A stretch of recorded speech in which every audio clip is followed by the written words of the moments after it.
Well, you just give us a thumbs up or something. Hello, my name is Jason. Just start. Did I tell you that story? No. How Borat came into my shop? Oh yeah, you told me that. Hello, I want to buy you and your family, and you will be free. I don't get it, dude. Are we actually on? Yeah. Okay. We don't know if this is working, but if it is, hello, welcome to my shop. I'm Burt. I'm Jason Knight. And we're going to be making something today. We're already having a lot of fun with this, and you can hear people laughing in the background, but we're going to be, this is not as staged or... We've developed a special team of highly skilled critique specialized informists. Yes. That's like a George Bush thing. Informists. Informatatists. And we're going to go to Mars. No, we're going to make a knife. We're going to make a sword. Yeah. So we're you guys just gonna be kind of tagging along with us. So anybody who's watching, and just as a reminder, this is going to be running all day. It's 8 Eastern. Everything's Eastern time, so get used to it. At 8 o'clock here we start. We're going to get out in the shop and start working in a few minutes. We're going to be breaking about noon for lunch, and we're going to be gone for about 2 hours, and we'll be back after that, and the whole thing will wrap up at 8 o'clock tonight. Whatever we come up with, we come up with. Yeah. Like we don't extend the time. If everything goes horribly sideways, we'll have to sort it out and wrap it up by 8 o'clock. We'll have to deal with failure. You have to deal which is common in the shop. In whose shop? I don't know, somebody's, but Some not shop. ours. It never happens in mine. It never happens in I read about a guy. Yeah, I read a story about a guy. In a book. Yeah, it was in a book, I think. He was the guy with the light bulb. He failed like 10,000 times, but then he had one success. Yes, Benjamin Roosevelt. Yeah, that's right. Yeah, Roosevelt. Yeah. He was the light bulb. And the phone, I think. The iPhone. The iPhone, yeah. Benjamin Franklin invented that. Right. He started IBM. Not too far from here.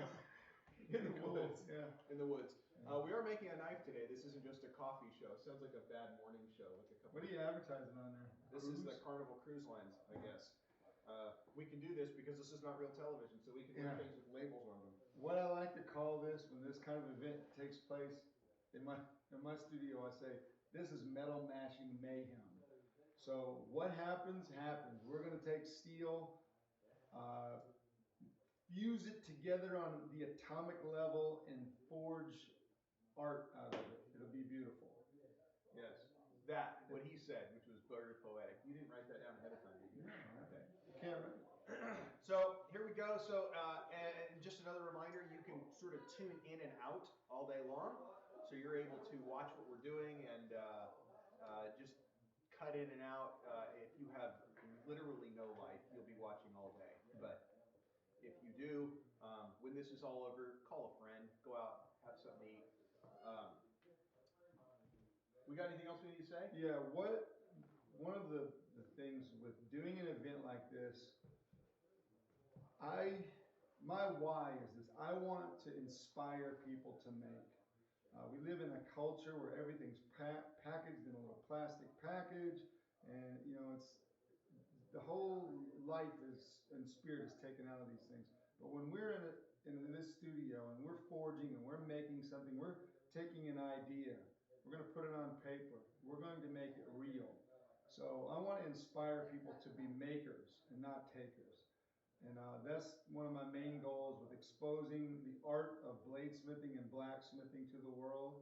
I hope that more and more people get interested in this. It's something that I want to share. We are part of the Renaissance, and we want you to be part of that Renaissance too by doing it or supporting it or talking about it. So please like and share. Share as many times as you can. Like as much as you can. Send in questions and comments, and we'll try and address as much as we possibly can. So we really, really appreciate you guys watching and supporting this event, and I thank you. Yeah. And post comments. When you post, there's a little thing under the screen there where you can post live chat or comments or whatever it says. You'll figure it out. Those are live. So as you post that stuff, it'll show up on the screen, and one of our illustrious panel members will notify us of your question or whatever, and that way you can kind of participate in what we're doing. Yeah. So, and don't be offended if we don't get to your question, because we've probably got about 4 million people watching yeah, this. 5 is what they were thinking. At least. 5. And so We it's have- really difficult to answer that many We questions. have people at doing once. research. We got people. I mean, I had people and you have people. Yeah. And I think that's like people squared. They're square people. Yeah. And they're going to be doing research all day long. On something. They're researching. Yeah. I don't know. This is my 14-year-old son, and he'll be on Snapchat, which I think is research. Mhm. All right. We're going to go out and we're going to Light the forges. We're going to light the forges and meet the folks. Here, hold this. Before we get started, I want you to meet our tech crew. We've hired the best. This is my friend John, my friend Josh, and this, just so you can picture what we're dealing with all day long, this is the mobile command center that we have created. It has a moving, what do we call this? An articulated arm. It has an articulated arm. Yes, Has an articulated arm.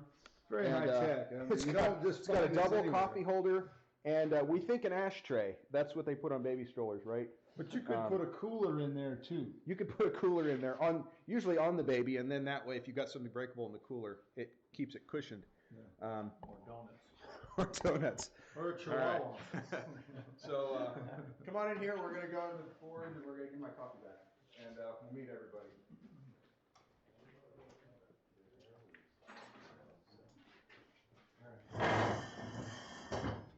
All right. So come on in here. These are our guests.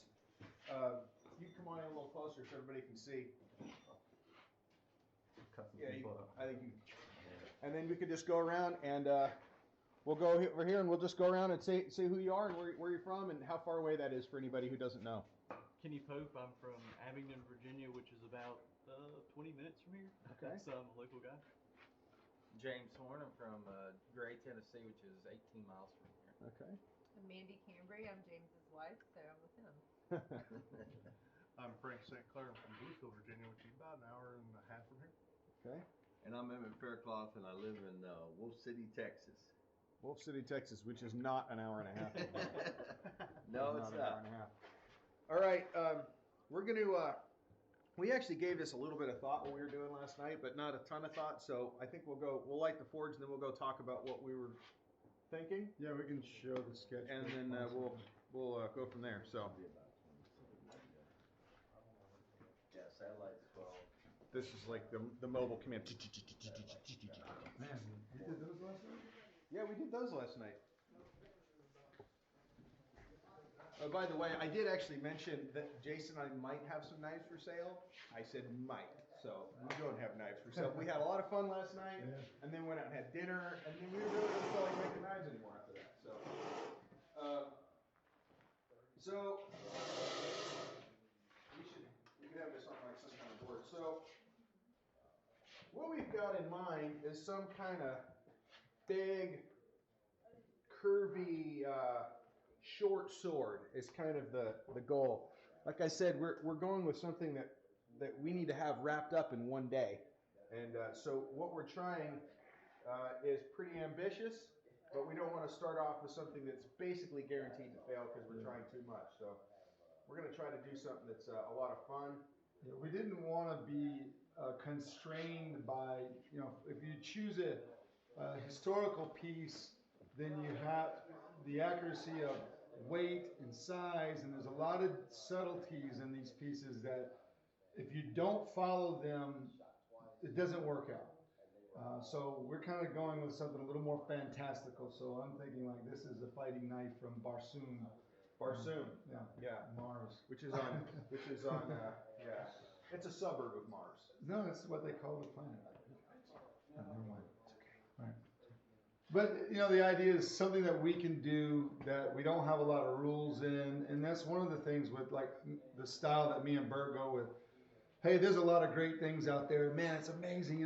This guy does that, and I goes, I don't bind myself to rules when I'm making knives. The more I learned, the less I began to adhere to any of the rules that were given to me.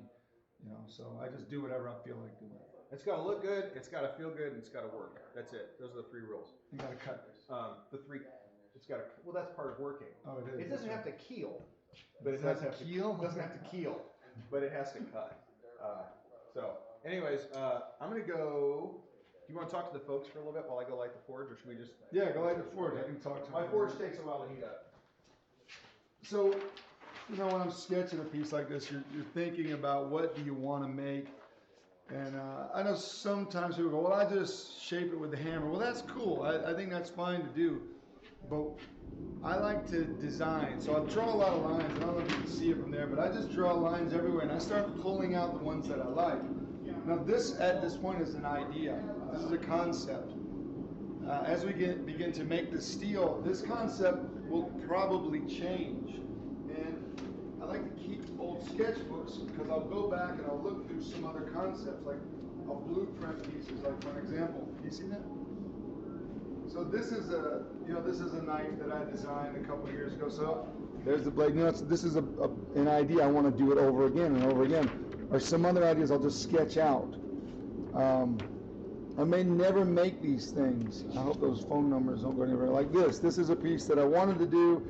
It's a keyhole style, but this became kind of trendy to me. So I quit doing that. But I did make that knife. It's like but sketching and keeping a sketchbook, if you're a maker, is an important aspect of your ability to grow as a designer. Now, most people who make, they don't design; they're just making, and that's fine. You know, very few people can design stuff. I like to design my own pieces. I like to make my own knives. I might see things that inspire me. Usually, not other knives. I look at other types of artwork or paintings or horses. You know, it could be anything like that. But I don't look at other knives to get an idea. I just come up with the idea. It might be a 57 Chevy, or like one of the things that everybody knows me for is doing that raised clip. And that's something like looking at all these Maori art and hooks and 57 Chevys and all that. That's kind of where the idea came from. So sketchbook is important. Take those ideas out of your mind and make it real. That's where the art is. At that point, there's a lot of art in forging, but after that it begins to become process and technique. And so the first half of our build today is going to be, we're going to make some steel. We're going to make Damascus. Burt didn't say that, but I'm kind of revealing the truth about that. And we're going to forge it into kind of that blade shape. So I'm going to go on in here.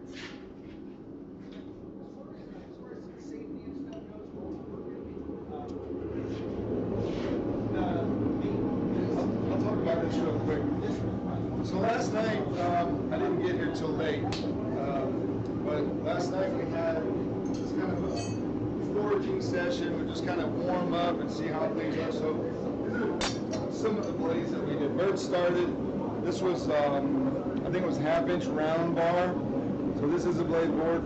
Burt forged expertly, and then I tried something which didn't work out so wonderfully on that, but that was some of the stuff. And then we did this little idea. This one's Burt, this one's mine. He finished this one. And then these are some other bigger ones that we did. And then there's so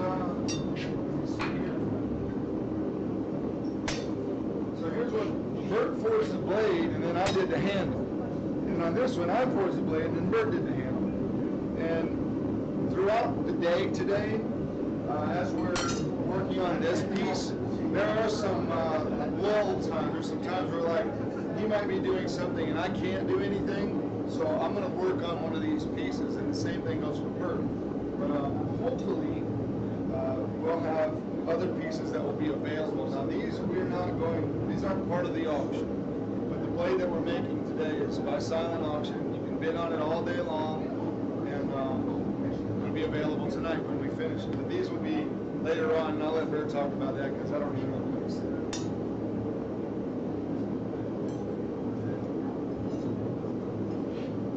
I don't know how long it took us, maybe. It should reveal the time, but we've made so many knives over our careers. Like, people will come on Forged in Fire and they'll say, well, I've got 28 years experience. And I go, man, that's really cool. Now, if you make a knife once a year for 28 years, that doesn't technically give you 28 years experience. But if you do like what Burt and I do, we're doing this, it's all the time. It's how we make a living, it's our passion. So I think about it in hours. So I consider how many hours have I spent making knives since 2001, which I technically started to do this as my profession. And I think I've got about 28,000 hours was the last time I calculated. So 28,000 hours is a lot of time. When you spend that much time forging, grinding, heat treating, designing, the whole process of this thing, you begin to develop techniques which will allow you to make something very fast. A piece like this. I forge this to finish. I don't really intend to grind too much on this because I want to leave as much of the forged texture as I can, and just go back and sharpen it, do a handle on it. It's just kind of a Bowie knife or a light camp knife, kind of a chopper, not real heavy, but it's something fun to make. It's an exercise. I do things like this a lot of times in my own studio, and they may never get finished, or I might do one for a demo and just say, hey, you can take it, and I'll let someone who's participating, I'll let them finish. So I guess we can have kind of a collaboration. But I don't want to see them try and sell it. If you want to do something with it, give it back to me or sell it back to me. Fun stuff.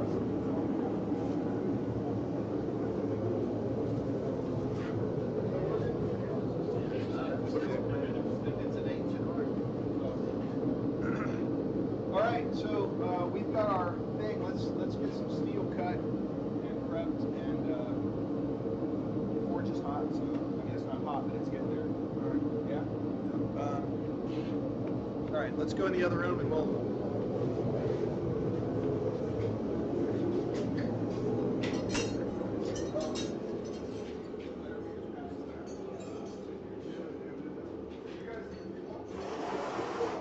Pull up. We're done with these things now.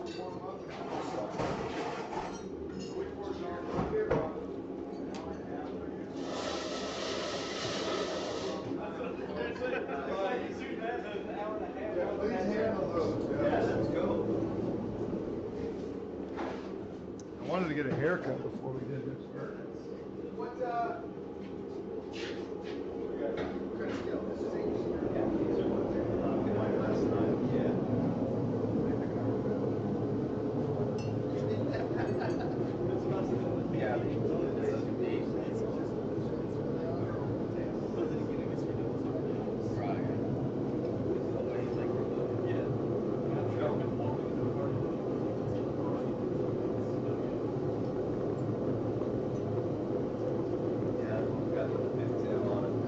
Yeah, it's good. Yeah, it's good. That's my Chantel. That's my favorite Chantel. Yeah, this will be out there. Oh, it's nice. Well, we still Yeah, let's do that. How many? Decent billet. Might as well make more. Take any more fuel or time to make more? Hey, Jason, they want to know if you're going to grow the beard back. Yeah, I'm growing a beard back. So when we finished filming, I wanted to trim my face up a little bit. I forgot what I looked like. So I grow a beard really, really fast. And everyone who hangs around with me normally, they know I can change my look in a second. So I grow a beard like that in about 3 months. I'm always modifying it. So like I might leave this, or I might shave my face, or I might do a mohawk. So I'm trying to not be an international man of mystery because everybody still recognizes me, because I don't have a forehead, I got a 5 head. So, people see me really easy. And I just get tired of the beard sometimes. You can't wear a dust mask. So if you're seriously working, the beard doesn't work so much. The beard, you just pull it up. You pull it up, but my beard goes crazy fast. So, this was, I shaved yesterday, and this is already grown back. Yeah, that's the truth.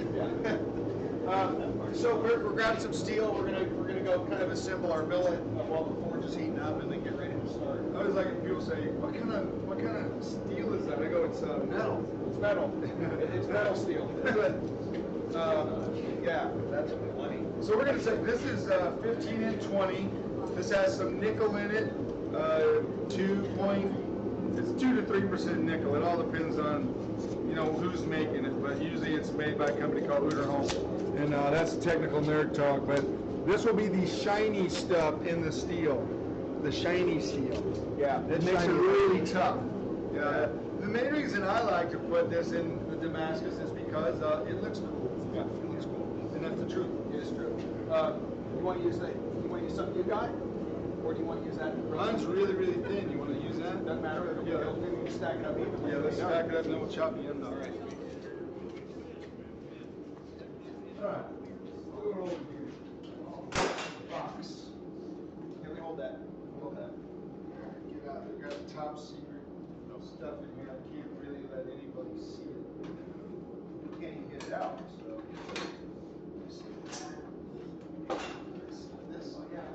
So Burt, when you make steel in your shop, what do you call it? When I do what? When people ask me like, well, what kind of steel is it? So once I make Damascus in my shop, I call it nitanium. And everybody's like, no, what is it? And I'm like, nitanium. So, but I told you years ago that you have the coolest name in knife making, and so if you didn't name everything after your last name, That would be a mistake. it would be a mistake. So I call mine. Anybody who knows me knows I get really creative names like 7.5-inch fighter with a stainless guard. That's kind of like how I name stuff. And you name things like the Phantasmagoria.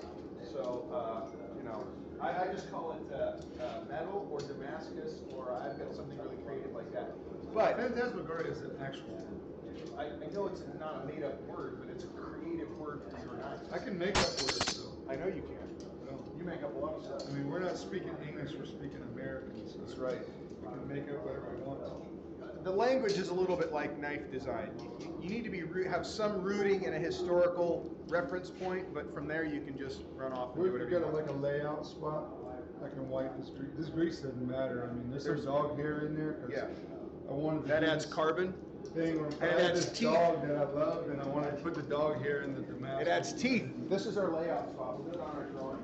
Bert, we have a question for you real quick. Yeah. So the question is, what would you say to somebody who is intimidated by the cost of forging? They've been looking into local intro classes, but it would be years until they had enough space and tools to switch regular. Okay. That's a great question. The question was, in case you didn't hear it, what about somebody who's intimidated by the cost of forging? Forging doesn't cost anything. The reason this shop is the way it is, I have to make a living doing this. So I have to have a lot of tools and a lot of space.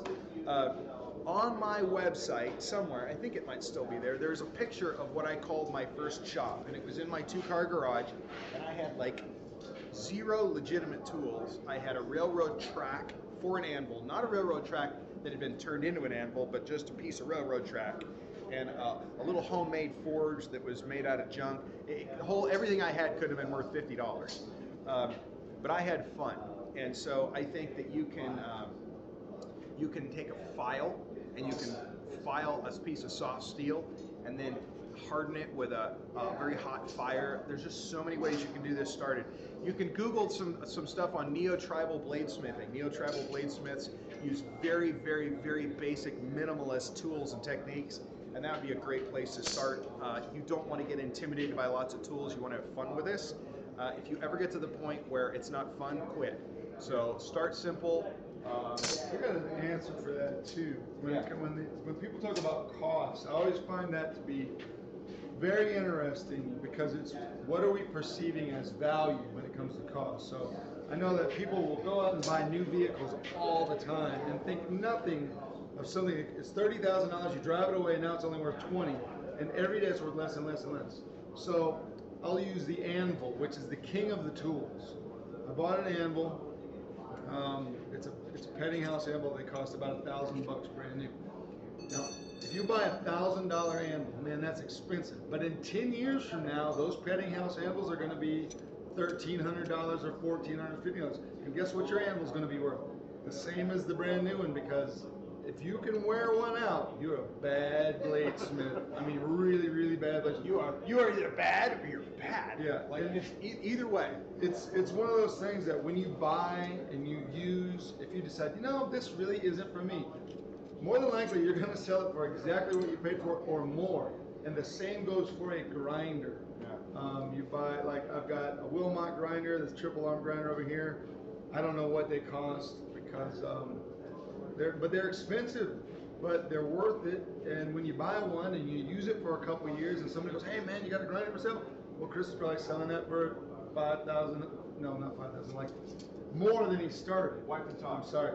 And Andy, wipe those down. Yeah, but we're not done. Oh yeah. So, but anyway, the point is like if you buy good tools, you don't have to buy them again. If you buy cheap tools, then you must have a lot of money because you've got a piece of equipment that you can't resell.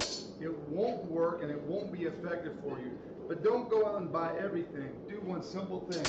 Get a hammer and an anvil and a fire and hammer on metal and have fun with that. You don't have to make knives, just make points and squares and all kind of little things, and you get more and more creative as you go along. Because most bladesmiths are only forging 2 different shapes of triangles. One elongated one and another one going down to the edge bevel. So learn to be a blacksmith first, and then bladesmithing will be really easy. I just had an epiphany. I'm thinking, how in the world are Jason and I going to both be busy all day today? A lot of what's going to be done is just being done by one person. So what's the other person going to do? Apparently, we're just going to talk. Because we could stand here, I think, until 8 o'clock tonight and just pontificate. And so if you want to see us not actually make a knife, keep asking us questions. Because we'll sit here and answer all. We want to get any work done. And one other thing I'm going to add to that is Jason's still wiping. If you want to take a class, sign up for a class. I teach classes in my shop, or I will be here soon. Jason teaches classes in his shop. I teach classes in other schools. But guess what? The people who learn the best and who do the best and last the longest are people who learn on their own. That's just the way it is. If you've got to have somebody show you everything to do, you're going to have fun, but you won't do it long term. If you're afraid that it's going to cost too much or you're too far away from a place that has a class, don't worry about it. Just go out and figure it out. Most of what I learned has just been from making 1,000 mistakes, but I had fun in the process. So I don't call it class, school, or teach. I say Maker's Forge Studio. Because if somebody says class or school, I'm like, I don't want nothing to do with that.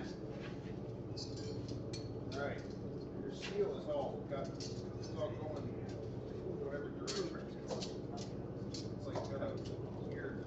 It's okay. It was a big roll, so it'll squeeze together. But you can do 2 double layers if you want. Right.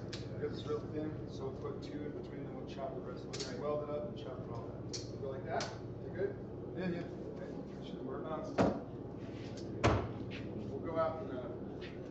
Jason, That's ready. Here, you hold that, and I'm gonna go cut it. I want to know if you're ever going to make a folder. Oh, I've made folders. I've made about 3 folders, and One of those. I'm not gonna say, but there's a possibility of a production version of it. I've designed a lot of folders, so I've got some folders out there that I've kind of influenced the design on, and I've designed myself. But you see them, that was kind of my influence. But yeah, I'm making a folder, but I'm not making. Here's the thing with them. I like folders. I think they're super cool. I want to carry one. I usually do. But it's not what's on my mind. So when I'm doing a project like that, I'm going to do this with another maker. Or produce a prototype, which is what I've done, and then have that prototype make. I hope that makes sense. I made 3 folders. I gave them all away. One person has 2 of them. And the other one, I don't know exactly where it is.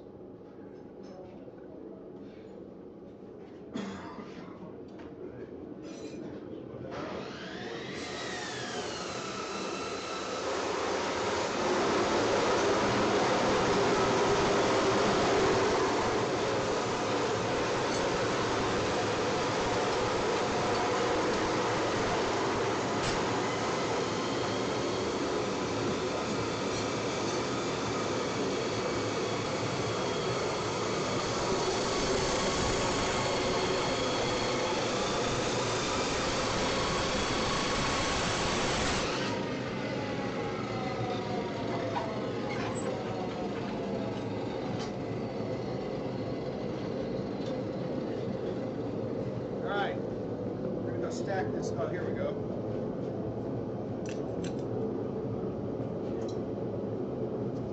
So we're going to just take, this is 1095, this is 15 and 20, and I'm going to start by just doing one of each.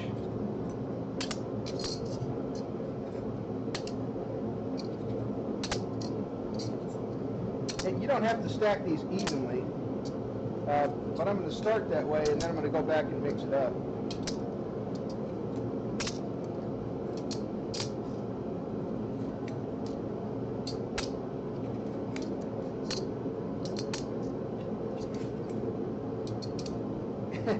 And the one piece has got a bow in it, so every time this thing's getting really, it's like a Jenga. All right, so got it stacked like that, and I can tell by looking at it which one's which, because one's thinner than the other. And I'll just go back in and I'll take 3 or 4 pieces and I'll stick them in occasionally here and here maybe. And what that'll do is that'll just create a thicker line in that area. And then I might even take a couple of these pieces of 15 and 20 and pull them out and double or triple one of them up. And we'll have a couple of extra bright, extra thick lines. That's good enough. You're getting a question, somebody's asking, what do you think you're doing, Burt? What do I think I'm doing? Oh, that was me. Oh. Okay, so I'll try to figure this. So I got 1, 2, 3, 4, 5, 6, 7, 8, 9, 10, 11, 12, 13, 14, 15, 16, 17, 18, 19, 20, 21, 22, 23, 24, 25, 26, 27, 28, 29. 29. We've got 29 layers, and we'll probably, I don't know what we'll go to. We'll fold it a couple of times. We'll get to Clamp or something? Huh?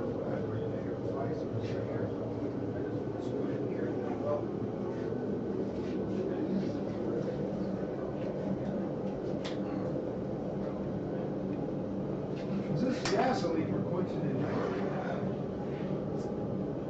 Somebody asked me that.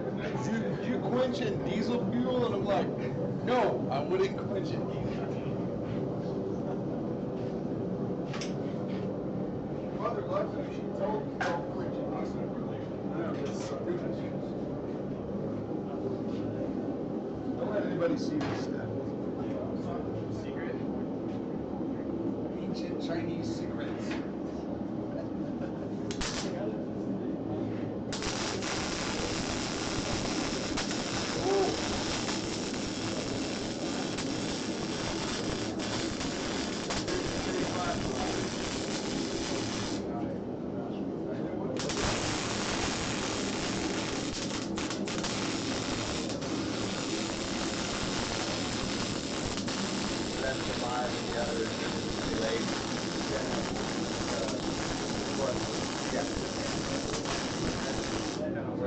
That far back, a minute and a half.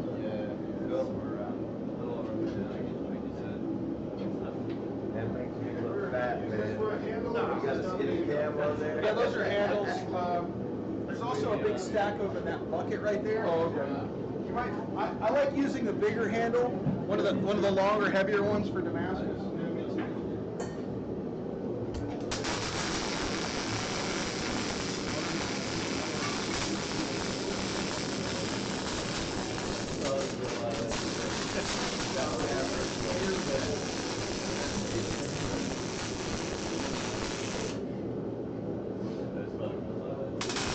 Oh, yeah.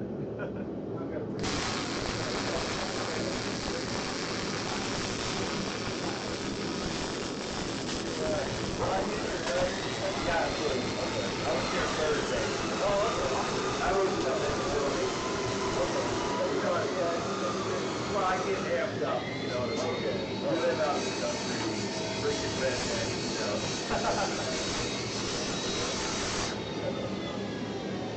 Oh, I love this area.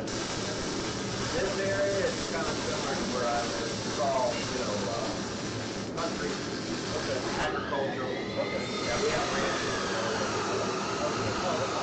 Yeah, I know I don't look like a cowboy, but actually, I still own these boots. I always say, oh, I'm not a cow, I'm not a cow.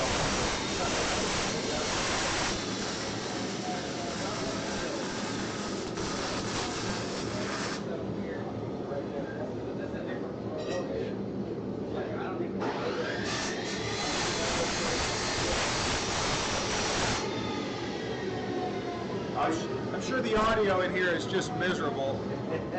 Thank you.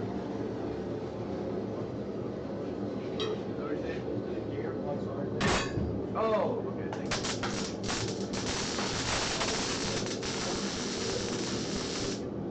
So you do this every week? Yeah. Yeah, I was reading a lot of stuff on there about it. It's awesome, man. Yeah, I just got finished with a really big project, and I had a bunch of what I call IOU knives. Like, sometimes what happens is you get into knife to get.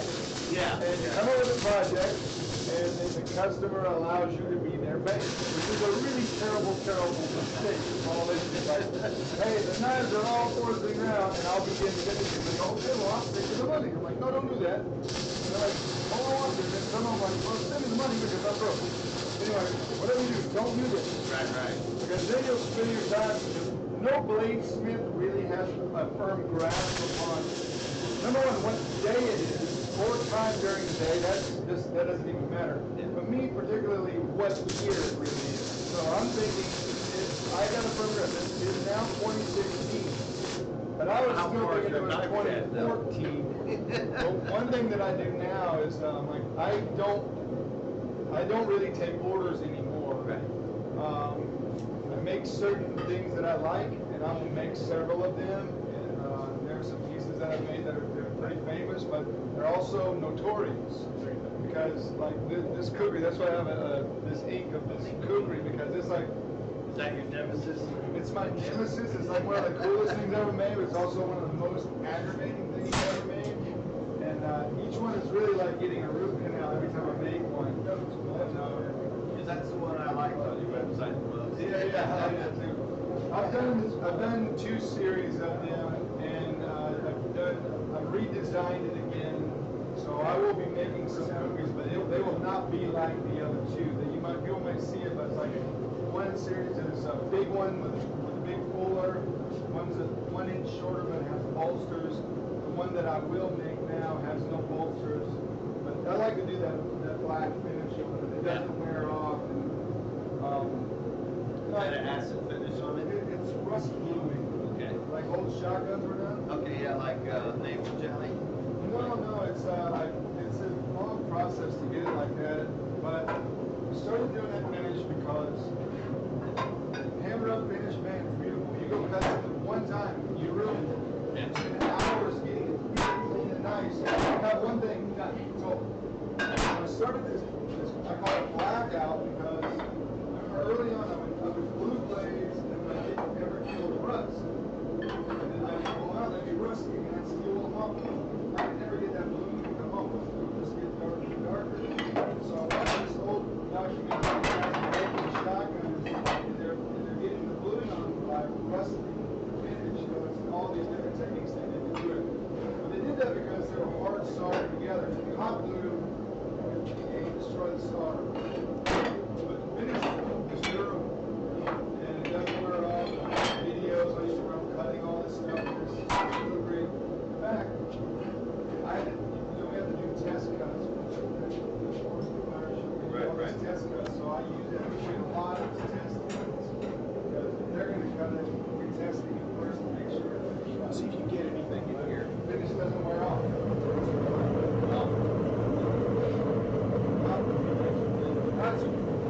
It's pretty hard to see what's going on in there. It's hot, technically.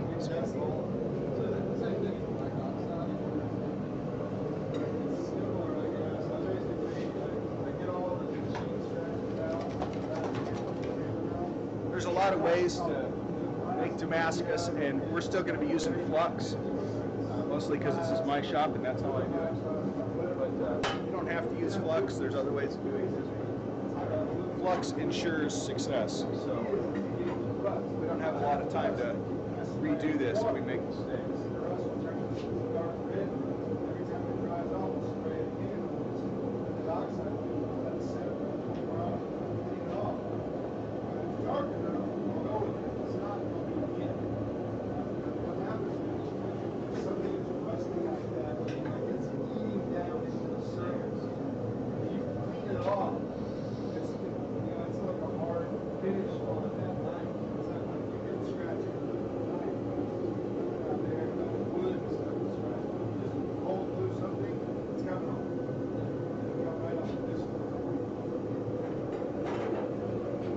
Something that you want me to help you do something? No, just go ahead and talk to your friends while I work. What are you working on? I was gonna make like a knife, sword, something. Did you use the whale oil on it, the fish oil or the whale oil? What do you want to talk about? Greenpeace is what. Oh,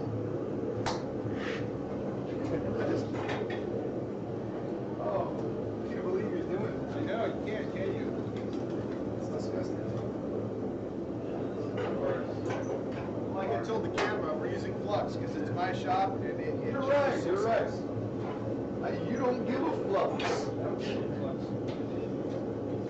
I shouldn't say stuff like that either. So what do you think, Burt, happens to the flux that you put on the other side? Because I'm thinking like if you just dump it on the top, it'll run all the way through. Now you just don't. I don't think about a lot of things. I do them because I always do them. So I put flux on both sides of a billet. I always wipe with my left hand. I don't know why sometimes. It's just stuff you do. We always like to say flux is glue. Flux is glue. So one of the things I like about when you do this is it's a very dramatic looking well, you know? Oh, here's a funny thing. This is, we can talk about Damascus for a minute while we're right now. So I've watched all different techniques for forge welding Damascus. And some of the most interesting and hilarious ones are to me when someone will forge weld and then they'll flux it again and forge weld and then flux it again and keep doing that and keep doing that. If you don't stick it the first time, it's not happening. If it doesn't fuse, it will not, it's not, you know, all that extra. So what I do, It's kind of like a first date.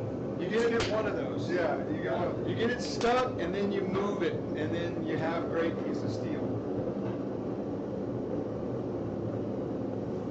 Is this, You guys want to get, it's here, it's eyes right here. But if you guys can see, you guys want to come in here and look at this if you want? You can see how, the camera can't see any of this, but you get back in here, you can look into the forge and you can see how those very outer layers are real bright yellow, and then it's a darker orange in the center. So we're gonna wait for the whole thing. what's this showing through? They're all the same color and everything. Yeah, they'll all be the same color because they're thin individual pieces and they're not connected. The outer ones are going to heat up first. Once we go through one weld, we're going to bring that thing out and we're going to mash that thing. They're all going to fuse together. Now they're not individual pieces anymore, and it won't heat up like that anymore. It'll heat up as one unit. If you ever see a real bright spot, that literally means that part's not connected. You got to stick it on there and get rid of it. It's getting closer. Oh yeah, it's almost there. We're almost there. You can also, if you're using flux like I am, you can look at the consistency of the flux and how it's flowing and stuff like that. Borax. It's just borax in an acetone can. That's the magic. Once I asked something that I was like, So we're going to come out of there, and I'm going to come out and I'm going to set the weld in the press. Partly because that's usually how I do it, but also because if you set the weld on that air hammer, it is going to blow hot liquid flux all over the place. It looks great on television. It would look great here. and half the people in the room would catch on fire. So we're not going to do that. It would also look great to do that. Yeah. It would look cool. It would ensure the viralness of the video. All right. So we're ready.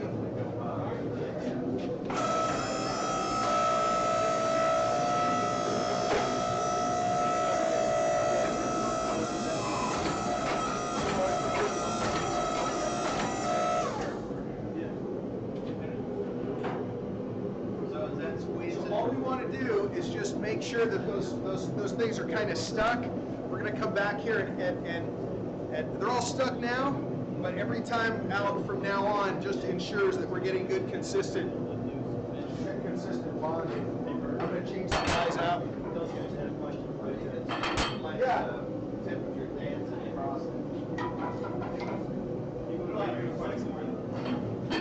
Say that a little louder. No, it's done. You gotta compress it. Hey, Burt.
Okay, so I'll answer everybody. So the question was asked, what happens when those layers are compressed? By heating this steel up to 2300 degrees, we're working pretty hot here. We're exciting the molecules. You know, the warmer a piece of material is, starting at absolute zero where there's no motion at all the way up into, you know, the hotter you get, the faster those molecules move.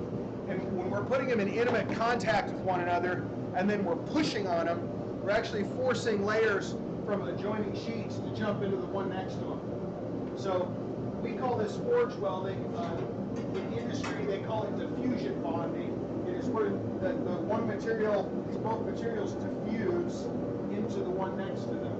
And so you're actually creating a molecular bond. They're not melting together. That's a common misconception. The materials are actually melting. All of this is done in a solid state so that the individual layers, which are two different alloys, are retaining all of their original properties as individuals. If at any point this became a liquid, it would all just melt together and it would all look the same. Yeah, where are you going now? Hammer? How do I get to do it? Hammer. The hammer? So, how long do you want to take this before we fold it? Right now. I mean, how far do you want to stretch it? That's it. Just square it up and we'll cut it and fold it. Really? We'll keep it short and squatty. Yeah. So just square the sides and everything else.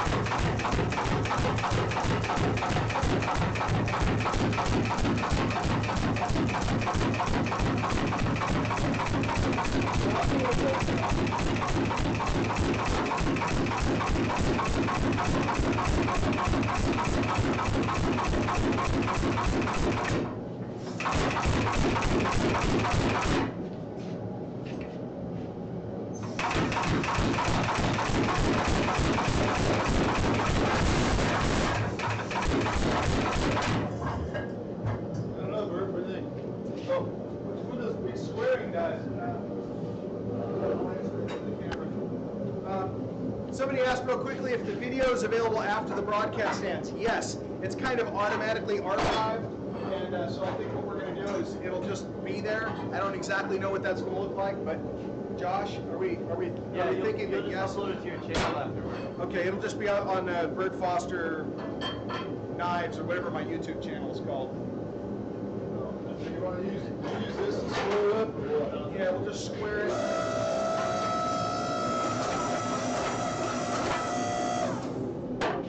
Right, so You should make a hot cut for this thing, but not today. I don't like it. I don't like hot cut.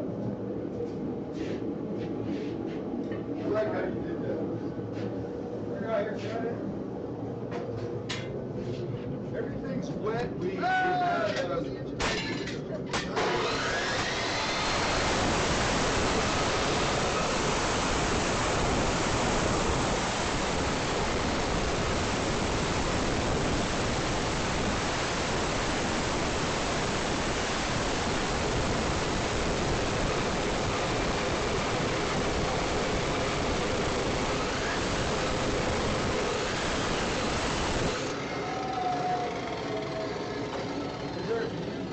grind one side?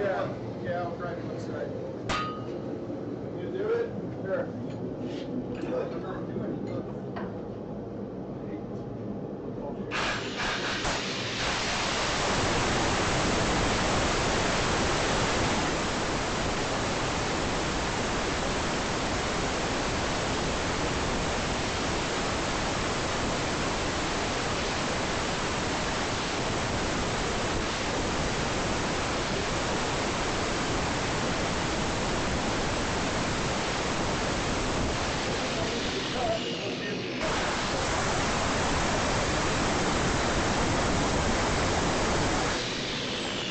Did anybody else notice how he just left when there was hard work involved?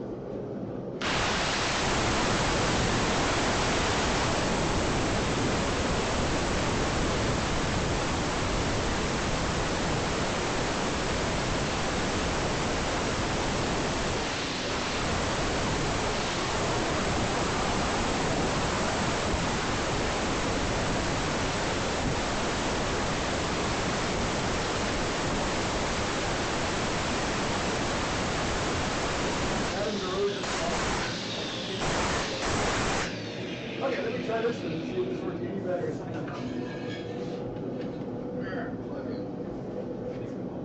Well done! Hey, you ever seen that? You know what I'm talking about? It's a cup stone? Yeah. I didn't get to use that. I didn't need that anymore. But I don't hot cut, it stresses me out. What size press is that? About 6'10". About 6 foot high, 30 tons. Yeah, 700 or 800 pounds. It's a 25 ton press. It's got precision square inches here. Right. This is how much money I'm losing per hour. Every notch on this is a compression nodule. So we crank up the flux capacitor and operate it like so. It's like the thing of the Princess Bride. It's just sucking away one sucks away 1 year of my life. Take away 1 year of your life. That's why you got gray hair. He's actually just mostly dead. Man, I'm glad that I was able to go and get that grinder just in time. Well, we'll get to go 2 more times. No, I'm going to do this part. Good. Oh, I saw it. I can't talk about it right now.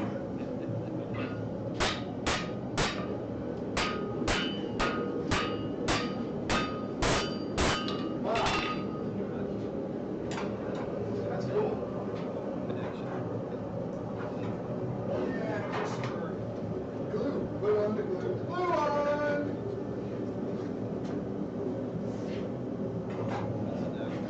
I feel like I had a cookie and a coffee.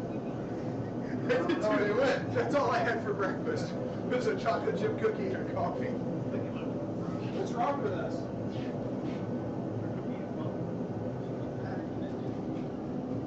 I got tangerines in the car.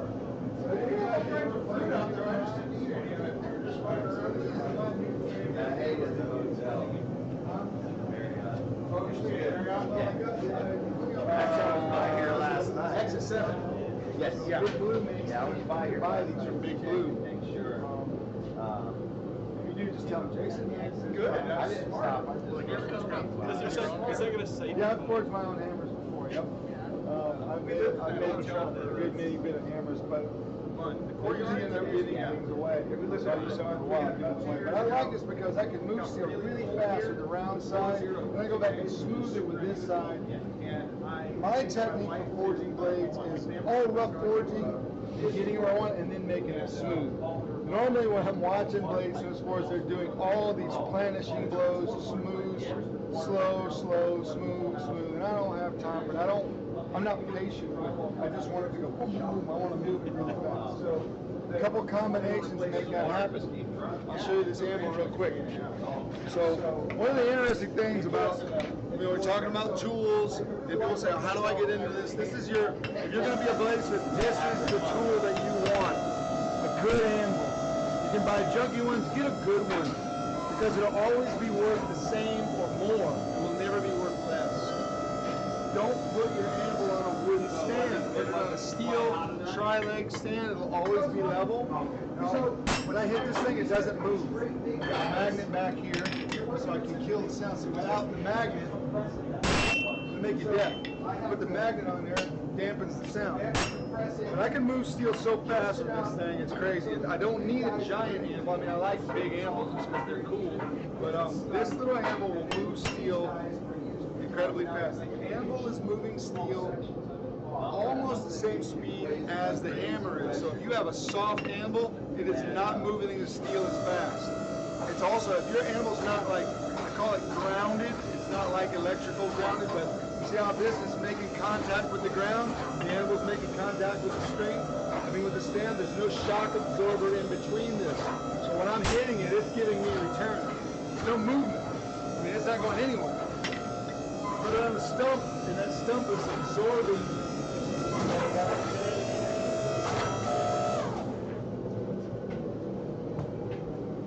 How many layers is that? 50?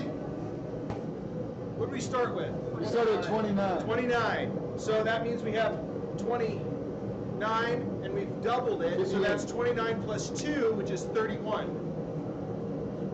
Yeah. That's why I'm a nice hiker and not a mathematician. I don't know what it is. 58. We have 58 No, it's layers. not 58. So it'll double. 29 and 29 is not 58. It's not 58. In my shop, it's 58. So shout out. You know, and you go around. I got the. Normally I write it down on here ahead of time so I don't get confused. What are we gonna do now, Burt? We're gonna keep doing this. You want to do something? You want to stretch it out again or no? Yeah. Yeah, we'll do it again. So what do you? We'll go to 100. Hit harder. You want it to hit harder? This is not hit hard. Hit short.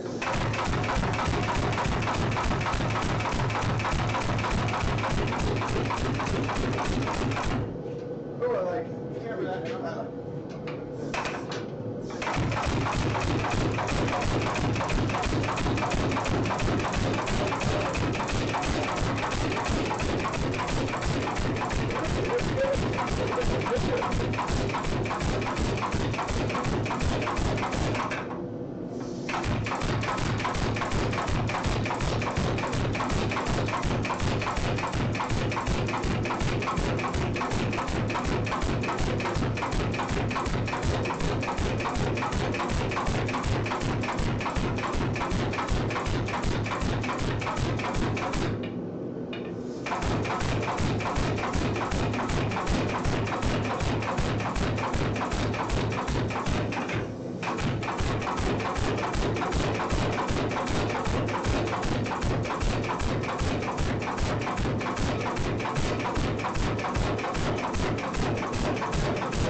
How far do you want to take it before we fold it again? A little more, but not much. So we'll narrow it down. We'll higher pressure catch up. Oh, you could felt that at the end. It was like, no, I'm getting tired.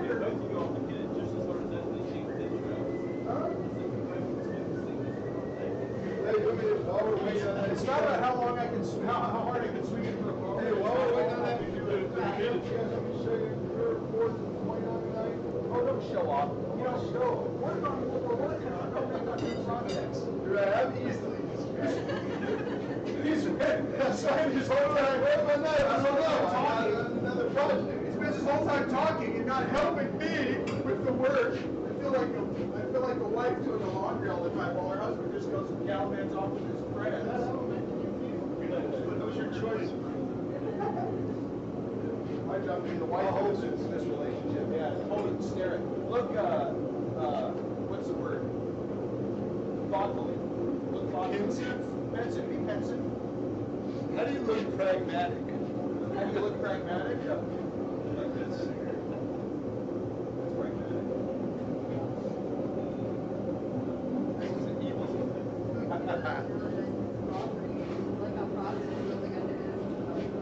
This hot cutting thing, I might get the hang of it. How much longer? Tell me how long you want this on. One more heat, and it'll be ready. So if it's like 8 inch, we'll narrow it up a little bit. Because if it's narrow, it'll bond better.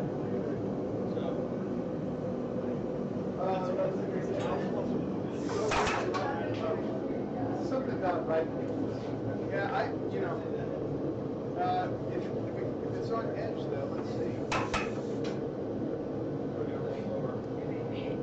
It's like boom, it's not booming, it's like, it's not It's not moving. Right. Try that. okay. One, melts. Looks good. Ah. It's up. I'll make it narrow.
Yeah, let's try to use that.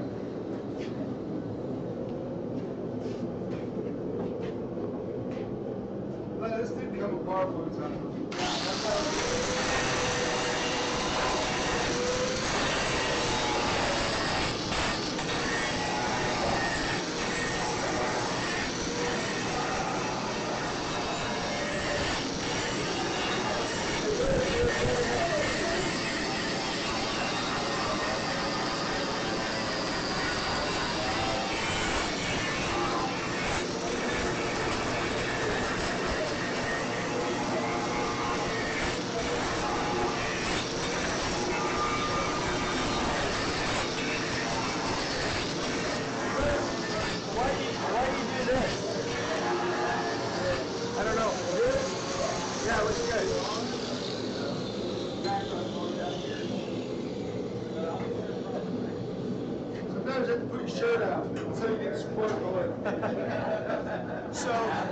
When we're forging that thing, it's going to form a scale on the outside, and that scale can impede the bonding of the metal when we fold it. So we want to cut it about 90% of the way through, so that it's just got a little hinge left.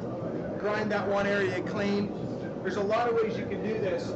This is how I usually do it. I'm working the whole thing hot all the time. It's still hot. I cut it hot. I fold it hot. What a lot of guys will do is they'll take that initial billet and they'll draw it out real long, let it cool down, cut it up into multiple pieces, grind each piece clean, restack it, re-weld it, and go back in the forge. And I like just doing it like this because I can start and finish, and the whole thing doesn't ever have to be reheated. I don't have to have all these delays. So I'm grinding that one area clean because it gets the scale off of there and it helps everything bond. And the flux is just there to protect the surface momentarily from oxygen hitting it and rescale it.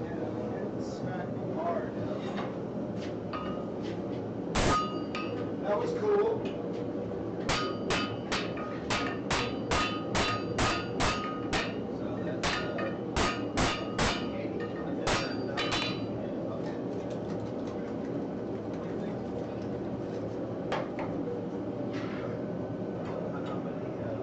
So 118 layers. 118? 116. 106.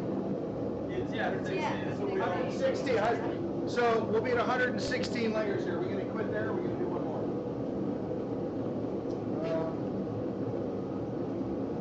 200. 200 would be nice. Can I do 200? Why not do 200? Okay, let's do 200. How long have we been working on this? I don't know. 18 minutes? Seems like it. But I think it's fun. We're going to go one more. People, you tell people about making stuff. Like, yeah, I make Damascus. It takes me about 8 hours to make a billet. I'm just like, what are you using? Like, well, I've got a big glue, I've got a rolling mill, I've got a hydraulic press, and me and you guys are doing it. I'm like, well, how big is the billet? They're like, oh, it's, we start with about 5 inches and it's 1 inch wide. I'm like, what are you doing? I don't understand what you're doing. You don't get it. Well, they have all the same tools in the shop that we do, except for one, and that is the urgency of feeding a family by having to do it. I got a weird thing too, is I have this. We're on camera. We are? Okay, so whatever that weird thing is, just kind of. All right, well, it's not that weird. Okay. If I'm making something, now this is, I believe this is important. This is how you advance as a maker of stuff. I'm going to go do some work while you talk. Okay, you can't be afraid to fail. And I've seen people try and hold on to something like that's done. You're not recovering that. And they'll spend another hour continuing to ruin whatever that piece is and wasting that time. You hit that failure point, you have to know it. Start over again so that you will end up succeeding. You don't want to keep wasting time on a failure. Once it's going, you gotta hey, that's it. Like if I was racing cars, I either wanted to go as fast as it could possibly go or blow up. I wouldn't want to lose because I didn't drive it fast enough. I want to blow the engine up or win. And that's kind of how I do when I'm making anything. Like I want it to be that picture I have in my mind, as we continue to progress. Like, we're talking about layers. Hey, do we stop here? Do we go 200? Like, well, 200 is going to give more chatoyance. Everywhere we hit this blade with a hammer, we get a little curl, a little twist. So when we finish it, the light, chatoyance is a word, I didn't come up with it, but it means the gleam in the eye, like the light will refract out of that piece, so it looks like it's a bouncing light. It's really cool. So the more layers you get, you'll get more of that. So 200 layers, bam, it just makes it look so much better.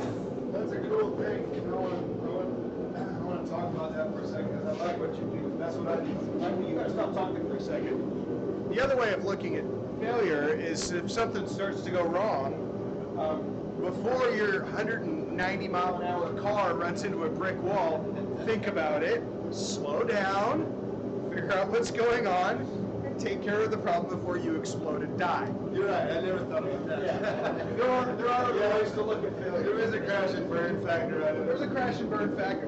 Listen, if you crash and burn, as long as you haven't actually crashed and actually burned, if you have, call 911 and we wish you the best. But if you haven't actually crashed and burned and we're just talking about a knife, yeah, don't worry about it, throw it away, start over. But there's a lot of, sitting here while this thing's heating up in the fire, there's some weird stuff that happened last time around. The billet kind of got a little sideways. So while it's heating up, I'll stare at it and think, well, how do I need to fix that? So, yeah, there's a lot of fixing you can do. There's a lot of... What you guys saw Burt just do, once it was forged welded, he began to move that steel as much as it could possibly move. I love that technique. Once it's welded, you can do anything you want to. It's not, you don't have to keep tapping on it. You can just start moving that steel very rapidly as long as it's hot.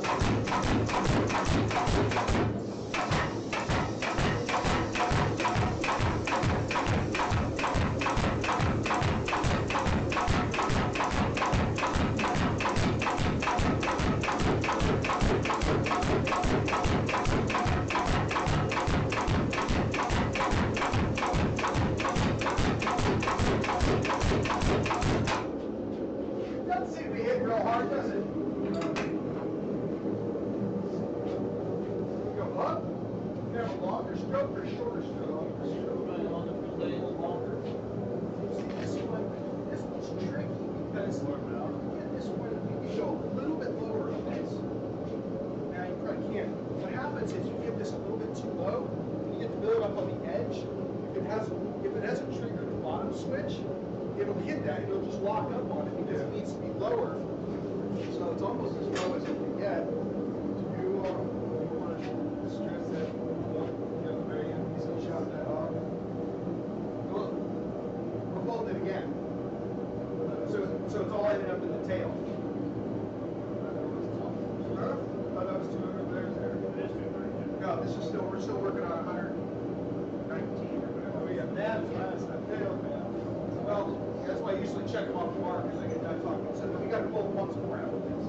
And that'll be 200. Yeah, once we get a clear thing up there, just so we can square that out. Using press.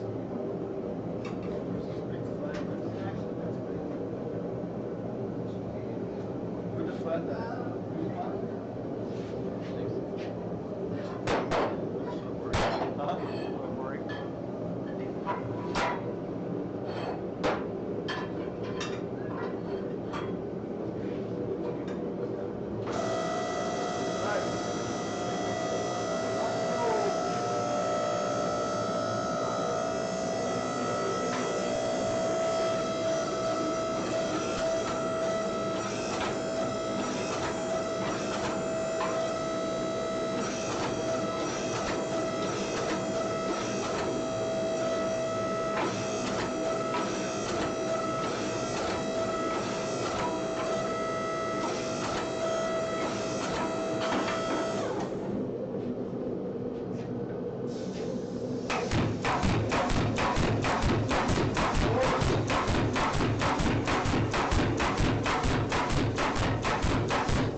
Argentina, all right.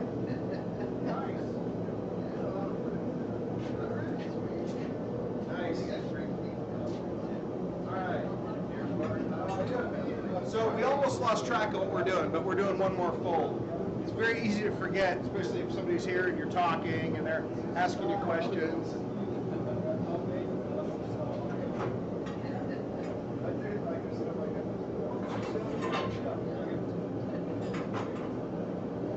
We're just going to square that up and fold it. Let's just kind of trim those edges and fold it a bit. We've got too much.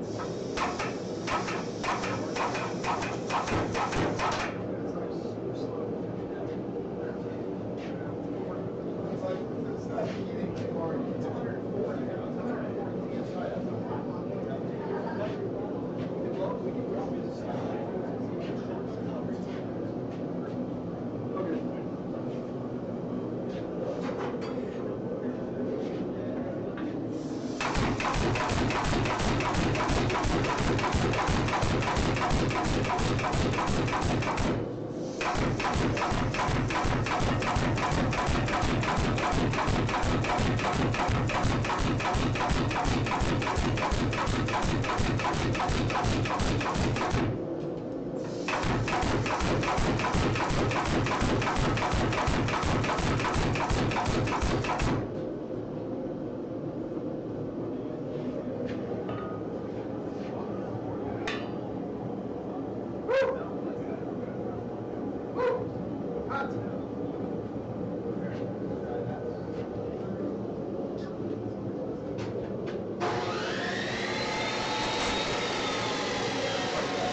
Yeah.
I gotta heat it up. Oh, yeah, I knew that. No, put it in there. So, two things. I've been fluxing each one of these, but I know you can do this without flux. Yeah, At all. yeah, I've done it. Okay, we're going to do this with the glass bowl, we'll just use no flux. Just to show you can do There's it. a problem. No, what's that? I do it with no flux when it's all clean and I... Nope, you can do it with no flux when it's hot. Okay, When it's covered to scale. okay. Okay, so this is a classic example of something you shouldn't do when you've never done it before, but we should. Yeah. Just try it while we're doing it. So the theory is that in that forge, as the scale forms, which you don't want, that the scale will impede the weld from sticking.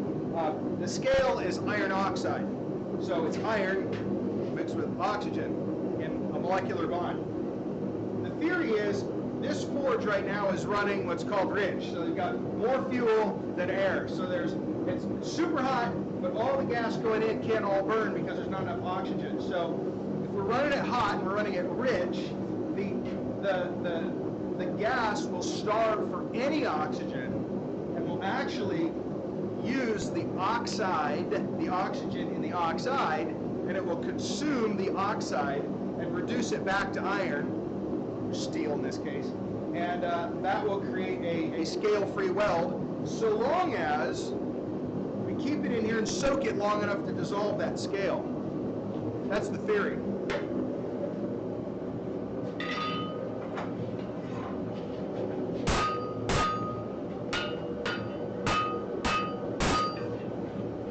Square me up, bro. All right. So, to ensure that we're running rich, we'll just ridge way up. And we'll just sit here and see what happens. And then we'll see. Yeah, so we had a couple of questions. One was, are we going to do any specific pattern manipulation? No. This is a random pattern. You could call it a wood grain pattern, because that's kind of what it looks like. But what I am doing is that when I'm putting it in this press, after I've set the weld, I'm mashing it really hard. That creates distortion. It makes it more interesting. And then we're going to be doing a lot of hand forging. Every one of those hammer blows is going to permanently distort the layer. So what you're going to end up with is a pattern that is reflective of the process, but not any specific, we're not going to twist it, we're not going to restack to create certain patterns. We're just going to kind of let the hammer create the patterns. We had another question? Was that it? Easiest blade to forge, toughest blade to forge. Easiest blade to forge. I don't know. You know, the straighter it is, the easier it's going to be. You start forging lots of curves. Blades inherently are not that hard to forge in terms of just creating shape. If you ever looked at anything that's been forged by a blacksmith and you got very complicated shapes going in lots of different directions, if you had a blade that incorporated features like that, that'd be hard to forge. I guess that's a good answer. Jason would probably say something completely opposite of me.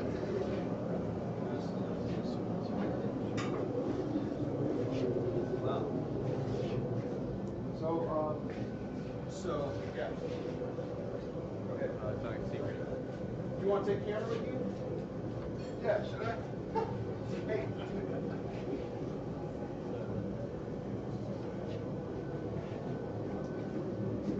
We're not actually wearing microphones, which is good. Looks like you're telling secrets over there. Well, we were. We were talking about how to use the restroom. Oh. When, Oh, that's fine.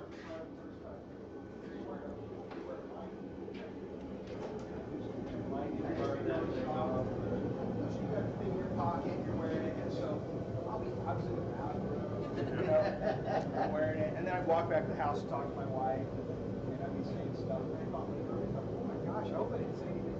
Like, oh, I'm so sick of these people. They're listening to everything you say, and the range of that mic is really good, so.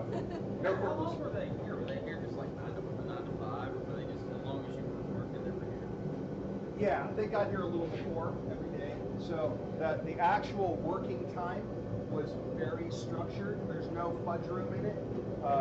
They're actually running a timer to keep it That's legit. what I was wondering. People like to know how tight are those times. It's 5 days. It's 45 hours. It's 45 hours of actual time. So whether it's me or some guy across the country, they're standardizing it so that it's very fair.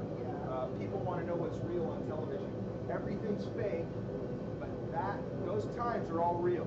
Those are real times. It's 3 hours. They say it's 5. Whatever it is, it is. You know, retakes, whatever happens, just happens. So when you're here and you're doing stuff, if you want to work less, you can work less. I mean, we took my crew out to lunch. You know, we just hung out. We hiked up the top of this mountain because they wanted to get some good shots of the sky and stuff. But mostly it's they show up at a certain time and they set everything up, and then they might do a little pre-interview, and then they'll say, okay, ready, go. And then we'll run all day long, and then when you stop, they stop at the end of the day. They'll photograph what you've done to ensure that you're not working on it at night, sneaking out. You know, it's got to look the same in the morning as at night. They're really trying to make it as fair as possible. And I think that considering Bladesmiths, you're going to end up with people who are, you know, I think we're generally going to be honest about stuff. You see that a lot of the show. It's not a lot of backstabbing. It's just, you know, not Jersey Shore or something like that. I mean, it's all. Everyone just seems really congenial. Yeah, and you're treated very well on the show in general. I mean, they're not trying. People like drama on TV, obviously that sells, but they're not trying to create unnecessary drama and make you look like an idiot or anything try to portray them in essence in a very positive light, and I think that comes across. That they don't want it to. They don't want it to be who can make the biggest mistake and who can make the best piece. You know, compared to the other guy who made a good piece.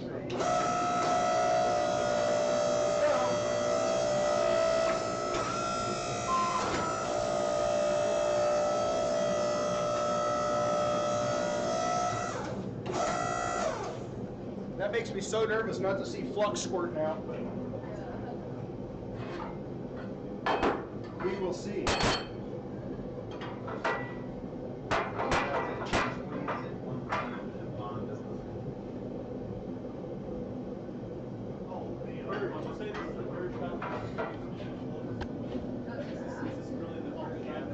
It really is. Cool. Yeah. I was reading about it. Well, I have to teach a class. I'm teaching a Damascus class in a couple of weeks at Montgomery Community College in North Carolina. And it's just a 3-day class. And I basically always make everything the same. I mean, my Damascus technique is the same as it's been for 15 years. And I come to the class, you might want to know the new technique. And so I started looking up because there's a lot of new ways people are doing stuff. And I thought, well, I might be a teacher. It might be good that I actually know some of these things. And I wanted to, I may actually, practice a little bit so that I can actually teach from something I know. But since I've been reading up on it, I just sit here thinking, well, let's just do the last weld without it and see what happens.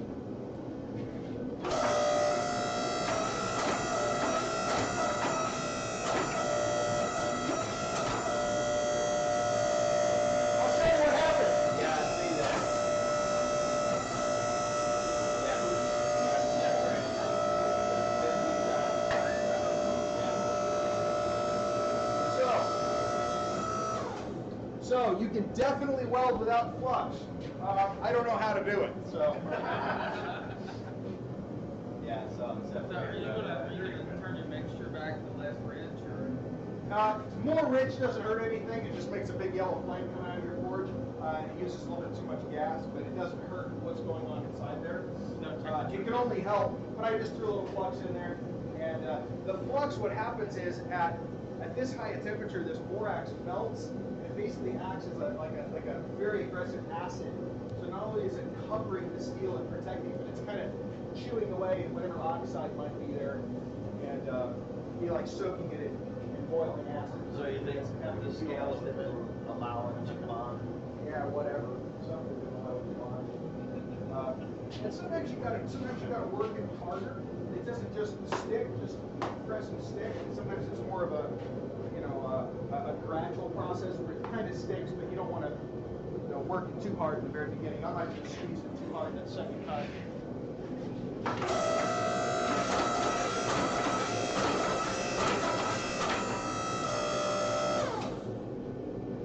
Now it's getting all shifted off to one side, so I have to try to gently. You don't want to hit that metal too hard from the side and pop that apart. So we're going to just we'll just nudge it a little bit. So we can kind of get back into some semblance of a square.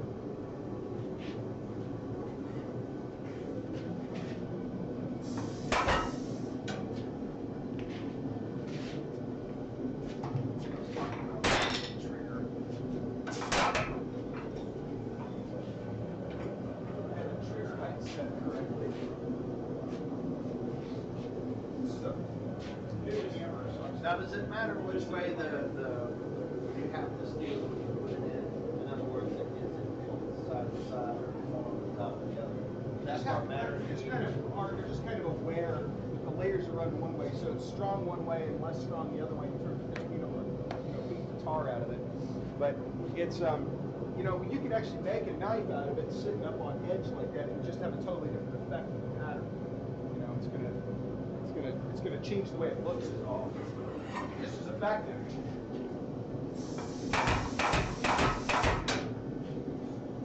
So this is the problem. This is the problem with doing something new, live, for Bristol.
got a question. Got a new question. All right, well, I'm sure we do.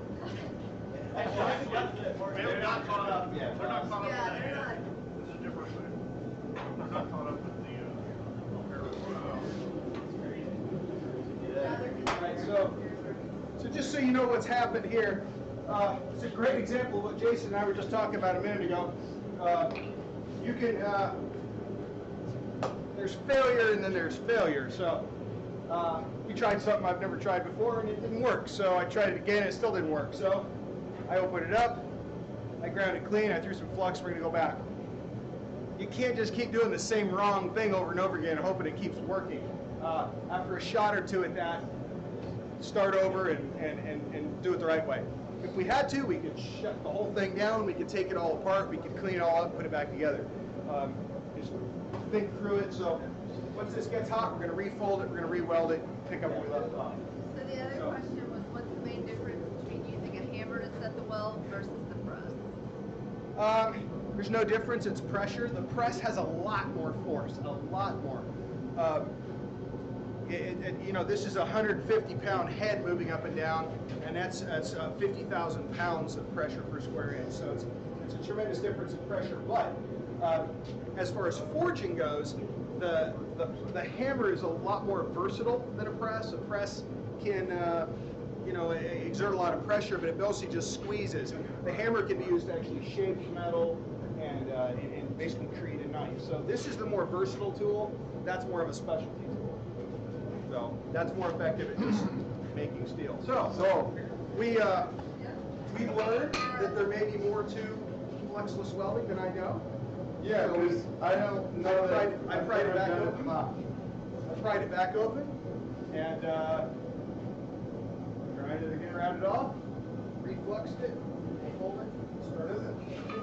It's not hot enough. Well, it's not hot now.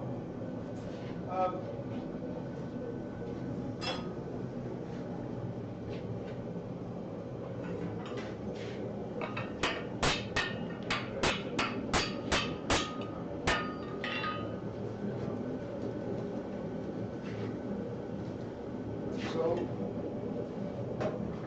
when I do a fluxless weld, I have all the layers of clean steel all stuck together really tight. Yeah. And I've got it in there, but where's your adjustment on this? You've got, So we're running real rich right now. so you can insert some of that, get a little more air. So what's happening when you have enough, you're on the running ridge. There's no oxygen available inside the fortress. Everything is being burned up. Right. When you pull the billet out and it's 2,300 degrees, there's no, it's enough heat that it's not getting to any of those inside layers, but it's already beginning to bond because of the nature of this type of steel. Right. And so when you go to the press with a hammer, as soon as you start touching, it's sticky, and there's not enough time for the air. Exactly. Now the fluxless hot, you know, the scaling, basically you can call it a scaling fluxless weld. The premise is, as I understand it, requires a fairly decent soak time in order for it to soak those oxides off. And maybe wasn't hot enough, maybe we didn't soak it long enough. One of the million things that you get to kind of figure out by trial and error. But whatever we did didn't work, and so we learned something there. You know, if something doesn't work, just worry about what you learned, not whether it didn't work or not. And this has been a positive motivational thing for Jason and Burt. Okay, we need to turn this into a 9:30. We're working on 9:30.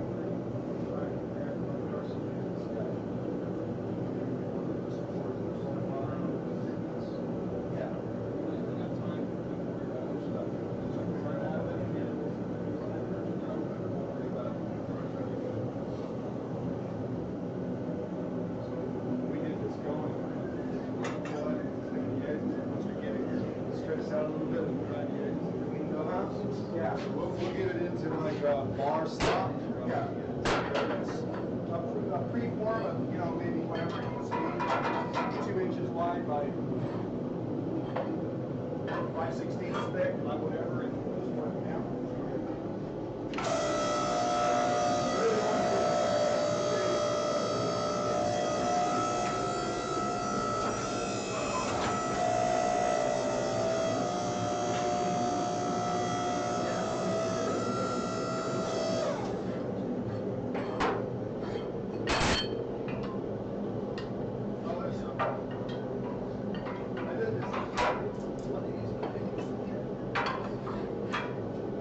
So if anybody's watching and they know why my fluxless weld didn't work, you can let me know.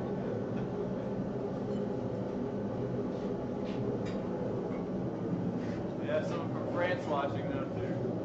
All right.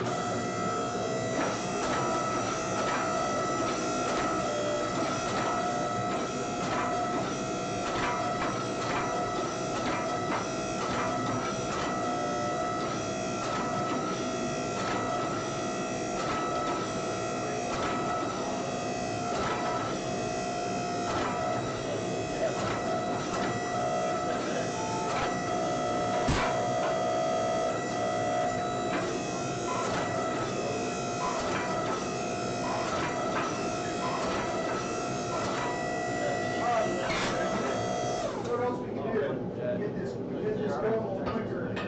Give ourselves a little bit higher and put the super drawing guys on there.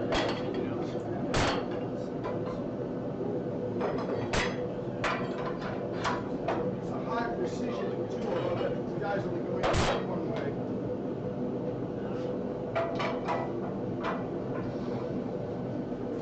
Basically, the ladder back there is now. Yeah, that'd be great. So, here's what I'm thinking. By the time we just keep working this way, you know, on the line. By the time we get about halfway out, once we turn up on the edge of all this little crap, we can grind it off and it'll go away. Whatever I do that.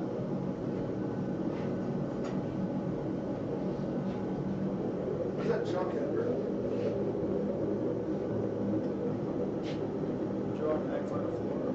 Yes, drawing right on the floor.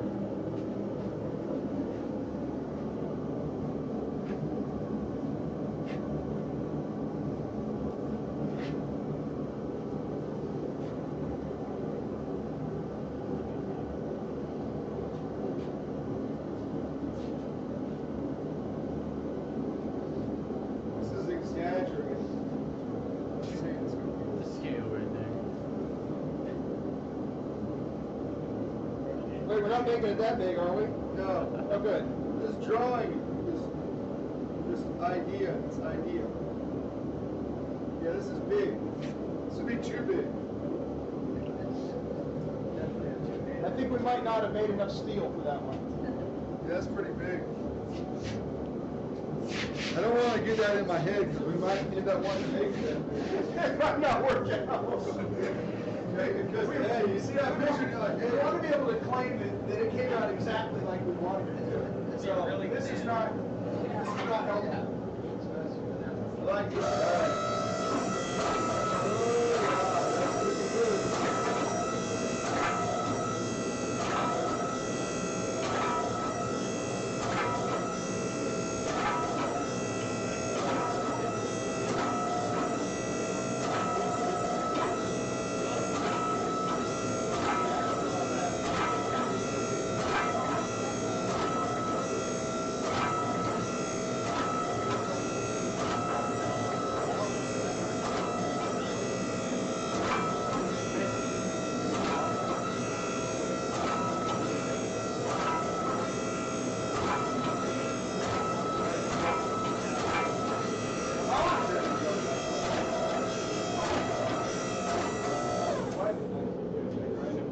No, you already have to. It'll still make left. So, is that showing up or is it still just blown out bright? It's a little better, but you can see a little bit. So we're just, you guys can see this passion with these drawing guys. Not only is that getting this stretching out quicker, but it's really distorting it. It's like every time you push in like that, it'll push those layers together, push the ones out next to it, and then when you come back and you hit the one in between, it still won't go back to being straight. It never goes back to being straight. So the layers are going to be kind of doing this, porpoising the whole length like a ladder pattern, just not quite as dramatic. And if we just literally worked it with these dies until the very end, you would kind of have this sort of a, you know, these waves and stuff. We're going to be hitting it with a hammer by hand and stuff, so it's just going to do all kinds of cool stuff, and everything it does is going to be cool, make it look better.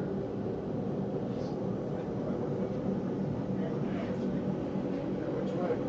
Either both, because then you work outside them too. Yeah, because it's cool. It's all right. We can cut it off. Well, once we get a bar out, it'll be smaller, so it's easier to cut off. So if you want to, I'd say you should start drawing out the hammer, take the bar, and then if you want to, with the extra force, the more time you got, the less inch you got. Back and forth, very well, but I see. So you can actually cut it.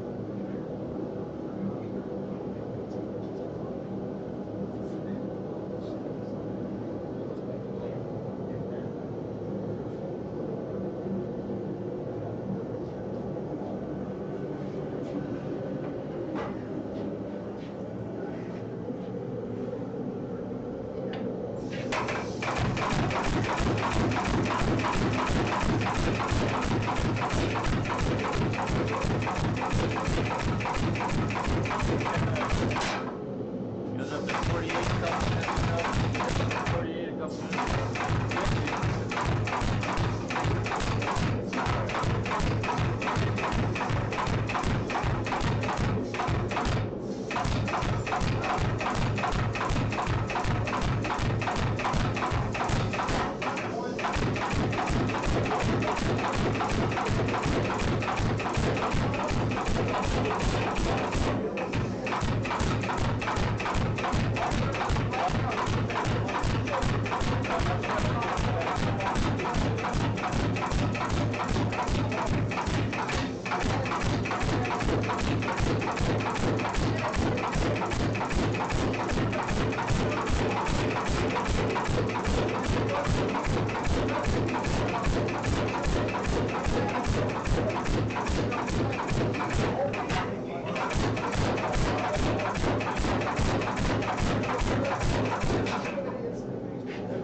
Yeah. Back here, we got a little bit of weirdness. Right, so this one can get in it. Yeah, I figured that'll just stay out. So, I'm gonna plug it. Thanks.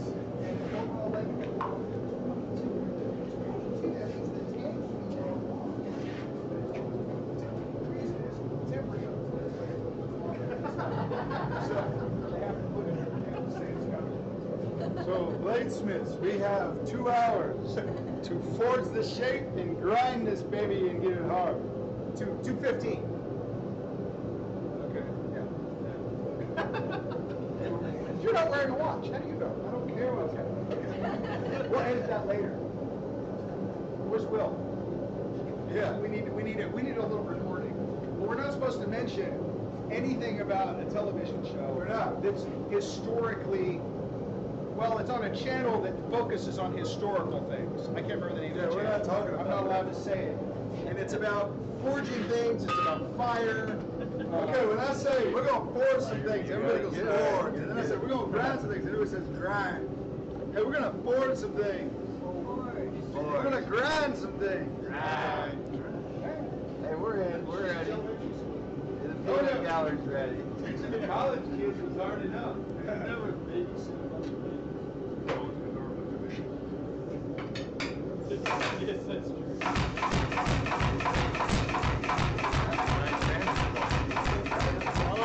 I really wish we got away. So, water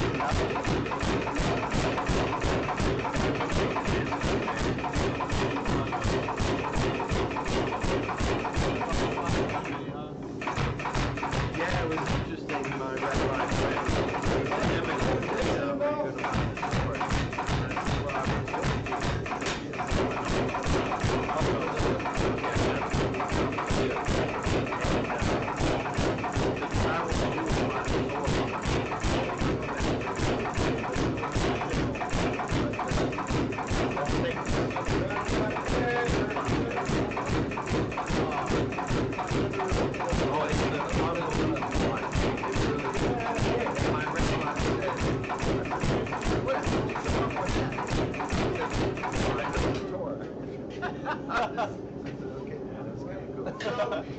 very smart. To me, such a story. That sounds really awesome. Who are the next? Yeah, I would. Wash, rinse, repeat. Okay. Yeah, so the consensus is we have enough steel in this billet to make 2 of the knives we were intending, or 1 of the one Jason drew on the floor. So That size, to scale. I may need more equipment if we're going to do that. Hey, did you want to hear a great idea? Oh yeah, always. Now this is to freak you out. I was telling him that I didn't know there was going to be a silent auction, because what I wanted to do was buy the sword.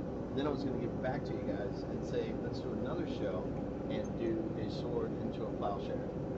And Nice. You'd have the sword sticking out of it, but you'd have a plowshare. Oh yeah. And I thought that would be really historical. Yeah, it would, and we can just keep going back and forth. No, I thought it was really Plowshares cool. and the swords back in, you know. Something that I like. Because I know it never been done. Adhesive and a piece of plywood. That'd be really awesome. Probably.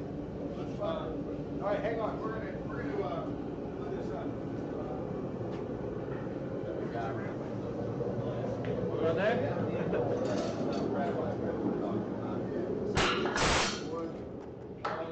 Something I like to do. There's a piece of oak out there. It's actually in your guys' one. You cut a piece off of there. This is something people always like to do. Here. All right.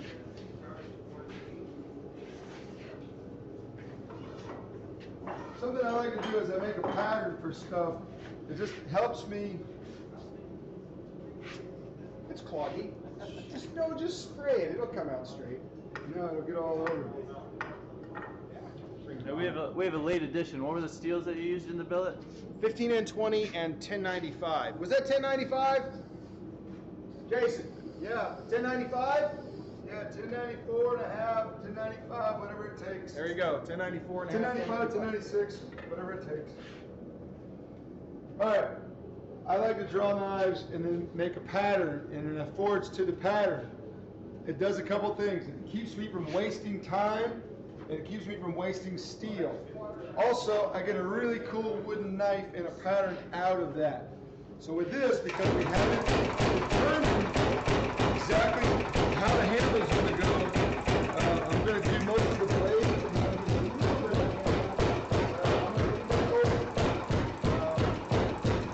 So if anyone wants, here's an opportunity for you guys to say, hey, we'd like to see a hand and a half. We'd like to see a handle like a falcata.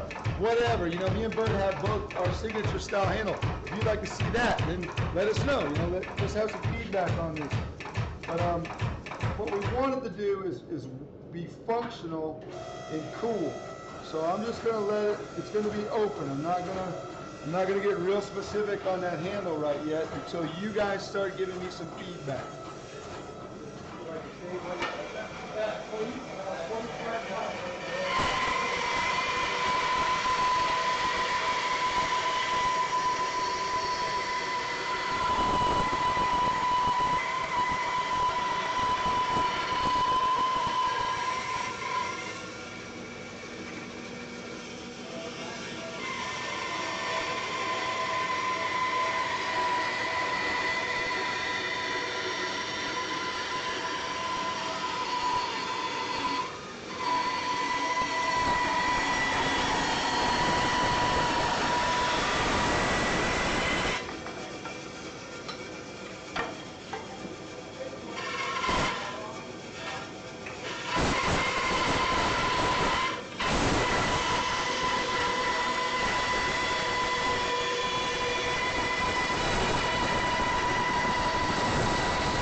So that's going to be our blade length. It's kind of a yatagan kind of a style, you know. I think it's going to be super cool. But the handle is open to interpretation, so there's a lot of different things we can do. I will be anticipating some responses. We're used to doing it. Hey, Burt. But I didn't do the handle yet. I'm going to let. We'll let that just happen. Just gonna start Display, I've drawn a fuller in there. We'll have a sharpened clip and a fuller. This will be ground a certain way. That'll be ground a little bit differently. This will be thicker. This will be thinner inside of here, ideally.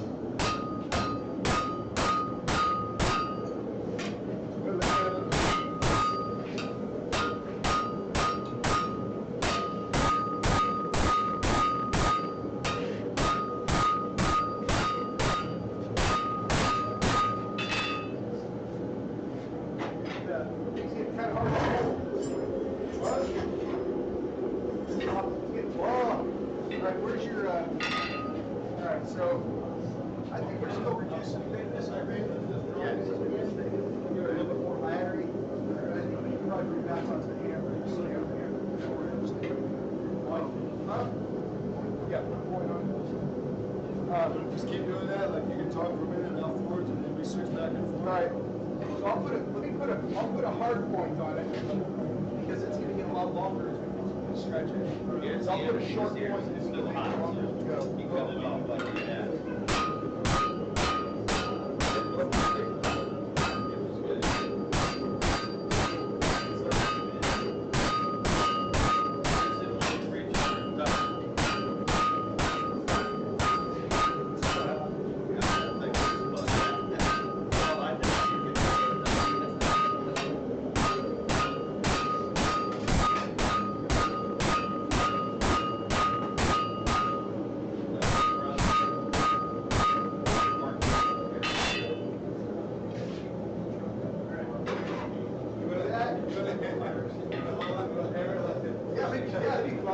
It's getting so long now. You know, the biggest thing I ever made was a friend of mine's a pastor.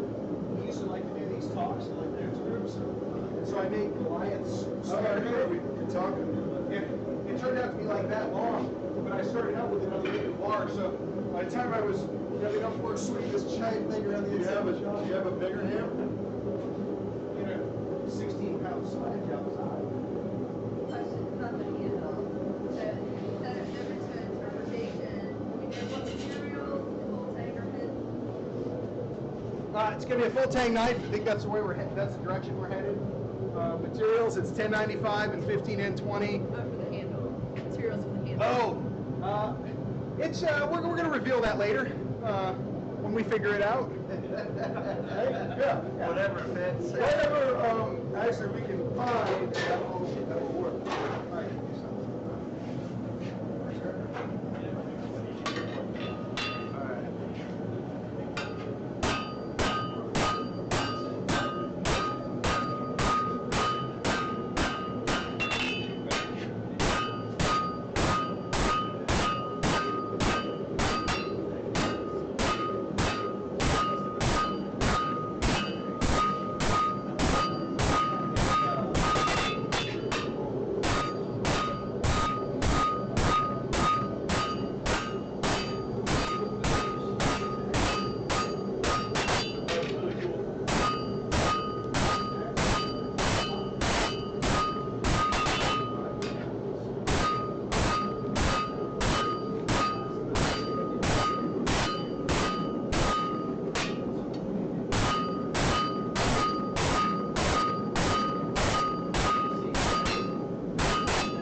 So I have a question for you.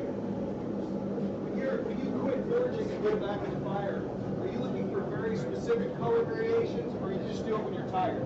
I stop forging when it gets down right below 1500 degrees because it heats up faster. If I beat it back, if I'm beating it down into these dull colors, I'm only planishing. I'm not moving steel. At this point, because of my technique that I like to use, I want to move it. I don't care how rough it is. I don't care if it's smooth yet. Smoothing happens when I'm done with the forging. Then I can go back and planish it. I don't want to sit here and waste any time making something smooth that I know I'm going to continue to reduce. I go back in when I'm tired. Yeah. Question about the way to forge the vessel. The way to forge the vessel. Or it's like, We're kind of doing that now because of the nature of the piece we're going to make. Technically forged it as much as beneficial to me. So, we're making Damascus, we were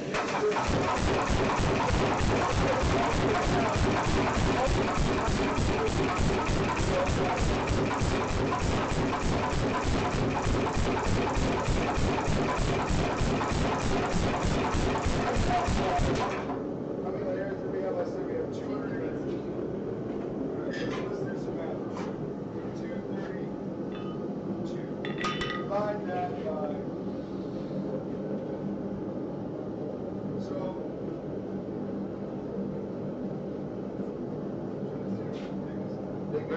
Live math with Jason. Very, very thin. We forge this as much as you can possibly forge it. So when we're making a piece like this, because we want to reveal several things, we want to have a dramatic pattern, and we're going to have multifaceted Damascus. If we forge it too fine on the end, the pattern will call it muddy. It will not look good. So what we're going to do is we're going to forge the profile and the taper and thickness. And then we're going to go in and grind the facets. So forging the bevel on this piece is happening, but it's sometimes forging is taking place by profile and taper. And then because of the nature of what we're doing, we're going to grind these facets here. Now, some of them have been forged, but we're going for a loop. And you can't, it's not necessary to forge down to it. It's not going to help it. In fact, it's just going to make a pattern look ugly. So we don't want to lose that pattern by making it too small. I was gonna say, I don't know quite know how I'm gonna answer that question. Was the bevels? Were you talking about forging bevels? Yeah. How much are we going to forge the bevels? Oh, shoot. Well, we're not really. That's a short answer. Yeah. We're going to forge a little bit of bevels, but we're not going to forge a lot of bevels because by grinding into the steel, we're going to reveal the pattern in a way that's more advantageous than what we're doing now. Did you say the same thing? Yeah, I said if we forge the bevels on the Damascus blade too fine, what happens is it does something I call it cutting out. It's really bad, so we don't want to forge too much.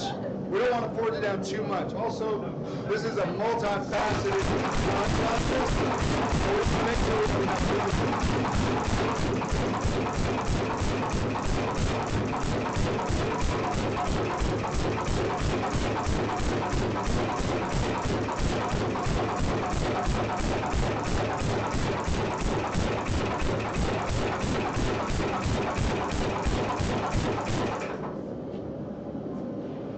Keeping it above 1500 act to relax the steel and not increase the risk that we needed. If you're forging down below 1500 and you're doing all your rough shaping, you're only wasting time. If that steel goes below 1500, get it hot again. Burt, I'm gonna sneak behind you. You're going to move the steel faster when it's above 1500. Below 1500, it's just making smooth and planishing. So I don't know if you guys caught that, what I was talking about. When I'm forging anything in this stage, it's still in the rough forging stage. So we're going profile and thickness. I'm not going to be forging below 1500 degrees until I begin to planish it, make it smooth. The reason for this is once the heat below is dropping below 1500, it doesn't move very well. It's not moving very good because this is high carbon steel. If I'm blacksmithing, I can still move it because it's like butter. But this stuff doesn't move, and there's no reason to do that. You're not getting edge packing or any of this nonsense. That's nonsense. There's no such thing as that. I mean, you refine your seeing of the surface. Yes. But not certain temperatures, they're not ready. We're still getting the shape of the blade, thickness of the blade, and all those things are still sculpting themselves. So, all that love that we have is making it smooth, and then we'll be doing the other side, normalizing, which is important. That looks beautiful.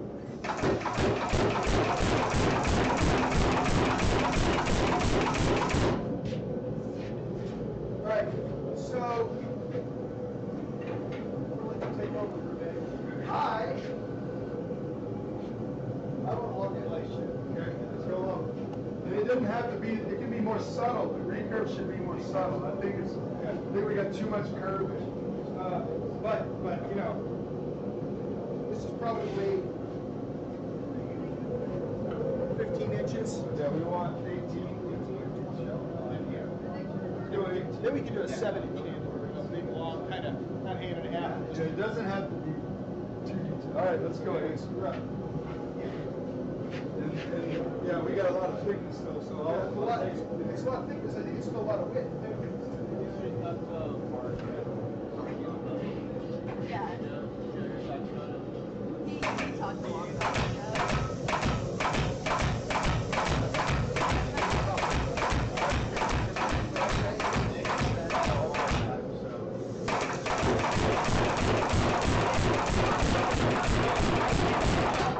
Okay.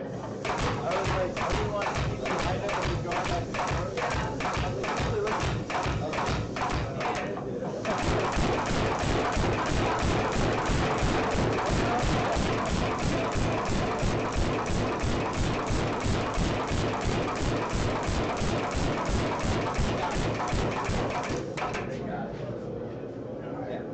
to send up here, Burt, as well, where that piece here is going to be. I'm not trying to put too much in here. If I get it set up, and as we speak, that'll be where the clip is. And yeah, we can keep making this like from. This should be about. We're going to surface right? So yeah, we'll go thinner too.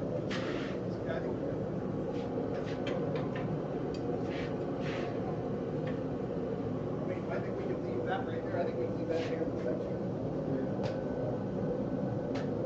Because, I mean, it's surf screen. So what do you think thickness was, like 3/16? Yeah. With the tape. Yeah. So I think we could do, yeah. So we're going to have some handle back here. We're going to have a decent amount of handle. We're going to have a little bit of counterbalance on that. So I think we could go, to a quarter and then start tapering it out and see how it feels. Because we're going to lose a lot of weight in grinding if we're really going to grind all those bevels in. So it's not going to feel. the more subtle, that recurve is extreme. Yeah.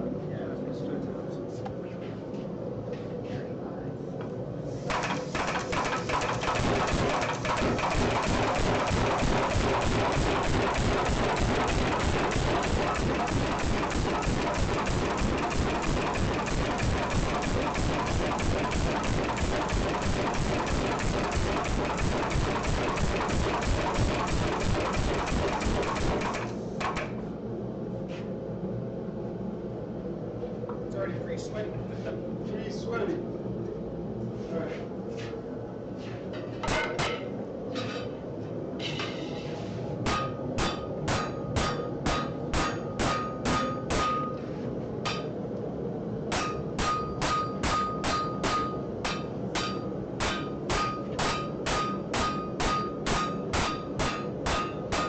Just reshaping, setting this up because this is going to be dead.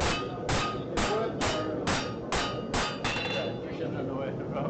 It's going to be dead. That's where the clip would be. I think we can even bring that out. That's clip, right? Yeah. Yeah. So I think we can probably even bring that out too. Point here, yeah. Yeah. Point here.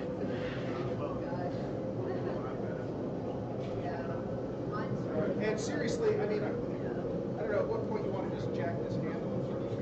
Yeah.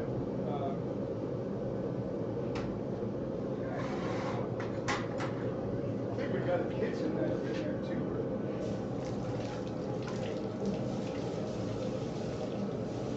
So what the water does is cools the handle off, so we can hold it. Want a little bit of water to get on the floor, so you can take it going back and forth.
They just said if they aren't forging the bevels, would they forge a distal taper?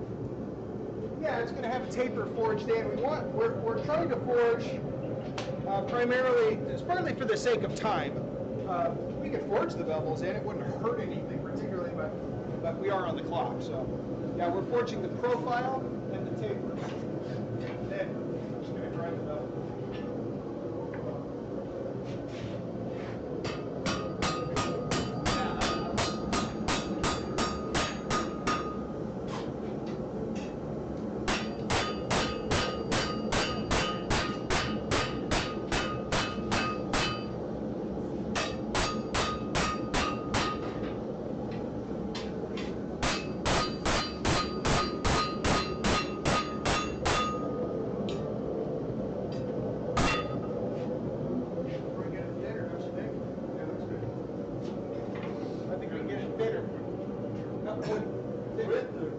Hi, Mom. This way. Yeah, think we get it thinner? You want to do that now, or just worry? I think we probably want that glasses. I need to bring it up a little bit. My dad's on the way. Grab some of this, draw it out. They're just gonna text me so I'm watching it. What's that? Yeah. Hi, Mom. Hi, Dad. Let's heat this up. Draw that out and get a good consistent taper in the whole thing. Then we'll have a longer piece. So what brought you guys out today? You here to meet them or learn or kind of a little bit of everything? I mean, you always have to learn. So if you keep something in mind, sort of like they're the best in the world. So Of course, you want to come out and meet them, but Oh, yeah, I yeah. mean, you learn. Plus, it's a cool process to watch. And I live 20 minutes away, so I always just come what it looks like. So he's really good. It's thicker than close. Yeah, let's do a little more.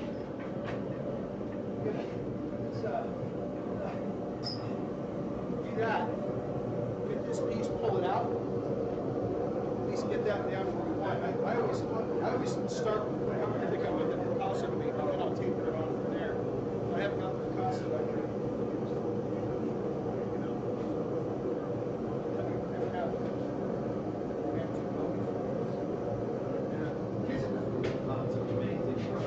How many times have you seen this done? Still amazing.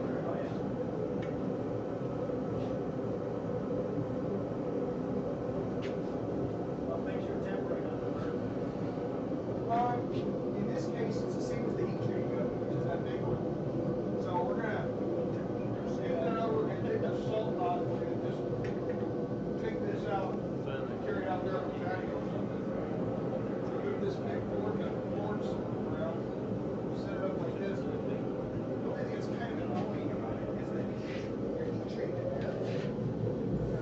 1,500 degrees.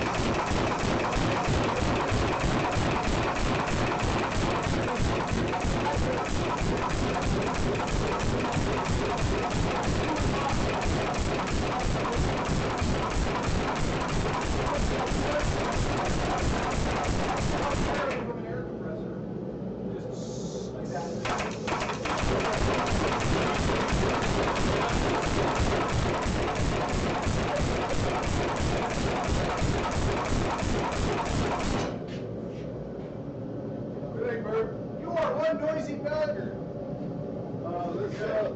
flat dies in the big ones? Yeah. Is that what you're doing? Actually, This? Trying to study like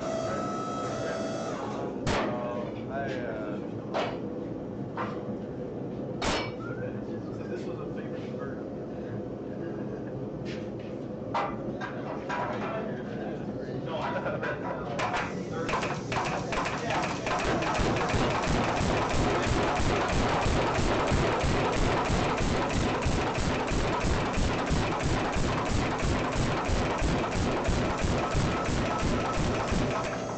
good job.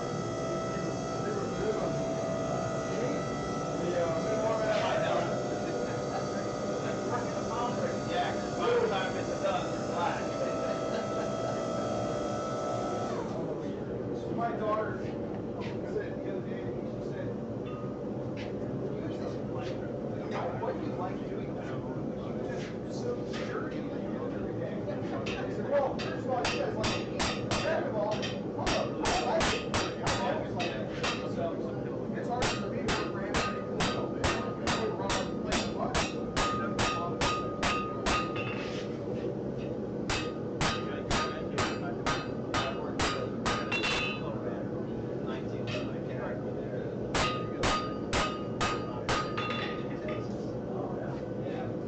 oh, I like it.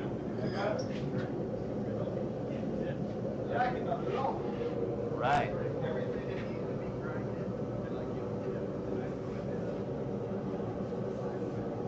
Now I'm just going to press it and get it nice and flat, and then we're going to figure out exactly what we're going to do next, and it goes straight to limited time only.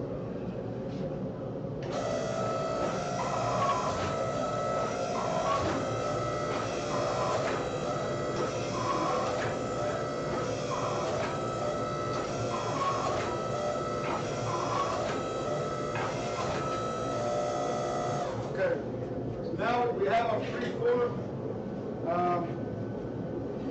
We're going to measure it because we want it to be about 18 inches or so.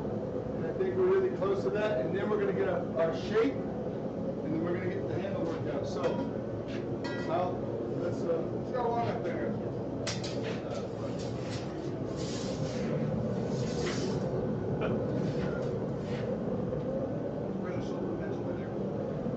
All right. So our blade length is going to be what? 20 inches in the blade, right? Yeah, oh, I like that better. Right? Right, so, well, we need to pull about that much out of the handle, and then we can lop it off if we want, and I can go to part of that, but ditch this whole head looking contour. You want to get the profile here a little bit? Yeah, yeah, We turn that down some? yeah.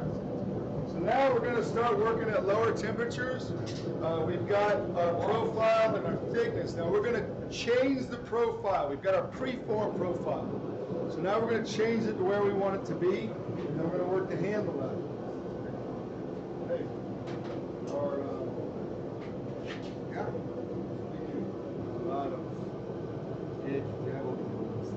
I like any extra. we won't be able to do fuller. I think you can, you don't want to force the fuller then, right? No, we don't have the eyes for that. So, edge bevel as you need to create profile, but don't edge bevel any more than that. If we need to curve a tip or something, we'll have some more width, we'll pull a little edge. So let's do this profiling together. I'll give you a little bit. I'm going to bend it forward. Back. So it's thinner, it's going to get hot a lot faster. Doesn't take long. Really want to kind of take some of this handle out. I want to come through and chop some of this handle off. Too much handle.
say we pull that, offset that. You want to offset it?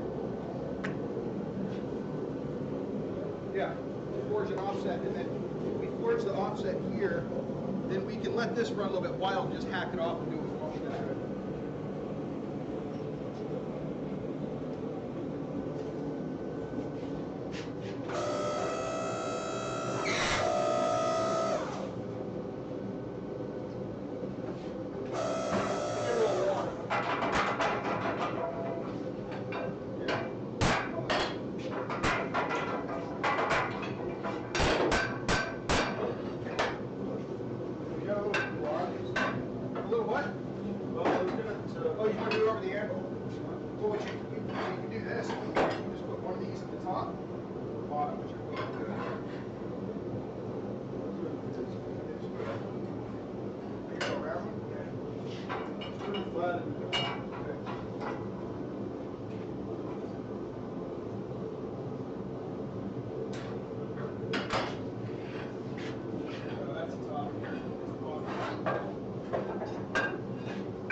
Where was our mark, Burt? Hey, Burt. Where's our mark? It's all gone. Yeah, let's mark it again. I'll mark it with you. Where's the hammer? We hold your juice? Here. No, I was multitasking. Somebody give me your muffin, quick! All right.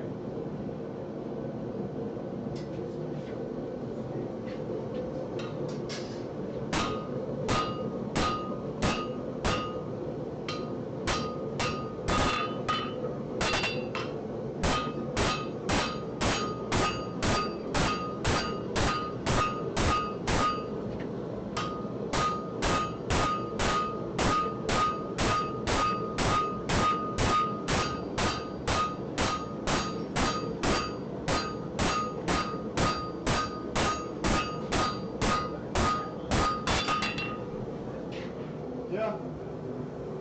I like that better than doing the thing, because I screwed up with the press of shoes. Yeah, no. I'm certain. I'll take this back out.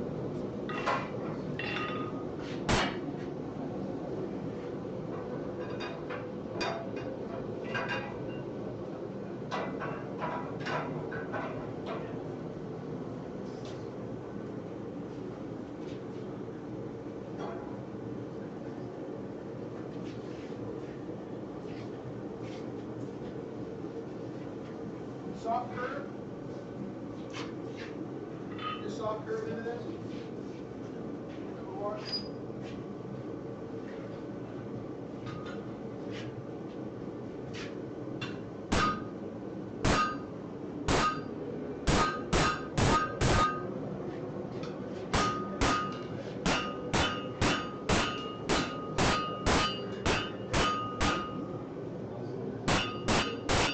We're gonna have to draw that out before we can get much.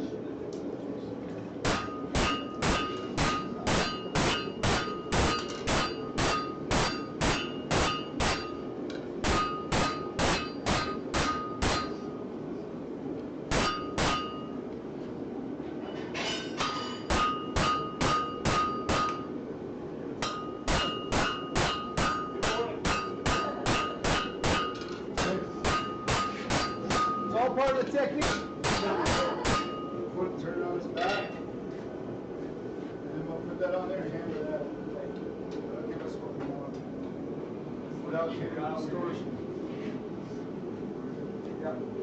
Then what we can do, we can pull that front edge down to get some sharpness back into it, because we're going to be dragging the cutting edge over. But that's I don't think it's the front edge. So is this part really hard for you all? Because both of you have done what you want for so long and done it in your own style. You have to do it with someone else. If Jason made mother of pearl pocket knives all day long, and I did what I did, this would be hard. This is hard. As you're saying, I'm sure it's kind of the same. Yeah, we're all kind of like, We're not high strung about it either. It's just like, hey, this is cool. Okay, cool. we all play on the same playground a lot, Yeah, I so. don't make a lot of rules.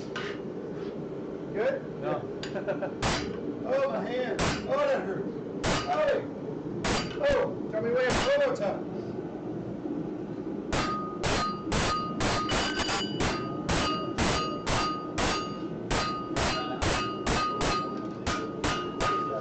Okay, let me hold that spot. What do you want to do? I'll just do a little quick bing, bing, bing right here. Just a little bit. So, be how much? I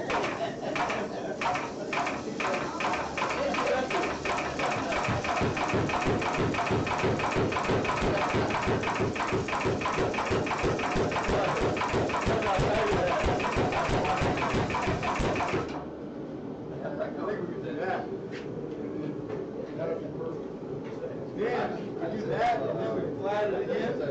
Cursor, you know what I mean? We just do the edge on that, real easy all the way down. To get it to pinch there. Okay, and then we'll get our flat spot for this, and it'll be flat enough to do the things, and then we can normalize. Yeah, sorry.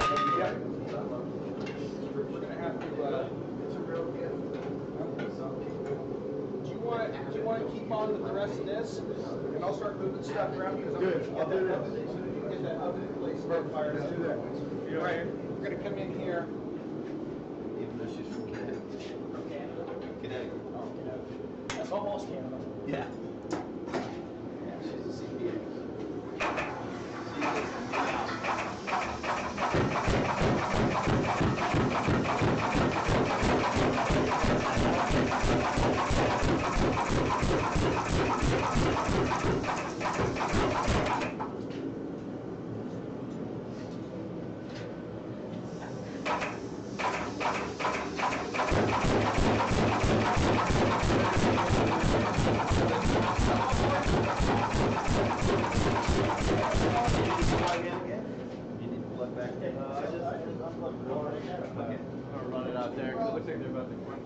Yeah, I don't know if he's gonna take out of the way or. Yeah, he's got all this out. You want me to run the board out there? That's okay. I've got enough to shoot time with another hour or so. Thank you. Thanks, sir.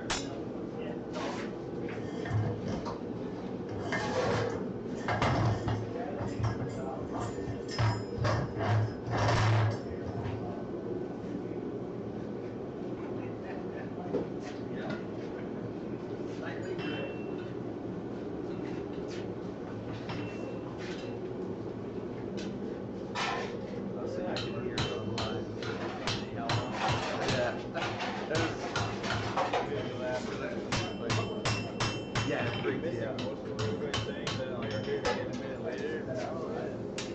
That's what they're saying. Okay. Yeah, that was good. Let's go. 3 seconds? No, okay, just the cursor. That's supposed to work.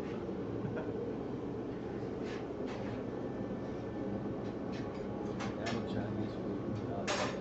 Crazy Chinese food. You got a really good house in my house. Doesn't take us, yeah, about an hour. So the thinner we get on this, the faster we can totally ruin it at this point. And we don't have a little bit of time. Oh, really? So it's important to not screw it up, right?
more subtle.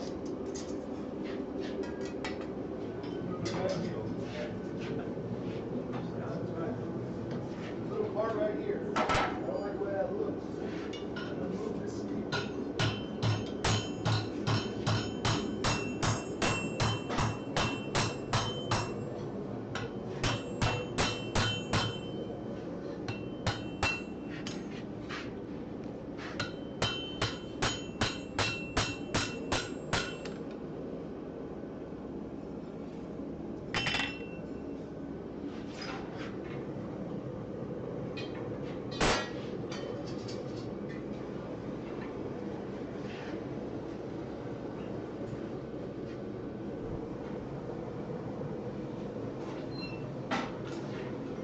Everything is so much more subtle at this point because we've got thinner, material is thinner. I was excited when it actually works. Don't use it that much. I'm getting really close.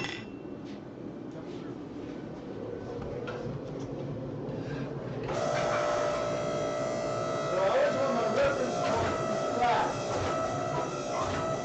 I need to see something, you know, consider profile, where the edge is, you know, relative to the center of the mass. I want to get flat first, and then I can see that. But if it's all wonky and curvy, what do you think? Yeah, hate it. Do it again. So we're straight here. Our edge is fairly centered. Now what we want to do is we want to adjust our profile. So we've got a clip, we've got this recurve, but we want this to curve in. And there's a couple places that are a little bit more sticking out than we really need. So what do you think, Burt? Well, I work close to farm, so that recurve is probably almost about where we want it. Let's work that part once back. the tip runs out. All right, let's do that. Yeah, 'cause we don't want it to drop in. We want it to have this shape that is really beautiful in nature. It's like a real subtle S curve. When you see those lines and stuff, it's just like, wow, I like that. You don't know why, but you like it. I like it. So I like to put curves in everything. I'm not a fan of perfectly straight line and stuff because it tends to get very boring. So the more curves, the better it looks. So I'm gonna refine that.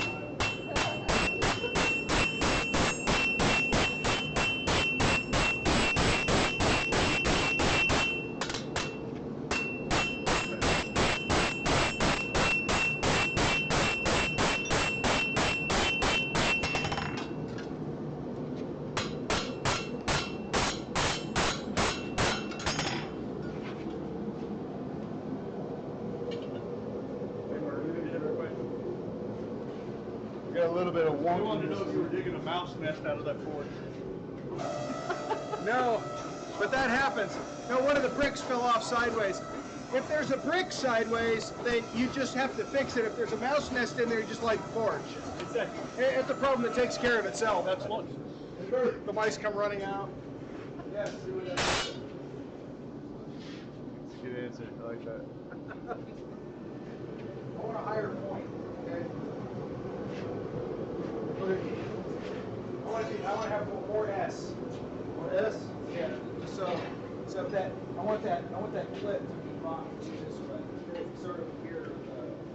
I like the recurve. It's soft. It's not real hard because it's so long. It's just It's going to match. yeah. Right.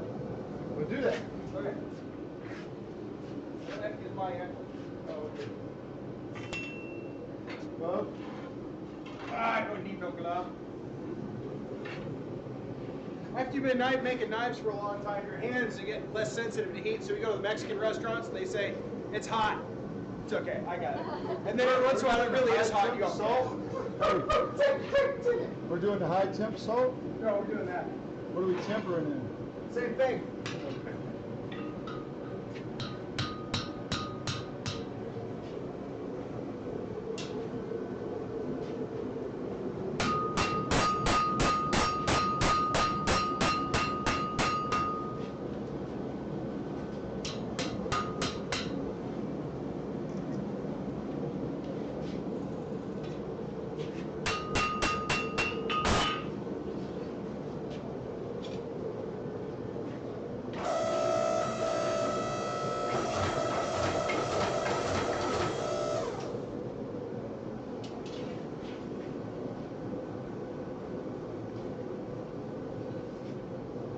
I like that.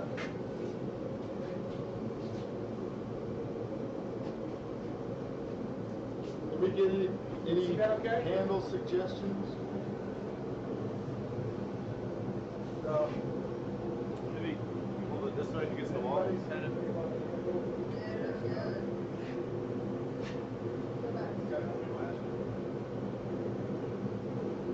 It's not very thick. Let's see how thick it is. It's gonna be light. Think like that needs an eye. Think like that needs an eye for your horse. I don't know. Yeah, some mammoth. I mean, when you put that, They can be simple too. They can be simple. when you put that acid in, it changes its profile quite a bit. Yeah,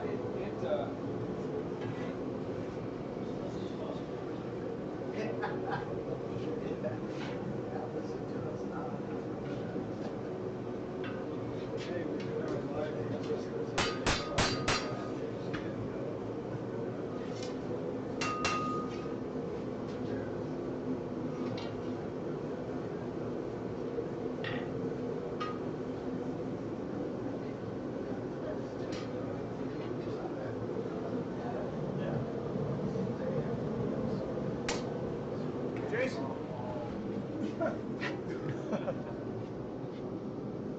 If I cut that thing off there, that'll give us a 7 or 8 or 9 inch handle. Yeah, It'll be that'd be fine. way more than we need. Okay, let's do that.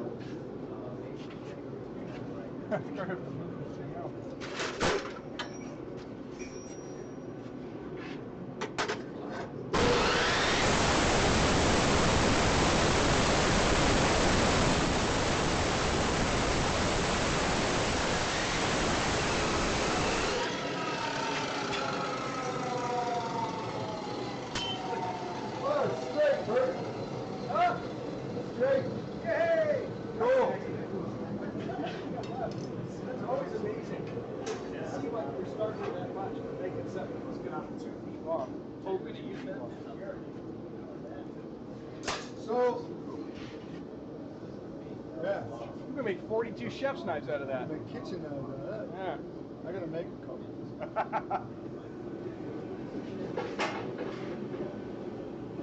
Okay, I'm gonna let you have more influence over this. Ah, I don't know what to do with the handle. We don't know what to do with the handle. One of the things with this size, extra handle is nice, but not too much extra. Yeah. Like, if you have 4 inches plus, let's say 7 inches. If the blade length, what's the blade length? Should be 20, maybe 120 and change. Alright, we can find out next week. Doing some sort of 7 will look really good. It'll be very handy.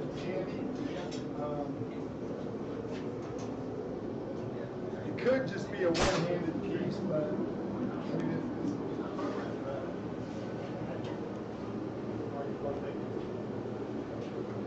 what's it gonna look like? Well, I'm going to start by stretching it out, and then as I make it up as I go. Oh, It needs to let me try. I got it.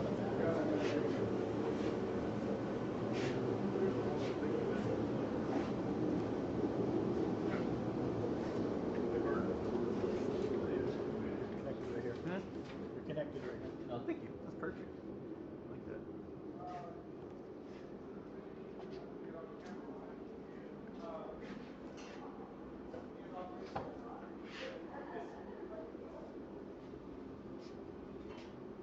I just think this is so interesting, you know, a lifetime of metallurgy. Yeah. Well, they make it look easy, and it ain't. I mean, because any one of it, you know, you might be able to sketch, but you can't bend the metal, you know. You might be able to bend the metal, but you can't bend the glasses. It's just so many fail points in each part of this process. And then now these two guys.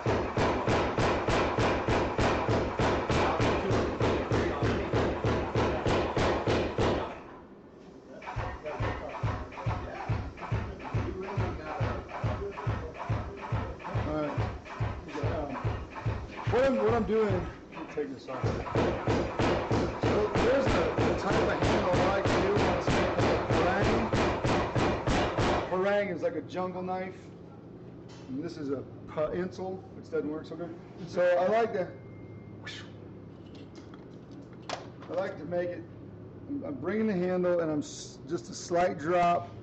This little kickback, this keeps the blade from ratcheting out of your handle. A lot of times people will put that in because it looks cool, but I came up with that because I was using all these knives from the Philippines and they have that little kickback in the handle and it made it where it wouldn't ratchet out of your hand. This is something that me and my friend Adam DeRosiers was doing.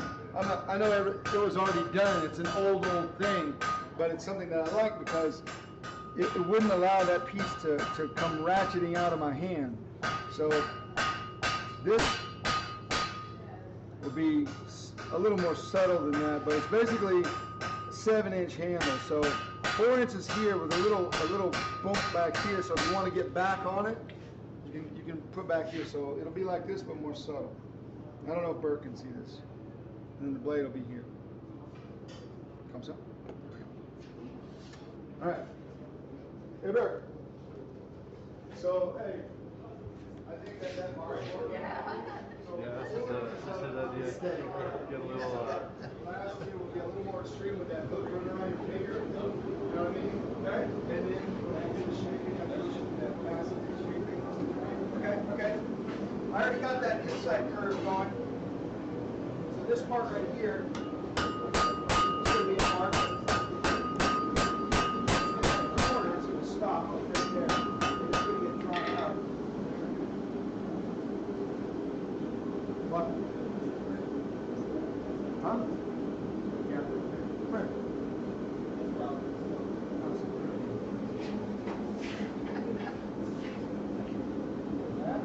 here. It's there.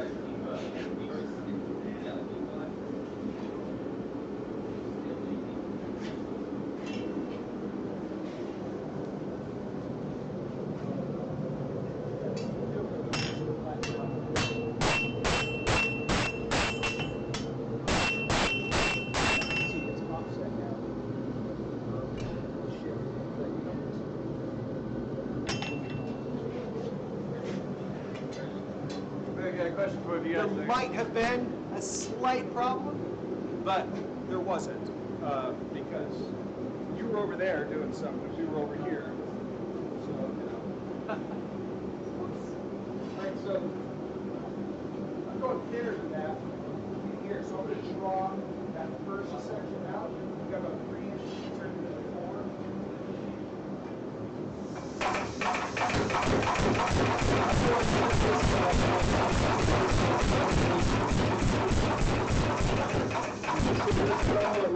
Oh, yeah.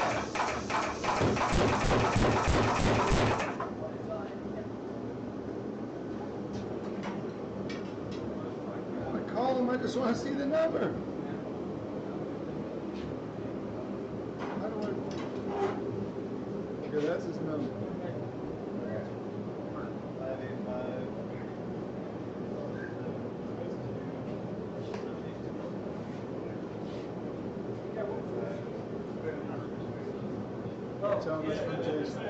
We had a question about the advantages or disadvantages of a press, right? Yeah, hand operated press. Yeah, of a press with a hand operated thing or a foot pedal. I don't know. Mine is a hand pedal. Yours is a foot pedal. Yeah, there's no disadvantage. It's all good. It's a tool that helps you make stuff. It's an advantage. So if you don't want to do it by hand, then you add a little lever and you can make a foot controller out of it. One of the things that I like on a press is when I stomp down, I want it to automatically go up. This one won't do that. Now that's one thing I would change, but it's not bad. That press works great. Very simple.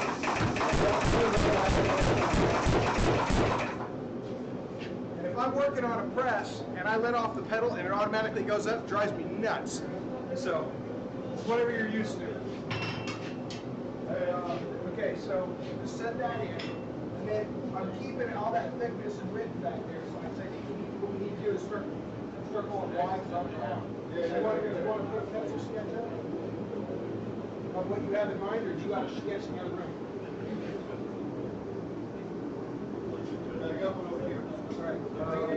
send it to him? Yeah, yeah. Tell it was for me? Yeah.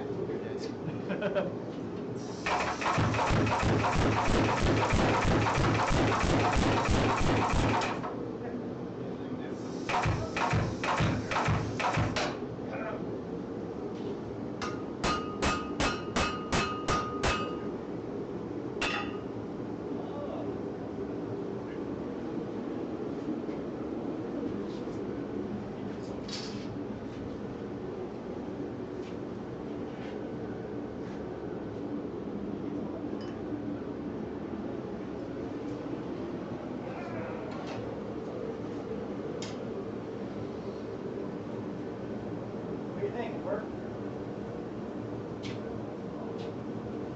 Think about whether I need to cut a little bit of that off.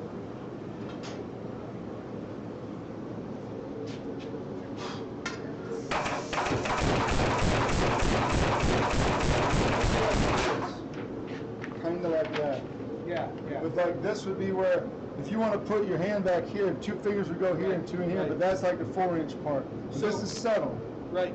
So what I want to do is I need to see, I think we could probably afford to cut a little bit off of here and then just use what's left. And make a belt buckle. We work that right now.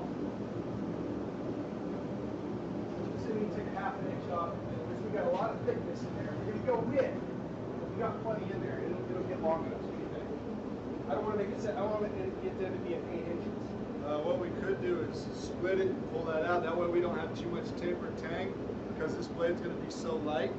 We're going to want some weight in the handle to compensate for the lightness of the blade, so it'll feel, it'll feel Well, faster. let's just we can dump it and get a good sense of it right now.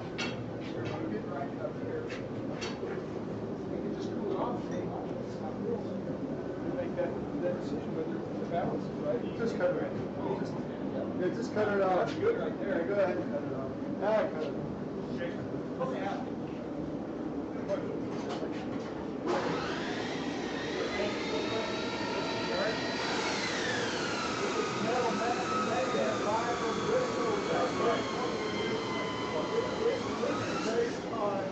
Some of our designs, but the blade is very similar to a yada.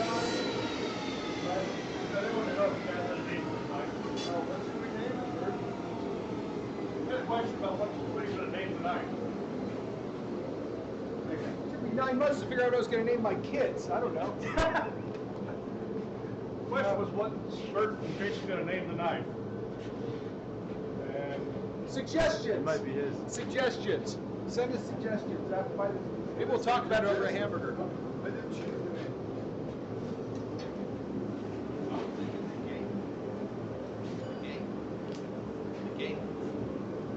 Because this is the head of the year.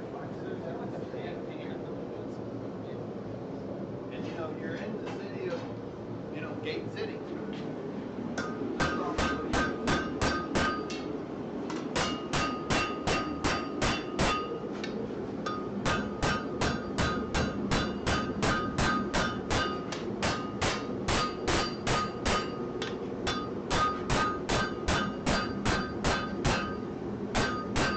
You're gonna do all of it, or am I gonna get to put any on the hand?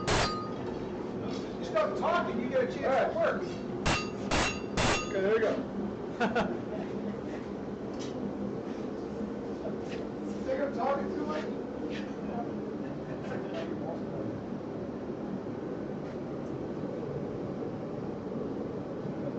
I was like a little Luigi off of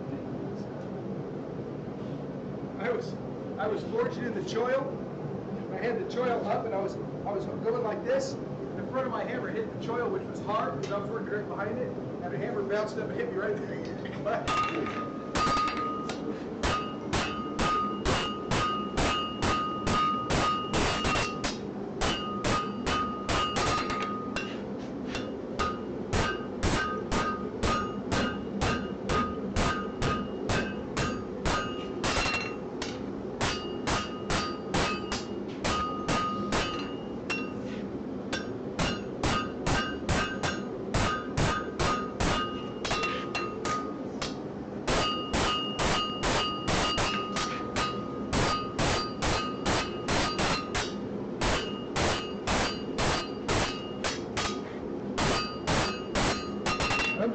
little. Sometimes I like to leave more so that I don't have to worry about it. I can make it a little bit bigger than I actually need it, and I can profile a little bit because that's a very sensitive part of the knife. You want to be able to totally control that blade, and if you can't, it's because of your handle or your blade's too heavy. This blade's going to be beautiful and light, but what do you think about that curve? A little less curve?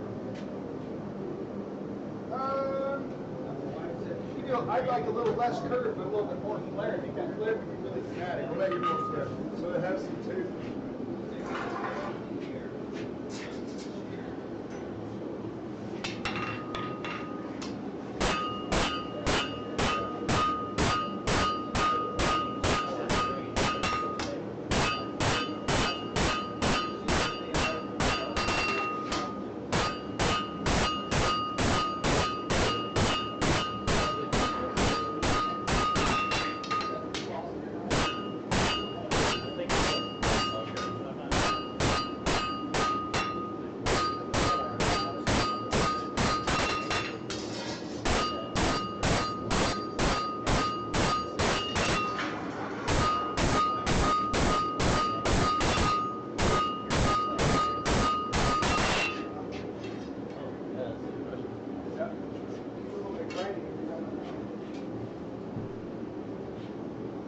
Did you make that hammer?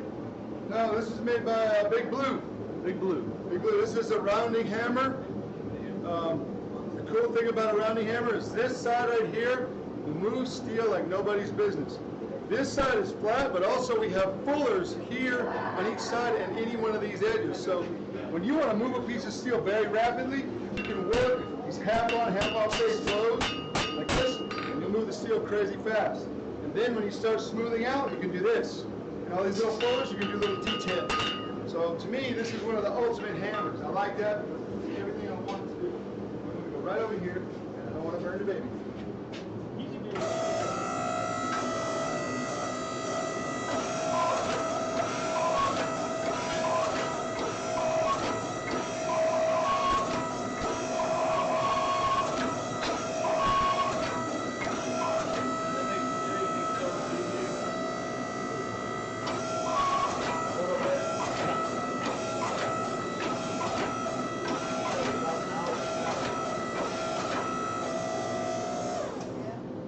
Burt. Yeah. Good day. Good day, Ken. That little silver thing.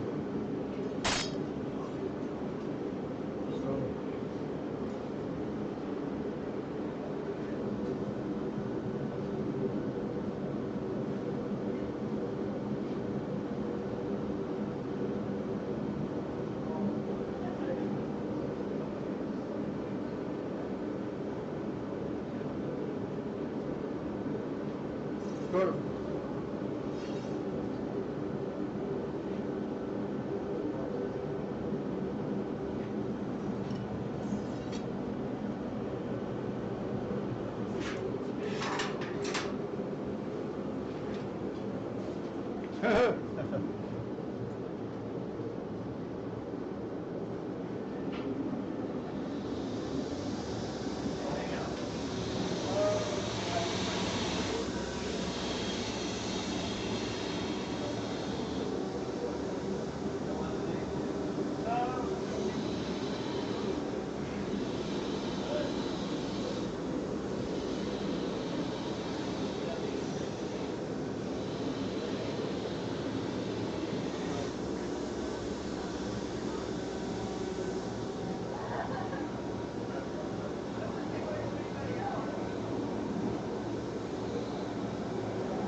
You know what I mean?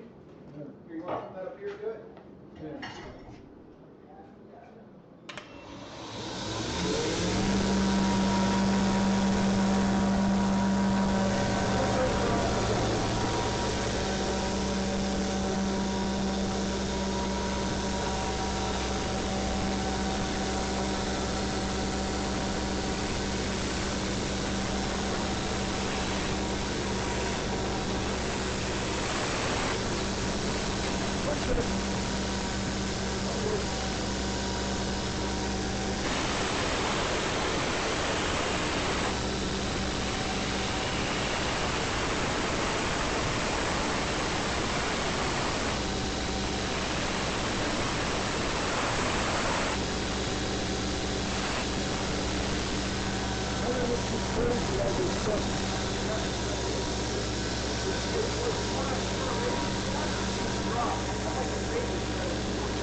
gonna be bad.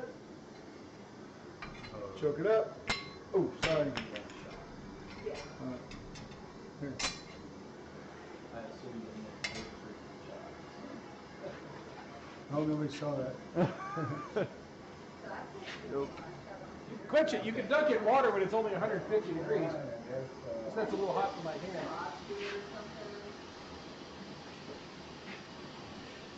Now, we're not worried about that cracking because this is Burtanium and Nitanium mixed together, and it's not possible for this to crack or break.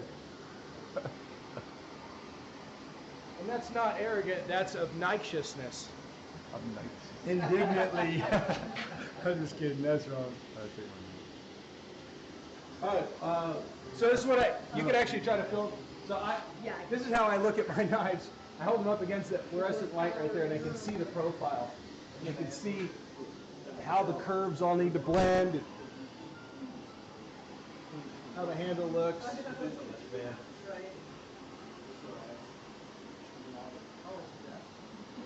So right now, so we still have grinding yet to do. But so right now, the balance point on this is about here. And very little grinding is going to be done in the tang. We're going to do a lot of bevels and a lot of fullers. So our balance point right now is, I'm just going to call that 5 inches ahead of the choil or the plunge or the top of the handle or whatever. And we're going to be probably closer to 3 by the time we get all that grinding done. And when the handle's on, and then you got handle, which is a little bit of counterbalance back here. The balance points can be so close to the handle that the end of this blade, which kind of feels like a chopper right now, is going to start to feel lighter and lighter as we do this. So you kind of have to bear in mind what's going to happen through the rest of the process. But we're going to pass this thing around real quick. Let's take a picture of it too. What do you mean? All right. Actually, what we need to do is we need to do a little bit of grinding. We're going to pass this around really quick. Anybody who wants to.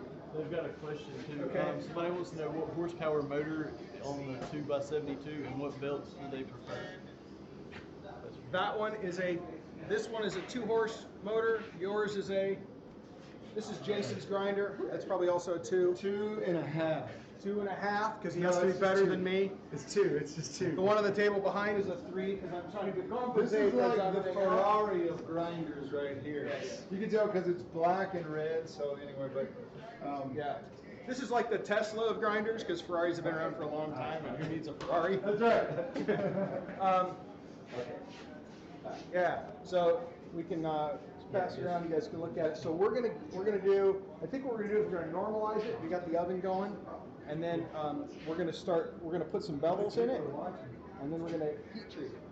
We don't want to grind it too close, because we still have a lot of blade to fin. And you're going to heat treat it before like 2 minutes. Yeah, we're gonna do it at 2 minutes. Boom. I'm trying to get him to share it. Since I know they all have cake hanging up in the woods anywhere. Or they do the slice test.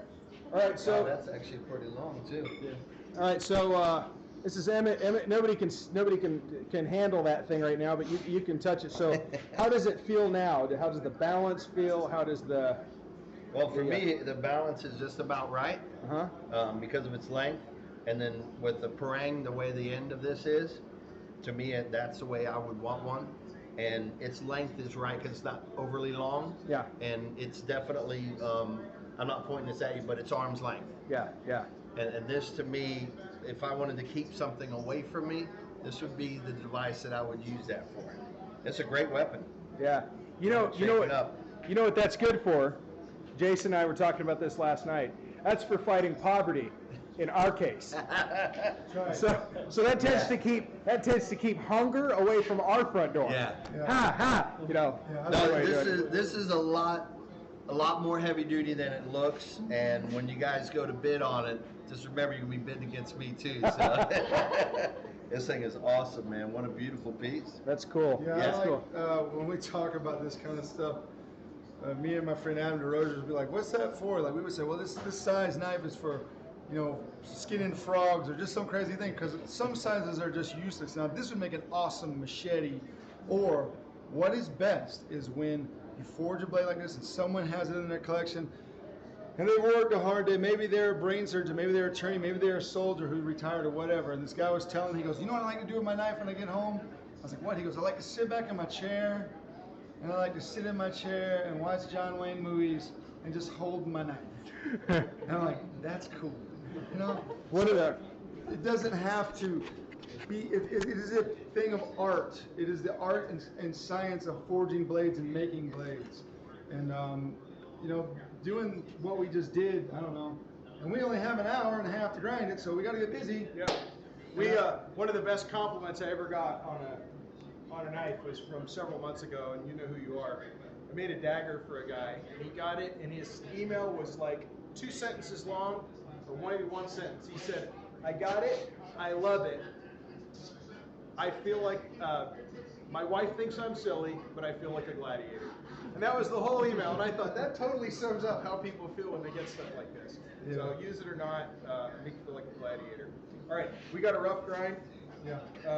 So we're gonna leave the forge scale on it. Let's just, what do you want to lay the primary bevel in, like a 1/2 inch? No, I don't do that first. I want to do the fuller. I do this first. I grind this bevel first, and then I grind the fuller, and then I grind this. That's confusing. Well, it's the way it works. Because if I grind this first, then I screw up on the fuller. So do the fuller first. You do what? Fuller. No, what do you do if you do that? If I grind the bevel first. I've heard about that. Show me how that works, because I've never screwed anything up. Yeah. Okay. Well, that's cool. Okay.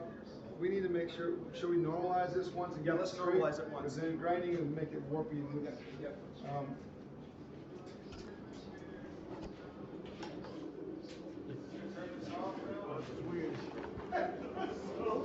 We're just contributing to global warming out here. One of the things that's really important to me about making pieces like this, there are pieces that I've picked up and held because I look at knives are also art, and I hope that one day they will be accepted as art, or at least American fine craft. I like the idea that that piece stirs up an emotion in you. I've got a friend named Andrew Mears. He made a dagger. I can't even talk about it because it just stirs me up like that. And there's pieces like that. And I want people who are able to support what we're doing to feel that way. When they pick up that piece and we tell them the story, how we came up with the idea and how we're here at this point and why we're doing this. We want to inspire people to make, but we also want to show how it's done, and that's why we're doing it all day long. But I want someone to have this piece, when they hold it, they can say, I saw that, I was there, I experienced it. I want that emotion to be stirred up in them. So that's important.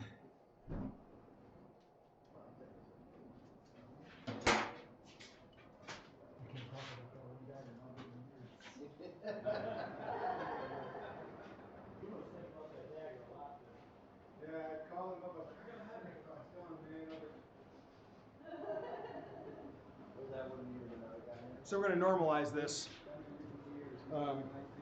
Normalizing is when we're going to heat this thing up. We're going to go to critical and then just a little above. So in this case, we're going to go about 1500 degrees. And we're going to let it soak through nice and even. And then we're just going to take it out and let it air cool. That's going to take the stress out of the steel. And it's going to regulate the grain size. It's going to allow it to, what we've done by sticking it in here and getting it hot in different places and hitting on it in different places is just got it all sort of irregular. And the worst thing you can have inside of a knife, but especially something big like this, is irregularities. Because when this thing flexes and gets used, you want it to bend evenly and not have areas of differing stress. So we're going to normalize it one time, and then we're going to go right into grinding, and then we'll come back and harden it. What does critical mean? Critical temperature is the temperature at which the carbon, so steel is iron with a little bit of carbon. That's what makes steel steel. And there's a lot of other stuff in it, but in order for it to be steel, it's got to have a little bit of carbon in it. Critical temperature is the temperature at which the carbon goes into a liquid form within the solid matrix of the steel. So lower critical on this mixture is probably 1375 or something. So, but normalizing temperature is going to be hotter than that. Really, normalizing temperature would start about 1600 degrees. And if I'm doing this in my shop, I'll do one at, maybe, depending on how hot I've gotten this, depends on how where I need to start normalizing that. But we're gonna do this about 1,500. We're gonna do it one time, and I think that's gonna be good enough. Partly because that's what time we got. Why does it make the steel non-magnetic at the temperature? Something about the, this is just a little bit above my pay grade. Something about what makes steel magnetic, what makes iron magnetic really, because that's what's the magnetic part is the iron. What makes iron magnetic is the structure. It's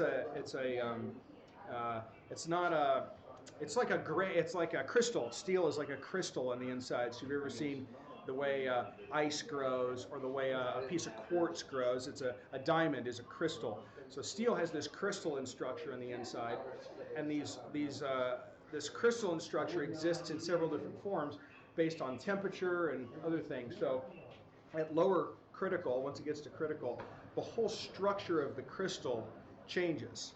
And that structure is a non-magnetic structure. So there are steels, a lot of people who have stainless steel pots and pans or spoons or things like that in their kitchen, a magnet won't stick to them. That's not because they're not steel or not because they don't have mostly iron, but because the structure of that steel is austenite at room temperature, whereas in this steel, in order for it to get to be austenite, we got to get it up to almost 1,400 degrees. So. So that was a tough question. Yes, that was a really good job of explaining it. Well, I hope it was right. Yeah. Over the years, you've looked back and you've realized I've said it always this way, but that's not quite right. So.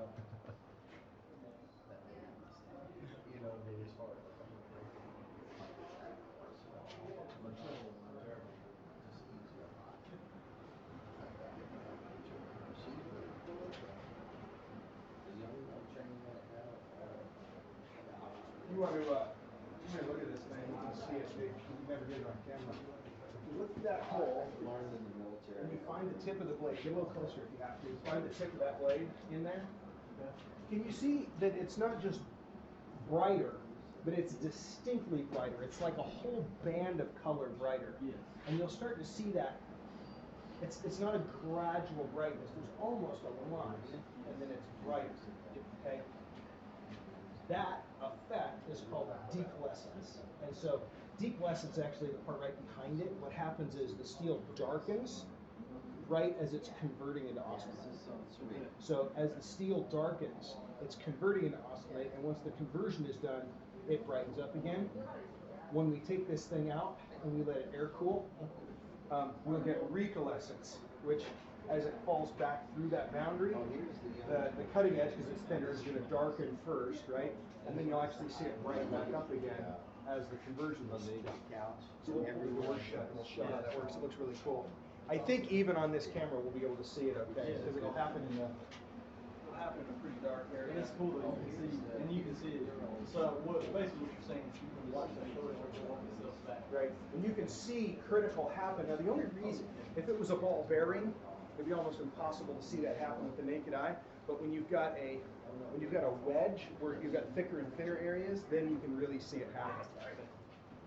You want to see something really Before I pull this out of here, if anybody wants to, look right in that hole. you can get about this far away from that thing. You can look through that hole and you can see the blade in there as it's heating up. The blade is essentially oven temperature at this point, or very close. And oven temperature right now is about 1480. We're going to go a little bit hotter, and we're going to leave it in there just for about 5 minutes, just to let it get a good soak at that temperature. If anybody wants to come in here can see. So by looking through that hole, you don't have to open the door and let all the heat out. You can just take a look at it, kind of see how it's doing. You notice both these have a hole in them. The hole is off center on the door because we put the hole right in the center. Well, no, then you're looking right down the center of the blade. You can't see anything. But if your hole is off center, you can actually see the whole length of it. Yeah. That was something I had to figure out.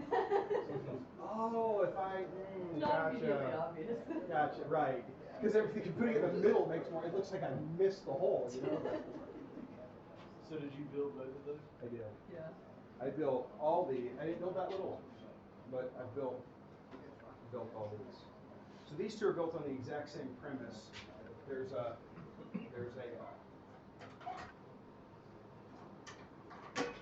burner it's a long burner. It looks a lot like a log lighter in a fireplace, except the little holes that are coming out of it are modified to run at much higher pressures.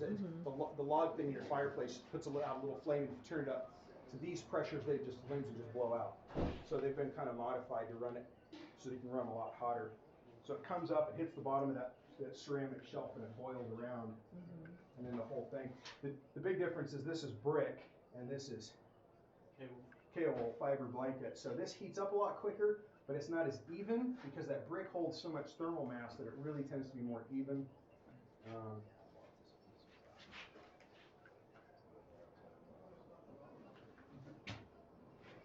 So I'm going to, let's see. Let's just move some of this stuff. We'll get ready to pull that thing out. I want everybody to try to see this. Doug's gonna post it to his thing too. Punching out there. Why don't you guys, come on, everybody come on in here. Doug is, We're going to shut these doors. Yeah, are we doing a Facebook Live also? I don't think so. No. Okay, yeah, he was telling us to do Facebook Live too, but I don't know how to do that. If We have to have a camera, cell phone to do it. Anybody that has Facebook has internet, and they can just go over to YouTube. So just do that. We're working. So the last time my friend Doug Mercado did this, he had like 17,000 views. So he just called me, and he's going to post it on his YouTube page too. So. It's just, one of the things is getting more exposure with this craft, and it's my art. I started as a sculptor. I did wood carving and stone carving, and I drew, and then this turned into making knives, because that was the only way I could express every media in the one object of usefulness. And they're wood, and they're pointy. Pointy sliciness. They're pointy and they're slicey. Well, that's pretty warm. I'd like to be that color, that bright orange glowy color. Yes. That'd be kind of cool, Yes. Yeah. Those are our heavenly bodies will be 1,500 degrees. That's what the glowy thing is. So. Yeah. Warms the thing. Yeah. Talking to Doug. Somebody just said, "I see you on your phone." I was like, "Yeah, I was talking." that door. I'm not gonna turn that call down. All right, so we're gonna show you guys something. See if we can see this in the dark. Wow. Hey, John, run over to the bathroom there and cut that light off. Ooh. Okay. So. I'm not playing spin the bottle with you guys. So it's just already starting to happen. Can you see that little bright? No, turn that off, if you don't mind. Yeah, it's just. See that bright line that ran down the edge? Can you see that? It happened before I could almost get ready to explain it, but the edge darkened and it got bright as it went down. Now it's just going to darken, and it's going to keep darkening. But that bright line that followed that dark line was the conversion of the steel from one kind of crystalline structure to another one on the way back down. So, cut that light back on. We're just going to. That's how we put the mojo in it, baby. Is it straight? No! You want to squeeze it in the press? Oh, we don't need no press. Okay. So, I know how crooked that press is. So I got a question here. Because we're going to leave forged texture in it, too fuller or not too fuller? That is the question. Whether it's just nobler in the mind to stuff with the slings and arrows of outrageous foolery, Yes. or to take arms against a sea of grinder marks. Yes. But this day, all of you who are here with us, you won't regret, because you'll remember this day, and everybody else who stayed home, they'll spend the rest of their lives regretting that they weren't here. And when they hold up their hands, it won't be dirty like this, and they won't have the safety glasses of the dog tags. And they'll say, "Man, I could have been there," but you weren't. Yeah, in biblical terms, it would be weeping and gnashing of teeth. It's just it's the epitome. It's like the sixth level of Dante's Inferno is missing this event. We happy few. The sixth level of Dante's Inferno is missing the event, and then your freaking internet just won't connect for all of eternity. It's buffering or something. My 12-year-old daughter asked me one time. She said, "Dad, what's your least favorite word?" And I said, "Taxes." I said, "What's your least favorite word?" She said, "Buffering." Only a 12-year-old would think of that. All right. You got straight. Oh yeah. Sort of. Your edge is freaking crooked, but that's a grinding problem. The spine isn't straight yet, I think. It's not? No, the spine's straight. Oh. I think it's straight. Look at it. Let's just press it in. You want to do that, don't you? Well, man, it's pretty good. I think we should just squeeze it. We normalize it in one. Just to ensure that it's a little bit crooked, because I know those dogs aren't perfectly flat. Oh, well, mine. Oh, well. All right. That's fine with me. See, it's because I love curves. I do too. That's why my dies are a little bit. Yeah, when it curves like this, that's not good. When it curves like this, that's sexy. You're so judgy. Yeah, well. All right. You want to pick it up in your bare hands and go grind it? And I have to lick it first to see if it's hot enough.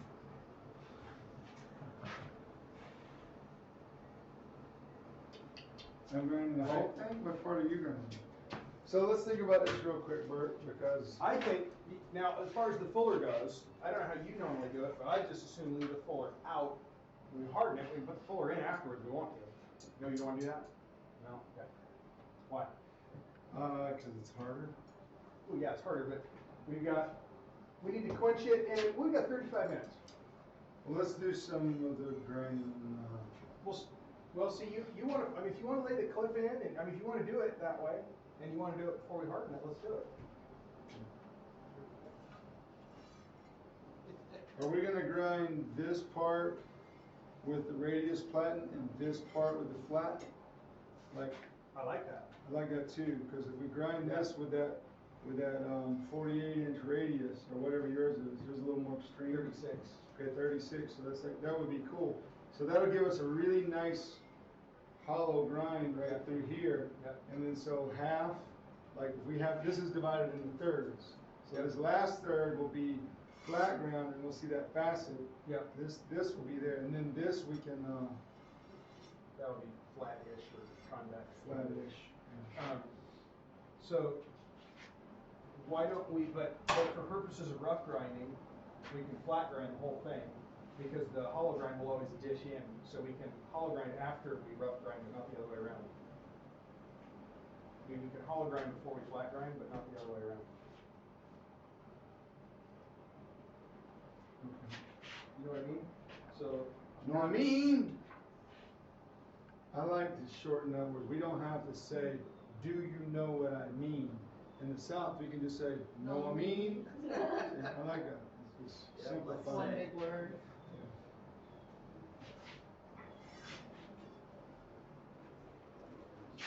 So we're only going to go up to here-ish, right? With that grind, if we put a fuller in. Yeah. Okay. And then the fuller will sit in here. How high do you like to run your fuller? Pretty close to the spine? I run it really close to the spine, and then what I do, I'm gonna grind here. I'm gonna go.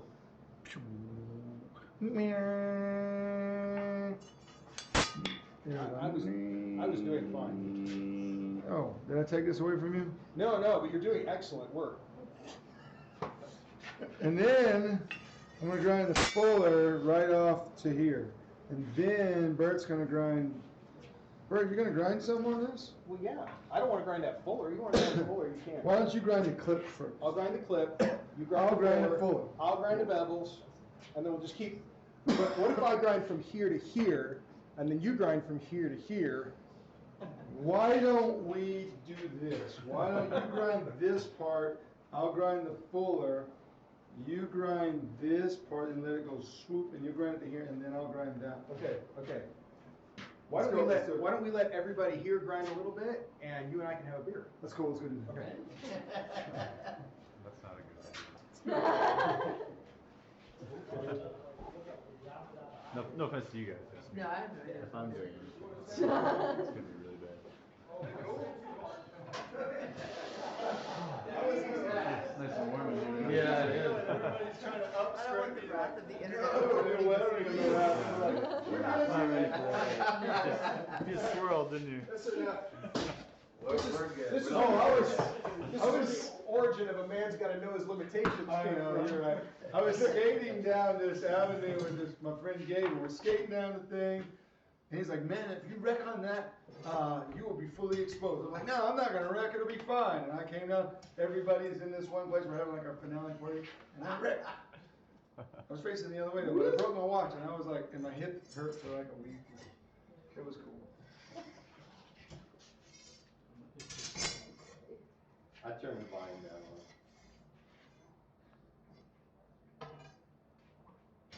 You want to center on your edge, or you want to? Yeah, center to edge, and then the center of the spine too. So then we don't have to have any confusion about those grounds.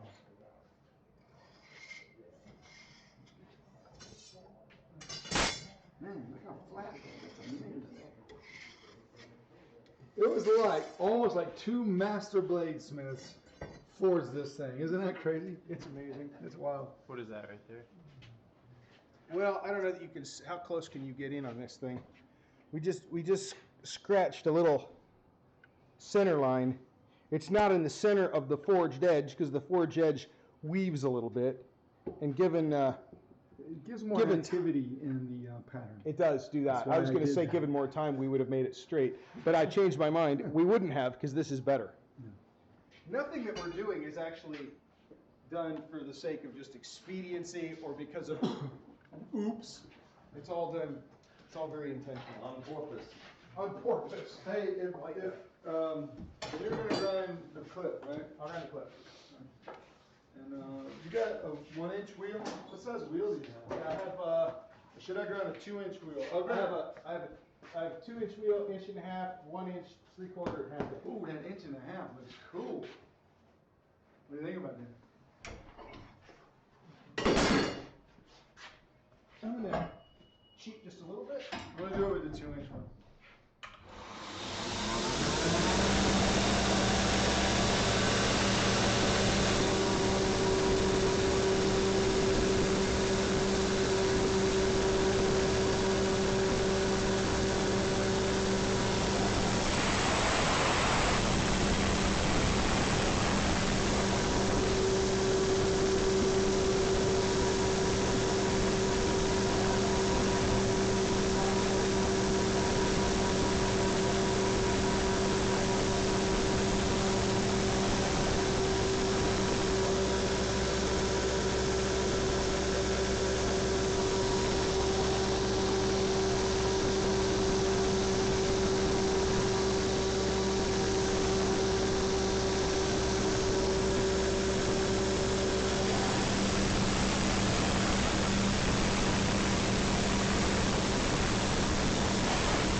Before we do this, I'm gonna do one more thing.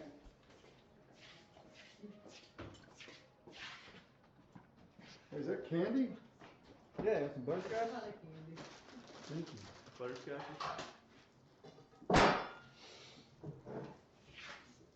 What are you gonna do, Bert? Well, We're gonna weigh it? yeah, we're gonna weigh it before and after. Cool. Beer. Oh, yeah, turn off. Butterscotch beer. Is Oh, your- I haven't tried that. Is it good? I don't know.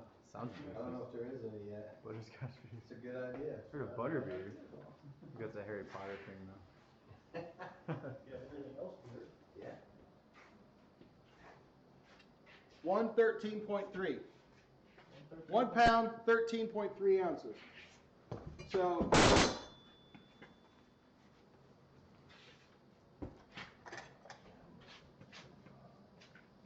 Where's that silver pencil? There's a silver pencil, we'll write that down. I don't see it, Professor Duzan. I don't know what I did to this. Here. Sharpie? That will work. I can't hear you. Yeah, sure, right there. Oh, yeah, okay. 13 ounces. There you go. You wrote it down. 132. MVP. You just want to butterscotch? Did you make this?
I like this idea here. I wonder if I could use that and put the little wheel on there.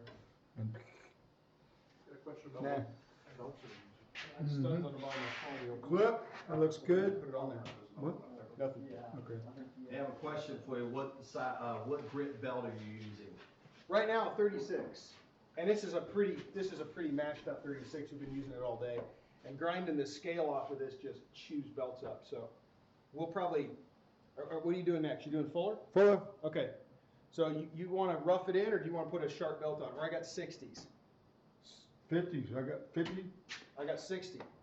How about a 55? I got a 36 or a 60 How about a 58? or a 400. I'll just take 60 then. The other one is a Sharpie. There's a blue here. Right. Was that your question that was written? Jason, What, bud? are you using my grinder and are you using a small wheel attachment? Right now, I'm trying to figure out if what size fuller I want to put in here. And I'm thinking a 2-inch is going to fit in there beautifully. Yeah? Yeah. What? You want to use your grinder for that? You gonna freehand it? Or are you using your rest? Because you got a 2-inch, you got a soft contact wheel. my largest small wheel with rubber is 1.5 inches. Okay. So I think I'll just do this. okay, you freehand it. You want to use yours? Oh, I don't know.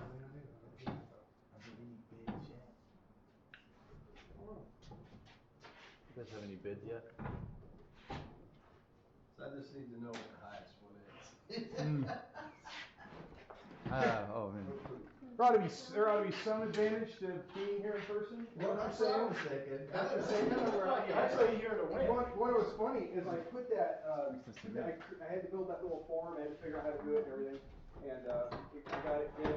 So I put a couple of bids on it just to see what it would do, you know, because it was supposed to list out like a spreadsheet, so I didn't have to sort through all these emails or something. And I went back later, because I was trying to figure out what it was, and there was another one, and somebody had dropped a bid on it. It was like 2 days ago, we didn't start it on it yet. I'm like, well, that's confidence right there. They're like, no matter what you guys come up with, I'll throw out this amount of money. I'm like, I like that. That's good. We can make That's a spoon. hilarious. He already bought it. The fact that we got a bid like 2 days ago before we even started working. Oh, yeah. I think you can tell from the website. It just- All right, thanks, Bert. That is funny. I like these belts. Is that because they're free and you didn't have to pay for them, or what? Yeah. Okay. I like free belts. I like. Bert, did you make most of that machine there? As No, far this as is the a- angles. No, this little contraption right here, all this, yeah, I made this, but Hey, Bert. factory made one looks like that. I need a hat. I just, there's one. One hanging up. Yeah, don't use that black one, use the one underneath that. So I just bought one of these, I had them ship me both parts, and then I just built that. It's So that's for your 45? That's set at 45 degrees? I don't know what it's set at. It's set something steeper than that. But it's, you know, I just put a big Allen wrench in there and I loosen it up and I can put it. Any angle you want? Yeah, from, you know, I can only go, if I want to rough in, one of the reasons I use that is because if you're just standing there, I can grind really accurate, just standing there freehand going like this. But it's very fatiguing on your joints. And then those are the kind of fall over there, like this. Your elbows hurt. And a lot of what that is vibration is. And then, you know, even further down the tendonitis. Yeah, you get all kinds of damage from vibration. So the reason I did that one is because I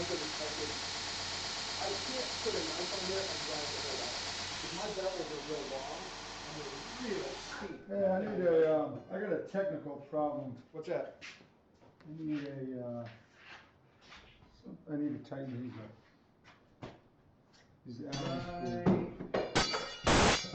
Try that one. I need some. Not this one, but for these top. Oh, that one right there? Yeah. Oh, okay. Too big.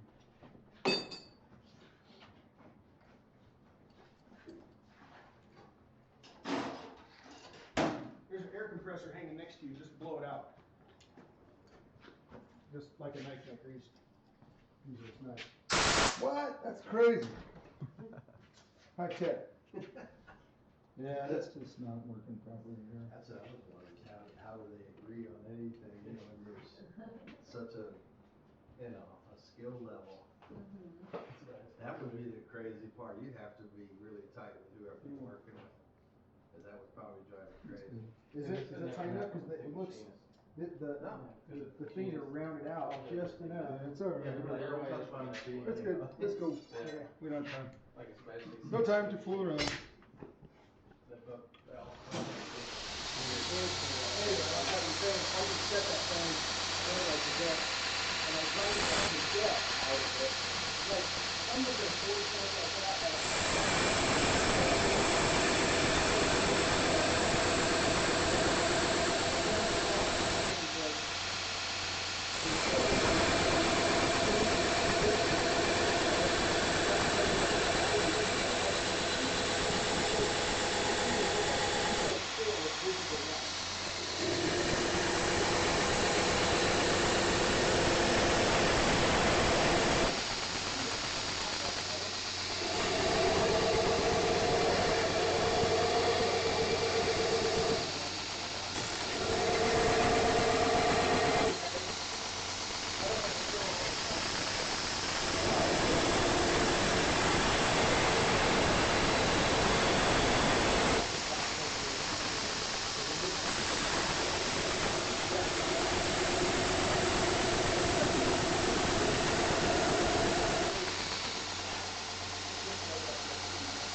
something that the Fuller does is it makes the blade look way cooler, but it also makes more surface area. So it makes it stiffer, but it also makes it lighter. So lighter, stiffer, but my reason to do it is because it looks cool. It's hard too, it's hard to do. I'm going to do this side and then I'm done with the rest. I just use the rest to establish it.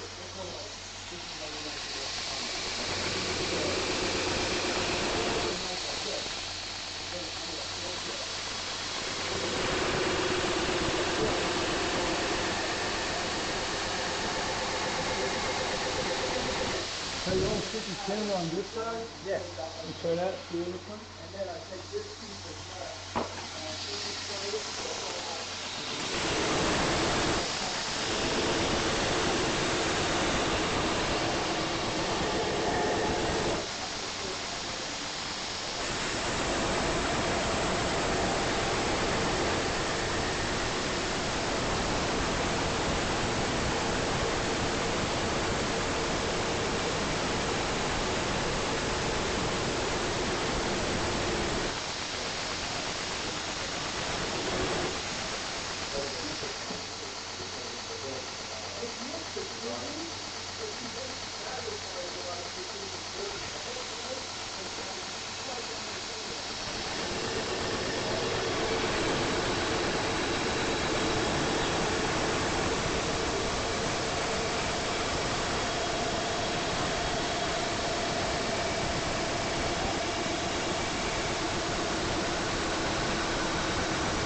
Alright, now I'm going to get rid of this. That. They don't know how many of these we're going to do, but they wanted something that would be, you know. Take the fuller all the way to the tip because I want it to fade out. I want it to fade away. So one thing I like, Burt, you got a masking tape? You got a masking tape?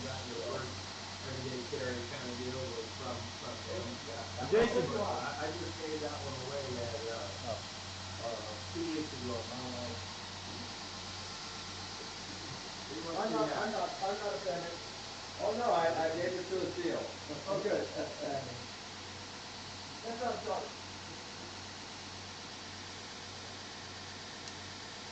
Alright, just give me a little reference point. So I don't want to do that because I have room. Once the heat treat, I can go back and clean this up. Gentlemen, you've got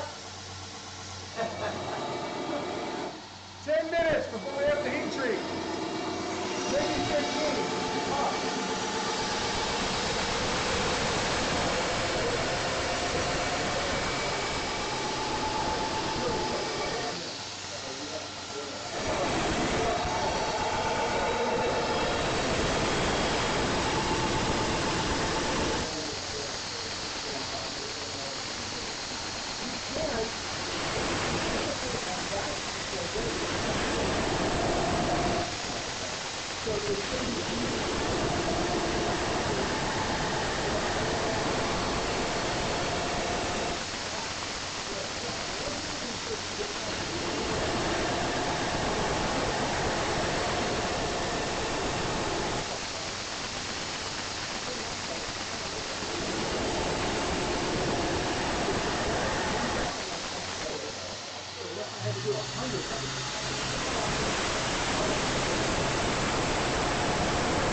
took these sticks and the handle and stuck them down to the side of those teacups.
Is that higher than normal? Oh, very high. I can't really see them. I had a really hard time seeing You want to stand up some?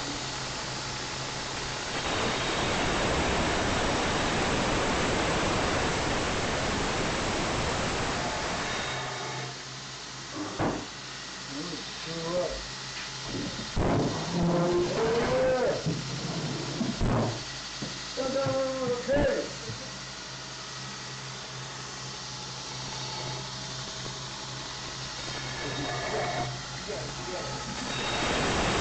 Well, you can't be on the floor. Oh, gotcha.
Hey, Burt.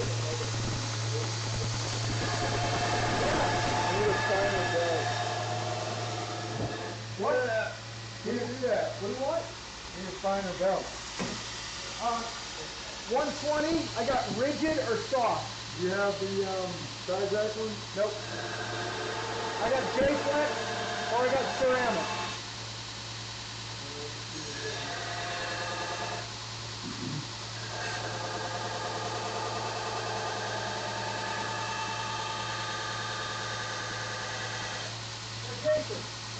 Jason, Yeah. we're rough grinding. Just remember, we're rough grinding, so we can chase all that out later if you want.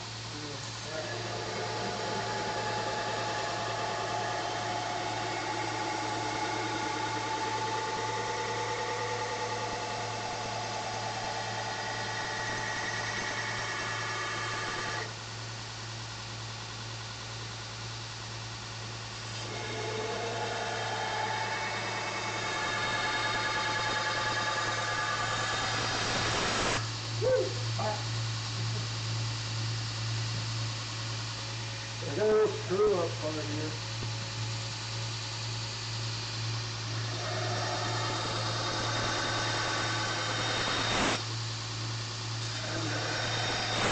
I don't really need to take it any farther than that.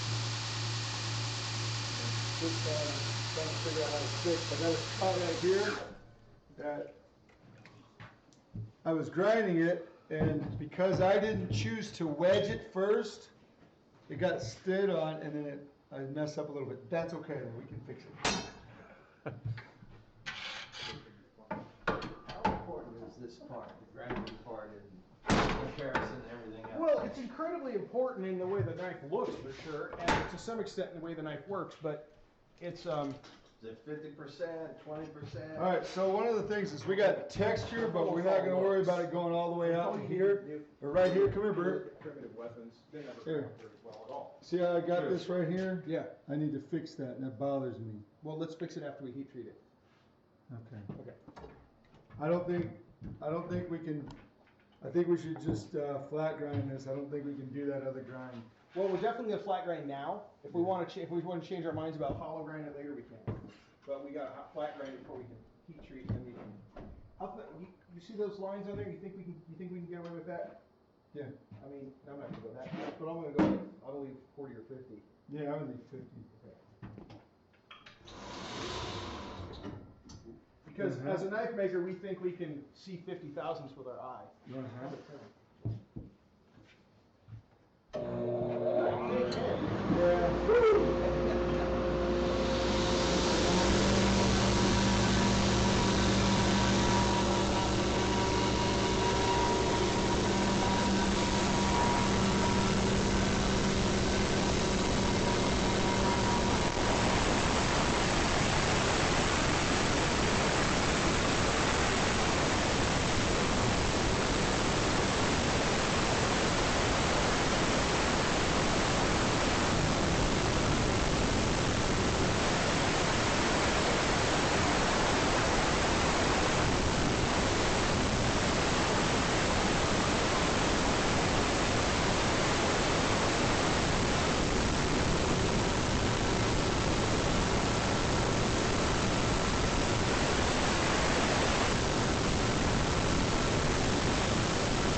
about 60 grit belt standard. That's 60. This is 36. Should we put a couple of holes in the tank in case we need them? Yeah. Want this back in?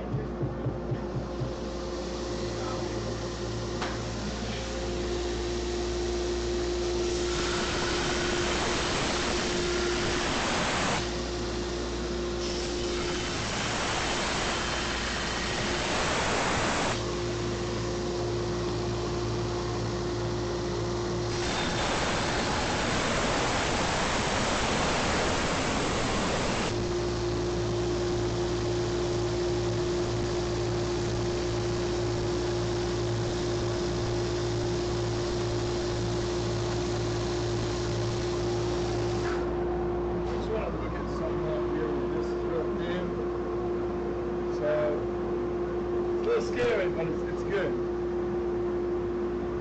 All right.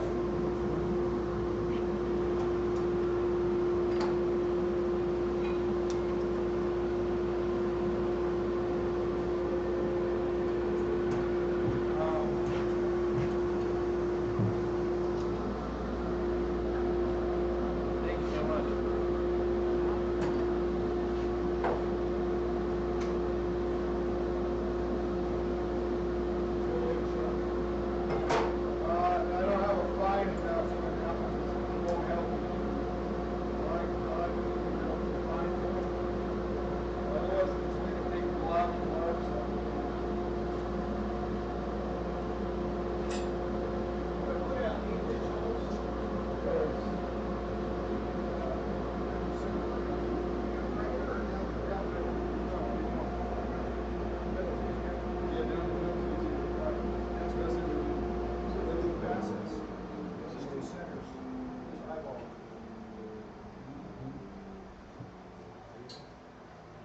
I did this, my friend Dan used to hate it when I would do this. He's like, that's not in the middle. I'm like, go measure it.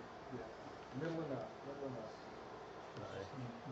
And you want to do two more? We do one or two. We do two. Two is ugly. You mean four is ugly? Four is ugly. Four is like a weird. Okay, then do it just above that. Don't split the difference. Come a little higher in the difference. There you go. Because you want this distance to be shorter than that distance. All right. We'll hit that. I got to put a carbide bit in there, so I'll go right through there.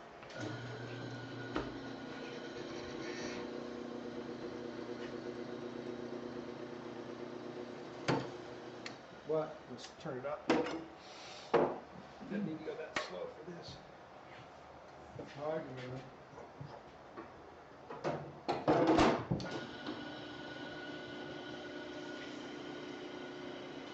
Yeah, I think the way you did that edge was perfect.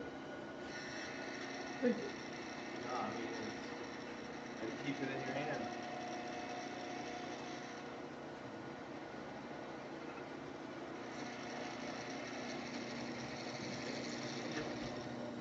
You hear it squeaking?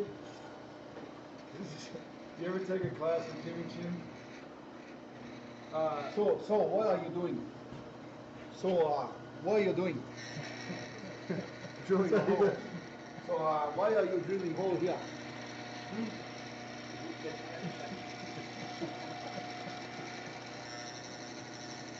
Oh no, that is awesome.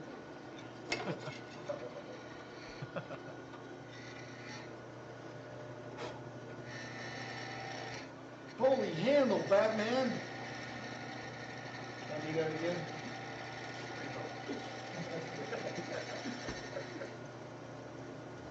The teeny tiny holes.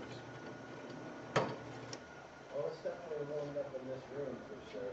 Yeah, you close that door a little bit and it's like, Oh, it's definitely warmed up. We're in probably the 70s in that room. So it ought to be nice. It's the beach room. It's fucking warmer back in there. Oh yeah, it's really warm.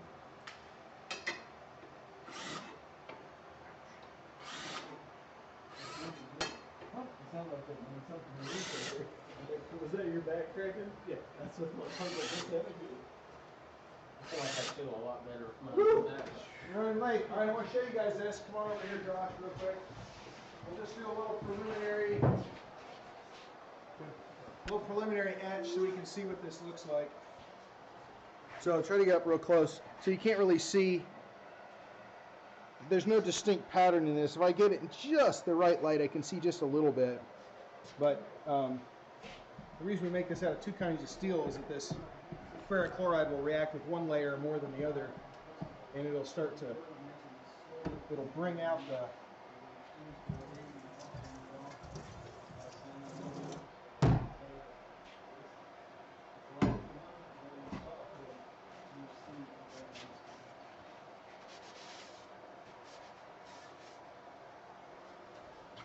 So let's see. Because our grinds are pretty coarse, it's a little hard to see, but if I hold it real still, can you get it in the light to see those layers? No. Pretty hard to see. Might have to wait till later. If we just stopped at 100 layers, you could have seen them better. But Jason wanted to go to 200 layers, now you can't see them. That's good. Now we're going to heat treat this. 232. Over there? I guess so. Yeah. Thank you.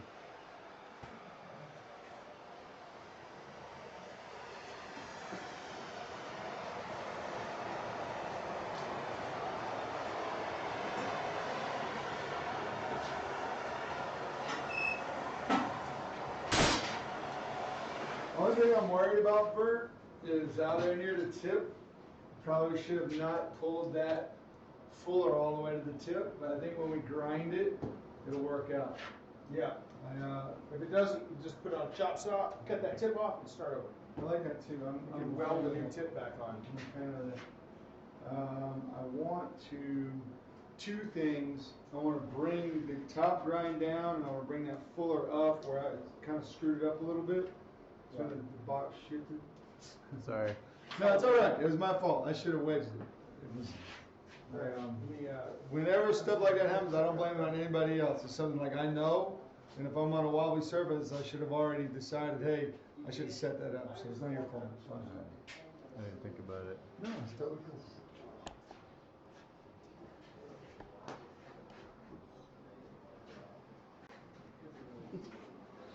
Right. Never having kids after pushing this thing around for so long. Yeah. I mean, you can see some waves down here. A little bit. Yeah, you can see it right there, yeah. It just barely. It is a really fine pattern, and what What will we bring that out? The heat treating? No, I can see it. no. The right now the scratches from the grinder are bigger than the layers, and so it's kind of hard to see the YouTube difference. live from But Bristol. if you Oh, yeah. what'll I happen don't know why I is can't share the sacrificing link. I don't by know making why it, I'm not you know, able to could have do made it. it more bold, which would have showed up now better. But what we're gonna get later is, like Jason explained, you're gonna get a lot more light play off of the finished piece. browser. So how are you gonna finish the metal? How are you gonna polish the metal? We just continue to grind and go to finer and finer and finer grits. And when I do this, I'm Well, gonna let leave me- the grinder at Really about frustrating. 400 Won't let grit, me do which much is of really anything. fine. Let's see. You know, compared to what we got up there. Yeah, it's a finish fine. Almost finished. You know, that's what 400 feels like. You know, and then we're Yeah, gonna it's go, really light. and then we're gonna do. Oh, so that's I'm what gonna- you're We're gonna hand finish additionally finer. At least that's why I do it. What are you trying to Hand copy finish a and little bit paste? finer than that, Yeah. and then we start etching. And then the etch, instead of just dunking and pulling it out, I'll leave it in there for like 10 minutes. I'll take it out and let it. So that's reconditioning And the it surface? really, yes, it basically brightens those top layers again and allows the bottom layers to keep going in. Usually when I do it, what I'll do is That's all I'll I've been just showing hit you. it with, you know, Scotch-Brite. Just by going Yeah, straight hit it to with share out, Scotch-Brite, and you've got one layer that's gonna etch out deeper and deeper, whereas that layer of nickel in it acts as kind of a resist, and so it's not gonna eat into that layer. So when Oh, you, on Facebook. after a certain amount of Yeah, oxide builds up down, it doesn't really eat in anymore. So you bring it out, you take that Scotch-Brite pad and you scrub all that junk out of there, then you put it in, and then it can continue going. So what you want is to create a depth, and that light play that Jason was talking about, Right. where that comes from is actually the light is, you've created a three-dimensional surface where you have a high layer, you got a low layer, and another high layer. And the tops of these pieces will actually polish out like this, I mean like on a microscopic level. And so as you go like this, the light is not just touching the surface, it's playing off of that whole dip right in there. Underneath it. Yeah, even though it's kind of black underneath, and you get this wobble, wobble, wobble thing that's just, makes it look like, Was that the classic watery. Damascus Yes. mirage on it? Yes, so the word damask in Mhm. Turkish is a word that refers to the surface of disturbed water. Mm-hmm. So it's perfectly still, looks like nothing. But if you splash it and it goes like this, that's what the word damask with a K means. Is it refers, it's not really an English translation for it, but that's what that, it's a shimmer. Yeah. And so it wasn't intentionally patterned when they made it. They just, the steel was so crappy they had to fold it a bunch of times in order to get consistency. Yeah, because it was still mostly bronze at that time, right? Or brass. Well, it was steel. What they did was they made steel. Bronze they didn't have to fold because you could pour it and it would end up homogeneous. But with steel, they started out and they weren't pouring it. They weren't creating a liquid. They were taking iron, and which had like wrought iron, which has essentially no carbon in it. And then you can take it and you can do it in a forge or whatever. But you could take like a clay pot and you can fill it full of charcoal, and you can shove bars of wrought iron into it.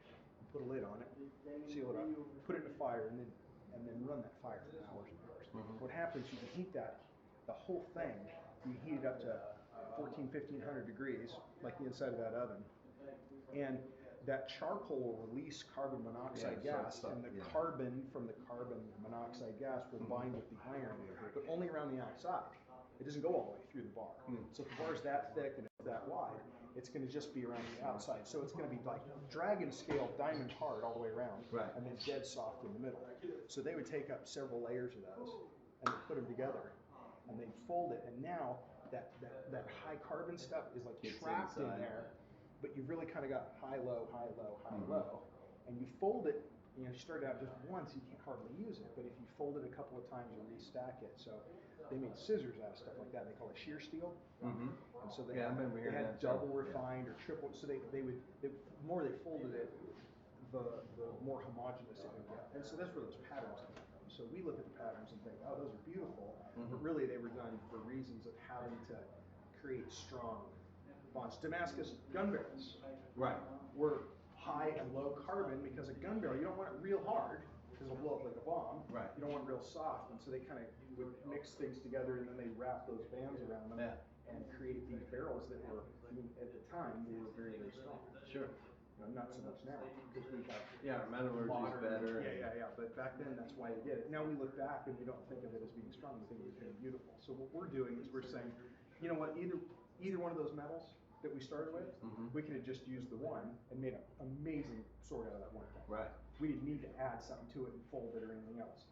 But we're taking the benefit of modern metallurgy and then we're adding to it beauty. So we haven't lost anything, but we're kind of trying to match the beauty of old and the benefit of having really, really clean steel now. So. Cool. Let's see how that thing's doing. What's the tempi at? Trying to get it to share through my Facebook page. I was gonna say, if it's not busy, I'll. I don't know why.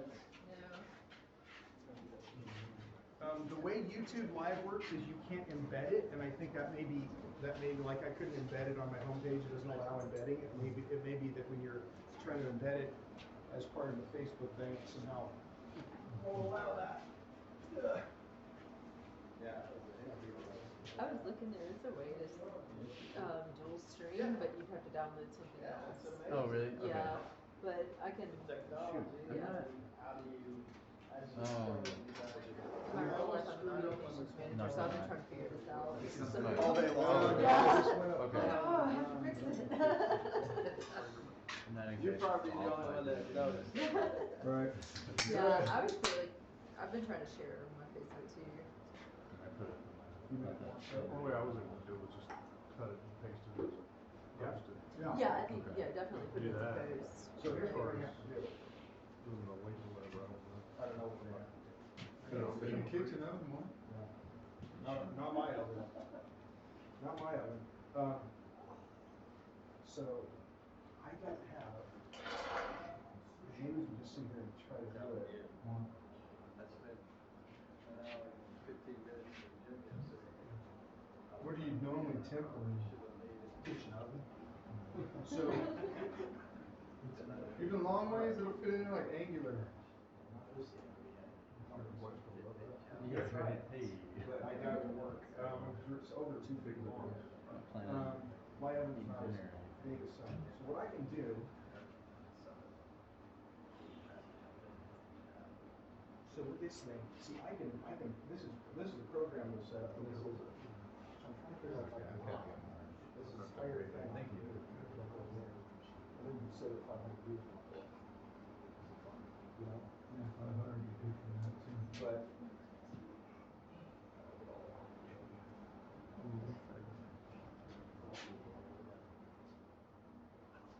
So I don't know. Now, if you give it long enough, I can dial it in. It'll stay pretty close to where it's at the whole time. But so when I go to sand those fullers, I take the wheel off and just sand it out. Mark, I sand to 250 and then I sand blast it and then I etch. I'll never get that thing in sand blast. Maybe a kid propped up or something.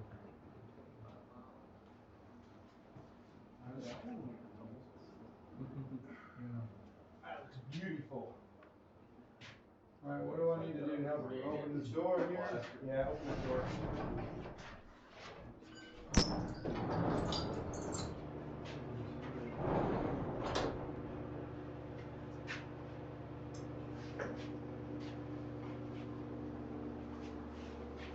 We got the rag. We need. What else do we need? Stand over here next to you guys. Sorry. Yeah.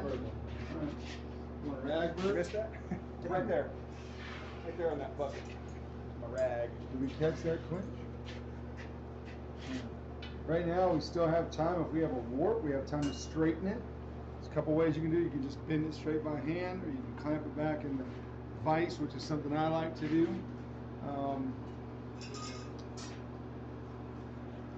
First time I did this, I did it with, like I was making a gladius, and it was about 22 inches, and I snapped off about 3 inches at the end of it, so I made it shorter.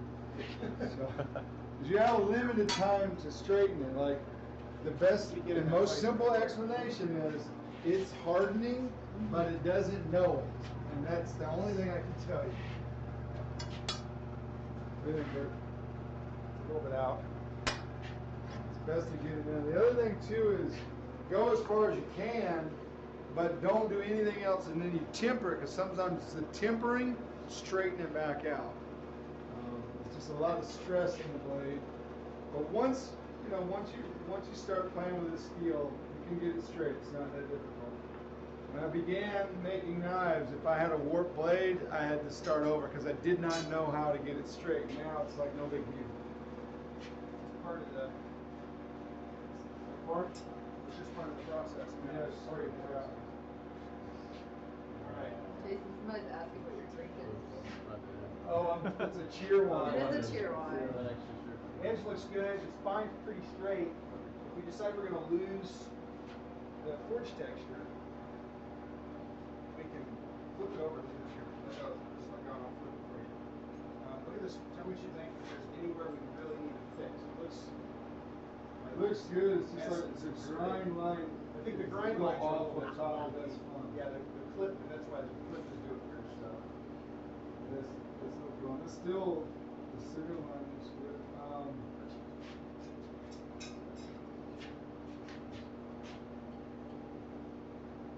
So that blade's still 300 degrees. So what's happening is, if we get it out of there and in there fast enough, it'll harden, but not yet. So the hardening doesn't actually start happening until it hits 400, and it won't really finish until we're about 2, maybe 150. And so the cooler it gets, the stiffer it gets, and the springier it gets. Basically, above 400, it has 0 spring. It has like no memory at all. You go like that to it, it stays that way.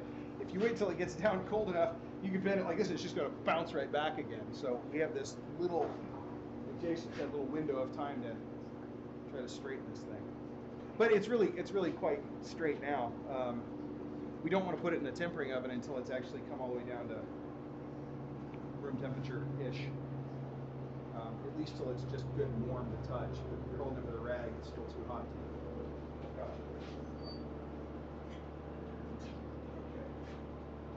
Yeah, I might have screwed up out here a little bit. What?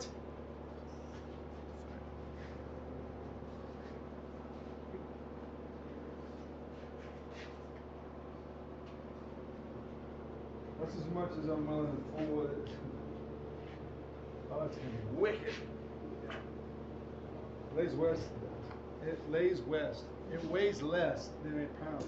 I'm talking this thing. Also lays west. Yeah. And you notice that we did not quench to true magnetic north. We quenched to the center of the earth. We went that way, which is better, I think. What's his name? Which is north better. Point it that way now. Yeah. That was the thing. No, the other way. It's pointing south. That's south. That's north. That's north, yeah. I was just joking about that. I don't know about all that stuff. So did you reweigh it after the grind? Huh? Did you reweigh it after the grind? Oh no, we got to do that, don't we? We'll reweigh it after the finished grinding. And there'll really be a big difference there. 7 minutes. We got 7 minutes.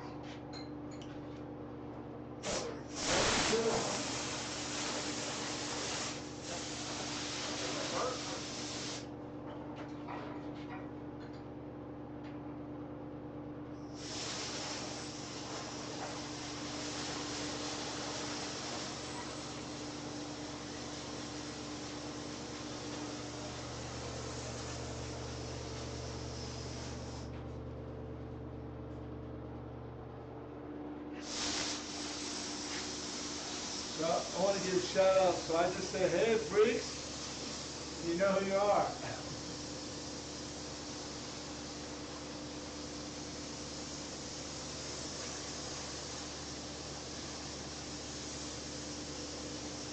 Oh, this is so straight.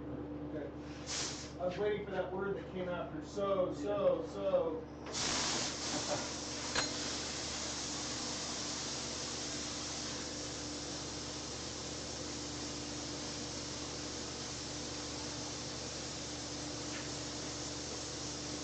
I think it'll stay 500 degrees.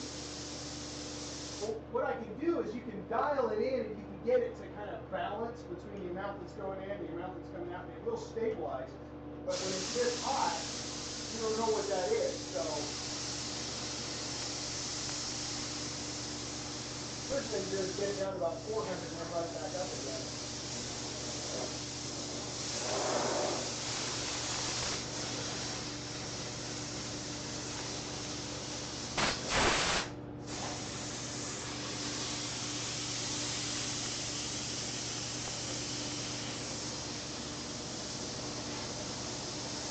So we'll give a look at the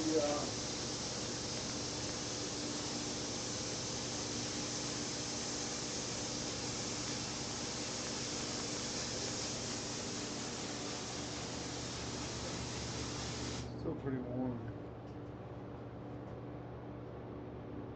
A lot of retain heat in this thing.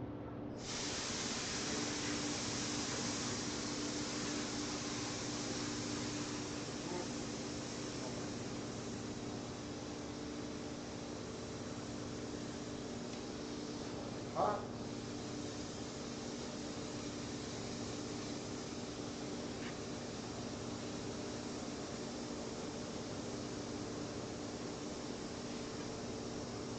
I don't want to put it in a position where if it falls, it'll break. Because once it hardens up, it's like glass.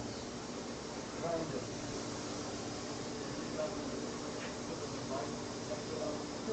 Yeah, I can tell how long I got. I can feel it. It's like, good stuff. Yeah, it's sort of hot. When I'm making a knife, it's not quite that long. I'll put on the anvil and tap on it. You know, I'll get a hammer out and I'll just bang it back straight. And you can start to hear it go from thud, thud, thud to ring, ring, ding, ding, ding. And you know when to start kind of easing off on it. Like it will.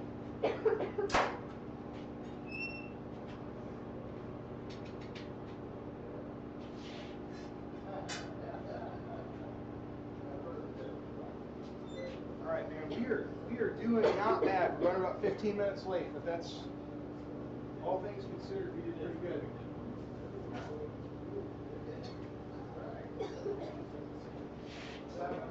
Yeah, so you can see the pattern now that sort of the scale has popped off up in here, especially.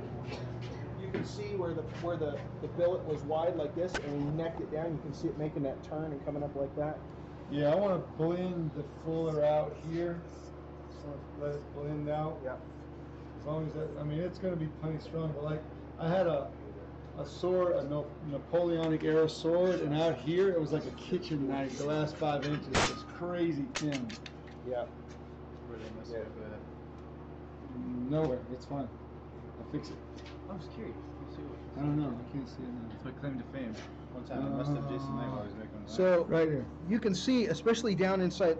See if you, can you see that in the when the? Oh. Can you see the pattern? Yeah, you can. Look inside that fuller. You can see the. Yeah, you can see it. You can see the scalings and spottings and Damascus. Yep. That way you don't even have to get anything. Yep. Nice.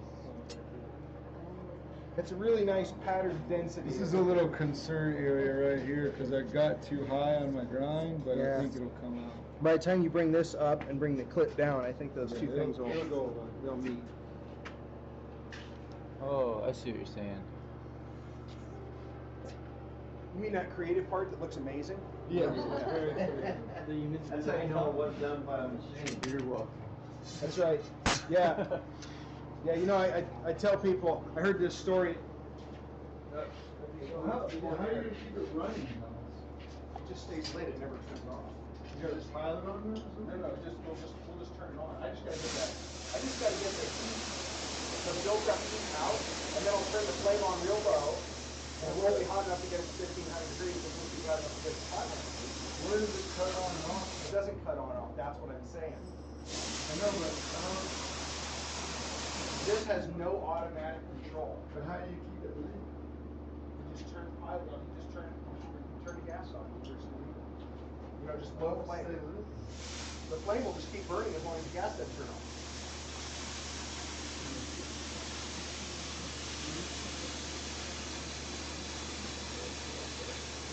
Right now, the bricks are so hot that they're getting hotter than 500 degrees. We don't want that. We need to get some of the heat out, and then we can try to hold it at 500. So what do you do, put a thermocouple on there, or? There's one on there now, but the thing is, this big sword thing doesn't have, this has a whole automatic control Oh, setup. okay, So yeah. I can just leave it and program it, and it'll actually turn the gas on and off, on and off. Keep it But, at yeah, this doesn't have that. All we've got is a needle valve. All we got is just turn it up, turn it down a little bit. And you don't want to sit here for the next little, forever to get everything dialed in. I bet you have a pretty large gas bill at the end of the month, every month. So I've got a propane tank out back. Yeah, I saw it. And they'll have to fill it every, I mean, It's 9.9 right now. huh? Weighs like. It weighs what? 9.9. That must be. Dang. It's not in grams and it's not in ounces.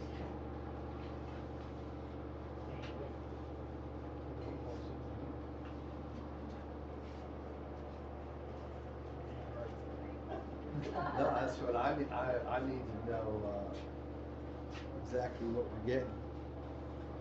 We got your plug back in. Oh, thank you. Appreciate No, I that. was, when he pointed the sword at the camera, it was a really great angle on the delay. It looked really good. Cool, okay. Yeah. I'm kind of going back and checking here once in a while to see if it's looking alright. Yeah, they've been telling me, will you please fix his apron? This part right here. Oh, really? So it's, Yeah. we've lost 10, I feel like it's driving me lost crazy. 10%. Just start putting more little twists in there, just see if they notice. Yeah. Hey Bert, someone just joined and they want to know if they'll start over for them. Yes. Yeah. Hit the slider on their control panel, slide it all the way back to the beginning, and enjoy yourself. We're going to lunch. Question: what is the best distance for propane burners on a forge when they are 3/4 inch diameter that clear out to 1 1/4 inch? The best distance. Yes, the best distances for How much propane time we burners. got left? About. They might mean the length of the burner. Oh, we're at No, 12:30. yeah. What is the best distance for propane burners on a forge when they are 3/4 down and flared out to 3/4? DJ Ham, your question is a little ambiguous, so I'm not sure how to answer it. I think you might mean what is the best burner tube length, the actual length of the burner, not the distance from something. If that's what you mean, I'm not sure I know right off the top of my head. Probably 8 or 9 inches, something like that. Maybe it needs distance inside the forge, the burners. Yeah, you know, you don't want to put it down inside the forge, really. You want to kind of have it parked just outside the forge, you know, on like a little, you know, so that the flare itself isn't down in where all that heat is. You want it back this side because it'll burn your burner out. Nobody wants a burnt burner. All right. Let's.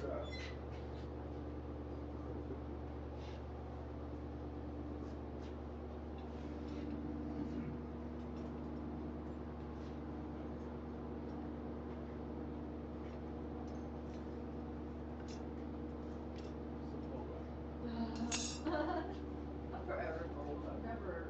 Stand over there, it's 4 inches. No, she's just big over sitting in front of that.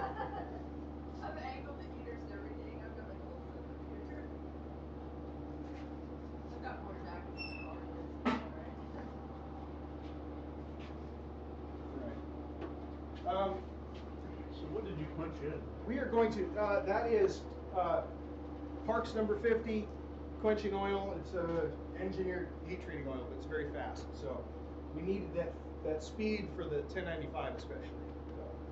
I don't know where Jason went, but I'm just going to say we're going to break for lunch, and we're going to be back in about an hour and a half, maybe, an hour and 45 minutes. So we will see you at about 2:15, 2:30 Eastern, and we will begin with a tempered knife. So, peace. All right. I'm going to try to see going to the camera. That's awesome. It's not helpful.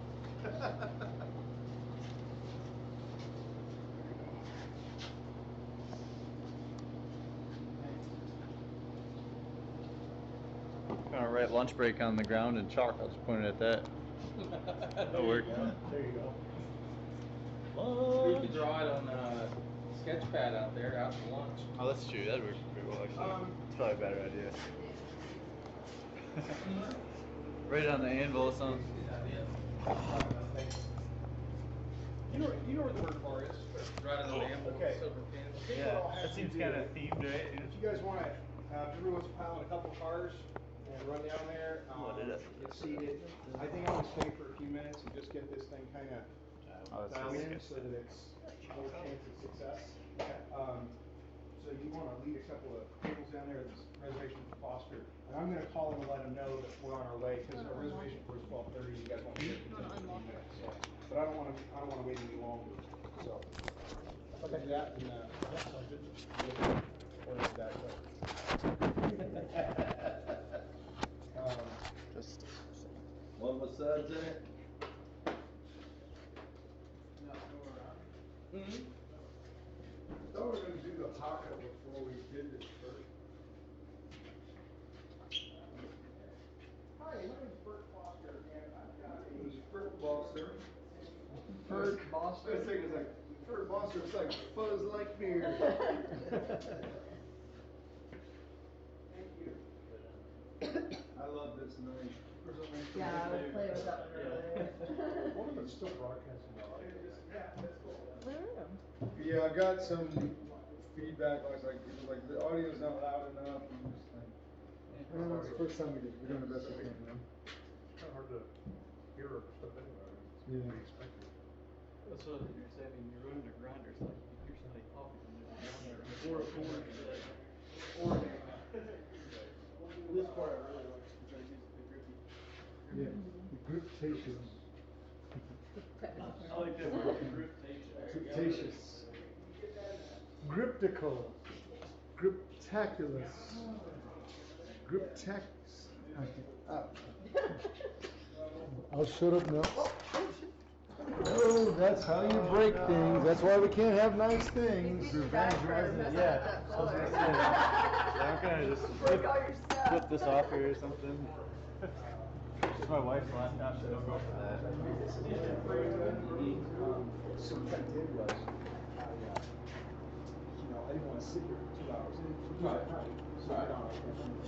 So I took my iPhone, I faced it at the temperature gauge and put it on a tripod. FaceTime my wife's phone, and I just left it connected. So I just sit in the house and I just look down every once in a while. Look up, if it was going too far in the wrong direction, I'd come out and fiddle with it, and then I'd go back in the house. That's awesome. That's a great idea. Maybe go check my sugar. Hey, we're all gonna go. I'm gonna stay and get this. I'm gonna. You guys all head on.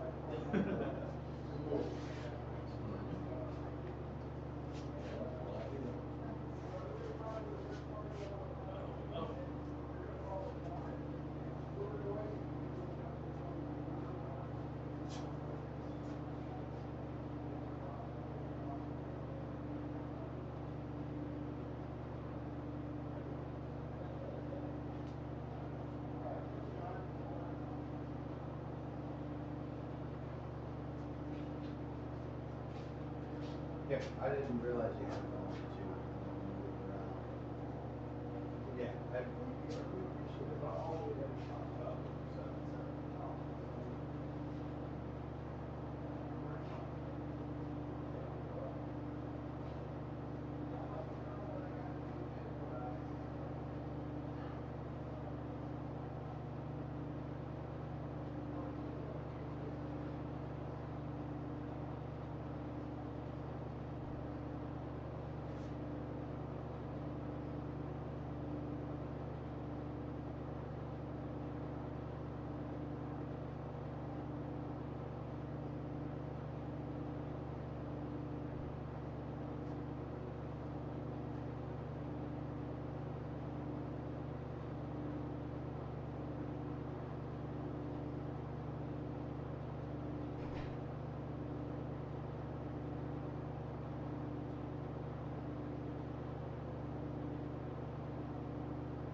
So here, look. Yeah. So all I do is I got the vents wide open, and the flame's only like 2 inches long. Oh, I got you. And it'll just eventually get to a place, and it might go. We might think it's holding at 490, and it might go to 525. But it's not gonna make a difference what we're doing. The problem is if the bricks are basically still cooling down, even though it looks like it's at a certain temperature, it might be going up or it might be going down, so it just takes a few minutes. It'll be all right. I don't know if audio's on that thing, but I think it's a great. Yeah, I got some feedback. It's like there's a little trouble in the audio, but. When we knew that when we were grinding, forging, stuff like that, man, it's rough. It's just so loud. I gotta run to the house real quick and check my sugar. All right, I'll be along. Very good. Yeah. We'll wait for Is somebody already going down there? There's one set already on the way. I'll pick it up. Somebody out there driving. I'll be able to do it.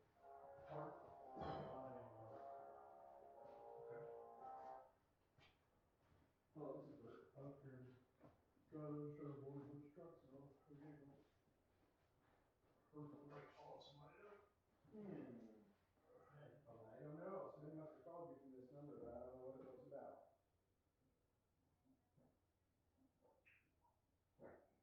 Okay. I'm back. You know, call somebody. And you don't leave a message, that means you don't even find that. Because it's great that you got this person to do it. Yeah. I think so.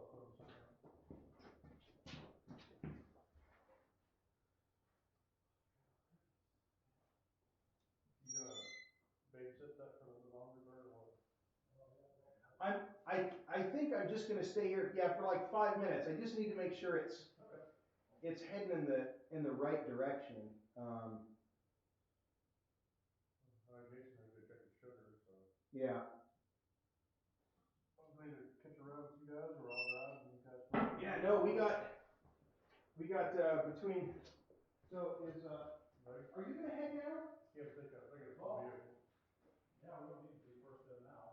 So how many of us are there? 5 of us? I can only get 2, maybe 3 of mine. Well, you and Josh head down if you want, and then I'll bring Jason when he comes back, by the time he's done checking the sugar, and the 3 of us can head down together. Whatever works. Okay. Cool. Yeah. Whatever.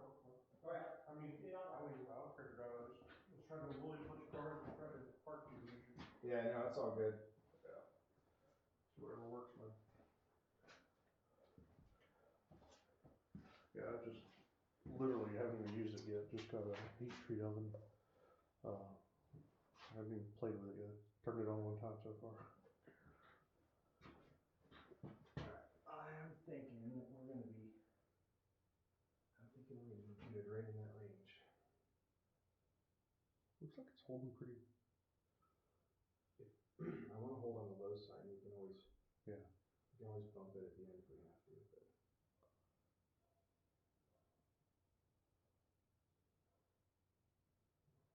I like the way that's looking.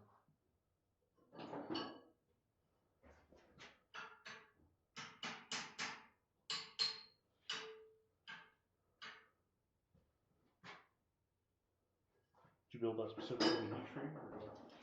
Yeah, I didn't build it to temper in, but I built it to heat treat. It would work fine for a tempering oven if I had a setup like I have over here and I could just move it over, but I don't really hardly even use it, so I don't really use swords. So I break it out and I've used it half a dozen times. But, all right. Let me.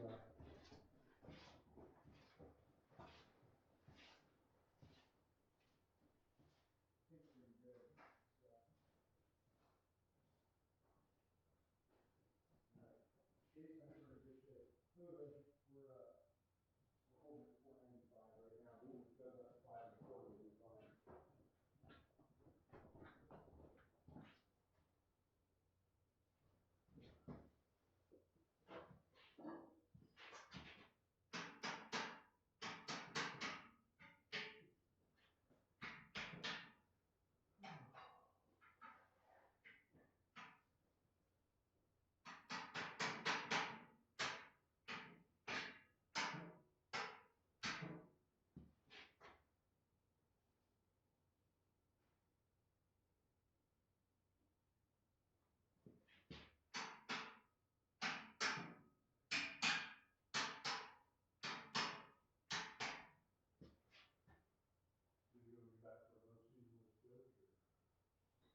I don't know if they call me back, I will, but like, it's like, we don't know anything right now, and that's the aggravating part, because, I was just talking to Doug, we've got some other ideas, we're trying to hash out something else, if this doesn't work out.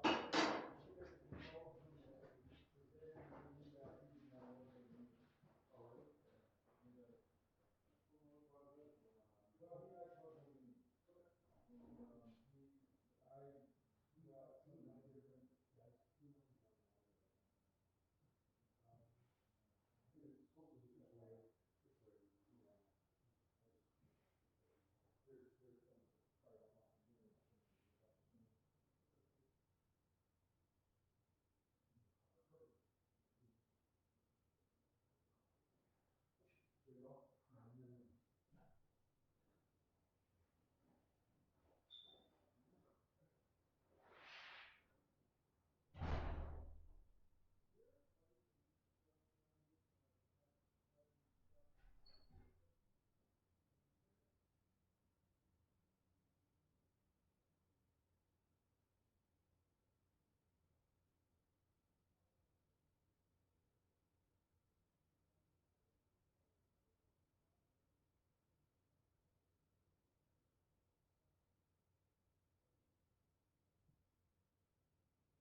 Yeah, yeah, it's going to be off.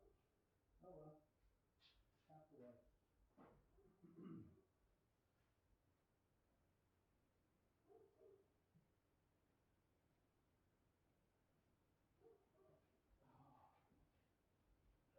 Yeah, it's way cooler out here than it is in that car, sir. Oh, yeah. Feels good, though. What's on what? Ready? Picture of that.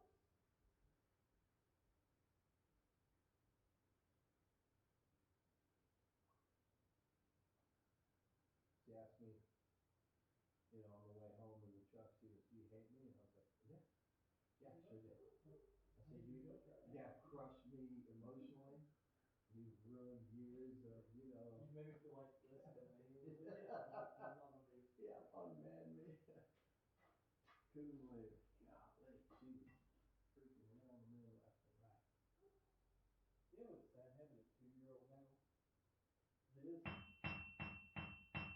I would much rather he was in my normal. Because, like, I go to my shop outside just to get some peace and quiet. That's much more peace and quiet than what I normally hear, which is 2 dogs barking. My son running around going, "Dad, play football." Not that I don't like him. Play football. Yeah, it's got really good email to it. Yeah, but all changes, man. All of a sudden. Oh, yeah, that's one thing that matters now. Like, I'm a grandfather now for the last 11 years. And I said that's even more different. It's crazy. Because now my dad is not, which again, he wasn't perfect. He wasn't home a whole lot, except for he would come and coach baseball and stuff. But he's not like Mr. Hands-on with me with the kids. Like he just kind of, he wasn't like pick me up and play with me type thing. Right. And with my son, as soon as he walks in the door, he goes, "Noah's going with me." Picks him up and just walks away with him. I'm like, "Whoa, what's going on? I'm gonna go play with Noah." Yeah, there was a comedian. I think her last name was Levine, and she had the funniest story just like that. And she said, you know, she said, now that I got kids of my own, she said, I realize that my parents have been holding out on how much they actually love me. It was so funny the way she said it. She said, I figured it's just about 50% they were holding back. Man, it was really funny the way she laid it out. Because I was like, yeah, that's probably true. So did he say he was gonna put a roof on this? Yeah, he's gonna basically cover it a little bit further. Well, these are cool. I guess these are something he's making for a project. Yeah, I bet he was using those to put it in the edge or something. Or they put it in like a fruit tank or something like that. Maybe it wasn't going to put that through like one of the holes and dip it in. I was thinking that they look kind of ornate. So. Yeah, and they may be. One thing I've learned about, especially people that do this for a living, you think that one of those put the hook on. So that's pencil steel, right? Yeah. Is what that is? And so they always have to put like a little, they have to add a little bit of clear to it. They don't leave it just as normal like you would think they would. Yeah, that's pretty. Oh, yeah, here it is. She's singing right after that. That's because she has a, You thought I was kidding, right? It was a freaking a beast of a day. But we did return though. You know what I'm saying? I mean, here's your man card. Go ahead and get it. Here you go. They punch it right there on the spot. And look at the look on her face. I have to look at that face all day long too. Like, and she's got that clinical look. Like, can you read that? Can you hear me now? You know. you like that, don't you? Because we stop at the marina there, and we always buy glasses. And so she tells the lady, these two girls standing there with glasses, she goes, "I need to check this glasses." And the lady's like, "Here, honey, right here. These are white ones, guaranteed, you know, $226. I'm like, hell yeah, they better win a championship, you know. And when she came back in there, those girls were high-fiving like, yeah, when they saw the picture of the bass, you know. Man, I had to eat that dog all day long.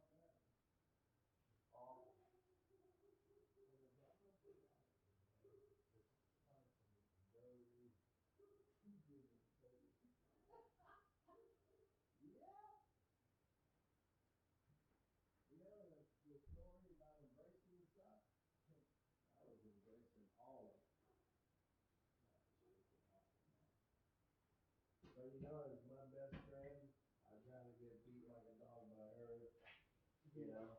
Somebody said there's somebody else.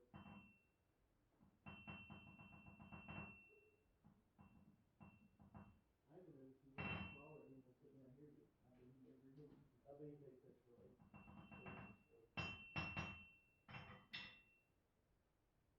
Yeah. I mean, ask him if he wants to sell it. He won't know, see? He might be like, oh! Yeah, that's what I'm afraid of. Then I have to come up with money, and I have to.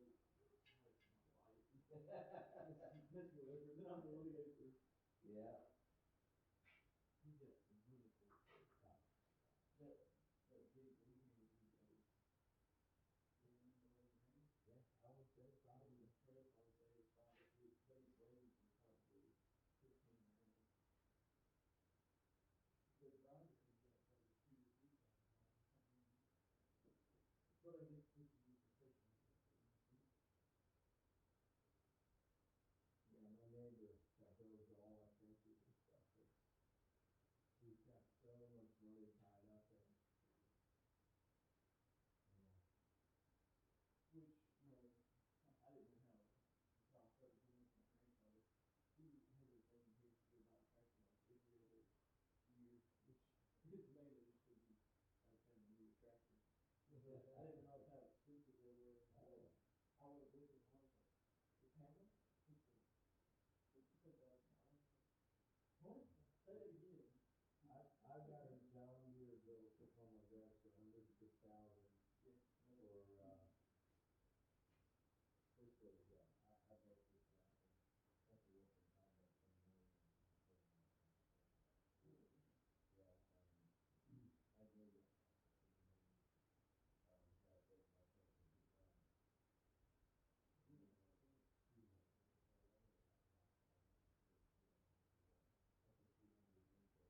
Winchester, because, that's a nice gun. Yeah. Yeah, I know that, Peter told me the gun, it's not that far, but I was down in the ditch, the road went up, the road went down, and it was across the road, and it was very possible to pull it back. Oh, wow, yeah, and cover was hard. She went down, I pulled up in the truck and got up and I turned over and, finished the job. Oh, yeah. It was pretty good. Actually, a friend of he used to recover for the Eagle Schools as well. He started doing like hybrid business and sexual drug conservation.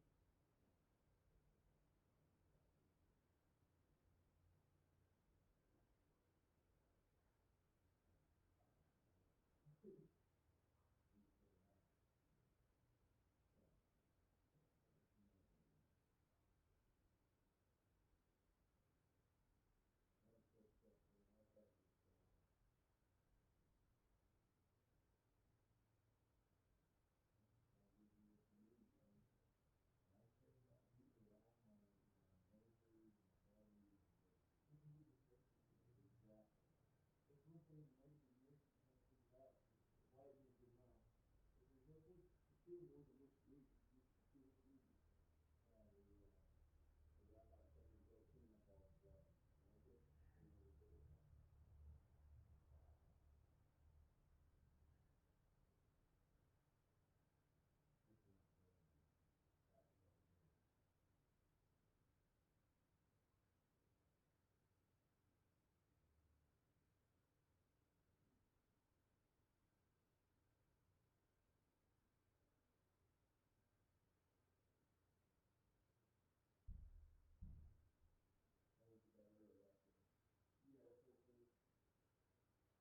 we did it. Yeah, that's what it is. Yeah, yeah. That's what it's hard to do for the shit for it. Yeah.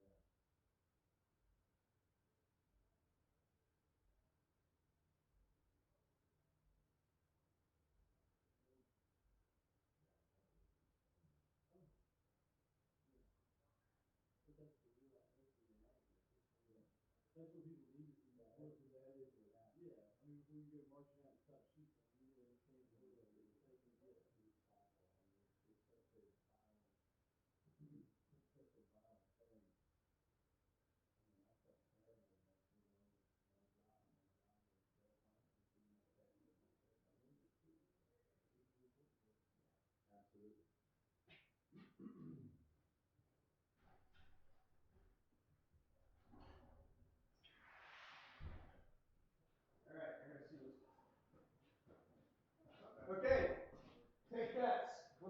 What's the temperature gonna be? 475. Oh gosh. What is it? 340. Ooh. Oops. It started out at, it started out at, 490 something. yeah. It's 496. purple, dude. Oh, we didn't grind into it at all, did we? So we didn't have a, Here's a bass I was showing you my wife caught. Oh my god.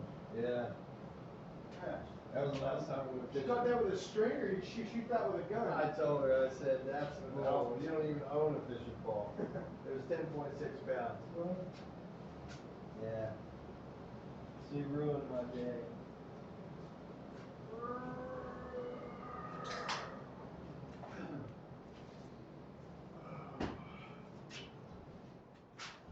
How did the temperature hold? It dropped precipitously. Did it? Yeah, I aired so. Conservatively? Yeah, well, see, there's still so much latent heat in there that while it was still holding, it was holding at like 495. We just stood here for a few minutes, and it never changed off 495. But it just, without changing anything, it just kept cooling off because it wasn't really running at a temperature that could. 495, 497, 5, 10. I guess once it started dropping, it dropped. Yeah. So you temper that greatest steel at 500? For something this big, if I was making a hunting knife, I tempered about 400.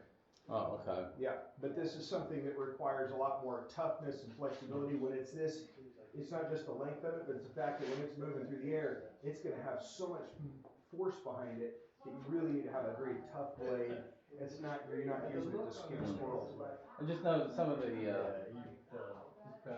really I use 400 series stainless heat treatables, and I know you temper 440 at 700, which I didn't know. Yeah, probably. I don't know what it is. I don't use enough of it to know, but yeah. You don't know, yeah. I just thought that was. But there's some stainlesses you're tempering at almost 1,000 degrees. You that Yeah. much, huh? Yeah, some of the CPM stainlesses are. This was, I was telling the boys about, So, are we back on? As soon as we move it. Is the audio on? yeah. Okay, so we're just, somebody's out there. Well, who's watching right now? Yeah. So we got people, they're just, 55 Yeah. people. 55 people are watching right now. just watching that anvil shot. You know? Yeah, they're like, come on, move it. That's like the Truman Show where there's the technical difficulty and then people just sit and watch the thing that says technical difficulty. All right, well, I'll let you get on that. We're back. Yes, we're late. Well, we had a delicious meal of hamburgers and fries, and we're doing fine. Needed to take it a little bit for that to settle, I think. We'll be taking the back for the next hour. So this thing's been in the tempering oven the whole time. Unfortunately, it didn't really stay as hot as I wanted it to. So I jacked it up here just for a second. We're gonna leave it in there for another few minutes, see if we can get it to just put a little bit of juice into it.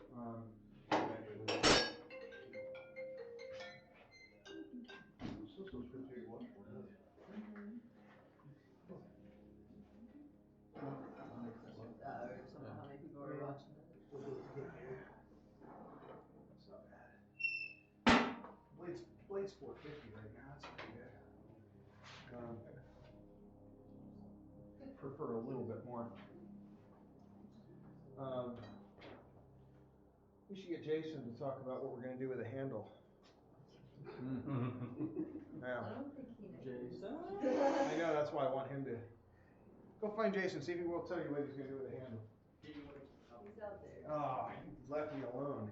He does that, you notice? He just vanishes a lot. He's a hard dog to keep on the porch. So what are you going to do with the handle? We're definitely going to do something with the handle. I think we're even going to put a handle on the handle.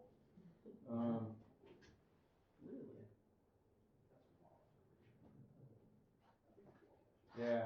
So what I think we ought to do is I think we could probably afford to do a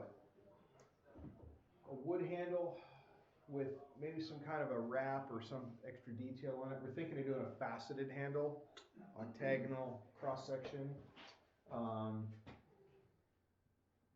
We're gonna spend a little bit of time getting that blade finished, so I think that's gonna take some time. We might even if it works out, one of the problems with this whole system is that there's really only enough for one person to work on at a time.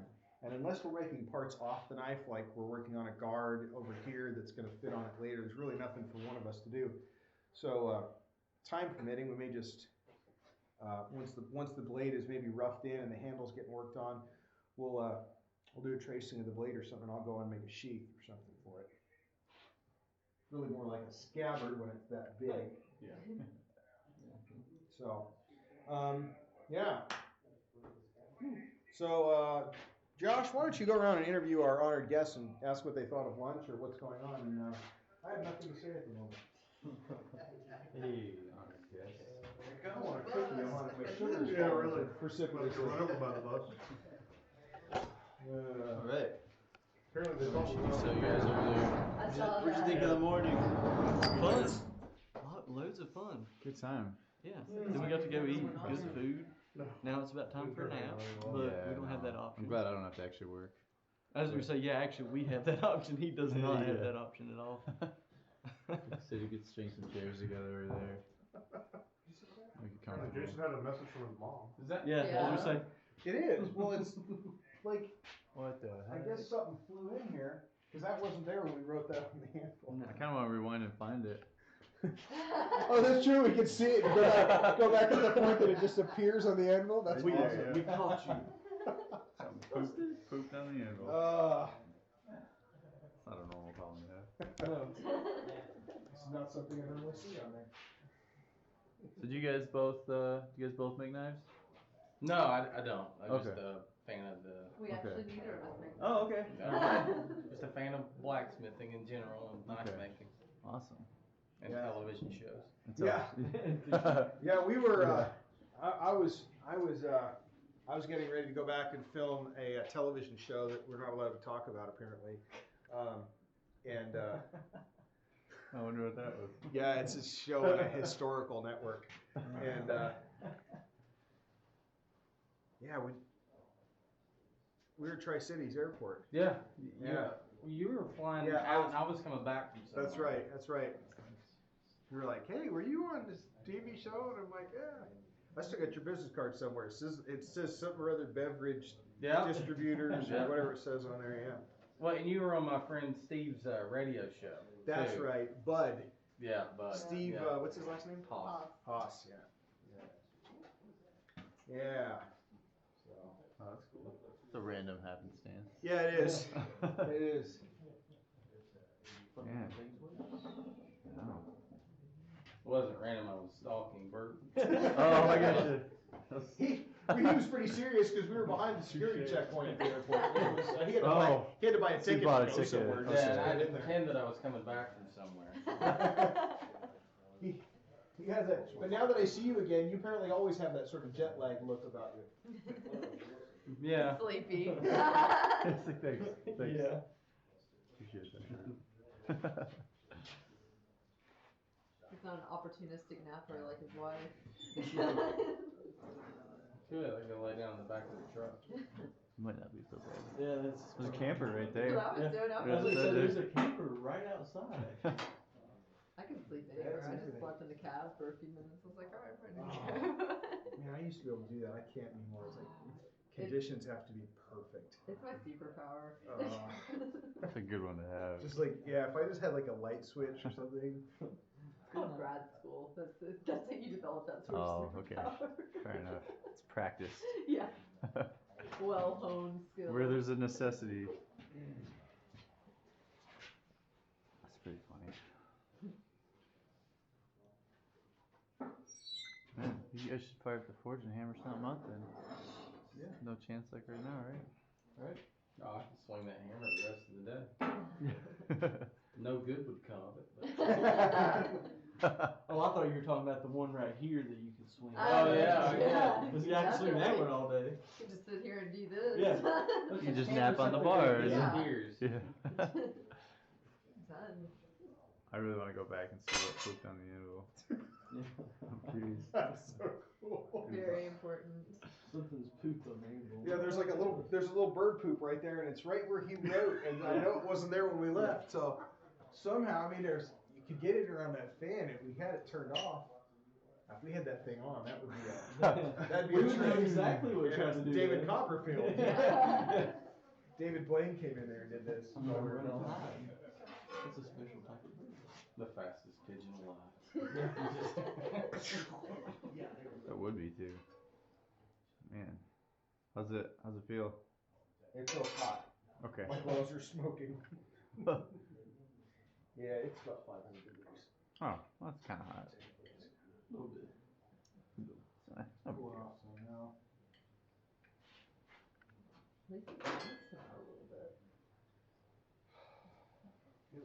Which reminds me of that part in Rambo 2 where the guy has his knife in the coals and burns his Sticks it. face. And you're watching it and you're like, it would take the temper out of the blade. And the handle would be super hot. Like by the time the end of that thing is orange, this is gonna be hot. I never thought that watching. You that never movie. thought that? Not even a little bit. You will. The curse of being a bladesmith. Yeah, I Drives me know. crazy.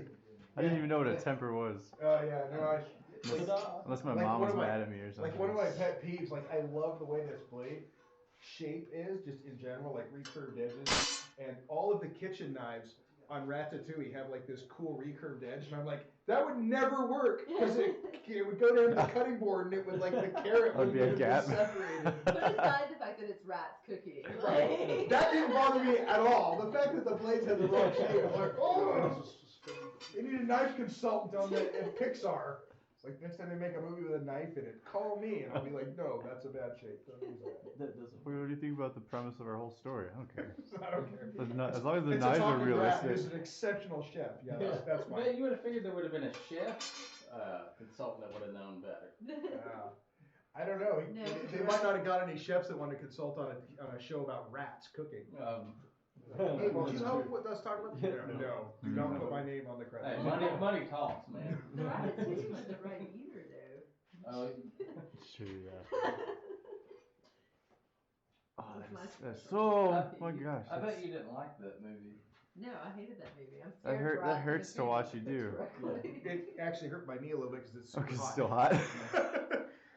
Well, this is more of an internal hurt, but. No, after it was quenched and Jason Spiritual was hurt. over here putting in the bites and just cranking on, I was like, No, what just take it. stop. He's like, no, I know what it's supposed to feel like. But you know, when we first brought it out of that quench, I just put it up here and went like that, and I was straightening it like that, and you can look now at how much that'll flex. Oh wow. And Okay. it springs back completely. There's no set to that at all. Yeah, you were talking about that earlier. Yeah, so once you got fully hardened steel, it gets really hard out of the quench, like glass. And then after tempering, then we're going to get into this springy territory where we want to be. Okay. So the goal is to end up in the middle there. If it's too hard, it'll chip. If it's too soft, it'll either bend and stay bent, or the edge will, kind of roll over or something. Oh, that's no good. Get just right. We're fresh out of coconuts at this place, but maybe we can find something for Jason to. Oh. Well, I asked if there Not the was season, a huh? hog hanging up in the woods somewhere. I've got one out next to my house, but Do that fly he's not really on the menu. Kids might not appreciate that. Yeah, the potbelly pig. There are plenty of woods around though, so. Oh yeah, there's probably something up in there that we could. A deer. Jason used to behead deer. Wouldn't blow? Yeah, with a Bowie knife. Oh, okay. I was like with a normal knife, that's impressive. No, but with a knife that was like a 10-inch blade. Not even nothing like this. That's still impressive. Yeah, that's still. I've never been close enough to a deer to behead it. Oh yeah. Well, they would be dead first. That's not quite as impressive. He was like, I just pictured like behind a tree. Like, listen, if you've seen any of Jason around the shop today, you know that Jason could do that. He would paint himself up like a tree. He'd go up there, go like this, and he'd go. That's why I I'm done. believed it. Yeah, Like, That's a good 1,001, point. 10,002, 1,003. I'm done. Where are the deer around here? All right, well, let's come out here and. Oh, thank you guys. All right, sorry. Thank you so much. Actually, if you'll take that I way, sure I'm gonna will. grab this. Thank you guys. You guys are awesome. That's what got it last time, wasn't it? That Hold that for me, and I'll just unscrew that. Yeah, Oh, wow. It's a stop for the leg, I think he was standing on it. It is nice and warm though if you want. It is. Tipped over. I was gonna sit down so you can hold if you want, but. Yeah, that's theory, right? Oh, that's probably more out of the way. Yeah, Jason's Oh yeah, that's right. Thank you. Master. I was trying to check the volume with it earlier, but there's really nothing I can do. Yeah. If any machines are on, it sounds terrible. So, Turn it this way. A drop test? Oh gosh. They'd be fine now. It's just so scary. After all that work. No, I try.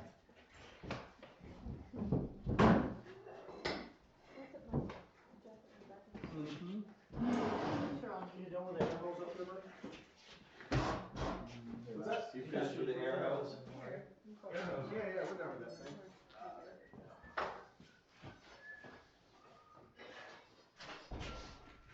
It's grinding time.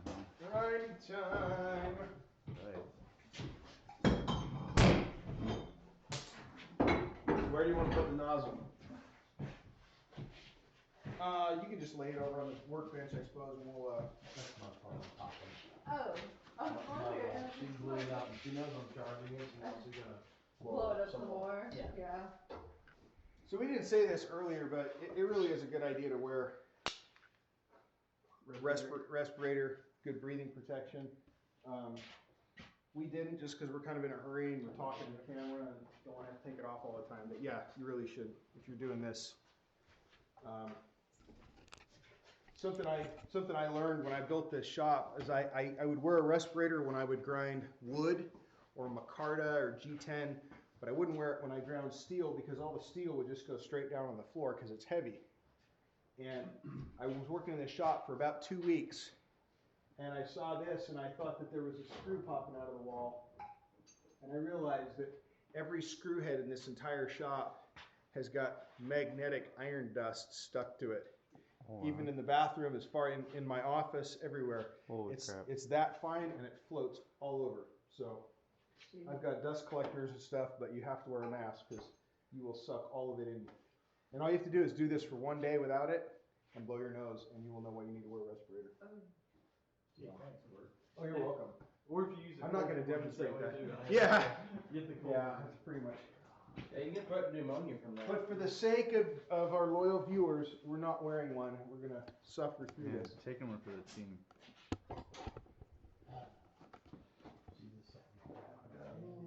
They're candy. And we took. Wife on watch. Yeah. I'm gonna tell her it's low fat. Yeah.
run all the way around to like 400, and then I'll go back and start grinding everything out.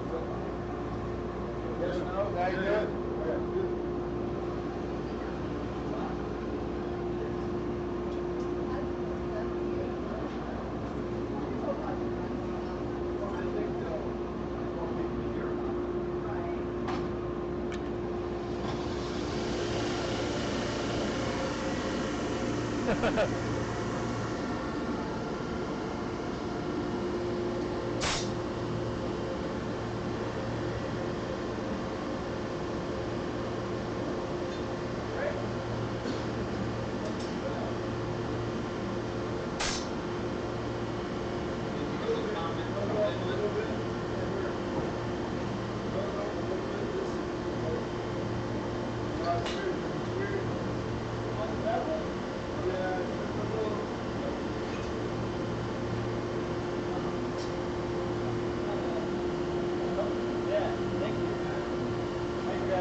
Size that gator belt.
Matthew Gilliam wants to know where the cigars are.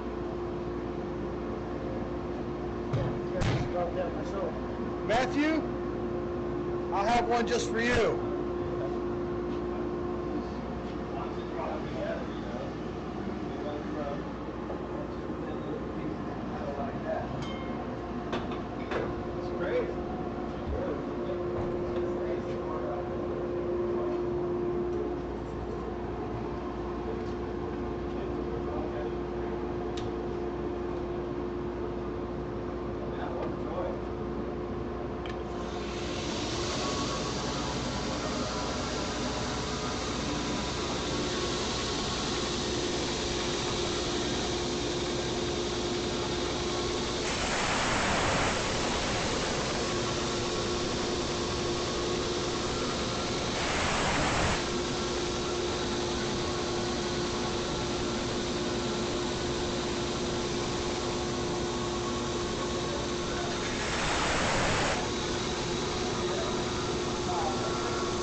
Jason. We need to have a creative meeting. What? We need to have a creative meeting. Let's do it. Okay, so are we leaving any forge texture on this thing at all? I don't know. It's starting to get hard. Well, what I'm wondering is, if we wanted to, we probably would benefit, like the straightness issue would benefit a little bit from just a little kind of on the flats. Yeah. Which actually, if we wanted to, we could actually do out in here just to set our lines correctly. Yes. And we could still leave that, because if these lines are all going to end up meeting, Yeah, they're gonna meet. Yeah. then there's really not going to be any left. Right. Let's do that. But Let's. we just hit it real quick. We should throw it on a surface grinder. Yeah. Too much? Well, it's longer than the surface grinder. Plus, there's a taper. Oh, okay. So it's actually just easier. Yeah, that's cool. All right, let's do that. Found it. That'll get rid of the problem with the. Oh, nice. That's awesome. Like look So, down it. when we were gone. Look down, however you want, like down the Burt. Yeah. The peak of the cliff is centered. But you'll notice there's kind of some wobbles on the side. Out here where it's a little bit. This back here didn't get hard. I did. It probably did. Oh, we can straighten that up. That's just a little wonky, but Right, it's not a big and then we deal. can fade it out up at the top, so we still leave that. If we want to, if we don't want to, we can run it off. You want to just finish the whole thing? It might be hard to keep that. It might be more trouble than it's It worth. might be more trouble than it's worth. That's what I'm thinking. Okay, let's just get rid of it. Right.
we're gonna taper this tank like pretty radically. And all the other stuff that I don't even It'll know take a what lot of the they weight are. out of it. Photographs and stuff, but I don't know what it is. How much weight difference you That's think there is That's now? starting to dance. Yeah. Wow. That's, I mean, that's really, and we got a lot of meat that's gonna come out of Oh, there yeah. yet, so it's really gonna, so I'm gonna, You gonna weigh it again, or you yeah. gonna? Well, that'll come up, that'll come down. What I think, yeah, we were Feels better. 113 Mm-hmm. as force and profile, and we were 1.9 or 199 as a heat treating. So I don't think what I'm gonna do now that this is essentially laid in flat, I'm gonna taper the tank, and then we can come back in and we can finish out what we need to, because I think all of this, like I don't think we need to run a 400 grit finish on all this, because that's all gonna disappear. You know what I mean? Right. So, but this is gonna need to be finished out in here now. So let's mark the tank, taper it, and get all that wonky stuff out of it. I think we might have to modify this a little bit here.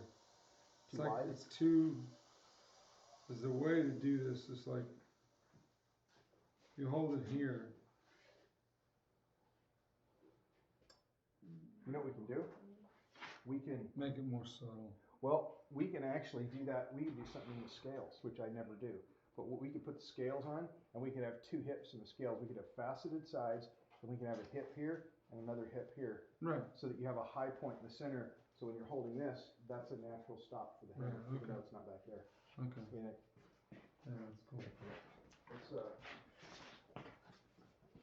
put this up here. No, you're good. You're good.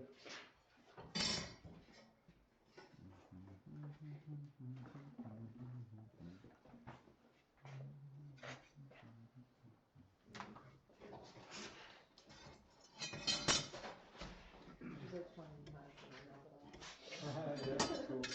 Yeah, you see something, you gotta have it. Yeah. I'll try one. I don't know how I had these, but they were expertly placed in here at one time.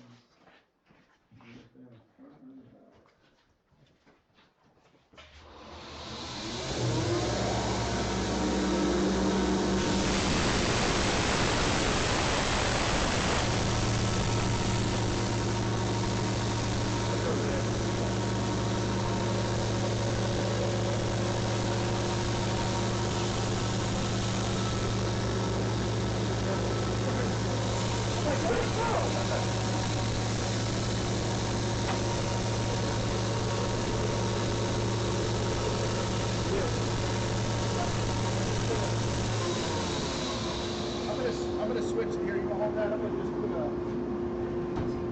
contact right here.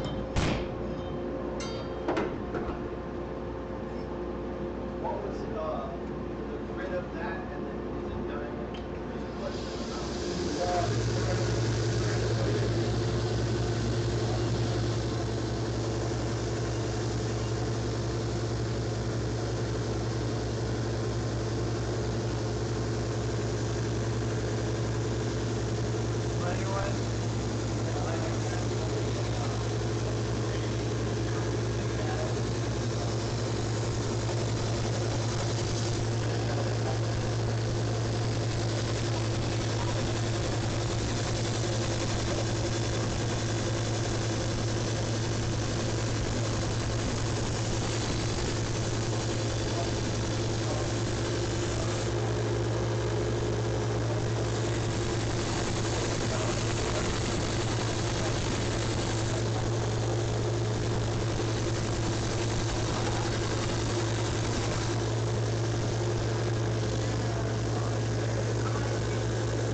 road, Burt. Your tur's coming, don't worry.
I'm not sure what happened.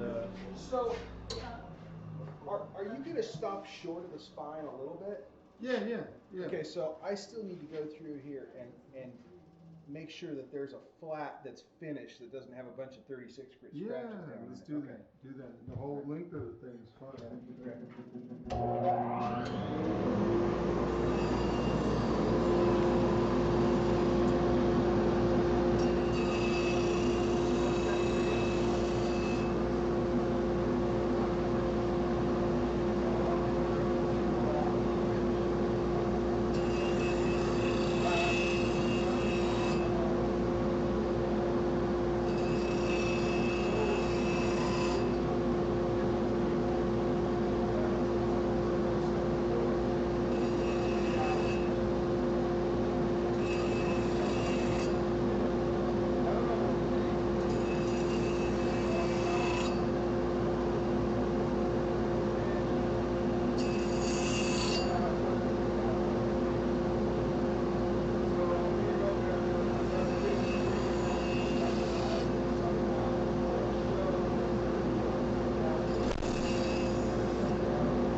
So this is Jason's idea. I don't grind this until the end because I hold the knife like this and now that's sharp. I don't know how he does it, but we're gonna see. And it's a secret. Jason! It's your turn! I made a really nice clip that's sharp so you can cut your thumbs on it. Bert, You told me to make it sharp. not yet. You want to knock the edge off? Yeah, a little bit. Make it should just take it just a little. I slave and I work for you. I don't care. I don't care.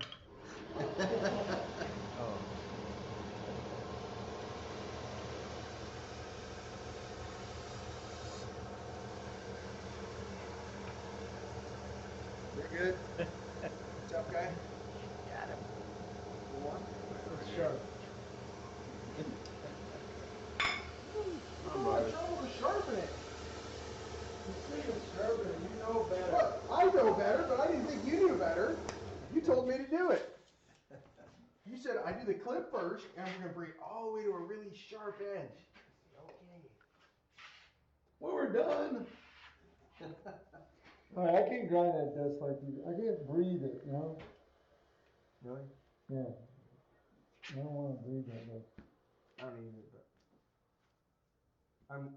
I'm willing to sacrifice myself for my craft. Some people are. Yeah, Some people I aren't. can't stand it anymore. I have to wear a mask. Well, I do normally, but there's all kinds of things I do in secret when nobody's watching. That's one of them. You want me to demonstrate secrets? Yeah. I want me to demonstrate. You don't know what to demonstrate. You want your what are we gonna call this? The Bilbo platform. Yeah. Left. Vertical assistance device. Thank you, Burt. You're welcome. I'm gonna have a cookie. Now I'm gonna walk inward.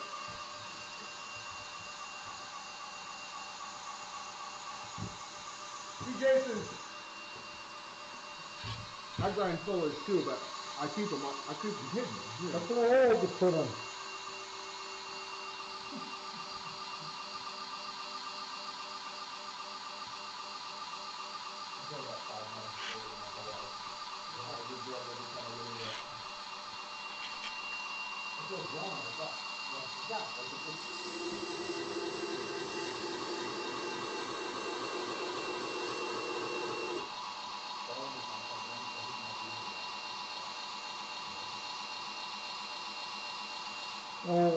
I'm going to clean this up with a 60 first. And then go back in there because Josh messed it up earlier. So.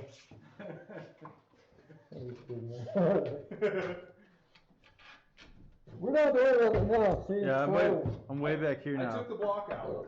It's not gonna do that anymore. Okay. Sounds like Bane. Sounds like Bane. Yeah. Yeah. Bane and that guy from Silence of the Lambs. What's the motion in the basket?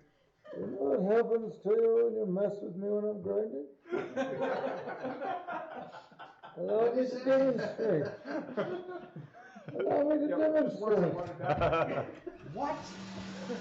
I don't even know what you're saying. It would be more threatening if I understood you. Good.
Almost got it.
Everybody comfortable?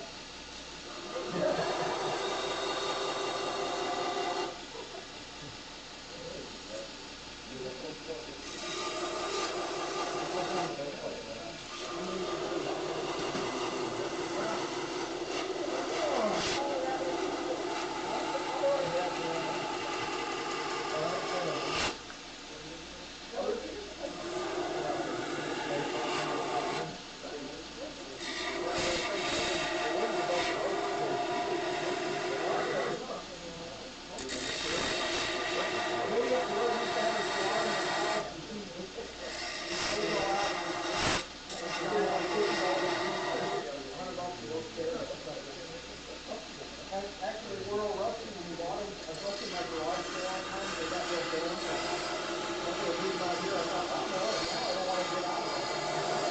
I sit down, I come up with excuses for space. I'm sitting here and think for a really long time. Yeah. But being able to sit down in one spot and hear somebody else using a grinder is like a magical thing for me. Like, you guys don't know how this is really good.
Yeah, I didn't acquire that skill, unfortunately. I wish.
can't hide it forever.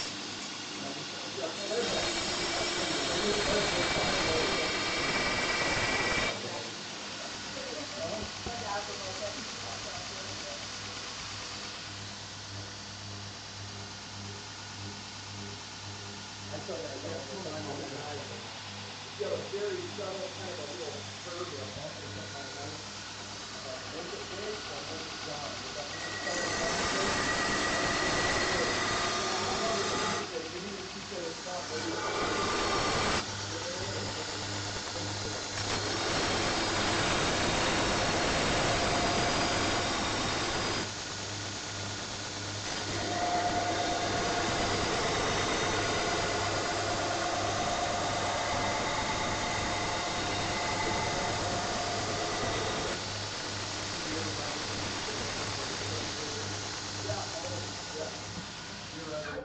Okay.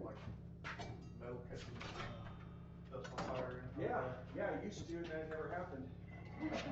So, So, well, I had like, no, I'm completely serious. no, I know, I had like two, so I've had like two fires of any kind when that dust collector is supposed to run into a big collection bag. And then I just start running outside, so I had the bag itself, a spark would get in there, and then there's so much ox there that it just fans it into a flame. But actually, the problem I have, and then when I originally set these up, they ran through a, Turning around is they've got become a these, waste of these so little much energy. lid things, you can put a lid on a trash can and it'll spin out some of the dust. So I had that as like an intermediate, and with, if I was a metal trash can, I thought, well, Specialized equipment. I never had any I'm getting good Where with I this have now. problems is that Yeah, disc no. sander This thing turned out pretty nicely, huh? on hardened steel with 120 grit paste. That is just a This is recipe Burt's for a idea. bonfire. Smart. Yeah. So what catches fire is not wood, it's the metal. So the little bits of metal that catch fire and they start to Okay. smolder because they've got all that hydrogen going past them. Just a tedious process, you know, just trying to get it straight, and I feel really dizzy, I don't know why, just like, But coming out trying to. that little switch goes in, the air pulls right back across that motor coming down. I used the altitude. Isn't that used to have altitude? Like I can't read glasses, I'm doing it no good. I cannot see with these glasses, it's like. You want to try these? No, it's so good. Oh, okay. I can't see. Like, maybe it's a new one, I just can't. I think they have different colors. Oh, do you have your own? Oh. It's just looking down, it's just like, in the line. Ugh.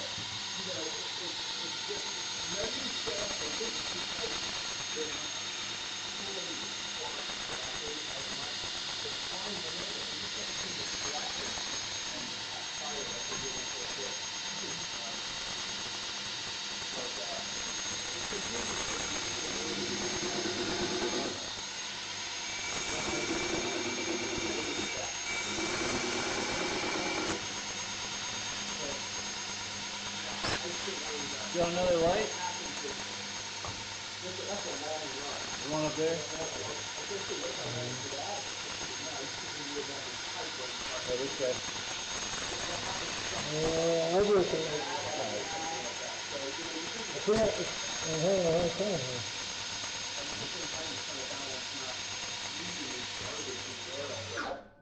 Alright. I'm not sure why, but I can't seem to focus. I can't see through I'm looking through the edge. It's like the grinder's at a weird height for me. Yeah. So all I can see is the edge of the thing, so I can't see what I'm doing. You want a different, No, I'm figuring it out. do you want an optimizer? No, I don't need that. I just can't see. I mean, like I cannot see what I'm doing. Yeah. You have a flashlight? There we go. I think it's a matter of being able to focus on it.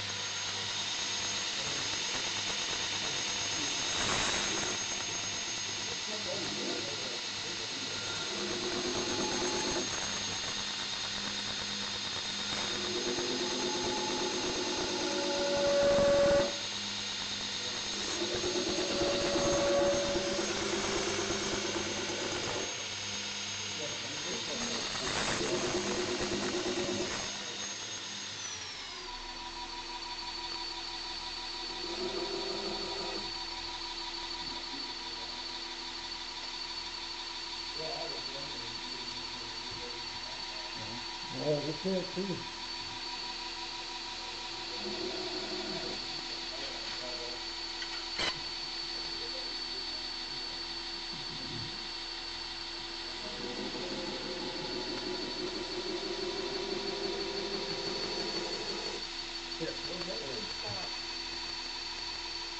It's okay, I got it. I can't see what the glasses on right now. Is that okay? That's alright, don't worry about it. If I got my glasses, I can't see so well.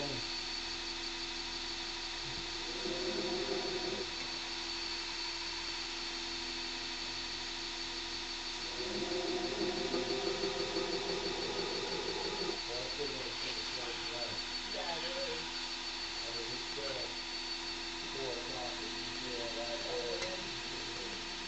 Come in there.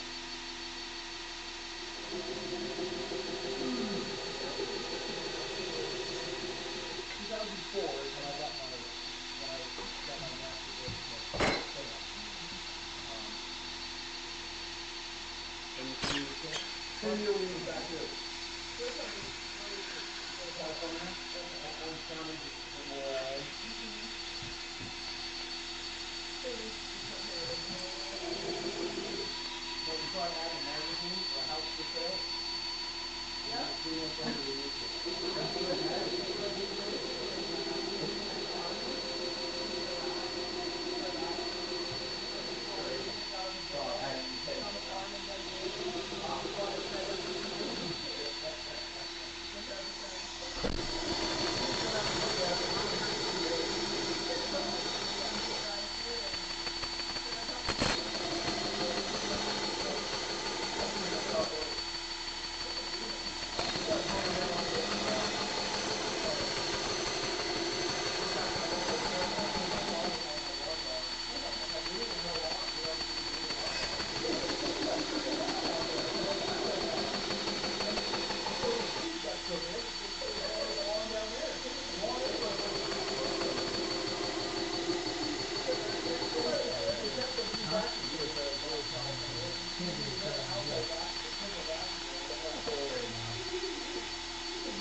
Looking good. All 3 of these machines right here, I moved over about 4 feet for you guys to come in. We got more room in here, and that big engine house down there, we modified that, so it's got the crank stuff. Real, just that mill probably weighs 3,000 pounds. I know exactly how tough that is. We just moved our business last year, we moved from Gray out to Telford past Youngsboro, and furniture and things,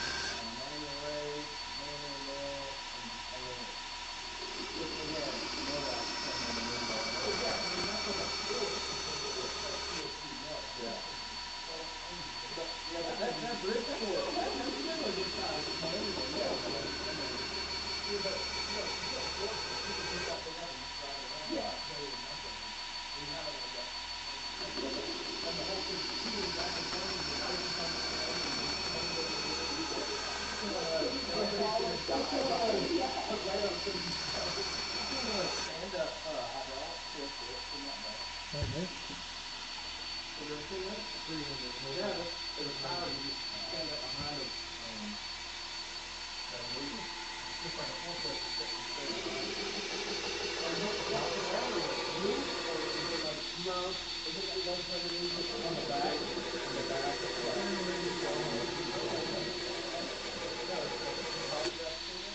Yeah, but it's powered though. Yeah, it's like a hydraulic power. I don't know what the leg raise is on, but I think you can get up to 100. Well, my problem is that I didn't think about using the 300 stuff. I don't have like loading doors and things. And so you can get in here, you know, you can buy these forklifts. How are you going to get it in the room?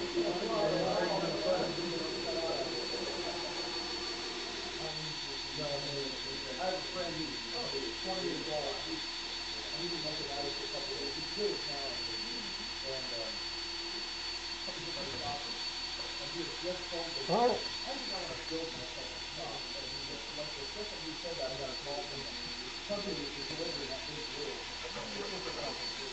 They said, yeah, we take it up the driveway. We take it up the driveway. I said, I knew you could take it up the driveway. That's why we put it on like a box truck. He's like, oh yeah, we don't have that. So John went to the trailer, we had to drive down to the shipping company, put it on a trailer, and drive it back here. And all the way off. And delivered it. No, I mean, a trucking company overnight. I mean, it got brought up in Asheville, and the guy who drove them, I told him, I'm like, he really got to have the price. They never have done it on their own. So you gotta have a small, yeah, you can have truck comes up here all the time. But a small box truck, or like this big product. I paid for all that, and then they took it on 18-wheeler, but the company doesn't have that. So I got off the phone, I looked at my friend, and I said, Phil, I shopped at a single door and a loaded ramp in town, like off of Main Street.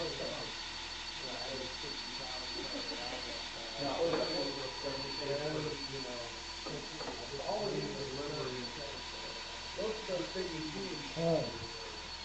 Hey Burt, you got a ridge truck strike? Yeah, I need one. first cabinet, right there. No, well, we struggled with that for years, and then when we moved, we actually bought a. Do you want a brand new one or a used one? No, I want to cut some. Okay. Is this gonna blend that in where I screwed up? Oh, It's really easy to blend it.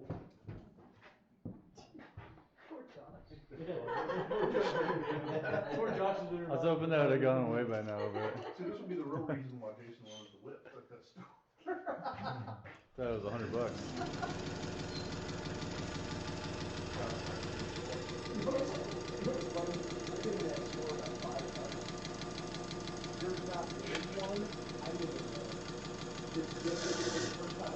Oh yeah.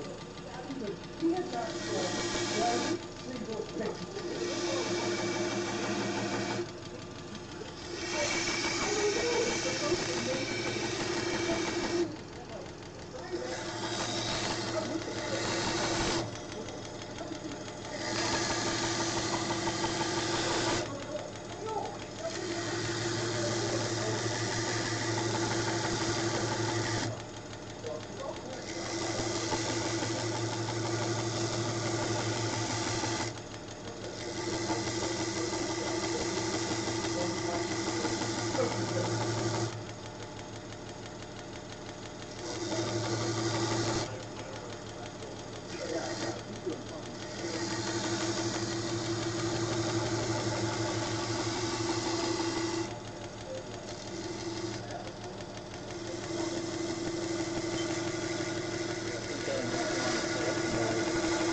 Makes you want to stab somebody?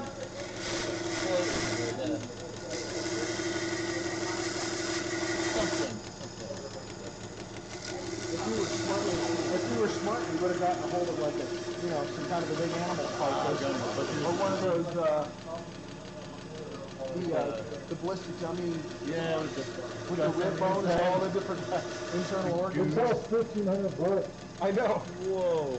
So they're $1,500 a piece. And there's no like recycling. They throw them in a dumpster anyway.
What a difference.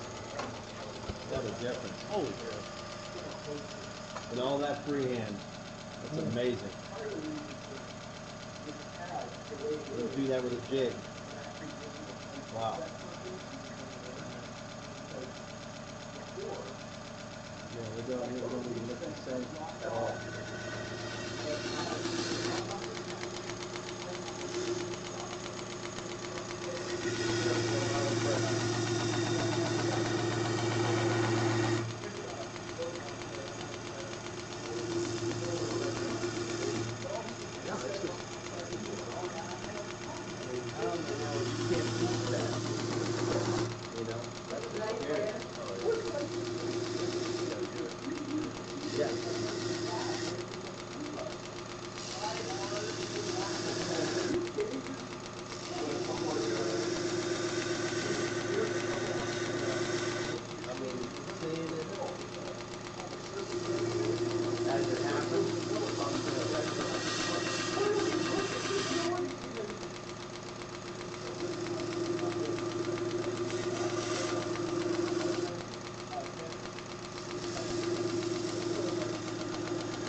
I gotta do one thing, I'm on the Friday.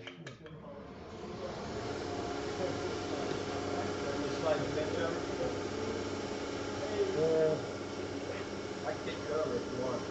I think we should bring that down a little bit as you think it matters.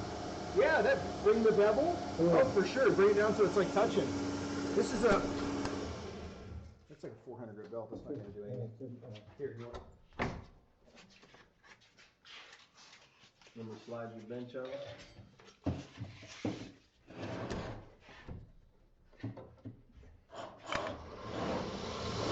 That's really good. 120. It's we've been using it though, so if it doesn't bite enough, we'll put another one on there. Where do you want it? Right overhead? Here. Okay.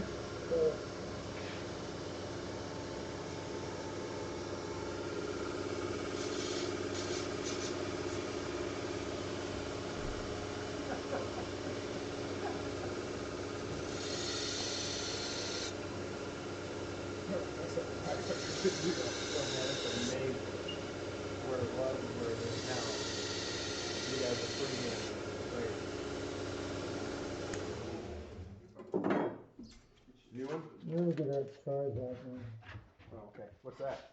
Like 120. Like a A30? Yeah, it's like a 120. It's a 160 micron. 60.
You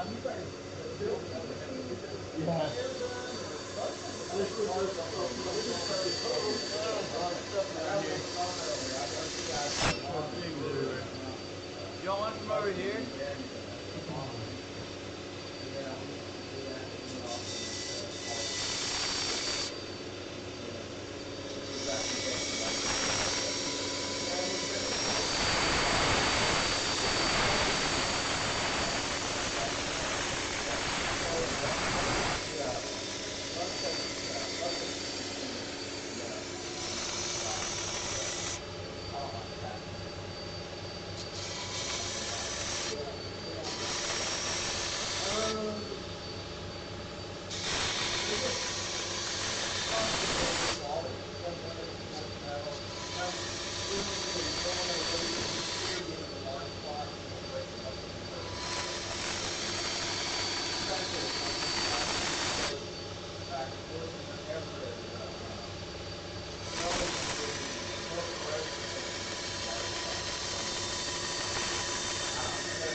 I can see great.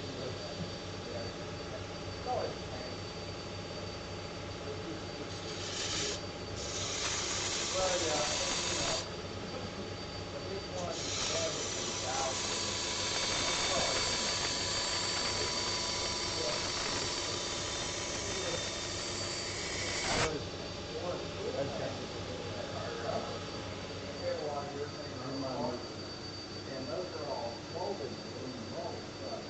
For a short run, a molder in Kansas, actually partners, they got some training. And not make playing cars out of it, they're making mold inserts out of it. So you can, they only run like 100 parts, but it's still a lot cheaper than making a whole aluminum insert. If you make it certain, the more they can start doing this, it's gonna change stuff. So, yeah. Start making them out of metal and stuff like that. It's nice. Almost done, Bert. How's it look? Good. That was good. Now they're touching.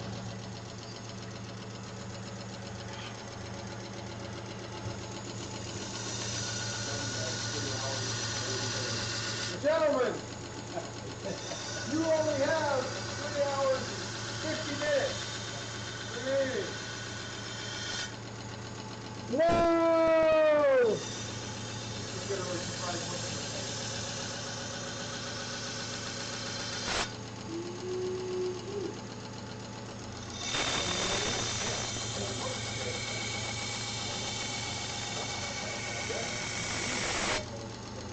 How about you? Doug? I think he went to sleep last night.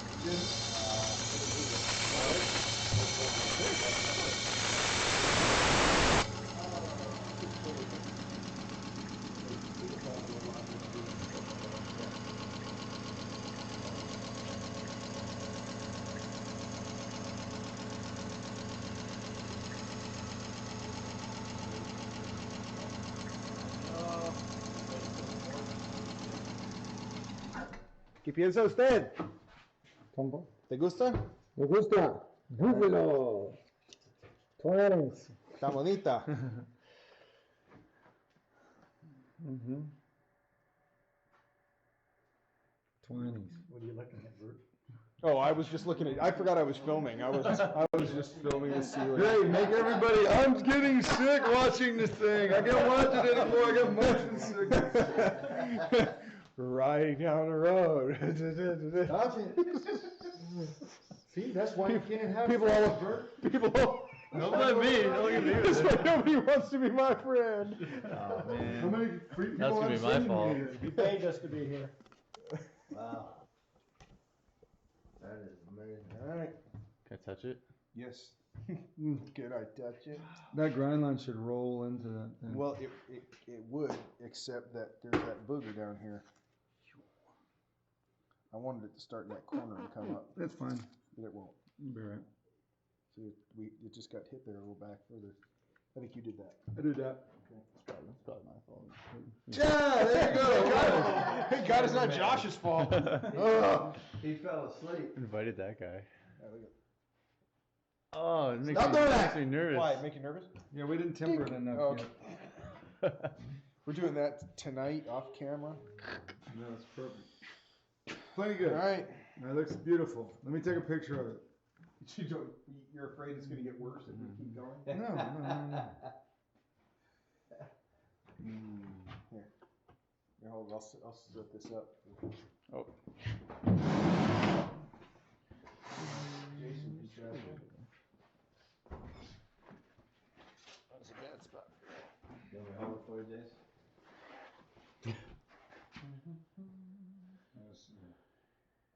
Okay, here's the sword we're making. Progress to this point. So I'm sure this is all Damascus. The blade's 20 inches. It's got a 1.5 hand grip. This thing's gonna be super bad. So you should bid on this. Don't waste your time. Just bid the highest. Don't bid waste right your time. now. Just waste your money. Just go ahead and throw it out there. All right. So creative meeting. Creative. Sorry, I have to wait for him to do his social media things. This slave to his followers.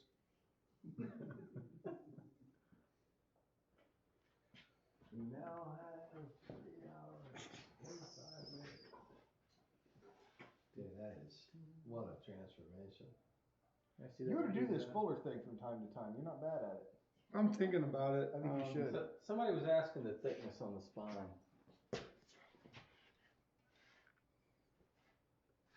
So 186. yeah, so about 3/16 of an inch. Yep. 3/16 plus a skosh. Sure. Ah, that's a good thickness. 3/16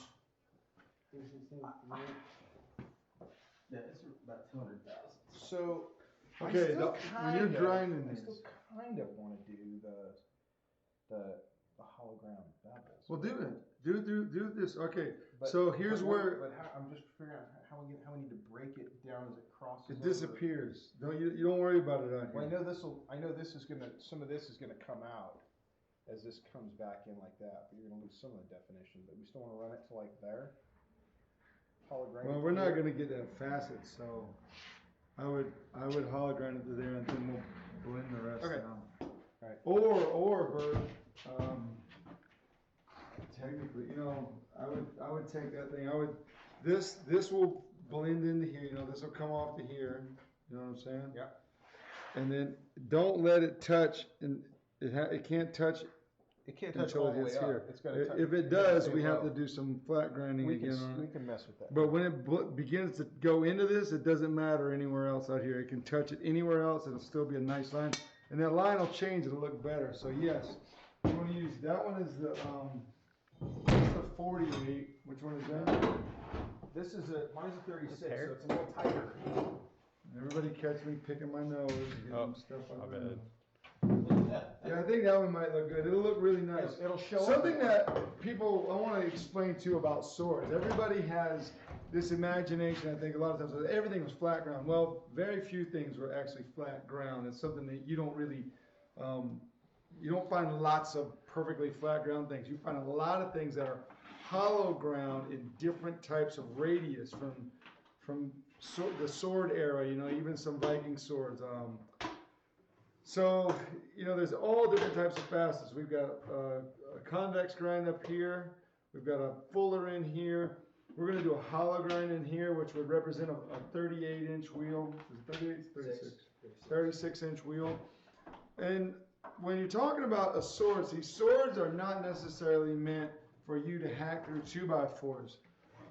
Swords were technically meant to... Coconuts, right? Yeah, cut coconuts. You don't want me to say the other word? Cleave flesh off a bone. And people are made not out of much. We're not made out of too much. So it's really, swords are light and fast and pretty thin, so you can move it really quick and you get to live. And the other person has to go on their merry way, whichever way they're going.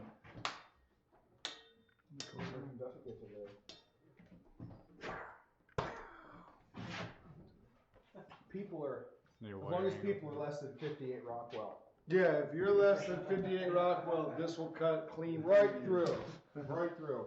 Ping, we have these pigs, I cut that arm off of a pig, like the leg off of a pig, and it just goes, it pops right off. It's crazy. You still have the pig? Hey, you have a pig, don't you, Burt? No, he's dead. Yeah, yeah, I think Emmett said, you should've got out like a swine carcass, we could've had, I said, there's one back at the house right now. He might not appreciate that. Don't tell the kid. But we actually, we're supposed to buy him some more food, it would save me having to buy another bag of food. Let's say you having to buy yourself some more food too. It's true. That is true. I'll go get them. Where were we? 1 pound 9 ounces. Yeah. I mean, I'd give them away. Only shoot them, I'd give them away. I don't even. Those are smart. Yes, they are. 1 pound, 5.9 ounces now. Wow. So I made that Gladius I made, it weighed less than 2 pounds with the handle and everything. Really? And then a 21-inch blade. The swords don't weigh that much. Like a Viking sword, 2.5 pounds max. I mean, they ain't. Actually, when I get this set up, I can use your grinder for that. What do that? What's gonna do? They can use a flat and I just got mine all switched over, so I'm gonna use yours to set it up.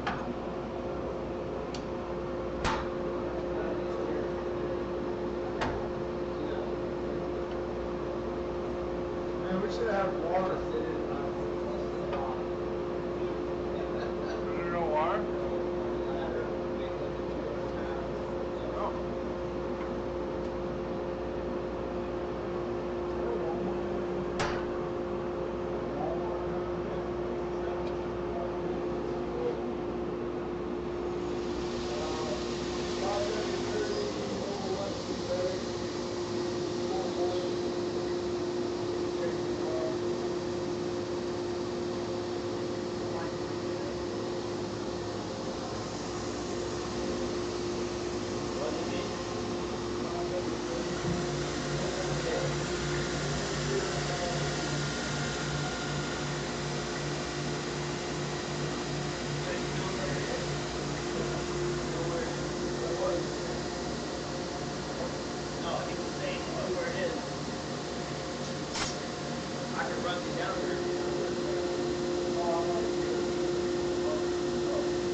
just want you to see this.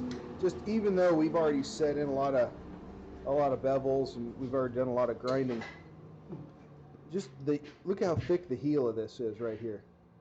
You see that? Right there. If I can get that, So see how thick that is right there? Are you making it sharp already? Yeah, pretty close. That's how I roll, baby. That's how I roll, baby. Yeah. So anyway, that is gonna thin up tremendously. There's so much meat in here. It's actually steel. It's really be tough. Still meat. Yeah. If we were doing a cooking show, it'd probably be meat. But it's a knife making show, so that it's is steel. Not delicious. This tastes like steel.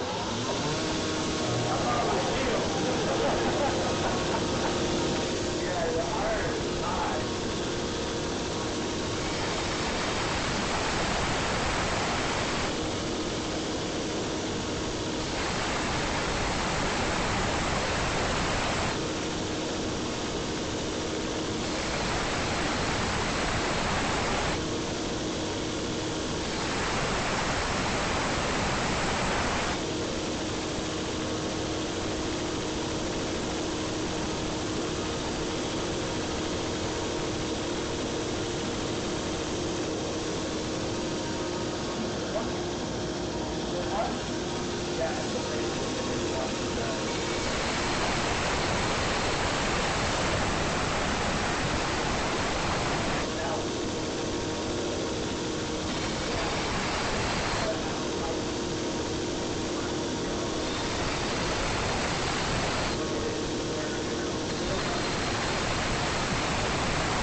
that stuff like the front end of the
Most of them take spring, you know, they spend their money on all kinds of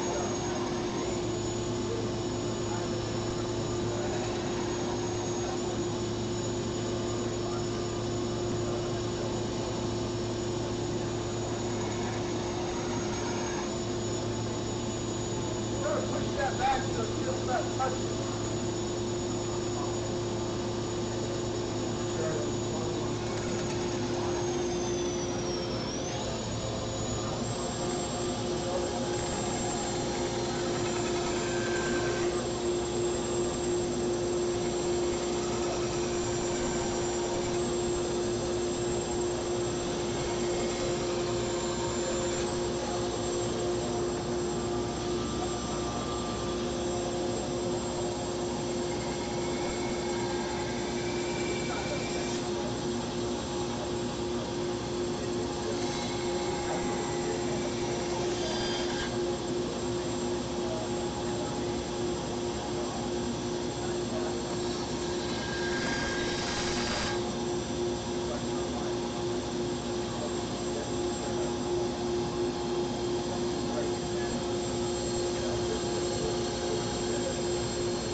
that?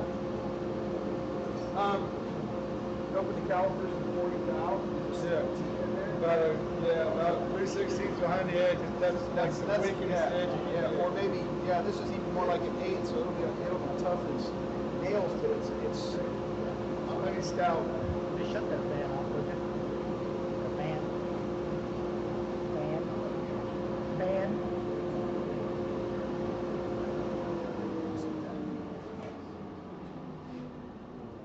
So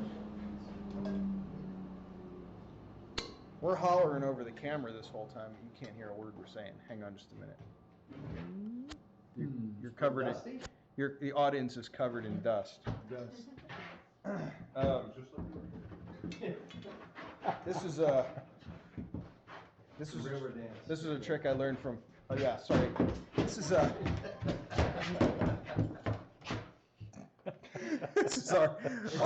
little intermission. Our commercial break. There you go. Coming from the high. That's from a word from our sponsors. So a little trick I learned from Don Fogg. You take a pair of calipers, you open them up to 40 thousandths, and you just stick the edge in there. And it gives you a sense of where your edge is. And there's no right or wrong number, but I just like where that's going to sit. For something like this, it's thin, but it's going to be really tough. If it was a hunting knife, I'd want it thinner than that, but it's not. So that's going to be good. We're going to run that down a little bit finer, and then we're going to start sanding. Yeah. Yeah? Okay. But here, I'll just show you this. We talked about this. You can remember what that looked like right in there. That was just all kinds of meat right there, and now that's just really thin. What kind and of that's meat what that was it?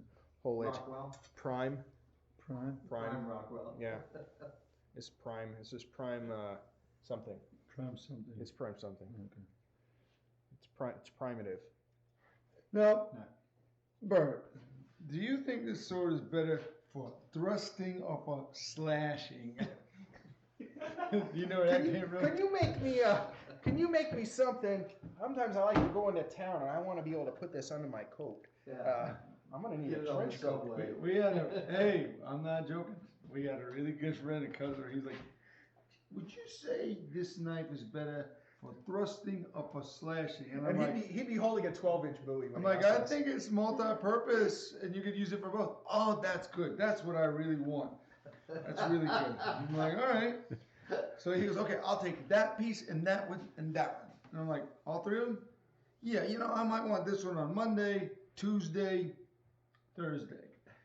Wednesday, I got a special one. We still love you, John. I miss him bad. And why don't we make this back before this thing? All right, do you want to use that one? You want your hot block? Need your work. I don't know what that thing's doing. Just hold on, cut it. Am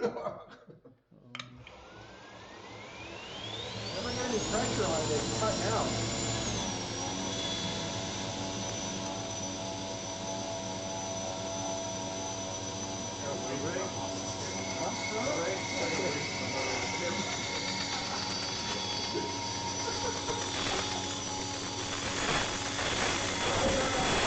My mom all day. She said you said it last night. I was cut earlier. I said I posted something or whatever. She said go to bed. It was like 12 o'clock. I said I looked at it.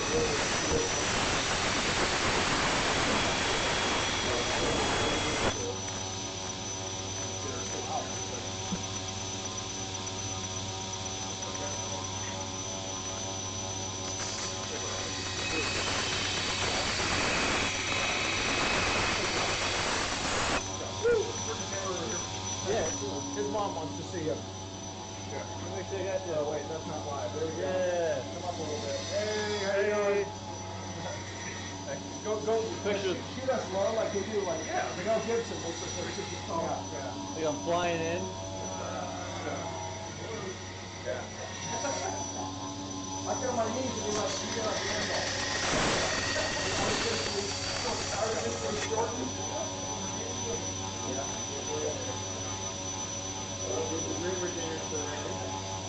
No, I was just looking at something. I wonder if I I should like see how this one goes and start doing this one. Yeah. Can you show them the tunnel? Oh yeah, absolutely. Yeah, the doors can't come out, so. That's the walrus test they were talking about. Where's your, Okay. He's like- huge. 45 micron? About 45 Yeah, I do. or a 30 or I something? got a sorry. 45 micron. Okay. I bet you, Really? I bet you could knock all those off again. oops. So these are souvenirs for you guys. I want everybody to take a picture. I'm gonna put them in this silver truck out here. There's probably still some life in them.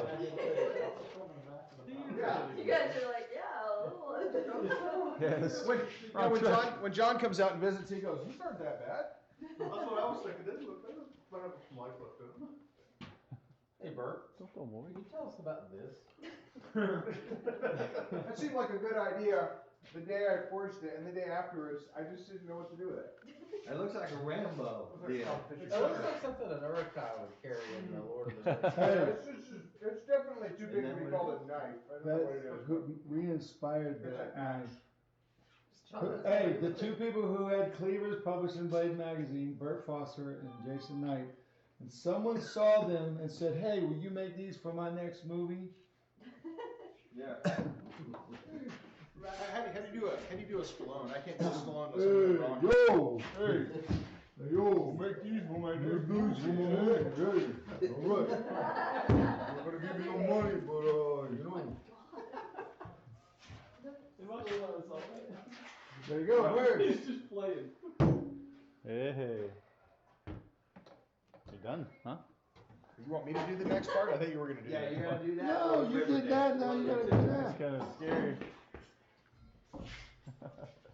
Oh, boy.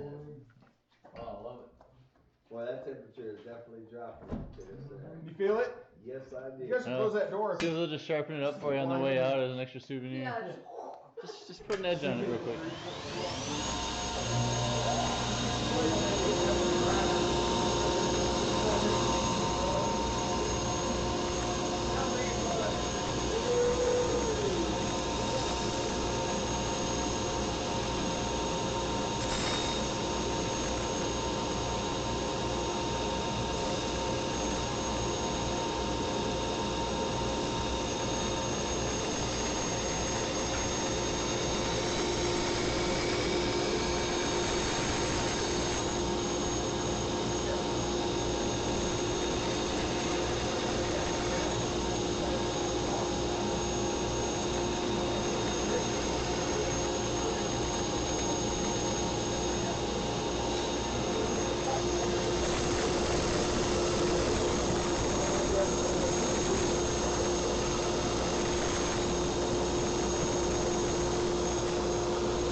Pretty nice, huh? Yeah, it's alright. What? No. You like it? Yeah, okay, they're alright. They're pretty nice. Should be magnetized, yeah. Yeah, I was just noticing, it looks like a fur ball. Yeah. Hang on.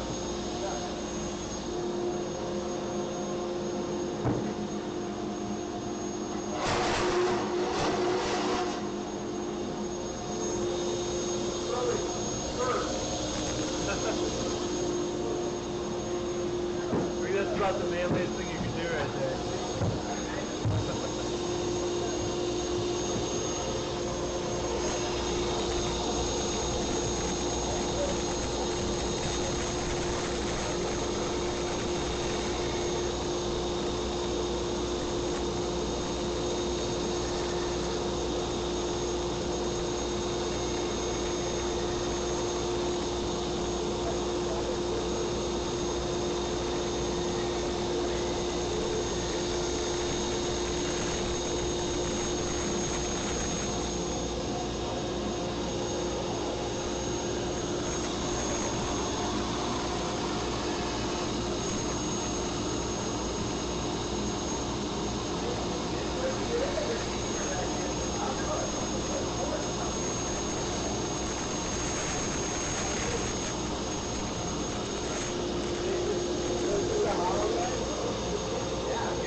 not flat, even though it's like barely.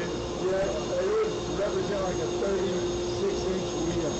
Oh, okay. Is that how they used to grind it? Just giant. Even bigger. Like some, I mean, they have wheels that were 100. No, they didn't have a new mill. Okay, was it like a windmill that would just sit there and like how was their power there? I've seen one of those old like, but it was only like that big or something like that.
Trying to roll and break everything else in by hand. Dude, I was really gonna take very long time.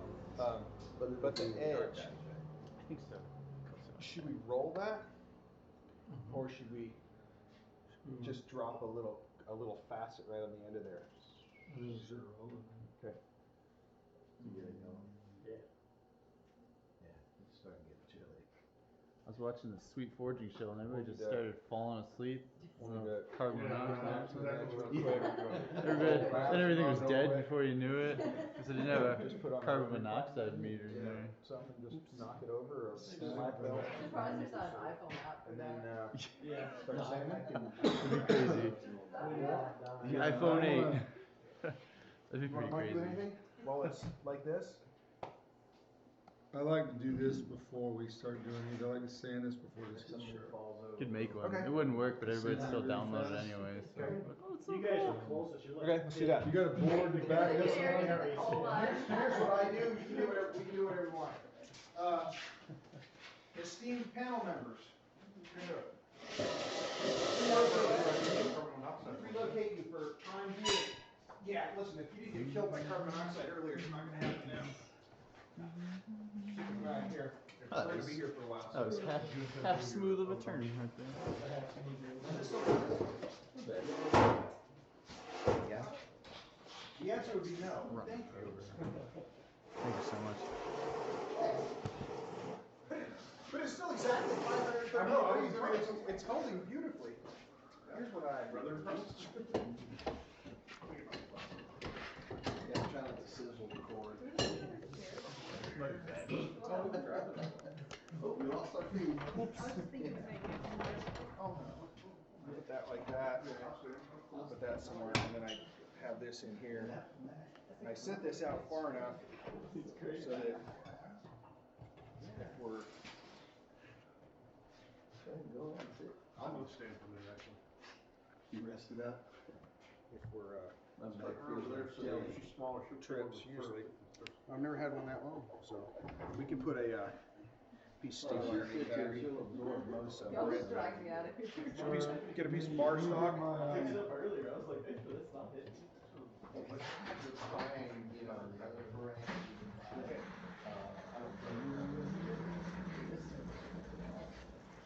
of bar stuck in there a bit? Yeah. Give a piece of that 5160 with a nice rounded corner. No. Is this a student? We should finish this while you guys are working. Is that what you want to do? You dang straight we did.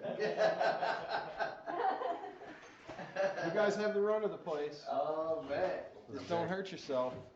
See, that's not gonna happen because then I would break something in here and then I would have to go run home and cry. Oh, I thought you were going in there to fire it up. You would be bad if you ruin that anvil.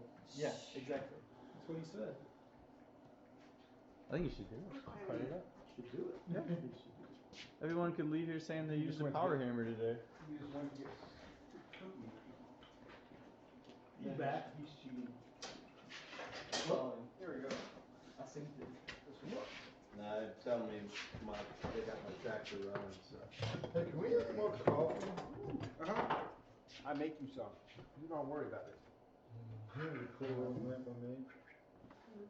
Cut stuff and work on something. Was it a wrench or a pair of scissors? This is a piece of bar stuff. I was there 4 on one side. He's always gonna put a puller in.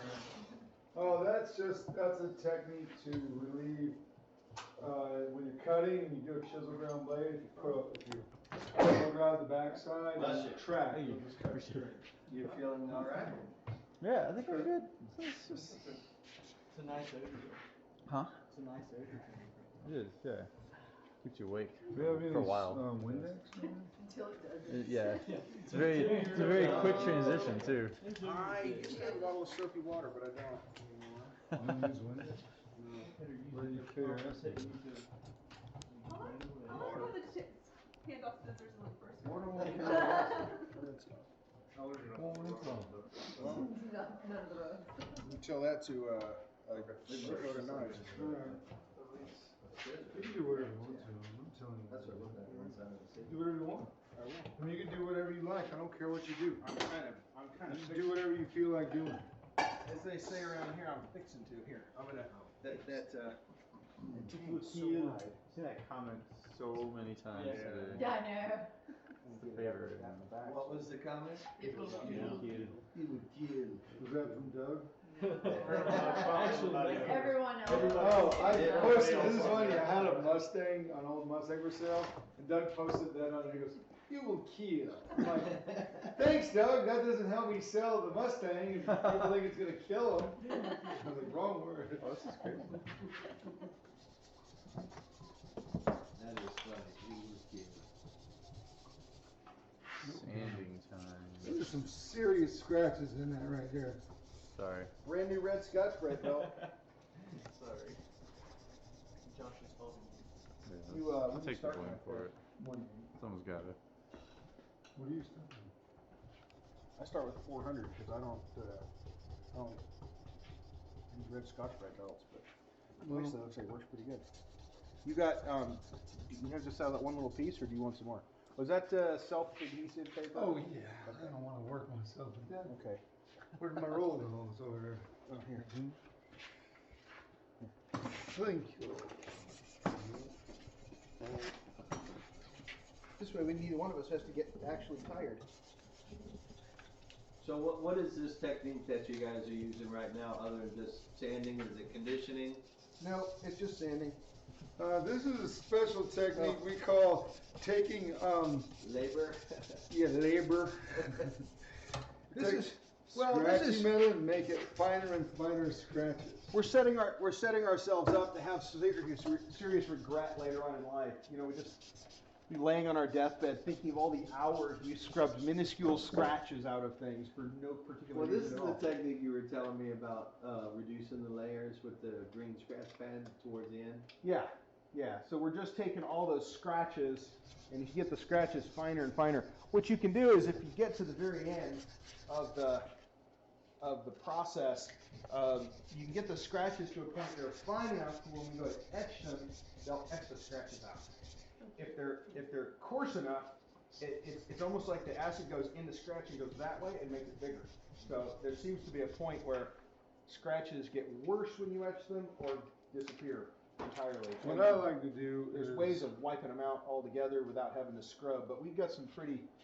I sandblast it. And the first time I did that, everybody's like, well, how'd you do it? I go, I sandblast it. And then I said, they go, no, you got to sand them out. I go, no, I sandblast them out. So it was like one of those, I was just doing it one day. And I was like, I do not want to sand this anymore. I'll just sandblast it and see what happens.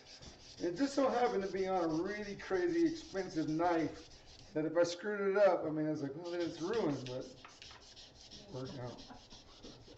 Did I rub you? Good place to try a new technique. Yeah, it's always great. It's like,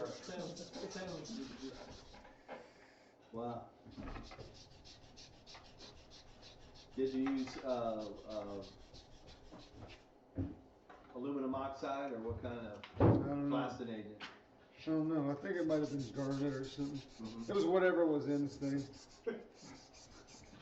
Jason, he has a different standard about. He's a by scratch cook.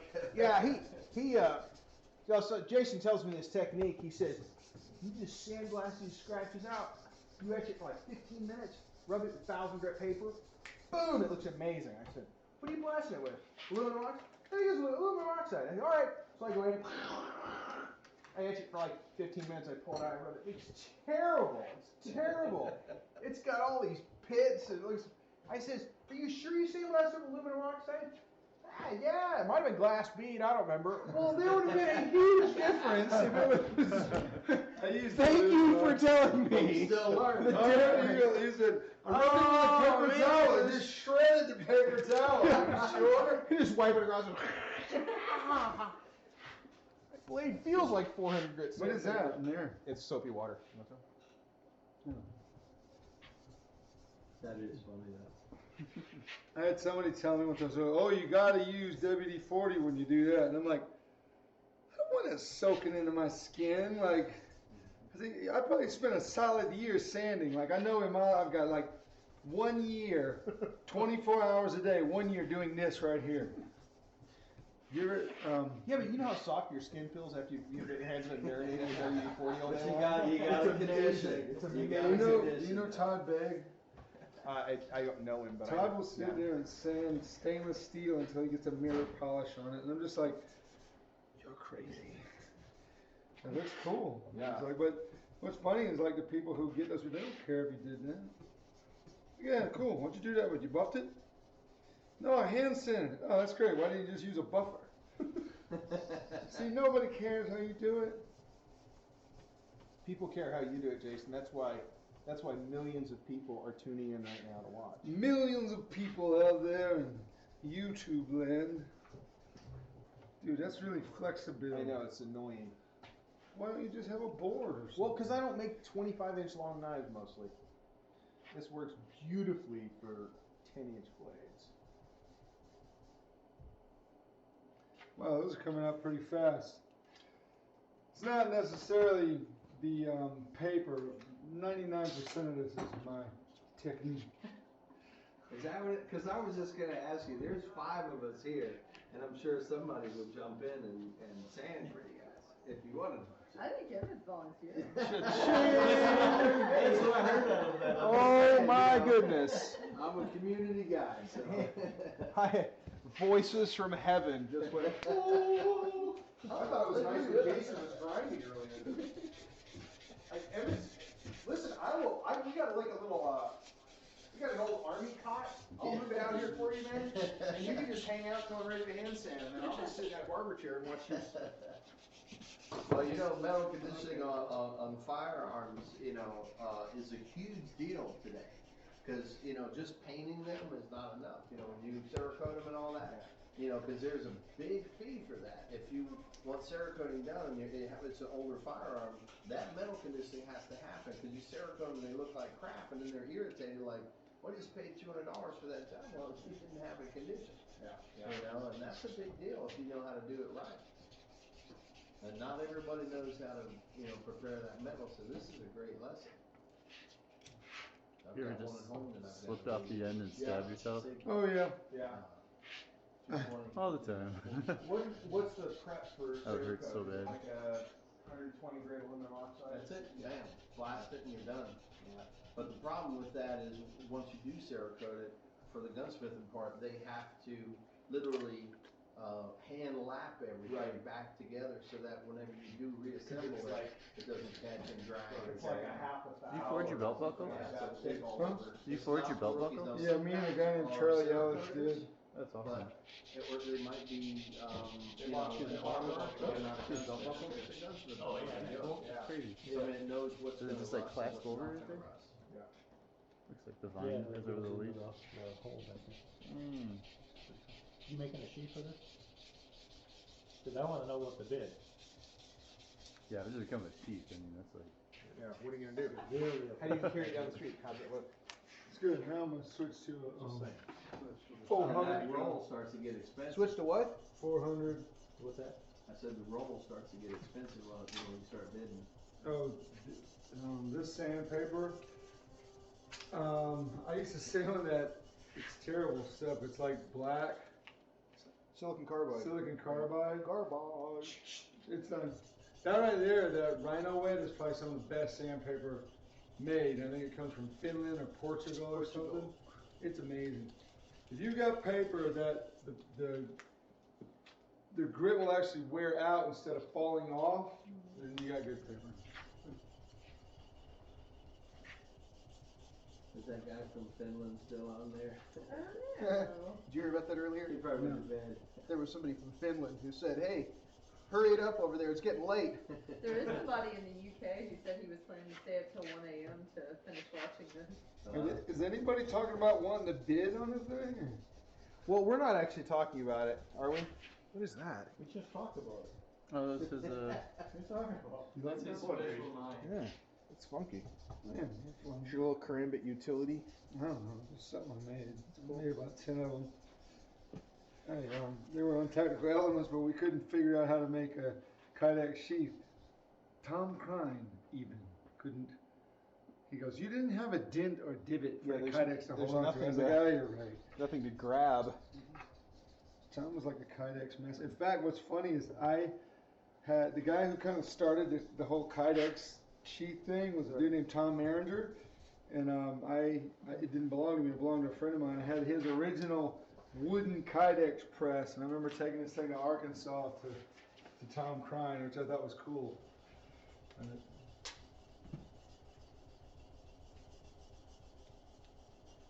funny, when I was a kid, I would think about all these knife makers. I'm like, I wonder what they're doing. I wonder what they're making. They're all, after they're done making stuff, they're sitting around talking about making more knives and stuff, you know? And I realized later on, I was like, you're talking about, don't you hate sanding in that stupid, what a dumb knife. But yeah, to make that dumb knife, yeah, I had to do that. Like, I don't know. You wanna go to a movie? I'm so bored of standing. Yeah. Yeah, this is, Oh, we've been going to see the eye pick, man. Have you ever done an eye pick? It's dinner in a movie. Anybody ever been to an eye pick? In Texas, well, I know it's in other states, but they have, you sit in a big lounge chair and a waitress comes over and makes, what do you they got call that it? in Nicaragua. It was Nicaragua. It's a recliner. You sit in there, you watch the movie, you drink a beer, you eat a burger, and you have Yeah. French fries, and it costs $6. Yeah. Well, they're not $6 in the States, that's for sure. That's But what they it have costs fish in- tacos, they got everything. I mean, man, it's. Yeah, for So $6. is this an unusual standing feature? Because people are saying that they've never, the first time I've seen something like that for a standing fixture. Yeah, me too. Tell him, me too. Yeah. So it works great. It works great It works if great. it's not this long. It would be better if it was more robust for something this long. But Perfect. it's adjustable for length, and then I got this support in the middle to support a long flexible blade. It works great for stuff like kitchen knives that are real flexible in the middle. But normally my this thing isn't even long enough for this sword, but normally that's long enough where for years I would stick a knife in here and it just stuck out. Now I do not like having that metal bar underneath it, because when I roll my edges and I try to turn my bar up sideways, I hit the metal and it bugs me. So I just have the knife sitting in space. Hey, you know And what? for 15 years, if I'd walked by this thing and tripped, I would have impaled myself, and my wife would have found me the next day. I know what kind of metal it is. Unobtainium? It's phosphonitium. Oh, that's catchy. Bert, we gotta work on this. I don't want it to slide right on around. that You don't want to Let's slide put a around? little clamp right there, and that way it didn't slide back and forth. Oh, there it is. So yeah, it works better for small knives than it does for this. That's cool, man. How's Yeah, that? yeah. Hey, you want a better block for that? I can hook you up, and that'll be. Yeah, Here, yeah. hold on. While you're out here, Jason. Should have grounded finer. Let's put this in. Something like that a little bit. Now let's go like this. Watch this. Just hit it with this big bar, and it'll. What grit you got on there? 400. What did we finish that at? Did we not go? 120 is all I went. 120. I don't want 120. Did we ever roll that over? No. Do we need to? No. We don't. No, let's finish it. It'd be great. Who built this frickin' thing? Oh my gosh. You should get a pool ball up here and you can twist it with that. Yeah, that'd be cool.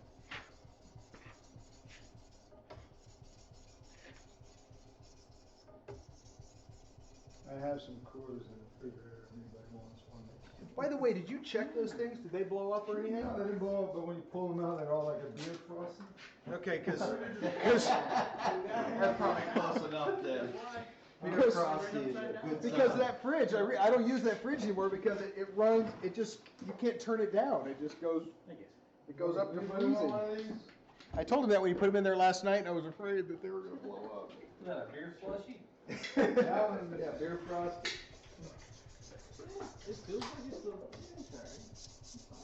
Those are a big hit at the church carnivals. You know. It is a beer Hey, flavor. look, kid, it's a beer frosty. Yeah. Yeah, I can feel the. Rolling? Sure, boss. One more. There we go. We're good. Hey, Bert, you want one? Anybody from I'm good right now. Anybody from a church who wants a trunk or treat idea? That'll do it right there. I like these. These are just crispy. I'm gonna put mine in the stroller. Just to, Yeah. Ah, I shook that one up for you. Thank you. I appreciate that. I'm sorry, I didn't. I was just joking. If they're hot, I might drink one. Yeah, mine's a frosty. So if they were hot? If they're hot, I might. Yeah, I'm kind of chilly. Not Why really. is it saying so Oh. you They're can just get a if they're hard like one? slushies right now. it's No, okay. no, mine's actually perfect. I love it. I love rubber stuff. Everybody- That's the one I use for everybody like else's a stuff is like a so hologram beautiful. blade with a I feel 10-inch, like it's you know, a 10-inch wheel. But Shot. it works good for this. Use kind of that's just flat. Yeah. Mine's Sorry. Let's see, what did it do here? I got a beer bomb. Oh man. Is it coming out or is it still? Yeah, I'm short? okay.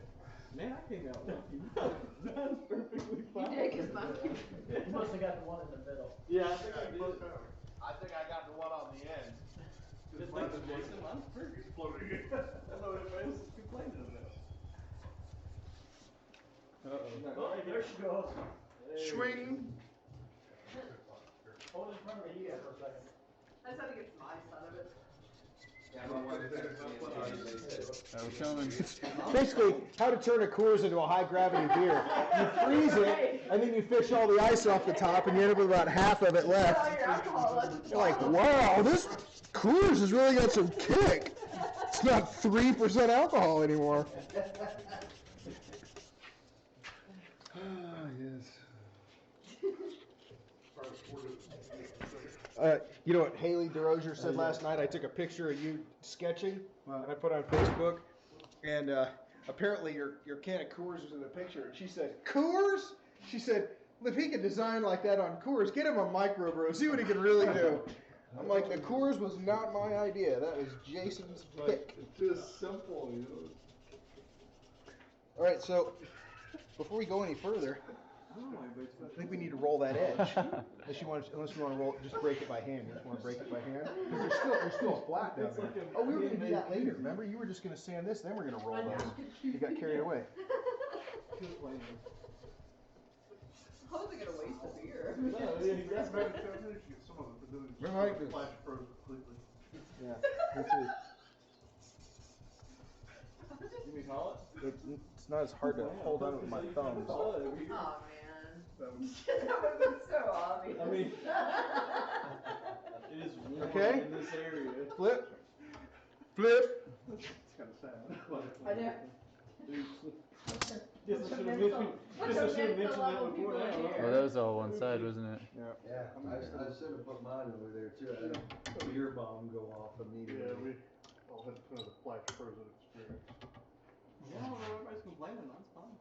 See, if I get pulled over, it's like, were you drinking beer? Not really.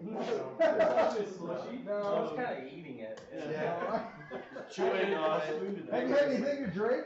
No. I mean, I didn't drink I it at think all. it's about that much.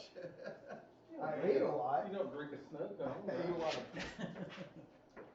That'd be an idea. Make a Spot, beer you know? snow cone. Well, you actually distill something by freezing it because the alcohol won't freeze. Yeah.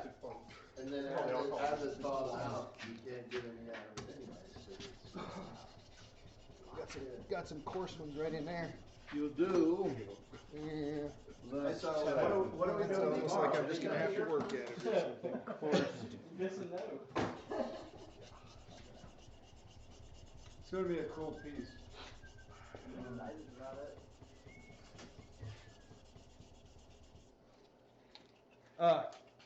No kidding. Anybody want to try this? Come up here. I'll give you a lesson. Don't all run up at once. Whoever's, What are we doing? make everybody do it. This kind of So, like that. yeah, I'll show you, and then I gotta go get some more sandpaper. This kind of like that So, Tom Sawyer thing, isn't it? This has got a little bit of adhesive on it. I'll whitewash the fence. It's real easy to peel it off, but it'll stay put. And I just kind of hang on to it with these little handles. Sure. Okay? There's liquid. And every section is gonna get If dull anybody's in watching this and you know me, if you call 10 me, seconds. I'll answer it and So you I'll just kinda answer pick a your new area. questions.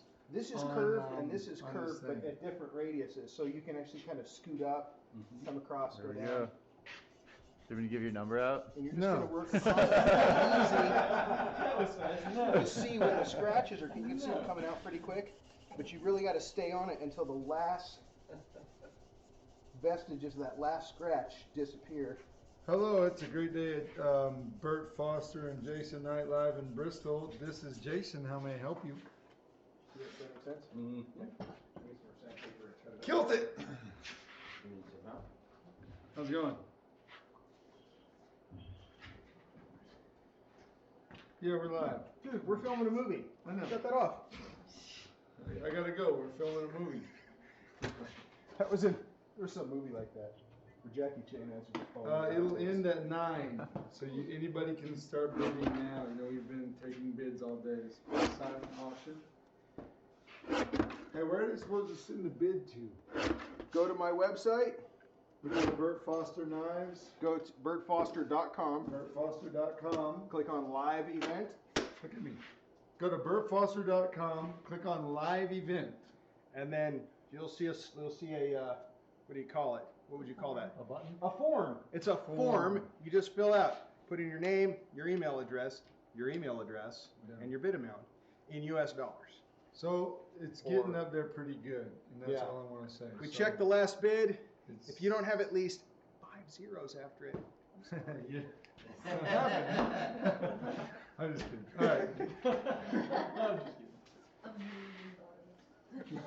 what do you mean? Yeah, once you go to our website, yeah, you'll click on burtfoster.com and then you go to live events and then you'll see it.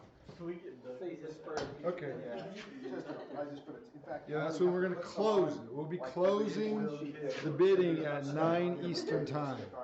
You don't want to have to tear it Is that right? Right. Hey, is that right? What? We're closing the bidding at 9? No. We're done working on this at 9. The bidding doesn't close tomorrow till 9. Oh, the bidding doesn't close till tomorrow at Nobody's gonna 9. know what we're done with until today. Oh, at right. 9. Then you get to see the thing. Okay. Yeah, we're gonna take pictures and all that stuff, right? Hey, you're supposed to see it. That's when it Just come on closes. here. Yeah, So but you can anyone, actually start with we've one side of the paper, been just accepting go to bids the other now. side, then just peel it off. So and we'll position it. keep doing it. And if you see the knife, Now, this isn't See the actually knife. sharp, but it's Right. sharp enough to cut you, so just I can't just remember. pick it off of that. Spot on. He's a good dude. he made me, he did this part on the grind up here, which is really cool.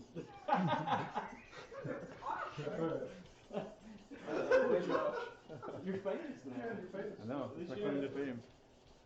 You can actually see where some of the coarser scratches did come out. So you go some of it, it's disappeared. We need to build a Some of it fire don't come out. tonight. We're gonna Just go gotta eat keep again. going. Yeah, Or so you just guys move to a cook it fresh out. spot. Not the worst, Are I we guess. calling in subs? We had enough of this by then. Let's call it Jen. Man, I'm good, whatever y'all wanna do, I'm not going nowhere, I'm staying. Yeah, as we said. And it's I was also- right. So I want to explain something about hand sanding. This is one of the most irritating things that you can do as a knife maker. Now, here's where the magic came in for me. This is the most irritating thing you can do as a knife maker. This. Go ahead, Jason. This is the most irritating. What I can't remember. I think it was 2001. I went to Batson's Hammer Inn, and there was this guy named Don Fogg, and he's sitting there with like stones and sandpaper, and he's sanding the blade. And then I was just like, wow, that was crazy. So I took the techniques that I was watching him do, and I kind of developed them into my own. So instead of using stones, I found different sandpaper that I liked and some, rubber backing and things like that. And I developed my own technique for finishing my blades. So you don't have to follow everyone's rules. Do what works. But if it takes, like this, we're sanding this in less than 30 minutes. We're not what? We're 20 minutes in this. You gotta go faster. We only have 5 more minutes. The guy from So Where's that whip? Did you get that whip actually? No, I should have. The flexible one with the one with the back. So when you're doing this, You're literally paying him you to have do this for to, him. you have to develop your own technique. But if it's taking too long, or if someone's saying you do this and then you do this and then you do this, and if it's more than 5 steps, don't listen to that person. This is a one step. I've ground it. Now I sand it with 1 or 2 different grits, and that's it. And as you can see, some of the most critical components are what you're using in your hand to sand with. This is actually a piece of, this rubber only comes from the planet, which planet does that come It's from? Tandy, the planet Tandy. Tandy, Yeah, poundo board, yeah, and it's pretty handy. Tandy. But I've watched people do some hand finishing techniques, and I'm just like, and how many days does it take you to sand that blade? Oh, it takes 3 or 4 days to sand that blade. I'm like, okay, I'll make sure I never use that one. Yeah, bladesmithing is like the only thing where people they pretend to be more impressed with how hard you work doing it poorly. Yeah, well, I know he does it really fast. I spend days doing it a really old, improper way. Really? Wow. I use sandstone that I get from the river Styx. I use rose clippers. I used to be a great doctor, So how long's the surgery gonna be, doctor? I don't even know. Hey. I just get in there. I just let the brain lead me. I just. I just cut out everything. It doesn't look like brain. Man. Hey, that didn't belong in there. I know what a brain looks like, and that's not supposed to be there. Oops, you don't need that part. So you can probably put that on without stick 'em, and it'll stick 'em. Yep. Jeez, this is beautiful. Yeah. We don't You know, if we don't we have just- to refund his money, do we? I normally charge like $125. We'll give him a free T-shirt. Oh, Yeah, that's right. That was an expensive hamburger. Hamburger, well, muffins and hamburgers. Yeah, it was a burger bar hamburger. You're doing good. You got a shake, didn't you? You're doing a good job there. You got a shake. Gotta keep doing that. That's real good. Mm-hmm. That's real I'm nice. doing real nice. Real. Pretty fine sanding. Well, I can imagine what the comments are burning up out there about now, going, yep, they're disintegrating. What's crazy is, People tell you about how hard things they, we give someone 5 days to do something, and I mean, I could take 10 hours to draw something, but how many days have we been working on this sword now? It seems like forever, but I don't think. I think it was. Seems almost like today. I think it was. Seems almost like today. And this is the first time we've ever made this sword. Yes. And that's the crazy part. We have never made this sword before. Or even a knife, because I have a guy that does all mine for me. Whoops. Hey, what's that, Bert? And we've got other people was here to my, help if you my need help power with area that, test so you don't have to do it all yourself. Hey, what's that, Bert? I'll volunteer I to, tried to make like a All right. dog style like metal scraper. Yeah. if there's anything to do. Let me get through this section. He's like, no, I'm warm now. Yeah, I'm not taking a wall off the fire. Hey, do you want me to grind this real quick and drill some holes in it? Yeah, so I'm gonna start saving, but Jack ain't going off with me. There's still a carbide bed in there. Why wouldn't I? You guys wanna see this finish? Yeah, that's the parang. Where's the prune? Actually, I just want Get them all all. of this. I wanna Why see not? all of Man, it. that big one, man, I wanna see what that one is. I knew it, he was getting too bored. Yeah. He couldn't take standing in there. That's the ADD kicking This one's in. cool, I like that one. Yeah. I like I the did little too. ones. Yeah, there's like the small. The little ones, you like the pineapple, Yeah. Yeah. twists? Yep. Yeah. This one's my favorite. I like the Followed by that tail one. on that one. I like the little foot tail on that one too. But I don't know, the size of this one is just. Yeah, we were, like people at this way, I towards this way, and then we switched.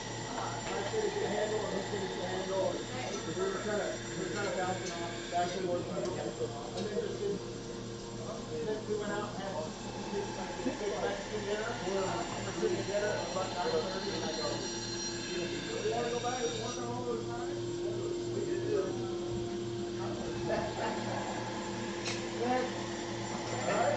And you said that was only a couple hours, right? Who's next? You said that was only in a couple hours, right? Origin these? Yeah. Yeah. Oh yeah, that was, yeah, but you know, you can see, I mean, even from this morning,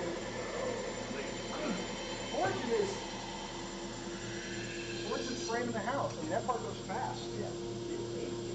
He's got the whole thing, I'll be out there, what we do, I would shift that just a little bit, I'll shift it at that clamp, and hit that, here's what you can do. No, you need to do this in a little bit, right? That's amazing. Trying to get a little bit of an edge on it too. So take this, and you can actually add a little bit of water to this. Just take that wheel, start with one side, scrub it till it's dead, turn it over a little bit. For the groove? Yeah. And you kind of have to use the very front edge of this wheel to get the front edge of that, you know? Just turn it a little bit. Because you're trying to get right in there without running out. Without concaving it. This part, Pretty simple. by the way, be careful of that. Yeah, That'll that thing make will lay you. you open. But do out in here first and Okay. get yourself warmed up, and then Okay. So what's the stroke count on something like this? I mean, you're talking. you can actually feel when that paper dies. You Okay. just give it a few. I mean, it'll take you. 10 Am or I just 15 going to here, or am I going all the way You through? can do the whole thing, but you're just gonna. You can work on one section. I just like to work on one section so all the scratches are gone. Just keep rotating it around until it.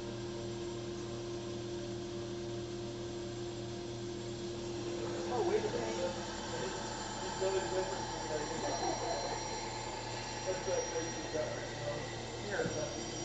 It's gonna lose different kind of paper.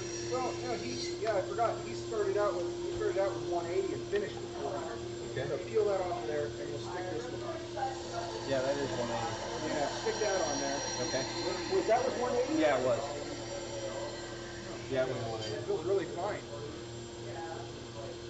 Okay.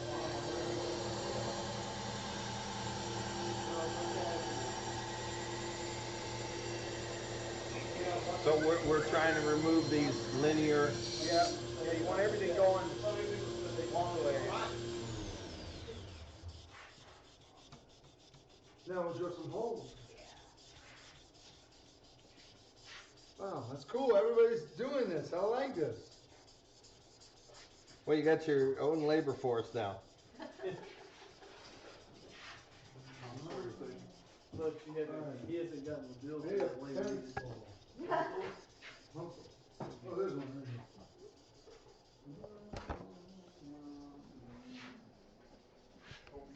More about my hand, what's that? Let me get out of this, Burt. You're good. Yeah, that's a beer slushy. I gave up on my way. I think I got all the alcohol out of the fridge. I finished mine. Oh, did you? So basically, these machining marks will kind of disappear?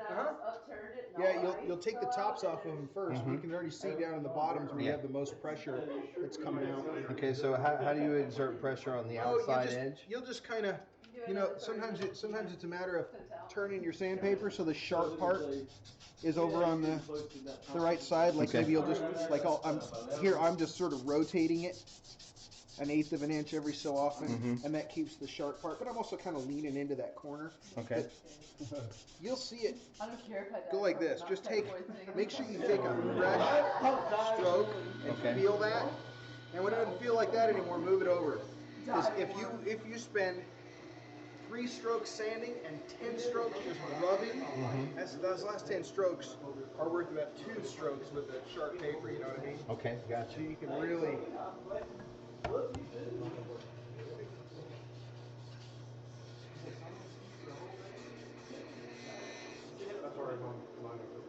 Yeah, man, you can just see that stuff just disappearing. Yeah, my mom and dad are on the well. They're in Atlanta now. Florida, Georgia line. They wanted to know if Yeah, and this is when people complain about how much something costs. It's like, why don't you watch the technique and then tell me about the cost? You know? Yes. It takes an enormous amount of effort.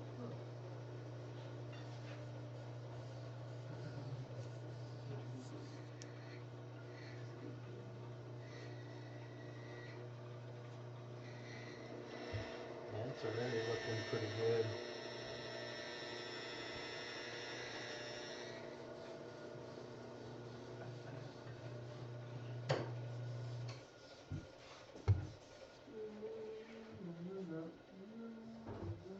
Tell the huge difference. It was supposed to sound like really surprising that we could get this one thing done in one day. And it's not even that interesting now that Jason's just finding other things to do. Like, I could make a matched set of kitchen cutlery or a spoon. Huh? Sorry. I just had to do something. Yeah, that was the funny part. He stood there a minute and then he was like, y'all want to see me finish this knife? Okay. He didn't even wait for their response. I gotta do something. I can juggle. That's want to watch me juggle? You mad at me, Burt? No, I think it's funny. I love it. So how long would something like this normally take if you were? You know, How's that, boss? That closer? Because how long does it normally take? Yeah. Okay, so keep going this way. Yeah. I haven't even used the other edge. If you've been on the front edge, you can just flip it around and use the back edge, or you can peel it off and expose a new area, whatever. Okay. He's kind of got this additional layer that needs to be I was thinking that. Here's the thing. Start deconstructing it. Make the tool work for you. Yeah, you guys are. We're making, one of the things, it's important to get, we're making this look easy because if we don't make knives, we don't get food. So like most people I know making knives, they're like, well, I work on this for so and so, that's cool. My wife was a doctor, retired from the corporation. You know, I was like, we're making about $23,000 a month in our retirement. Now I gotta get $5,000 for that knife, and I'm like, what? Okay. Well, usually it's the other way around. Usually it's, how long did it take you to work on that? I've been working on this for about 3 weeks. Oh, what, at night? No, every day. I'm hoping to get $400 for it. I'm like, that's the talk of somebody who's doing this for fun. Yeah. It's a hobby because you ain't making no money yet. That's the IRS definition of a hobby. Not including materials. Yeah. Great. That is hilarious. Yeah. And the crazy thing is, Jason and I, that's our competition. The guy who does not, it's like if you run a restaurant, and there was another restaurant in town run by a guy who was actually being paid to throw food away. Right. And it was like, how do you compete with that guy? Yeah, it's, You have to be poor. the weird part about it, it's like, I like that anybody does, I like it when people are making stuff, that's cool to me. But like, when I hear the logic behind certain things, like I hear like, well, I gotta get this much for it, I'm like, why? I mean, you got a job, you got a retirement, it's like, you don't need to get anything for it. The truth is, if If I had some other way that I had money, when I'm making this stuff, you couldn't buy it from me. It would not be possible. Yeah. I give it to you, I keep it, I give it to people I love, but I wouldn't sell it. You know, it's you know, that's what happens. But you know, I have knives that I make, and I'm just like, the art of it begins on paper, and that's where it ends, and then it's processed. This, you know, we're doing this, we love this, we want to do this. You know, you guys cared enough to be here. We care enough to do it. Everybody who's watching, they care enough to watch. You know, we care enough to do this, so it's important. And again, like I was saying earlier, this is No, I'm good. No, I still have. No, you don't. an art. It is a craft. I would like to see it accepted into at least, you know, the American fine craft movement. You know, like blacksmithing, woodworking, all that stuff. Knives are not in that, but I'd like them to be.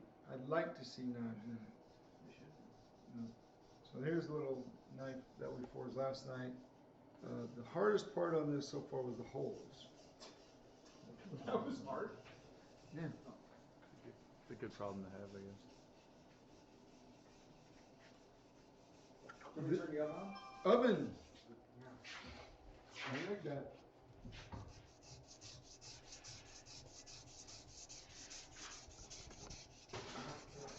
How your arms doing? Good. Is it always this way? Yeah, I mean, like, when you're at home by yourself, like, when you get finished doing something, you're like, oh, let's go do this now. Or do you have, like, a process you can go through? Oh, I've got a cat that sits on top of my drill press mostly, or they'll sit on my wood thing and they're looking at me and they're like, I can tell you what to do if you come over here and scratch my head. And I'm like, okay. I'll scratch his head. It's like, what you should do right now is keep scratching my head. I start thinking, like, I'm supposed to do something. I gotta walk away. The cat's like, no, come back. You didn't let me tell you what to do yet. You'll scratch my head. I'm just like, okay. Okay, go finish them now. It's fine.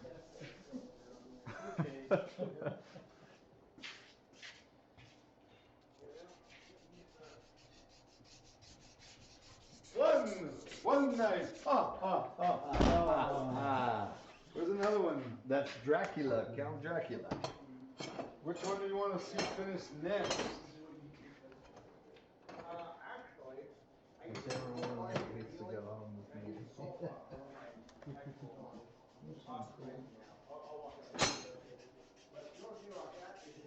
See, this is what's cool is Burt forged the blade on this one, which I really like, and then I did the handle.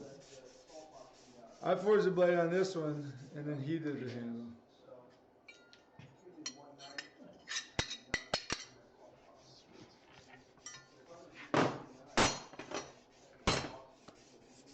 How's it going?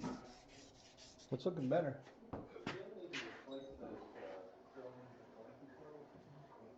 All right. We haven't got. Always getting. Oh, you're doing. Yeah, we're okay. switching it up. That's actually a second piece. Is the cuff on that end what you're after? Huh? Is the cuff at that very end? Oh, I see. You're on the I'm other looking side. at the little scratches there. Sorry.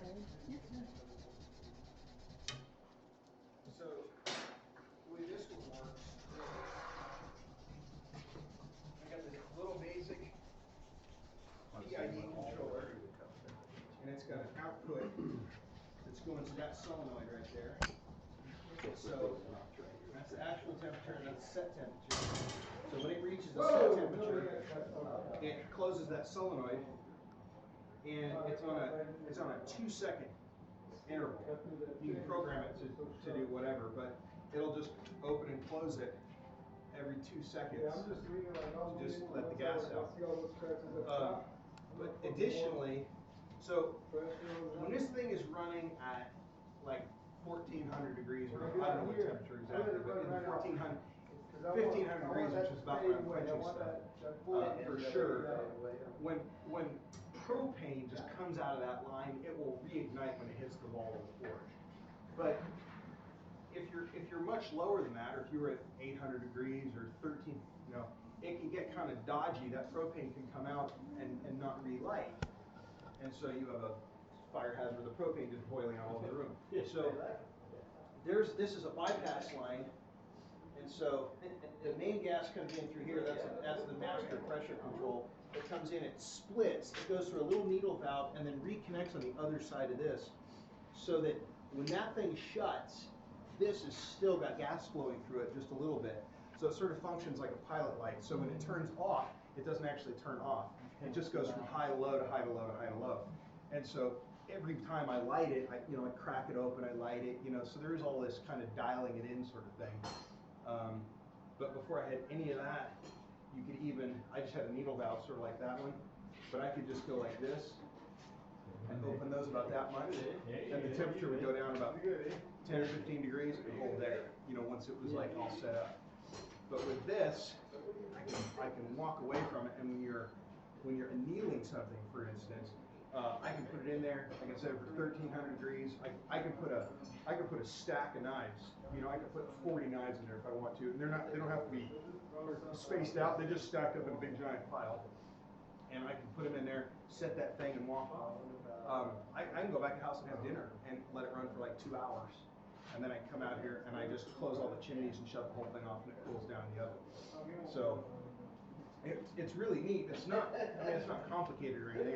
It'd been just as easy to do it on that thing. If I used it more often than once every blue moon, then I would just set up another little thing because they're not expensive. And I'm using the same controllers on everything, so they're really easy to set up. And these are really inexpensive. These are like $40. Good thing they're cheap. Good thing they're cheap. But these are like $40 or $50 each. So they're not cost prohibitive at all. The salt pot is out here. Salt pots are sort of you want to work your way up to a salt pot.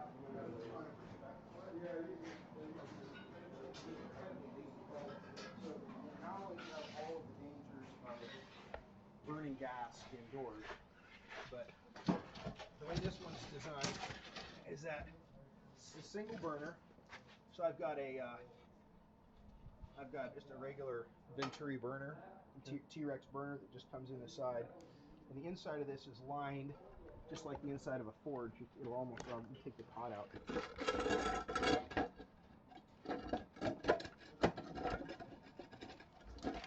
There's actually, the last time I did this, I put too much salt in it and it spilled. Now I've got like a little. You don't need to hold this down? Or is that just gonna rip it out? No, it just has to. There's actually salt stuck in the opening, so it's getting stuck. So I'm just gonna leave it. But this thing goes down. There's a cap on the bottom, and the inside of this is just like a forge. It's just covered in K-wool. Okay. So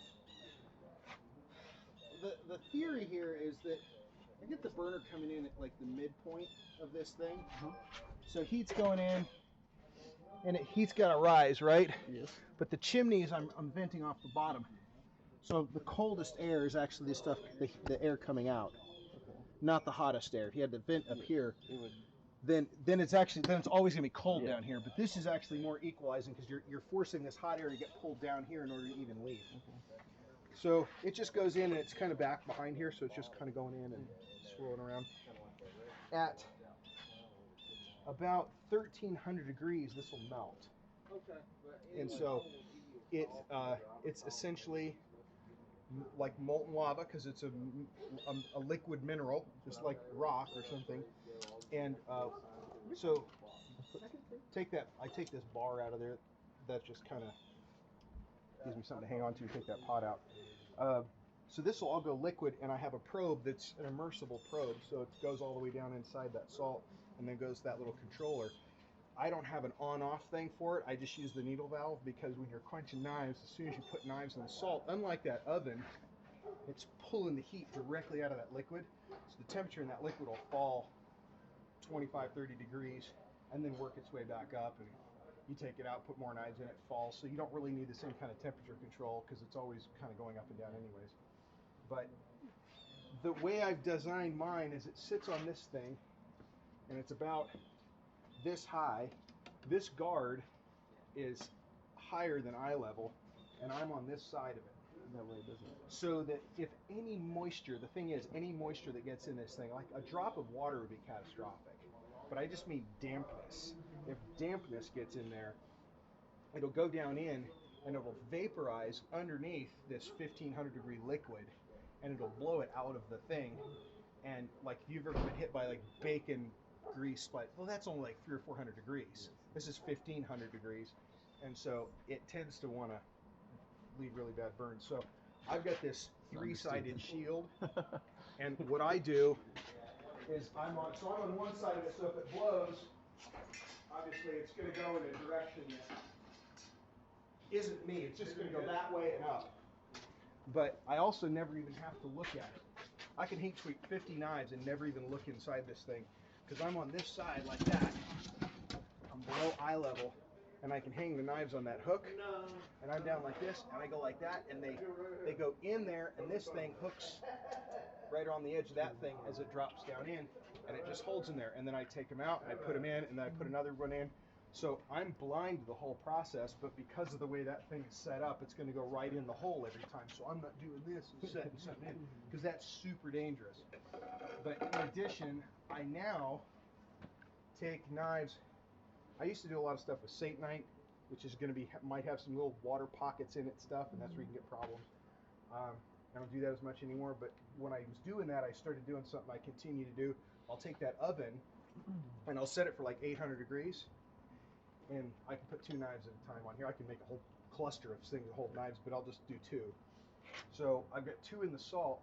I'll take 2 more, and I'll throw them in that 800 degree oven, close the door, and when these come out, those come out of the oven and go on here. And they're not 800 degrees yet, but they may be 500 or 600 degrees at that point. So there's zero moisture on them. Besides which, now that they're 500 degrees instead of 75 degrees, it cycles a lot faster because I'm not sucking as much heat out of that salt. So it makes it safe. So I have not had a sputter of pop, because you'll hear the thing go every once in a while. You know, I don't know where it comes from. A mosquito lands in it or something, but I have not had a single sputter in over a year since I started running knives in that oven, just because it drives all that moisture out. Just put them in there for 10 or 15 seconds would be enough, but they're in there for 6 or 7 minutes probably, so they're really, really, really dry. So it's really cool. A knife going in there will fully come up to temperature. I mean, an average size knife with a 6 or 7 inch blade or something like that will come fully up to temperature in like a minute. Wow. Like you go in, 60 seconds later you pull it out and it's all orange. Whereas that oven right there is probably about 7 minutes, 8 minutes for that same thing, because it's not in intimate contact with that liquid. So the cycle rate is very quick. And one thing about steel and heat treating is that you tend to get finer grained structures the faster you can heat something up. So when you say you want to quench this from 1500 degrees, well, if it took you 20 minutes to get there, or if it took you 1 minute to get there, or it took you 10 seconds to get there, like in an induction forge, which will heat it up really, really fast, the faster you can get it there, the finer your finished grain structure will be. So, but also it's nice just to, if you got to heat treat 50 knives, it actually doesn't take all day. You just cycle them in and out. On a lot of knives, like 1095, I soak it for 5 minutes at temperature. It takes 1 minute to come up, so it's 6 minutes. So I put the knives in, I set a 6-minute timer. 6 minutes, they come out, they go in. Yeah, it takes a minute to maybe change them out. So let's say every 7 minutes, I'm doing 2 knives, and so over a couple hours, I do 50 knives. So, yeah. And you can send them out and have them commercially heat treated, and they don't cost that much if you got 50 knives. But you're going to send them off and need something to do for 2 weeks, and I can come out here, do them, temper them, and then tomorrow I'm grinding. So yeah, makes it a little easier. Yeah, that's awesome. So, but we didn't. It's sitting here, but like we should just say, just to make this obvious for safety reasons, we moved this out from inside. Don't ever set a salt pot outside. I've heard of people setting them out on their patio, and then they were running it, and they didn't know it was supposed to rain that day. Because people will say, "Oh, salt pots scare me," or "I used it for a while." You'll find a lot of guys who don't use them anymore who used to, because they got really hurt. They got really scared, whatever, because something happened. But if you'll just be smart about it, don't build the thing so it's like this, and you sit there and lower a hot knife into it. You'll see guys do that all the time. you got a little short wire about that long, you're holding it with a welding glove and long, oh my gosh, that would scare me to death. So, respect that this can ruin your life for the rest of your life. Oh, yeah. Interesting. The other neat thing about it is, of course, when it's in there, there's no oxygen. So you can take it out, and it's got a layer of wet molten salt on it between here and the oil pot, and so it's going to come out of that oil almost clean. There's no scale on it, and it's almost clean. And if you really want to get carried away, you can, a 1095 you can't do this with, but if you have a deeper hardening steel like 01 or something like that, you can get a low temperature salt, which is a totally different setup. It doesn't take nearly as much to heat it up, and it'll melt at 300 and something degrees. And so let's say you run your salt at 400 degrees, you can take that out of high temperature salt, go right into low temperature salt, and that's your quench. Because the salt is so dense, even though it's 400 degrees, it'll draw the heat out of that blade very, very quickly, faster than oil. And well, not quite as fast as that oil, but very, very quickly. Plenty enough to get it hard. And then when it comes out of there, it's absolutely clean because there's no oil involved or anything. It's absolutely clean. Plus, when you bring it out of that 400 degree salt, guess what? It's still 400 degrees, so it's completely soft. It's just gonna harden as it continues to cool. So you can take it out and you can move it around and twist it and do whatever you want to it, tap it, and then once it fully cools down to temperature, you can actually put it back in the salted temperature if you want. So it's kind of a neat setup. I had a low temp salt pot for a long time, but since I use 1095 so much, and you need like a really fast quench, low temp salt's just not really quite fast enough. But it's neat. It's not something. It's very specific. Like that little oven, I can use it for 1,000 different things, and this you can use it for one thing. Like you don't want to normalize in this because it takes 2 hours for it to heat up. It's a huge waste of gas if you're not doing a lot of knives. But which is why you're going to do that one knife with that, because that would be right. It's going to be right because this is already 11, almost 1,200 degrees in there, and that thing would be at 200 degrees at this point or something. Which is silly. Disappointing. Yes, it would just take so long. And once again,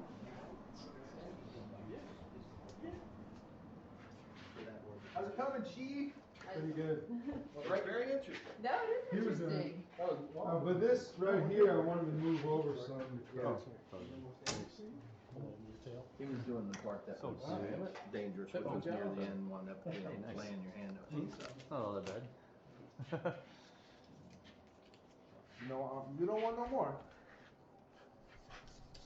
You want cheap with sandpaper. Got a shout out on your handmade belts, Burt. Got a shout out on your handmade belts. Handmade belts? Oh, okay. I thought you were talking about sandy belts. No, I didn't buy those. I'm wearing one of Burt Foster's belts. What?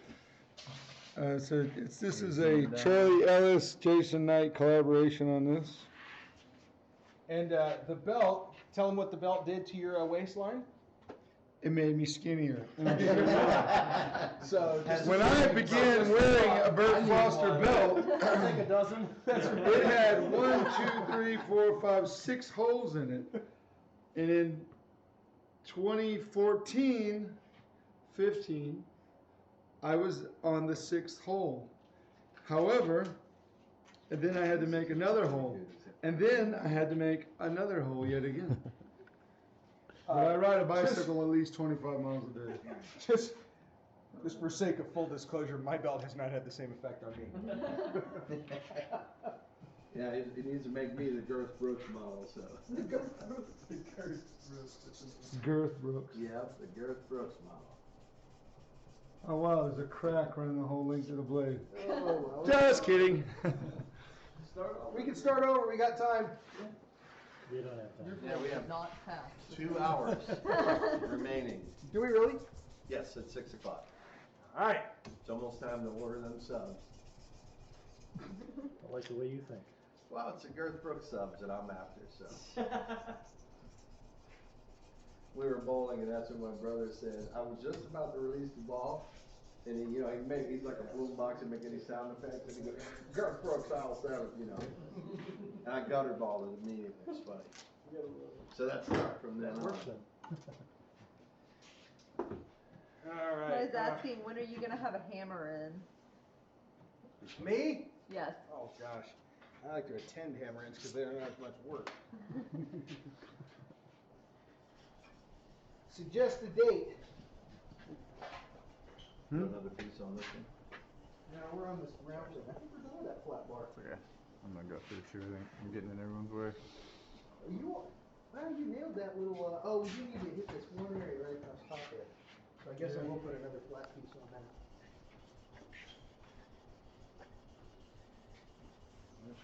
Emmett, did you do that whole groove? Yeah, we tag teamed it. He showed me what was right and what was wrong, so. Worked out just swimmingly. I mean, I wasn't busy with a beer that was frozen, so I got time. You're busy chewing your beer. Yeah, I'm not complaining. Yeah. I don't know about where. Like a beer slushy. Yours was, mine was a beer iceberg. That was actually one of the reasons I couldn't sleep last night. I remember waking up and just thinking like, Them exploding in the. yeah, Jason never checked those beers. I told him that fridge ran too cold. Oh, shoot. I wasn't worried about the fridge. I just thought Jason's gonna come out and go, oh man, there were 10 beers left, and now it's just a bunch of goo all over the inside of your fridge. Oh, my beer disappeared. All my beer is gone.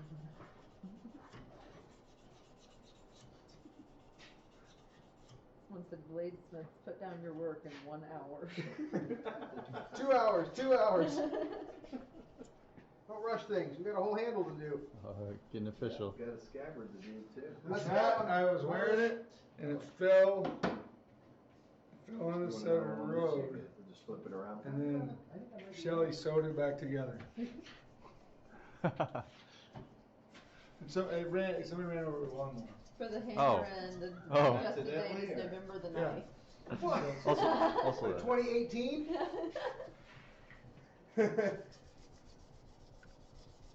Hey, did you go to Arkansas and all those French guys were there making that big folder sculpture? No. It's hilarious.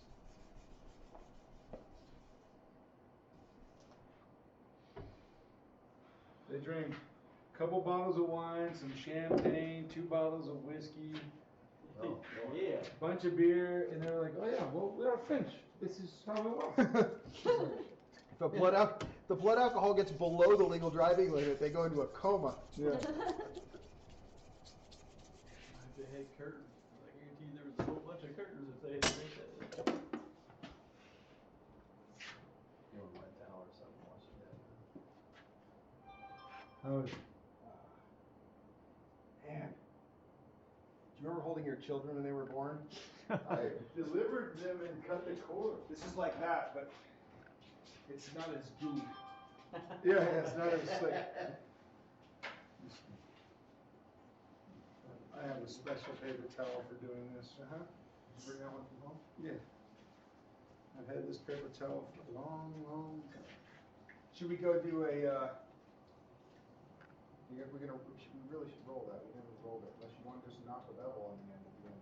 Maybe knock a bevel on the end of It the doesn't go, it's not sharp yet. Oh, let's sharpen it. So I mean, if you want to sharpen it now, we can. We didn't sharpen that clip either.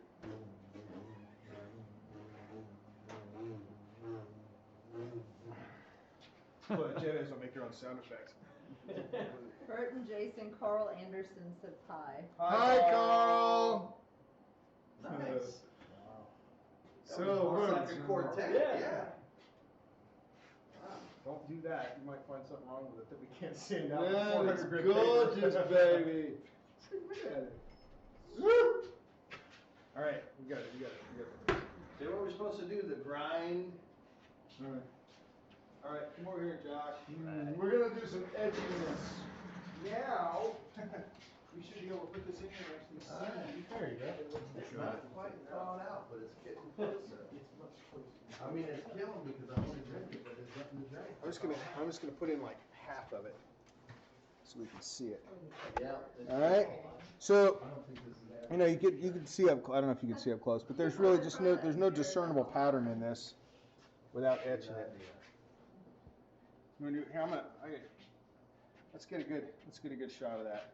Really get a nice background like the sink. 20-inch blade, 7-inch handle. It's gonna be cool. Okay. You gotta weigh it again too. Take a picture.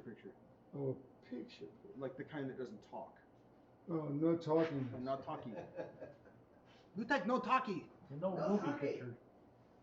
You know what Chinese people invented Yeah, I see you stupid ass guys doing this thing, you know. And we got this friend Jimmy Chin. That's exactly what he would say. Yeah. I have to tell you one thing I think about lunch. You know, we eat hamburgers. This is the worst Chinese food I have ever eaten. Jimmy is burgers. Yeah, I know. The Chinese people invent this kind of blade. Jason called me up once and he left me a message. Says, "Do you know Chinese people invent a Virginia? So you are living in a place that Chinese people invent. I just want you to know this." So let's just do the whole thing. This is the magic juice because we got to see the difference. Woo. Yeah, my camera's not picking it up. So can you see it? Wow, look at that. Man, not very well. Okay.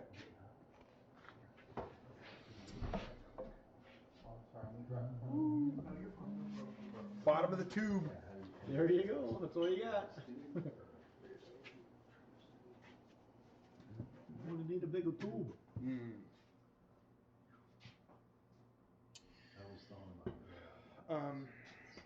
What we should do is we should find what we want to use for the handle and start cutting it out or something while this is doing its thing.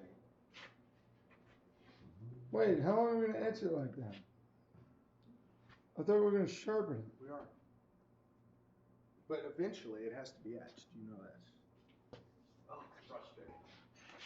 Oh, Oh, it's even more frozen now. oh no. It's just gotten colder. We should get, isn't there some kind of cool, It's not possible, what? but it did some kind happen. of local brew? Yeah, it's closed now probably. Why do they close? Bristol Brewery. Yeah, probably so. Yeah, they serve slush here. They're close to brewery. Yeah, Boston's definitely not close. Yeah. Have you ever eaten at Tupelo, honey? Yeah. We just ate there the other day. It was delicious. Yeah, it's That was good. really I'm a good. fan. Yep. Gave them a free ad just now. As long as you keep bringing those biscuits. That's right, the I'm a biscuits, fan. fish and Don't bring chips. that weak stuff in here. You Don't bring what? were guarding the rim, sir. No, that was on its way up still.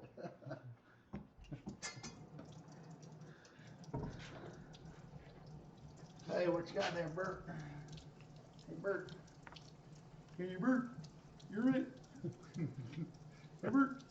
Hey, Burt. You're it. Did you see that thing I sent you that day with Burt and Ernie? And he goes, hey, Burt.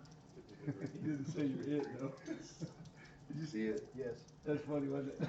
I've never heard that before. Did you ever see it? It's Burt and Ernie. He goes, I can't say it. Hey, Burt. Burt. I know, Ernie. Stop. That's not even funny anymore. Hey, Burt. Let's pass that around, then we'll How's it look? sharpen it. Did it work okay? Groovy. How many layers did we get? 3? 200. Because we folded it 3 9 times, and so a that's half. 1, 2, 3 layers. Yeah, but we started with one more, so there's 4 layers. 4 layers. Right. Okay. Somebody wanted, they go, I want a blade with 1,000,000 layers, and I go, okay. So I folded it until I had 1,000,000 layers, and I made it, and I was like, does it look like nothing? It's like 20 folds. Hey, guess Yeah, what? it We looks like- created homogeneous metal. It looks like nothing. And they're like, well, where's the layers? I was like, it's 1,000,000 of them. You can't see them. They're too fine. Pass it around. Yeah, we need a spectrometer. Oh, yeah, there you go. You can see it. We, Ooh, it's Damascus. What?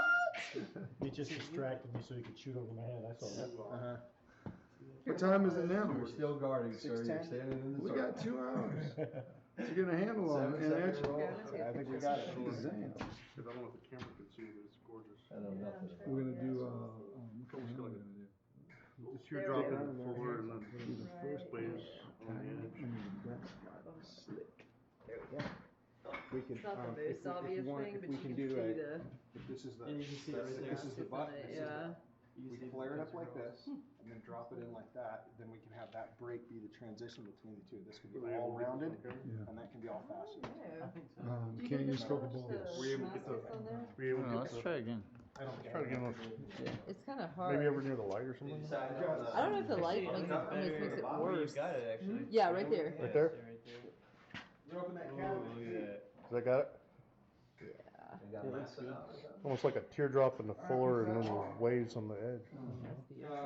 I don't think, I'm not sure I have Or, any, yeah, raindrop, like, something like that. horn or anything There. like that that would even be Yeah. That long. Pretty long good enough looking. for it. I know you got walrus over there, but I think What's it's too clicking? narrow. Yeah. It's, Oh, that's it's the not- heat. Yeah, that's the heat. Finland Okay, is still never mind. watching, by the way. Nice. Huh? Finland is still Finland! watching. Finland! I think we were able to get the pattern on camera for you. Okay, good. I don't even know how to say hello in Finnish. I You think say, you just I'm did. done. Finish. So you're thinking, some burl maple or something like that? Yeah, so I got a whole bunch of wood in there, and so if we get a big long piece, but what we're gonna do is we're trying to create, we may even go the other way. I don't know, we'll see what we got in there, but we're gonna do basically 2 different cross sections. We're gonna do a faceted octagonal cross section, and we're gonna do a non-faceted cross section. Oh, that's what you were talking about for Two the. different areas, yeah. So Better we're gonna have grip. this. We're gonna have this hip right in the middle. What do you think? It's gonna go up, and so it's That'd be gonna look awesome. like a. It's gonna have 2 curves, like You know how you say hello in Finnish? inverted How? parentheses on Hey. both sides. Hey. Seriously, it's H-E-I. Oh. Hey. That's how you say hello in Finnish. Hey. H-E-I. Yeah. You knew that. Yeah, I off the just top of your Googled head? it. Oh, you Googled it. Okay. But I know it now. Oh, I was really impressed. They say hello in Chinese, in Mandarin. Ni hao. Ni hao. Ni hao ma? Ni hao. What's ni hao ma? Like, hello, how are you? Oh, okay. I've heard that. And I know shishi. Yeah. And that's all I know. Yeah, sure. I got a little bit of it. I know sushi. Sushi. That's Japanese. That was That's that's not sushi. Chinese. I count the 8 in Japanese. I say a couple of things. Ni hao ma? Cool, thank you. Yeah. Now how now? That's a good one. What I Have love you about seen this it? blade, this is what's cool I've got to a, me. Thank when you. we're all done, I've got a light box in there that we'll be able to. When you look at a blade like that, when people are seeing that and they'll look at things from the ancient world, you see all these facets in a blade. You know, it's got a hollow grind, it's got a fuller, it's got a convex grind, and it makes it more interesting. Also, when you think about how this thing, what it weighs, this is one of those pieces when you pick it up, you want to hit something. Yeah. You want. I mean, it just says, "I'm a weapon." What's amazing is the different type of the Damascus. You've got, you've got swirls. It you've got, reveals itself differently. Yeah. Swirls, So curls, and then where the fuller grinds in, it reveals it in a different way. fellas, that is absolutely beautiful. Have we weighed this thing lately? I want to see what it weighs now. 'Cause we're basically done weighing. I want to see what it weighs in cash. That's what I want to see. I'm gonna compare it to that. In what? In cash? Cash. Yeah. It should be traded for its weight in gold. 1.35. Wow. It was 113. It's lost 10 ounces. Yeah. That is. It was 20. We figured it was. It was about 29. It was 29 ounces, and now it's 19 ounces. That's a third. It's lost a third of its weight in grinding and finishing. That kind of reminds me of the Book of Eli, the one that he snatched out and whacked that guy's arm off with. Yeah. Yeah. You know, you touch and it then with we're it again, and you're not gonna get it back. That bad Our boy balance is point sweet. goes back an inch Once the without, handle's without a on, handle. it's gonna go be another. right up. It's gonna be right up there where you Where do you want the balance point at? Huh? Where do you want the balance point at? You know, I want it in front of the handle, but not real far in front. So the further out the balance point is, the more momentum it's going to have, and more of like a chopper. So like an axe, the balance point is at the head. You know, it's way out there, but it's not fast. So if you have a balance point way back here, it's really fast, but it has no inertia. So, you know, on a big knife, I want that balance point like 1.5 inches, 2 inches out from the guard, and then it feels really. There's an interesting effect that happens when you have a blade that's, when it starts getting past 12 inches, velocity begins to increase. The tip speed increases. So if I have a 10-inch blade, I'm moving it like that. Like you can't even watch it. Like I'm barely moving. You see how fast the tip is? You can't even watch it move. So if I swing it like this, I mean, it has velocity which will overcome the lack of mass. So if you want to cut through something and you just go, you know, it's going to cut right through it. It's not going to, it will not be there. Yeah. So when swords get lighter and lighter, they need less and less and less weight because the velocity takes over. So whatever you're going to do with it, you know, and this kind of blade, I mean, this is an awesome machete for someone who really needs a fine machete to clear through their trails and in their backyard, or it's like a hunting sword. So if you want to go after hogs, I got 2 videos of customers who took my knives and like they'll use cat saws and they cut this hog's head clean off. It was crazy, man. If you're not cutting something that's heavy, if you think about wood or things like that you're going to use an axe for, you know, you need the blade to have a certain amount of inertia, weight, and mass to it, and a thickness and toughness to the edge. But if you're not cutting wood with it, and you know when these things were used as a weapon, if you're cutting something light, speed is what cuts. So when we do, when you see guys do rope cuts, which always blows me away. There's a particular show. I can't. No, yeah, go ahead. A particular show where sometimes they cut ropes and they'll hit this rope like 3 times and almost get through it on the 3rd cut. Like are you kidding? We're gonna cut some rope when this thing's done, and it's like that's ridiculous. Like a bundle of rope, one swing, unsupported rope, not a rope that's being pulled by a winch on both ends, totally unsupported. So you get speed behind that thing, and it's not like chopping wood. It's like cutting nuts. If you were gonna sell a piece like this and you were working on it for how many and would you be buying it for me, Jason? If I had the cash. I would. If somebody, this would be. You know what? I wouldn't sell that if it was me, because that would be. If we hadn't already told people we were going to sell it, I wouldn't. And the reason is, the only other knife I ever worked on with somebody and made it together at the same time, where we both worked on it, I won't sell for any price. Yeah, you're right. So, seriously, like, if you and I had just done this together, I'd never sell it. I'd have to figure out a way to con you out of your half. Because, you know, one of us we'd have to find a way for somebody to keep it. Oh, I got a sword blade that Adam made. He did the steel, so I'm going to grind it and make a knife, and then I'm going to send it to somebody else to sell it, and then I'm going to have them send it back to me, and then I'm going to say, I lost. Oh, what happened to it? It's got solid. Man. All right, you got to sharpen that thing. What do you want to use? Slag belt, 400? Slag belt. Wow. It's amazing. Belt, 400. And that. You want a mask? 2-inch wire? It's just beautiful. I mean, it's got swirls. Oh, wow. Do you have these little water pumps on your curve thingy? Yeah, I got it set up on the back of mine. You forget to turn it off though. You unplug it and sprays you with water. What do you have that spray in the back of the boat? What do you have that spray in the back of the boat with water? Because this thing is curved, it creates a regular flat line creates a lot of drag. This creates a lot of drag as it's pulling across the front of there. That's amazing. So somebody said put your thumb in the in the frame and it'll adjust. A heat sink back here. It's got water in, water out, and there's like a whole. He had one of the sickest daggers I've ever seen. And if you I've got a. It's like a miniature. That's a good pro tip. Like, that works. And so it just plugs in, goes in. Thank you, Matthew Gilliam. Yeah, and it runs cold water through here. Thank you so much. You're welcome. Let's see it again. You can grind hard on it, and it'll just get warm. If you don't have this thing on it, you would fry it. And it would get so hot. Even a flat grind would get so hot you can't touch it. Oh. But that thing is. And actually, this is just captured between these mounting bolts. I think you're ever So gonna get it back. this is totally independent of this thing. So you can take this off and just put it on any you can put it on a flat. So this is a separate piece. I always leave it on here to put on the front. It's not specifically mounted to this piece. So I'm using it on flat. It feels like they had an isolation wire.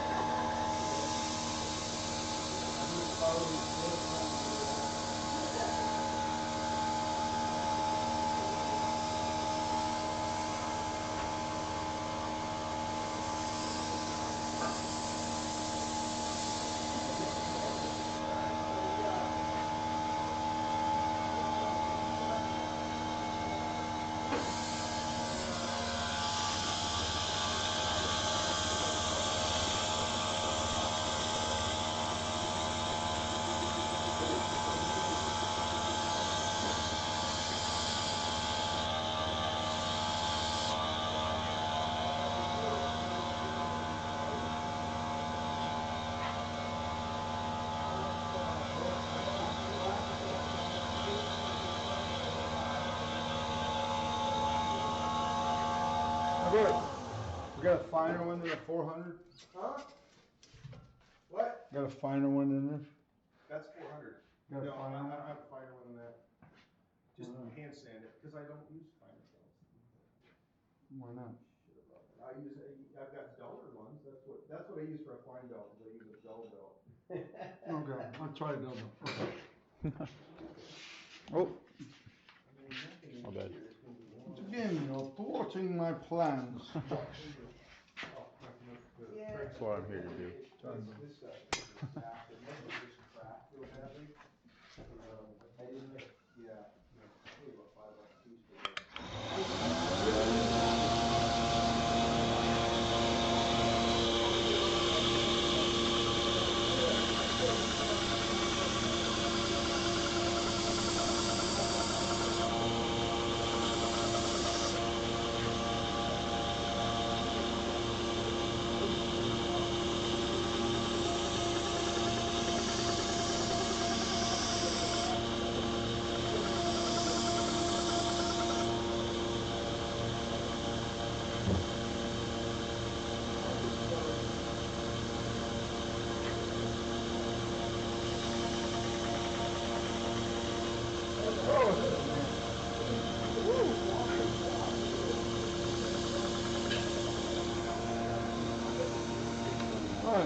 Hey, Burt, you got a Sharpie stick? A what? A stick to sharpen with? Come right up here on this side. There's a diamond one hanging there. Alright, I need a volunteer to throw fruit at me. Oh! I'm closest. Alright, now there is a fellow that I said do that, and he was tossing, and then he threw it. He goes, "Why can't you hit that one, big boy?" I'm like, Throw it again. Throw it like you were throwing a second, but that's what I was going to say. I wouldn't lose it. would you go get a piece of fruit and toss it? We're ready. Here we go. Here we go. Is that, wait a minute, is that a Honey Crisp? Yeah, We don't want to do that to a Honey Crisp. Get a trash apple. We want a bad apple, yeah. Honey Crisp is, delicious. But one thing I know is, even bad apples make good apple pie. Okay, this is some brown rice ball. Bananas. We have all kinds of fruit here. We can throw either one of them. I looked, all the fruit's good. All the fruit's good. Throw a banana up here. Are you ready for your fruiting? Almost, You want it right at you, or you want like a bad box over there? underhanded. Right at you? That threw my plate out.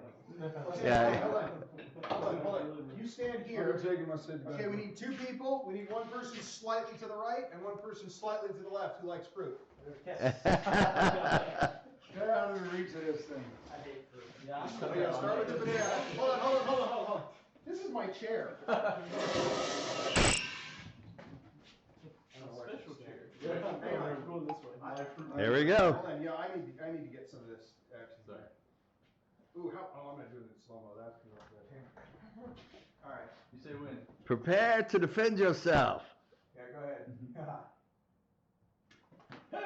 All right, look at that. Look at that.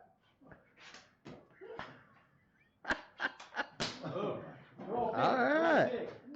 Yeah, somebody throw a pig. Look at that. Cut them all up. It works. It's sharp enough. You can peel fruit. Did you do it in slow-mo too? Yeah. All right, we got to see what the comments are on that one. You ready for this? Thank you so much. Yeah. Crap, every time I turn it too much, it loses its color. Oh yeah, the lights wash it out pretty easily. Yeah, that's awesome. Where's the roll? Did it film in slow motion too? You guys get those in slow-mo? I did. How's it look? The best one's banana. What's the apple? Oh, that's awesome. Oh, that is cool. Or was that the pear or the apple? That was the last one. That was the app. Whatever the last thing was. Yeah. Apple over the corner. Wow. Yeah, start over. The slow-mo is really cool. Look at that. Oh.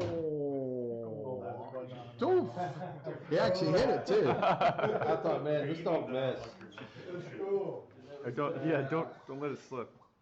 Yeah. You know, Slips out of your hand and right your leg. Yeah. Oh gosh. I regret that. yeah, I feel like I've earned this knife now. No, that's when you medic. Didn't film on YouTube in slow Oh, motion. that thing. Josh, can you, Is that one What where was you it? watch to it? go into slow motion from there? Uh, I have no idea, to be honest with you.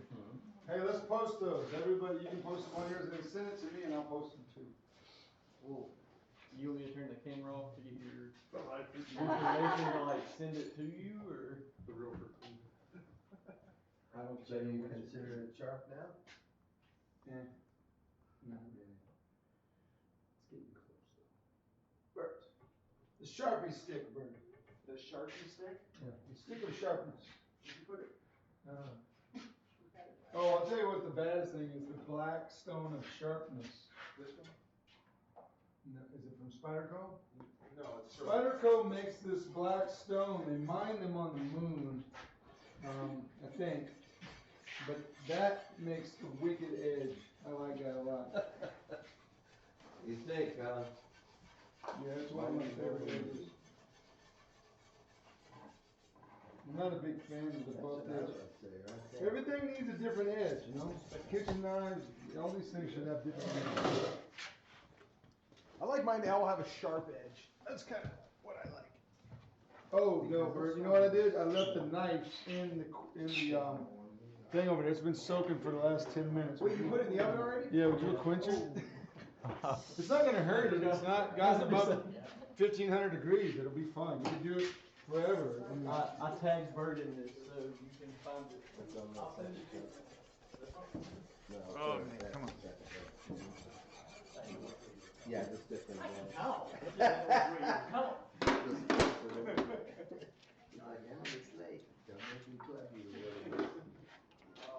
Yeah, these are all, it looks like black African wood. yeah, that's one of my favorite woods. Yeah, there's a couple, you got a little, one with a little bit more blonde in it than the other. Those are all the orange shades. What grid is this, Bert? Blonde. Oh, 400. That red stuff? Yeah, it's 100.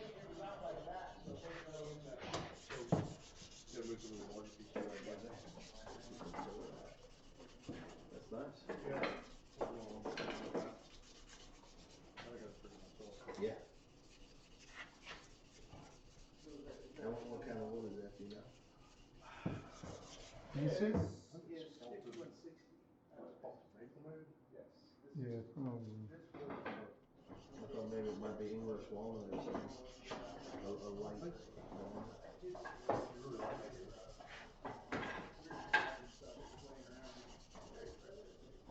I just thought there was some kind of a identifier. Can you just punch that? Yeah.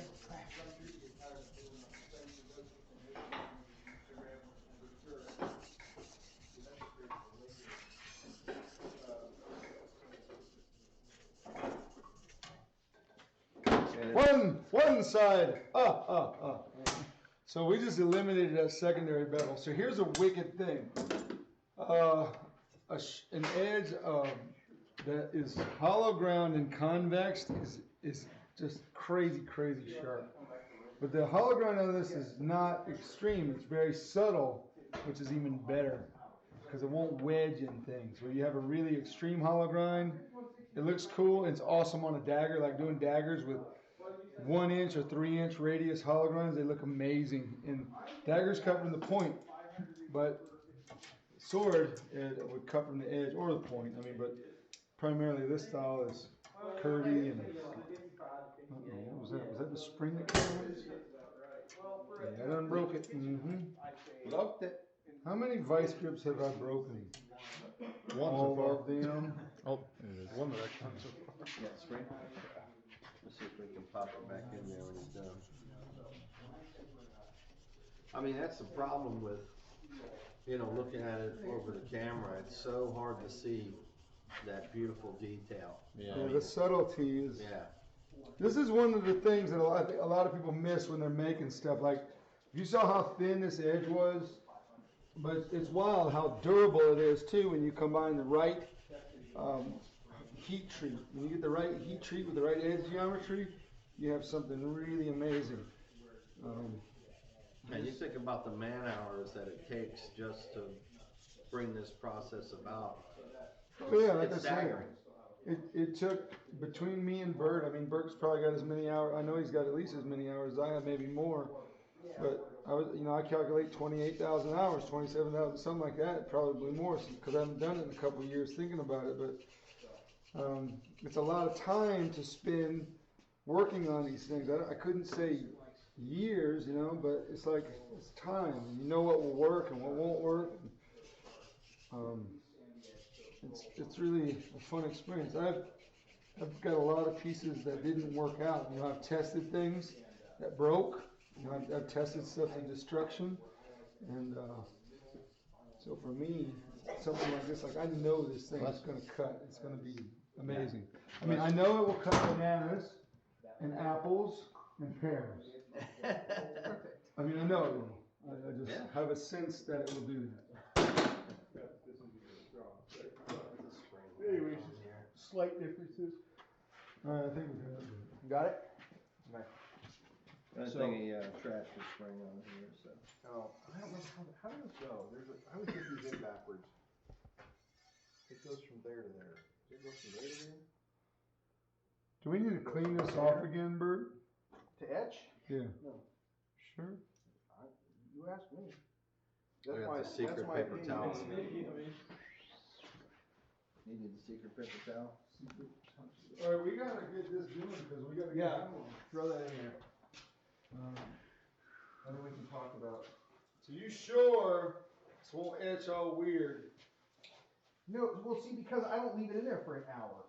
So I'm going to leave it in there for 5 minutes. I'm going to take it out and I'm going to rub it off. So anything that's weird about it is going to come off in 5 minutes and not won't be part of it. Did you dip it in a bunch of axle grease or anything? Maybe one spot. You said rub it with your finger, rub it with Scotch Brite or something, it'll come off. Don't tell me what to do. Uh-oh. Somebody's got to. Hey, it's sharp, it went through the side of that.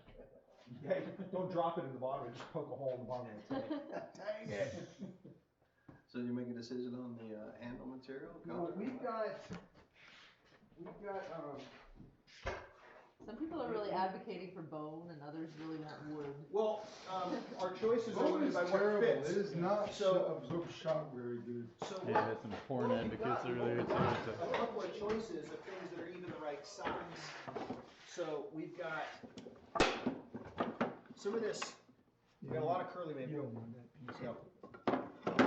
We've got a lot of spalted maple that's long and wide. Well, you got to pick some. Oh, look at that. Where's that piece of, there's a piece of English walnut that's long and wide. That is long enough but not wide enough, I don't think. Oh, look at that stuff. What stuff? This stuff? The African We've already looked through all this. We got blackwood. blackwood. Again, not even sure that's wide enough. We'll have to hold it up against there and see what that looks like. And then this is all natural. I don't even think I have one thing in here. I mean, there's some nice stuff in here, but that's not gonna. It's terrible. They want something you can hold on to. Stag belongs to somebody else. Muskox. Oh, is that muskox? Yeah. You don't want that. This is all these. I need to make this into a bow. See, it's like this perimeter stuff that's all cool. Man, that's cool. What is that? Little piece of mammoth ivory. Oh, it smells like septic tank. You say mammoth ivory? Mm-hmm. Like from a woolly mammoth? Big hairy elephant, yeah. Wow. Yeah, they've been finding this stuff. Listen, Okay, there are it's so expensive. many, there were so many of those things that they dig mammoth tusks up by the truckload. Really? Oh. Yeah, in Siberia and Alaska. And just every year during the thaw, there's a very short thaw, up above the,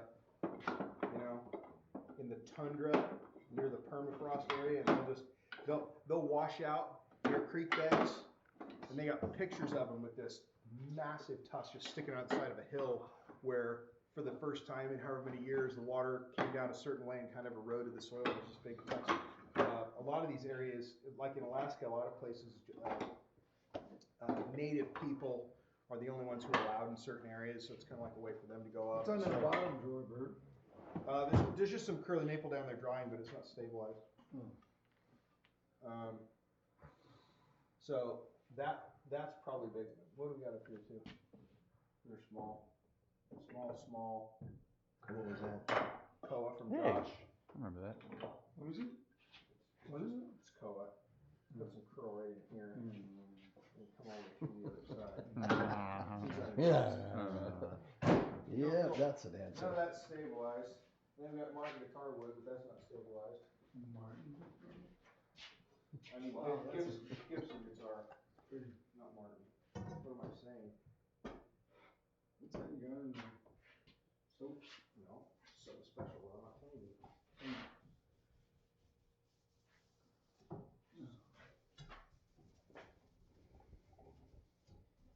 Might actually look shizink. What do you think? A deeper sink. I'm gonna buy all kinds of new gear just for this job. So, I want to ask a question. If you're watching and you have the ability to send us a message, curly maple, English walnut, or micarta? Spalted maple. Why is spalted? Why do you hate spalted maple? Spalted means rotten. Yeah. And we have reclaimed it. We have redeemed it from the brink of Garbageville and appreciate it. Stop doing that. It freaks me out. You like it? Yeah, especially from over here, this far away. Yeah. Couldn't see anything. No, you can't unsee that. Yeah. You don't even have to see it. It's just there's a proximity problem that comes into play. Sorry. It will peel. It will kill. This Yeah. kilt will kill. The twirl. Right after the fruit stuff. You will kill. Mine says blackwood. Okay, blackwood. I like blackwood. English walnut. Yeah, I think the blackwood is I think a darker color rather than a lighter. Oh yeah, I no, like dark. I definitely, and the one thing that blackwood would do, have you even held that blackwood up to that handle? The one thing blackwood would Did do. you name it yet? Is it, what's the name? Eli? What's the name? Did we name it? Oh. Rain? I haven't even decided on a name. I love that. Mr. Benny. Name it Benny? No, I think that's for the wood. Oh.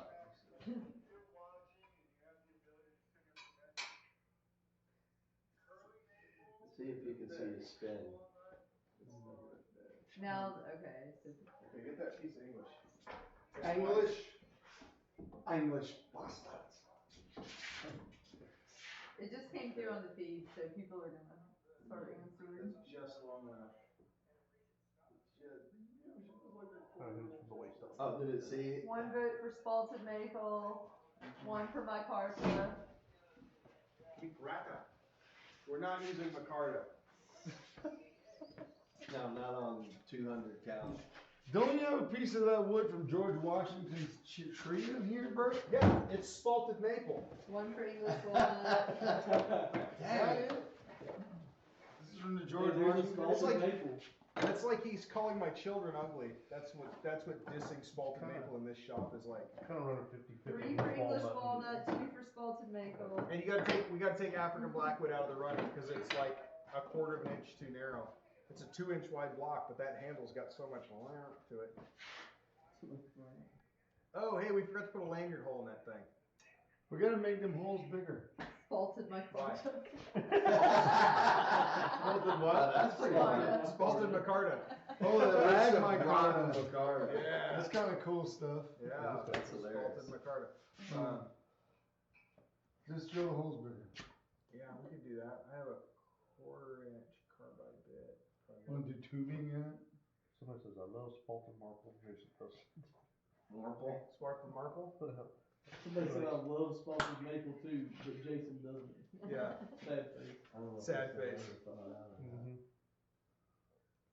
We could, Jason and I could rock, paper, scissors for the spalted maple versus the, what was the other thing in the running? A lot of it. English walnut? English A lot walnut. of votes for English walnut. Yeah. We're not using. Look how disappointed he looks. Oh, use the spalted micarta.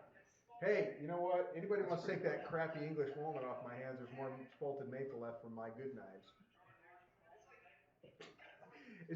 I bet we're gonna get like weird feedback.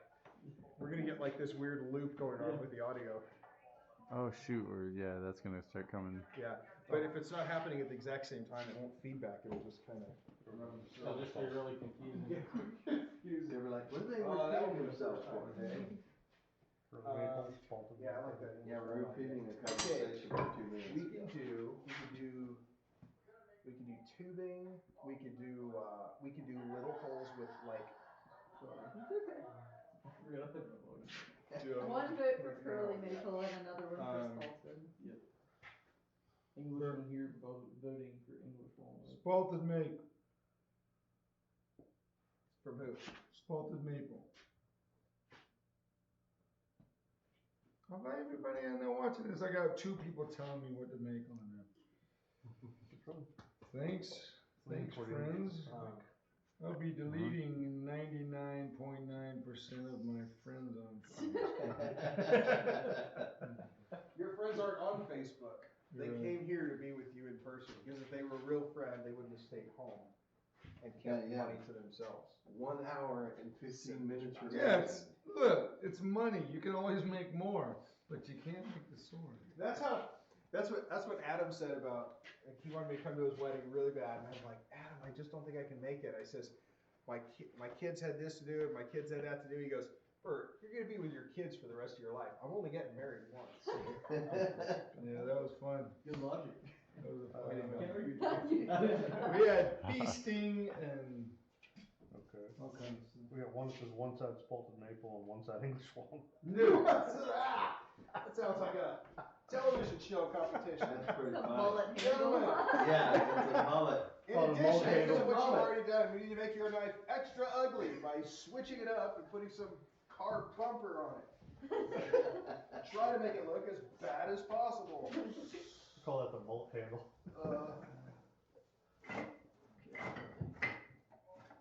I mean, it's not too bad. It's only taking us all day to get to that point. I perhaps have some. No, I don't. I just give everything I had him to,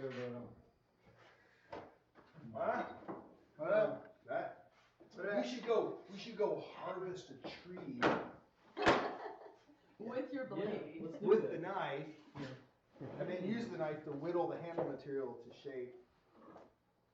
Man, what's that cool stuff? It's cool stuff. There's somebody in here going hard. What is for that cool Micarta. stuff? I'll give you one guess. Somebody here is but you going only really need one. hard for Micarta. It's spalted maple. It's like his third comment about it. Must incorporate a car part visually. Huh? Must incorporate a car part visually.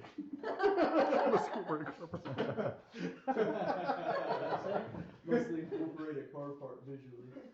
You don't We just have a. hang this coffee cup off the back. What's this stuff? We're gonna start with a piece of this aluminum beer can. Hour and change in the gym yesterday was, they served me right. This is No, it's not helping me right now at all. Unicorn. What?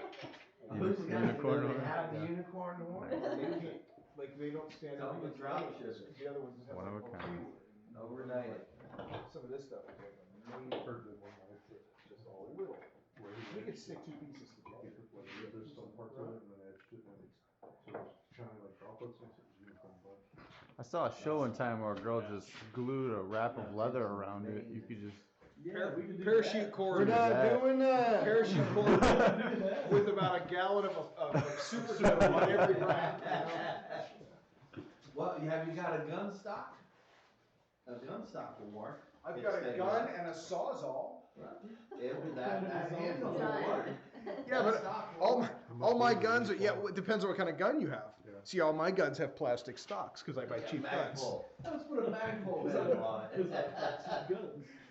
Money's the put a teamwork is always magpul fun on. until it comes to the handle.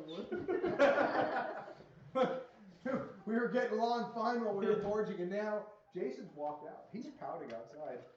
He's probably looking for a piece of wood to put on. He's looking for your tree. Where's your property line go to? That's your truck, isn't it? You said it had to include a car part. He just came in with a piece of a door handle? Wait, that's not my truck, is it? James is really gonna want his refund.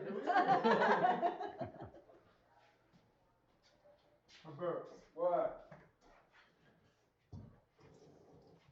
Oh, that's cool. Yeah. Not exactly symmetrical. Joshua? Oh, Yeah, it looks like it's. yes, sir. That's my kind of belief. That's a, get back from a grocery cart knife. Exactly. I told you, back up. Don't try to cut in I front of me. sweater first. Don't cut in front of me. I'll give Won't you. look good. I like where that's headed. I really like that. Mm-hmm. Where's the, Yeah, they would. But I can afford it. And I got a buddy of mine that has a whole bunch. Somebody just said use Kilt Boy's boot for material to make the handle. Whose? Use Kilt Boy's boot. Who's Kill? Oh, Killboy? I guess that's your new name, Jay. No. Let's make a deal. Yeah. we could use his boots, but he is keeping his kilt over my dead body for reasons that are entirely selfish. I'll take it off. Not now, though. I'll take it off right now if somebody says use my. we're good. Well, let's go to the numbers and see where the numbers are. With the skirt on or the skirt off? It all depends on how much cash we get. Hey, it's marketing, man. You gotta market. Adam DeRozier says he sees us. You can't see us. You're in Alaska, boy. He's got dial-up internet. The show just started up there. Yeah. Just got done buffering. It's on the AOL, huh? See you guys. You're not doing that right. You're not forging it right. That's pretty cool. Yes, 3-day event for him. Exactly. That's right. That's right. Wow. That's right. I'm just kidding. That's what I like to hear. That's what I like to hear, baby. Girl, baby. Wow. All right, let's do that for another little bit, and then maybe we'll sort out the handle material crisis before then. I need some. So we have a count. Well, yeah. Somebody's keeping track. Oh, No. well, I wasn't keeping track. Well, so far, you. I mean, I can go back and count. Might just change. Some the of words. there's one for a half and half. So. Oh, you chop up your rifle stock and make a handle out of it. Yeah. Like I said, you can do the rifle, shotgun. There's a Mosin Nagant in there with whatever they built Mosin Nagant out of. It's like pallet wood or something, you know. It's Russian pallet. It's Russian pallet Well, wood. you just gotta vote for It that. wasn't So. strong enough for the pallet, so it was like. It sands real nice. You know what ferric chloride is good for? What? Yeah. Finding out if you have any cuts on your hands. Makes lemon juice. You know what's funny? I have some wood from Nick. I wouldn't use it, but it's like, it looks like outer space or something. So like, I like that. I was like, I don't want to use that for a knife handle because it looks like. You mean because it's like crazy colors? Mm-hmm. Yeah. I've made some kitchen knives with that. That seems That's to cool, work but I don't know how he dyes it. Is that urine color or what? I don't well. Yeah, want that's that your. yellow is not my color. My Yellow. friend. Yellow. Is that country slang, urine? I don't like yellow or nothing. Someone commented they think the darkness of the English walnut would look better with the Damascus. Absolutely. That would be my ding right there. The darker would definitely. Darkness imprisoning me. All I see. That's what you call the knife, darkness. Quoting metallic lyrics.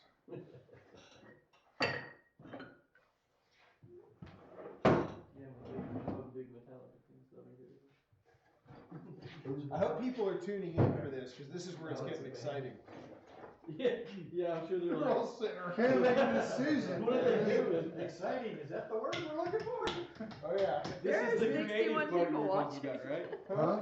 61 people are watching. 61 people. Oh, we dropped one, we had 62 earlier. No. Uh-oh. He got tired of the English That's it. walnut or this or that. He's like, seriously, It's you guys the set this whole Finland thing guy. up? And I that's, didn't think about getting any wood to choose from? No? that was probably Adam, he dropped his internet. Yeah. I'll say the Finland guy probably fell asleep. Yeah. He's been at it all day, all night. 3 in the morning over there. All right, Burt, how do we make coffee over here? Do you know how to work coffee pot? Not really. I do a French press, but I don't have that. I'll make you a pot of coffee if you make me a knife. Yeah, no, I have that skill. I'll go get the sandwiches if they'll make Shit, me I'll a French knife. press Yeah, right? I'm gonna make a beer in it, that's I'll what make you the happened. best coffee There I've you ever go. I'll had. grow you some coffee, Hey, did roasted y'all beans. hear Wait, our all offer? things are gonna make What? you angry? Probably. Uh-oh. No. We can go do beer run and sandwich run. We'll Oh, do that it sounds like a for, good idea. we'll do it for a night. Is this water salty? Question for the forge, what kind of acid are you using for the etching? Ferric chloride and water. Kind of acid? You got it? Yeah. Ferrous chloride? Acid bath. P-R-R-E-T? I see. Hey, hey. Why don't you answer it? Better not listen to that. I know ferrous, Acid bath. Better listen to you, Zydeco and Swamp. I know acid bath. I've seen acid bath. Oh, yeah, they guessed it anyway. They're from Louisiana. Acid bathers. No, I didn't get it. Water in it. Oh, in it. How close. You really have never used a coffee maker before, have you? Long time. I got a French press, man. Well, does it use water? No, normally it's when you're married for a long time, you never use a coffee pot. Ferrous. Hey, I had this I just thing. didn't You ever understand seen that. those little aluminum percolators? Yeah, you mean for Okay. the So what I would do, The little French espresso. Yeah, coffee. yeah, I would take yesterday's coffee. I know. And I would use that for my water, and then I would pour it in the After coffee. S.H. Do you do that in It was like the most. That's an art sometimes, like for us or in here, a lot of times people be like, James says that too, you like, wash I'm that? going It's wash like, it. no, I'm gonna go wash my clothes. Worship, That's what, yeah. I didn't I understand didn't the think that was ferret, on the because word. I would say that with a hard C, ferret. That's impressed. Right. Hey, did this run That out? sounds like, there's such a thing as ferret acid, that's not a thing. Did it run out or something? Yeah, get that from a little small I think we shut it off. Just shut it Squeeze back them of on. their juice. Hey, can we turn this on? Yeah. Where's the torch? Hey, boy, we going that new Iberian haircut. We should all have a new Iberian haircut. Just, yeah, needles out.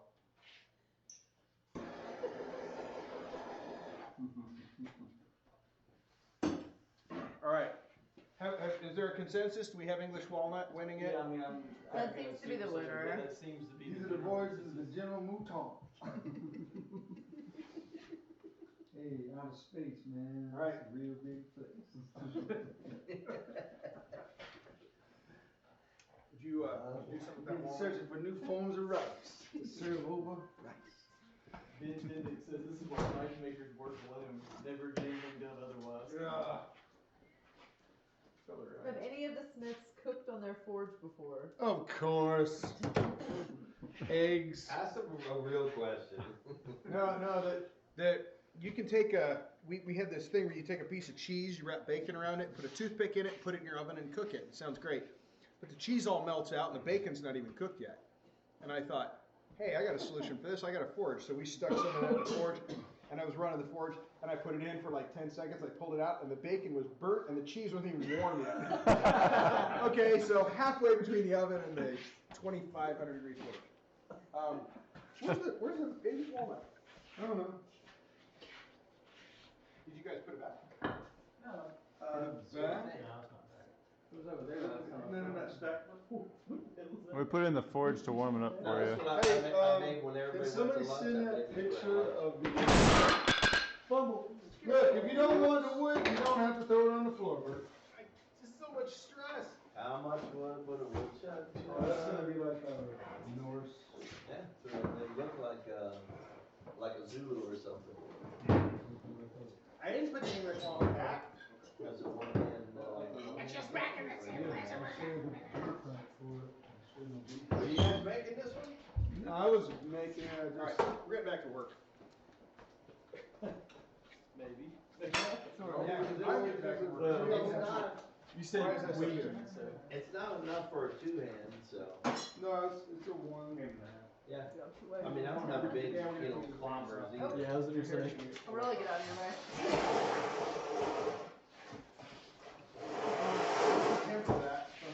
Yeah, my beer is still frozen, by the way.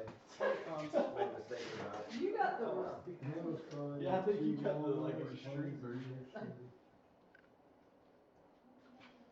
Wow. So this one is what you work, are you working on for this? For somebody in particular? No, I don't make stuff for anybody. I just make them and I just want one that will kill. it'll kill. Yeah. That's probably the Google It's really scientific. That's hysterical. What a statement. If not, you gotta burn It it. has to be decently close. Burn it and erase the Yeah. evidence. Almost. Call yourself a master smith and you can't even cut But it. it's the only thing I've ever had somebody tell me.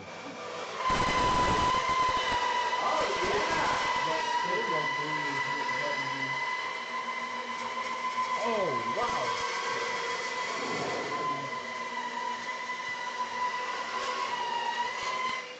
This is next.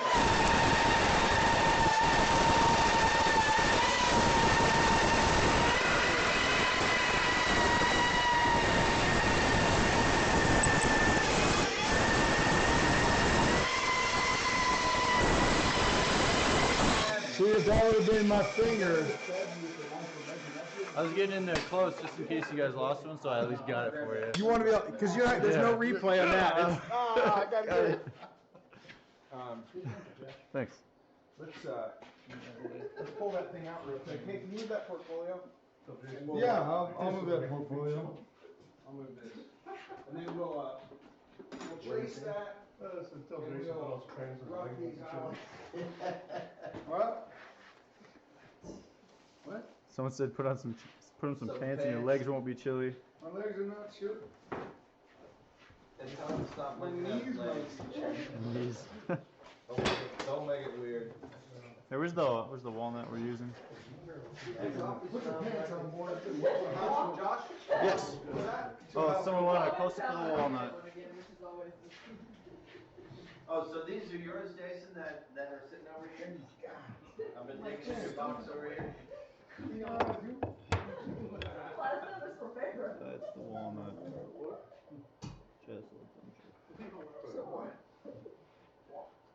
I'm gonna get some of that meat.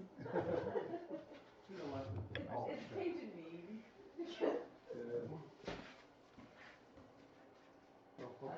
They probably don't make much sense to anybody who does. Actually, I did it for Cajun for a while. Bert, you done with this? Team bro. Why we were at that church coach, he ain't stealing the dealing though. T-Bird. Yeah, it's come through a little bit. Why you call him T-Bird? Crazy, it's so vivid sitting here looking at it, but Yeah, it's there's a serious reflection challenge always. Sorry. Oh, there we go. Man, it looks nice.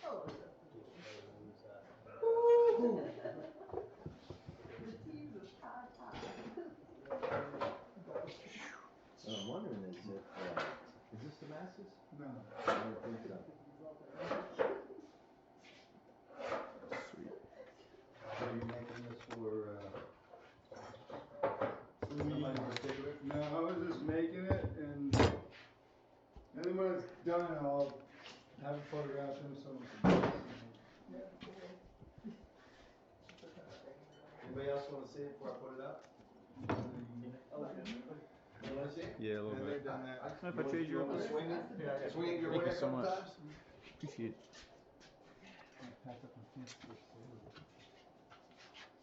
Sweet. Yeah? This is good. Yeah, you put it in, for your dress. Hey Bert, I like that you're doing all that. Does that mean I gotta do a lot of handle? Yep. We gotta get busy on that handle, boy. I know. We got 55 minutes remain. This has turned into the Cajun Forge Fire. Come on, T-boy. I'm gonna do that handle, me. I only got an hour. That better be the last time, boy. Hey, you know what I want? Where's that brown wheel? John, can I have that? Okay. What do I want for, Baskets? Bastard. We want eats. I want a Bastard. I want a roast beef po' boy. With some au jus. You cut someone's leg off for this, do they? Dude, you could cut somebody in half with that easy. What? Nothing to it. Wow. I cut a deer's head off. I cut a hog's head off with a 10-inch knife, like, zoom. It's just off. Bert told us you were decapitating deer. Yeah, we did deer, hogs. I didn't picture the big dead first in my head when he was explaining it. Well, hogs I work. was just like behind trees, like waiting. The way this thing works, you're like, we're made out of citrus. Jason just staring at the deer crossing side all day long. Come on, motherfucker. Yeah. Are you ready with the camera? Are you ready? Wake up! You gotta be coming by here sometime. We gotta kill all these deer. Come on! They're coming right for us. We just let the cat out of the bag. That is our next live broadcast. We're gonna wait by a deer crossing all day for the deer. Slide right off. Let them eat Think about people being like basically paper bags full of jello. Camo would not be surprising. It should be something surprising, like business suits, or a bathing suit and an Izod shirt. Yeah, but if you're deer hunting with a sword, do you have to wear blaze orange? Bert, we only got 1 hour left to do the handle, son. So do it. What am I doing it I on? don't know. Find a piece of wood and, I don't know. No, I'm just knocking this off, because we may just be done with this.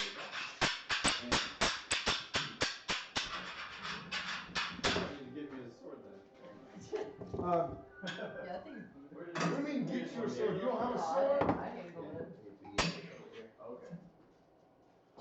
Bert, you got some, what grit you got here? You got some 100 grit? I got 120 on the bottom. 120, huh? I got 100, you got to have 100. Yeah, it's almost ready. Where's your stick 'em spray at? Here. Don't throw it to me!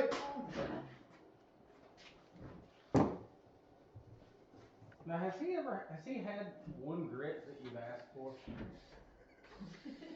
Because it doesn't seem like it. We have some in-between grits too, which are slightly used.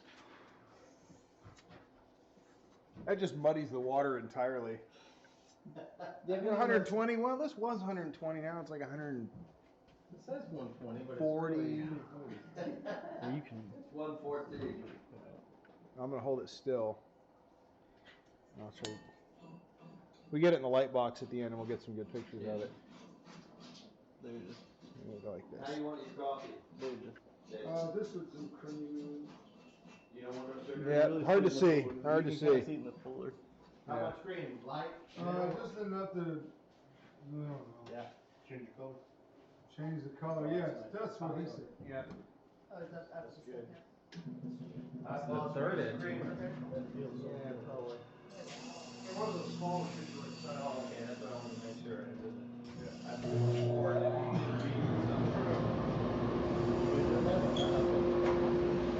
these particular glasses for yours? Doing this, don't work out.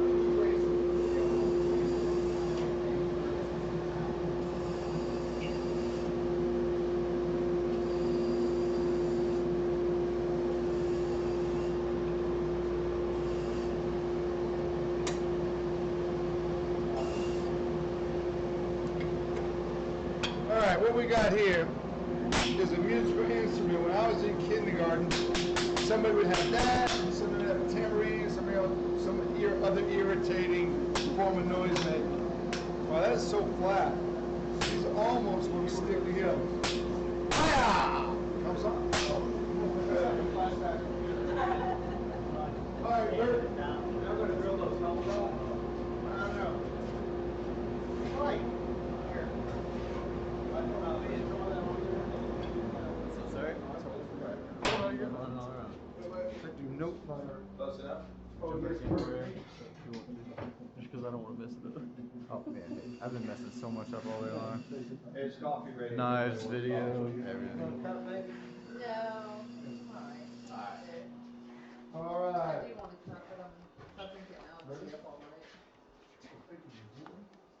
It's too light. We do have one LSU football game. Oh, you're right, so yeah, I do want to. And the world, and the Wish this was an eighth of an inch longer. Well, it's like, I don't want it to just be like up there, like I want it to run up so it's almost touching that grind.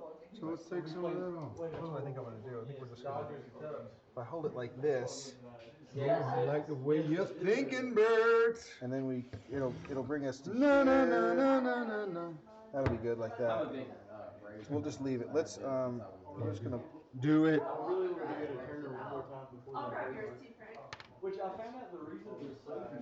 T. Frank? Because. Wait, you didn't drill it on there hard enough. I can't see that. right. I can't see that, man. There's just no way to make money. Well, hang on. Let's decide what we're gonna do with these holes first.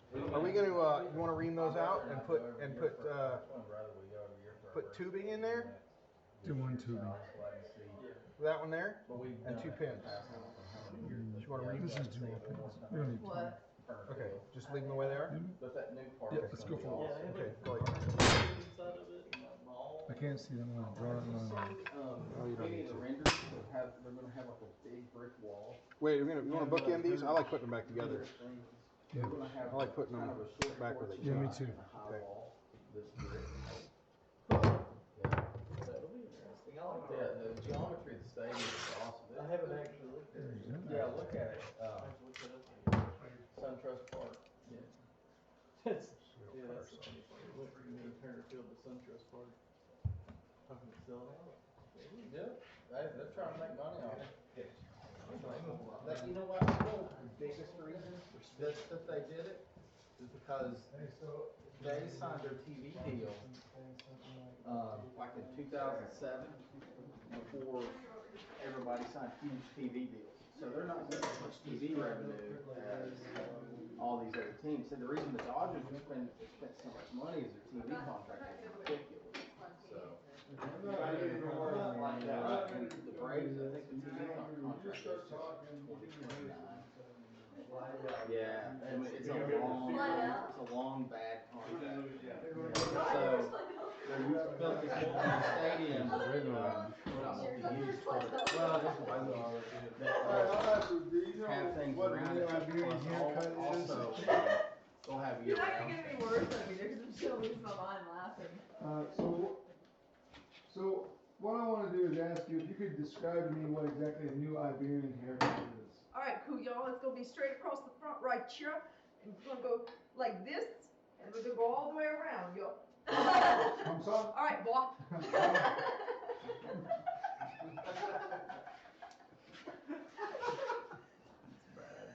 It's really bad. As they say, and you are now having screwed up for this.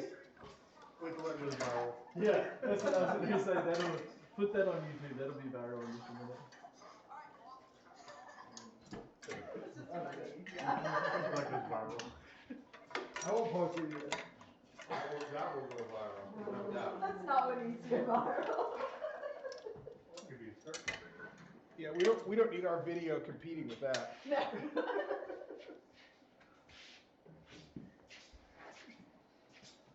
who let that lunatic in? You got any pins already cut? You want It's in some your pins video or you too. got some? Don't worry. Huh? So it's in your video too. So In don't that worry. second drawer, Good.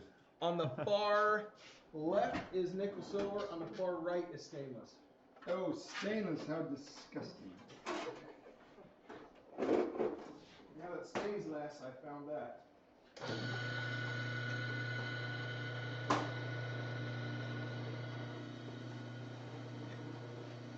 Can't get my finger on it.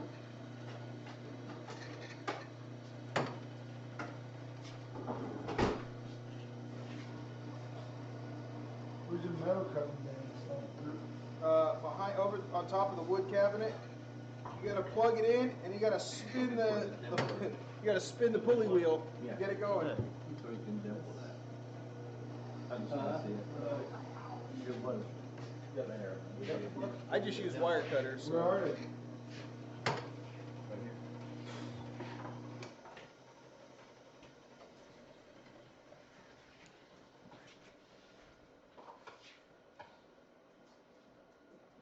One.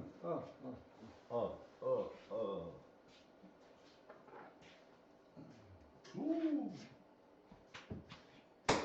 See? Two. That'd be in French. Yeah. Do. There's a do, right? The Cajun Count Dracula. Yeah.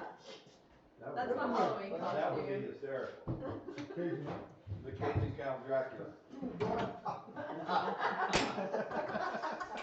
See, I done told you. I done told you. I done told you, Cuyo. That's freaking fun.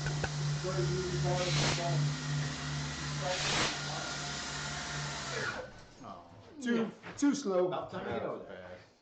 What'd you say about that? I said, Burt, we proud of his son, he's out there practicing. What's he practicing? I can hear him. He's not even practiced it. He just loves doing it. Did you make this stuff? Yeah, it's. You have 5 minute epoxy? I'm not sure. What kind? You made the coffee? Pops. 5 minutes. Who Who made the made coffee? this? Don't use the 24-hour. It's really good. Good stuff there. Pretty good coffee. Where's the stuff at? The stuff? The stuff. The epoxy stuff. There's stuff right there. The stuff. The wood stuff? Guess what? Those don't fit. That's what is wrong with you. Don't you know how to do this? No. Okay. They don't fit. Hang on. So, I was gonna etch it one real quick. Do you think I need to? You know, it's that more. And just finish it off with steel wool, and that way we don't have any lines in it. You don't wanna buff it? You wanna steel wool it? You can buff it, I don't wanna do that, cause that scares the hell out of me. Kegs for cribbing. Those are Cribbage. Well, what do I That's do such to a these? cool Why is this not working? I just spin them on that disc until they fit in the hole. Oh. But they're hard to do once you cut them down. Hey, I'm hearing the bid is 6 figures, so is that true? That'd be nice. If somebody's putting that up, I have no idea. That's what my wife just asked me. She said, is the bid really 6 figures? I said, who said it was 6? It might have been the Cajun Count Dracula. Oh, I didn't say that.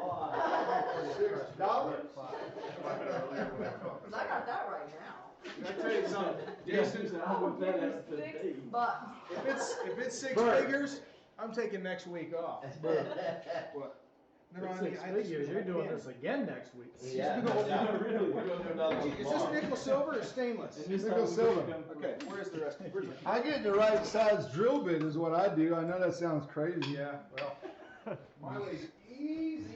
Oh, yeah, easy. Right, Dave, come up with the devices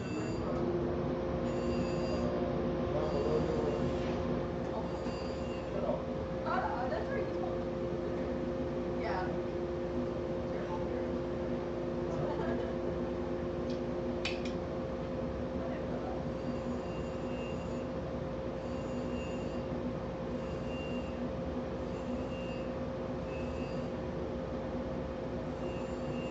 You remember that terrible review you sent me?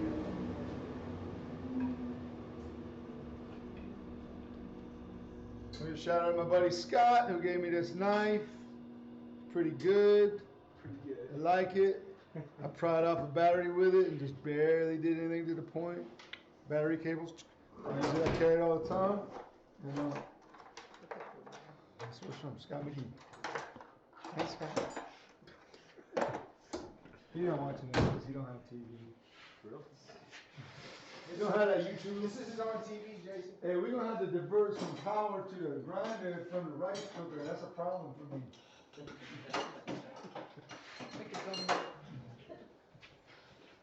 Better divert the power from the Wi-Fi, Burt, so we can run that grinder again. What happened, Burt? Well, all my stuff is just Oh yeah. disheveled, and I think if you had the right size drill bit, we wouldn't have this problem. No, I don't need a drill bit. See, I have these special pins that I use for this, and now I'm just annoyed, so I'm gonna take it out. I feel like I'm not. How many pair of cutters? Yeesh. Geez, all Pete. That's for you, John. Thanks.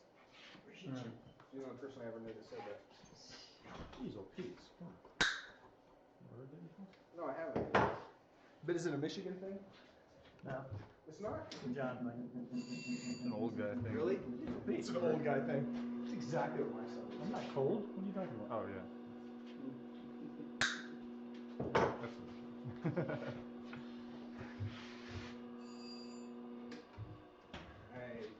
Hey.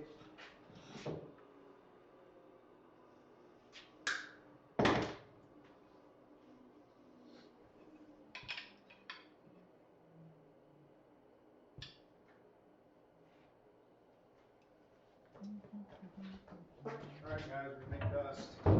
Making dust. Making dust, Bob. Jason's ready to make dust. Have fun with this. Thank you. Huh? Can we get rid of Jason's box?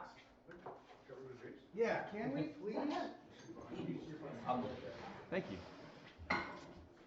So incredibly convenient.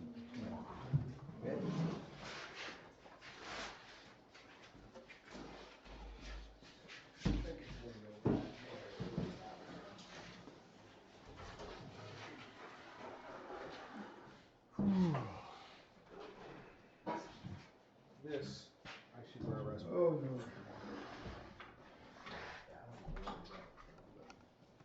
Hey Burt. What you doing? Here. Where's the work rest? Oh, it's right there on the floor. You want to square it up? Is it close?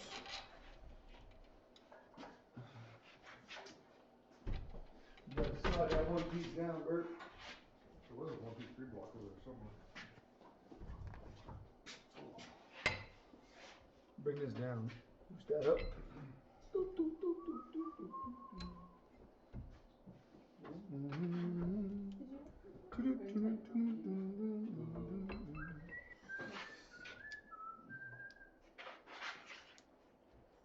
Oh, you adjust that piece. Okay. It's okay, didn't it? As long as it's kind of halfway. There we go.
we'll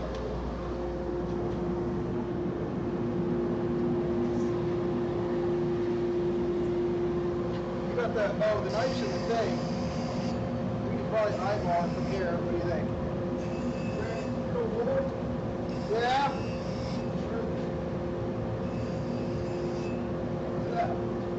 Hey, Jason, see those little trays right there? Second to the top, there's like 3 bags of it. I only have like 2-aught and 4-aught. I don't have anything rough.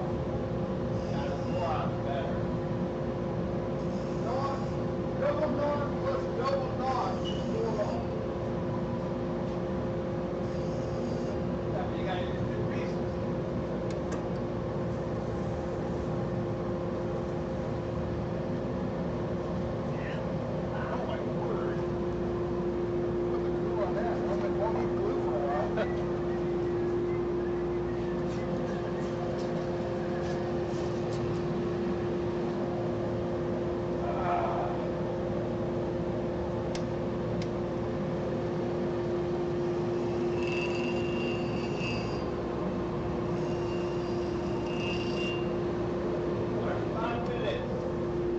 How long? 35, sir. 35? All right. We're going to get a big rush here right at the end for no reason at all. No need to rush.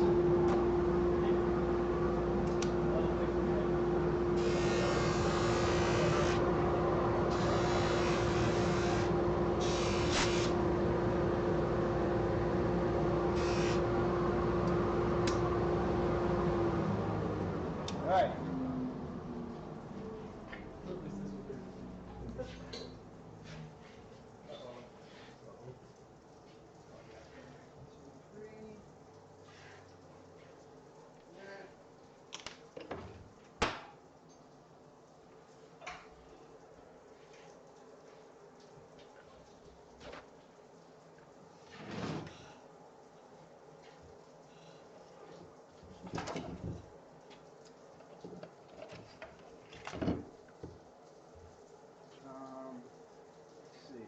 Okay. Somebody get me one of those round pieces of sandpaper out of there that's not real sticky on the back. That last one I took off was a sticky disaster.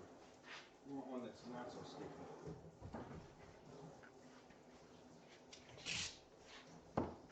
It doesn't stick at all.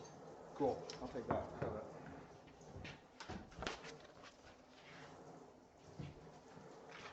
That.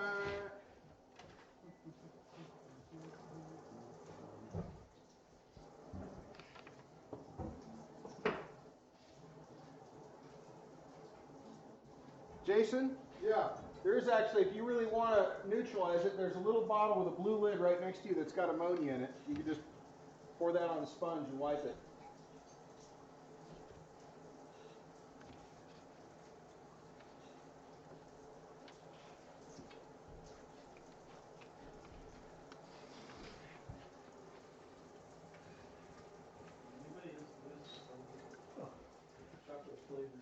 I took a picture of that earlier, yeah. The chocolate flavored spread and fill.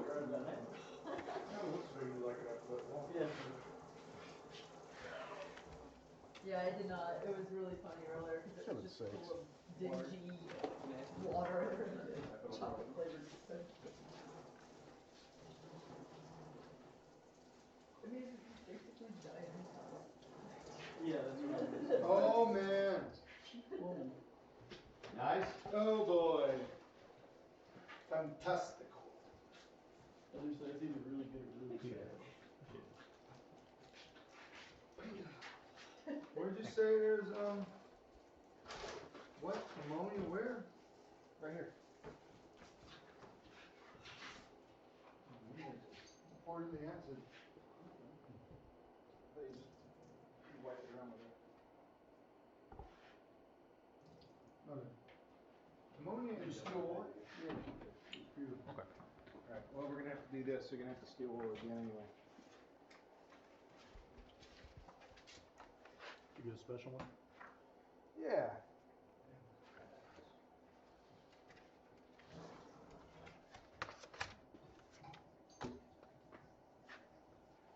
Only cost me $100. Whoa. have to keep doing it to make it worth it. That's right. Hey Bert, how much money do you think it cost you to learn how to make knives to this point? Gosh, I could have bought a lot of nice knives, man. I could have like a brain surgery degree by now. Yeah. You could have a degree that allows you to learn what it's called to have a brain surgery degree. Yeah. You know what's funny? I had a customer, he was a surgeon, he goes, man, making knives is really hard. I'm like, I thought cutting on people was easy. He goes, no, they grow back together really quick, dude. you can be like, I just stitch that, it'll grow, it's okay. All right. I'm gonna. Well, we're closing in on it, y'all. This is our last 30 minutes together. It's a question, are both of your makers marks going on the knife? We have a special one for it. Look at how that looks. What? That's cool. Boom. Shit toyant. Look at the shit in shit toyants. So it's gonna come up to there. I mean, how Put about it down in the groove. Right Yeah, in there. right there, baby. Good. Good, baby. Yeah, baby. It's like Austin Powers lives. Like it's burning down in there. Like we're gonna really make it etched. You know what I mean? Put in that coffee. Yeah. I knew I should have stopped and got a bottle on the way out here.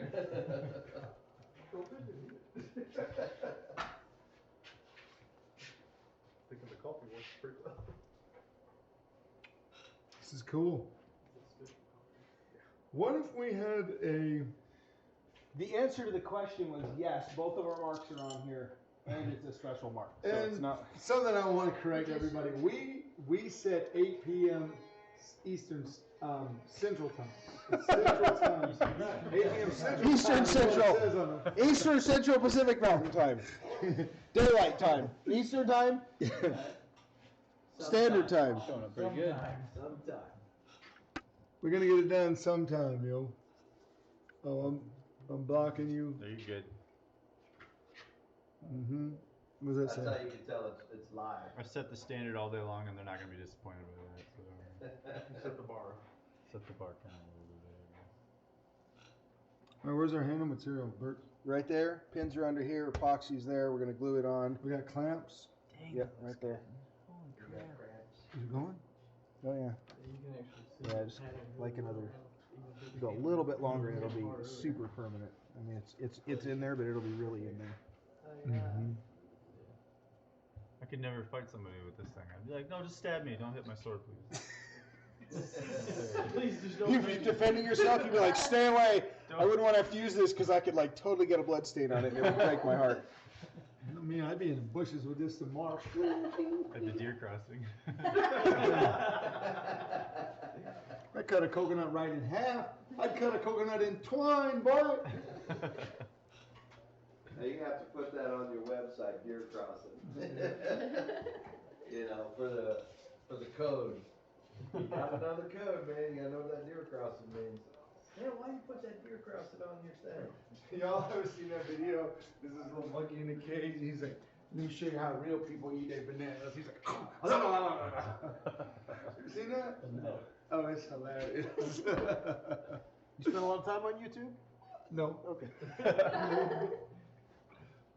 That's one of those Facebook pass around like, I like so and so liked this video. It's like, look, there's a cat. Show you how real people Throwing eat up. their bananas. So good.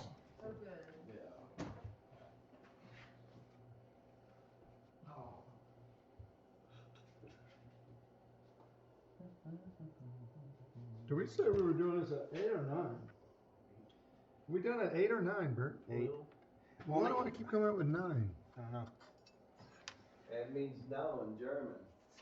You have 25 minutes, roughly, depending on what time zone you're in. Eastern Yeah, Central. figuratively. Just do a little bit so it keeps it not blocking it. Yeah, I just purposely not gonna look at it until it's done. From then till now, I'm just waiting. I know it just from there, it looks awesome, man. And the tough part about it is all of the. Could have been here. Should have been here and there. Should have been here. Okay. Get you a deer crossing and pull up.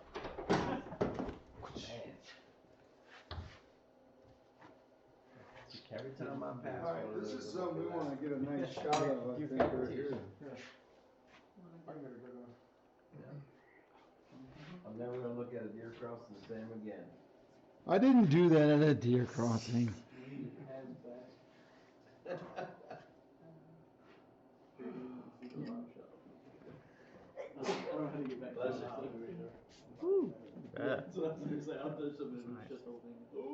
Look at the bling in that thing, man. Can you see that? Yeah. Oh, wait, hold on. I can see that. That's good.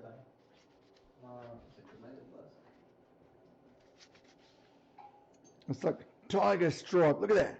Gurr, baby. It's a Gurkha Gur. Gurkha gur. All right. So what we're gonna do Nice. now? It looks a little bit like love, but Nice. If I get closer to that, since I. it's actually easier to Because of shoot the, that than the actual thing. It does look like love with the, Which works too. I need. Is there electrical tape over there anywhere? Here, let's. I want to put a little bit of W40 in that for the rapids. Okay. Yeah, of course it is. Oh, I thought you wrap the handle in electrical tape. I'm like, Let's. Done. You want to put paper towel over it? and tape? Yeah, that's way easier. duct tape, it's got Electrical? 5. He wants electrical tape. Safely cut down power lines. We were just kidding about the hand material. Cut down, cut down deer All right, crossing hold signs. on. These are wet now. No, it's hysterical, man. That's gonna mess me up for a while. It's gonna be like a ditty stuck in my head for weeks. That every night whenever I come home, there's usually like 5 or 6 deer that. You wanna cover that edge? They're almost tame, like you can almost walk out and touch them. Yeah. That are in my yard. So now every time I see them, I think I'm chasing each other. Go over there and try to let them out. We get some beautiful ones out by our house. Is this so I can see the blade shape? Electrical tape is cheaper than masking tape, always. This is And $1 lobster? for a roll. Yeah, Masking yeah. tape is $7 or $8 for a roll. So, You know, it's a smaller roll. Well, my parents came to visit. Is that turkey? I was like, yeah, it is turkey season. Damn. Dude, like, no, that is. it's unmounted. It's okay. I was like, you can't shoot them. It's not turkey season. Unfortunately, we can't. They're roosting.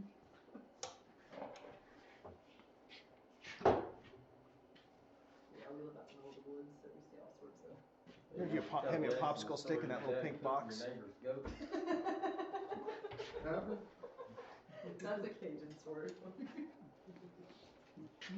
Alright, here, stick that thing in here. I'm gonna mix glue up. Dun, dun, dun, dun, boom, boom, boom. I like theme music when I'm doing stuff. That was Hocus Pocus you were just saying. I don't know. Keen Eye Lady, Ocean Lady. Oh yeah. What I like is the theme music from Skyrim. Yeah. Dun dun dun dun dun dun dun dun dun dun dun dun. Oh yeah, I don't want to put that WD-40 on the handle because then it will not stick. I wouldn't. Yeah. You want me to mix this up some more? Yeah, sure. Yeah, you spray some of that WD-40 in that heater over Smear it there. on. to You get smear it warmer. on that. You smear it on that. Which side? This is the inside. This is the. Those are the insides. Okay. I think. Find out in a second. We'll know in a minute. Sure. Sounds right. Yeah, I made a mistake one time on electrical. He sprayed that WD-40 on the air conditioner. Buddy, that was gigantic lesson to learn. I know all this. I like to was dye just this black. immediately gone. I was like, man, I don't know why I did that. My dad was laughing. He's like, never spray WD-40 on a live electrical system. Got it. Good tip. What did you do? It exploded in my face. Wow. Burned every eyebrow off of me. Good If to I'd know. had a mustache, I would have been in trouble. Oh shit! Jason! Damn it! Sheesh. It fell down on the. Well, you got stuff in it now. Oh, well, I remember that it wasn't on my hand that hit it. It was your hand that hit it. I don't remember it that way. Which pin, man? There.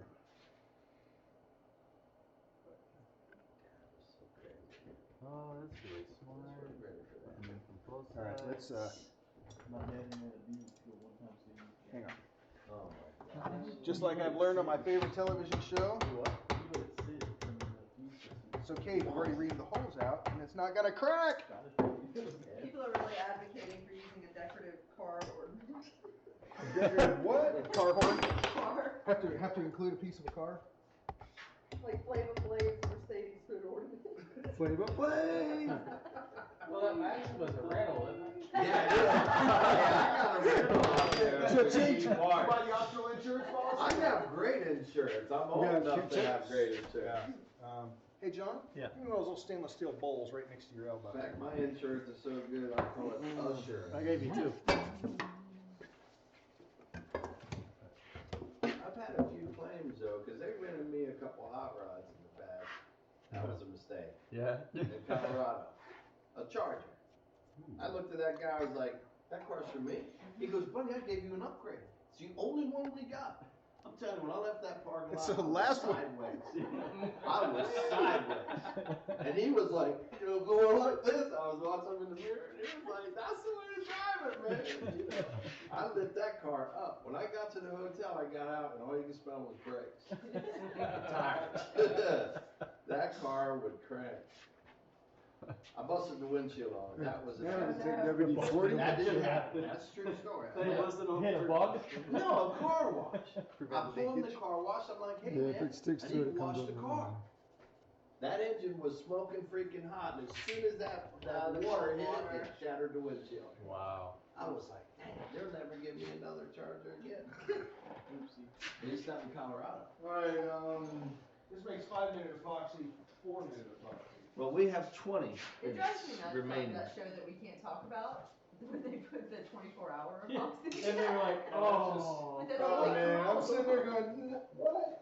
But why do they do it? Was that something they purposefully did to increase the? It had to be, because why would you? why else would it be there? Yeah. But, He's getting ready to grow. Hey Jason, my wife wanted to know if you thought her email was funny about the size of my shirt. Yes, which I can't remember, but thank you for bringing that up. All of you got the shirt sizes you asked for. The first time or the second time? In your case, the one your wife recommended.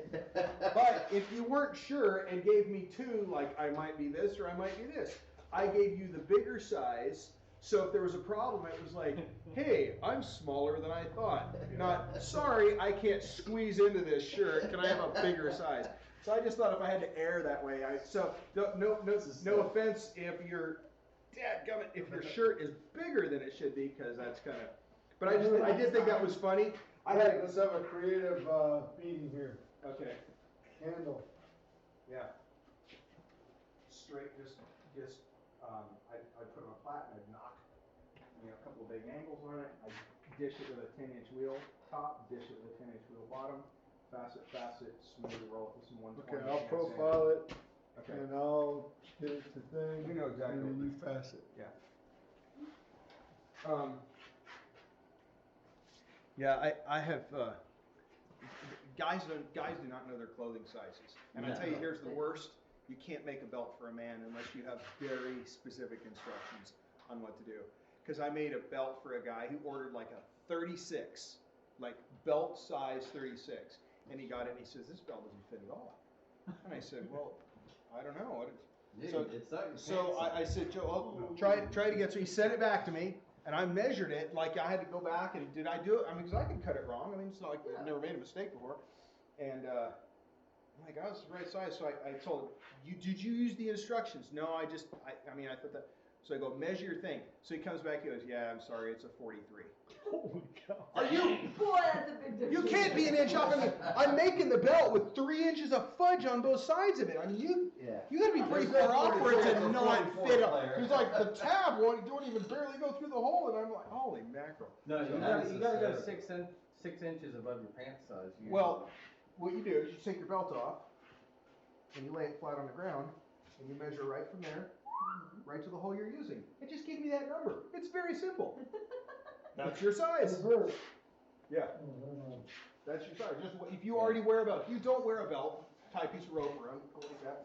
Grab the end. Yeah, I'm gonna order a couple belts from you before I go. She told me to get some belts, and yes, ma'am.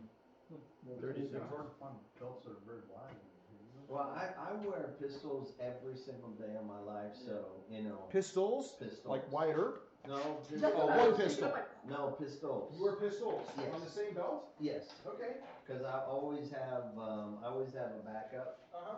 And the other reason is for, when I travel and I move through, like if we do protection jobs, I always have somebody with me, and he can just reach over and take my pistol from behind, from the side, and, you know, especially if he's not armed or something like that. That's a really old one, but that's Yeah, I need a Girth Brooks size, that's what it is. that's essentially what they look like. Yeah, that's pretty heavy little- duty too. Now, the ones I'm making now are Now, just. dude, this is not a 36. No, I don't know what Hey, size Jason. that is, but it's hanging up there for a reason. Yeah, Hey Jason, that's pretty firm. what are you listening to? I don't think he's listening to anything. As a serious question, right?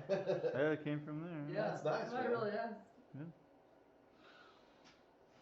So we'll have to 15 minutes, gentlemen, you have 15 minutes to finish your sword. Got 77 Before the balls. time that you said you would finish it. But since we're actually making the rules, How many? Oh wow. you don't really have to listen to anybody. Oh. Just dropped 4. Apparently they wanted to know what he was listening to, and then they dropped off. Oh, I thought he had a, is that metal? That's sticky. Didn't approve. When it's like, Yeah, let me when see you that. can push your fingernail into it. Hey, why don't you put that 8-inch wheel of tension on the other grinder? That ain't gonna wrap around you. Is this what you use to measure your box with? Yeah, Okay. yeah, so this is a, well, so this is actually, these are my numbers here. Because the belt itself, when I cut it off, is of course longer than your number. So if you order a 40-inch belt, I'm actually cut 49 inches long, because there's actually fold over on one side, there's you back in a certain distance from the tab on the other side. Yeah, but see, here's the problem. Here's the problem with these. Is Oh, they yeah. just get beat up after a while. I didn't even think about it. And then- I know, I was just thinking, I was like, I'll tell you, here's why these things don't work out. Even good belt makers use this, and I do not know why, okay? That My stuff bad. right there that they put on there is called edge coat, and it's basically latex paint, and it chips and it flakes off. And then the thing just dries See, out. this is educational, but I don't want to like. Mine has no edge I coat. want to zoom over there. The edges are spinning, but You don't there's wanna nothing see painted on there, so I nothing to so chip he's off. behind a So my chair, so all I hair can see his doesn't look waist worse. up. So still wearing pants. yeah, he's Oh, super okay. handsome. Oh, okay. Oh, all right. I mean, I would. You guys are making I would not be glancing. okay. Oh, He's not. no. Good tell. Sudden that disappeared. But all you do is just wherever the bone next to the buckle, however big your buckle is, just from that point in a straight line right to a hole. Hey, can I get a Use it. pencil? Then what I do is that becomes. Pencil? So you got 3 holes up and there's 7 holes, so there's 3 holes up. Pencil. 3 holes over. Oh, there you go.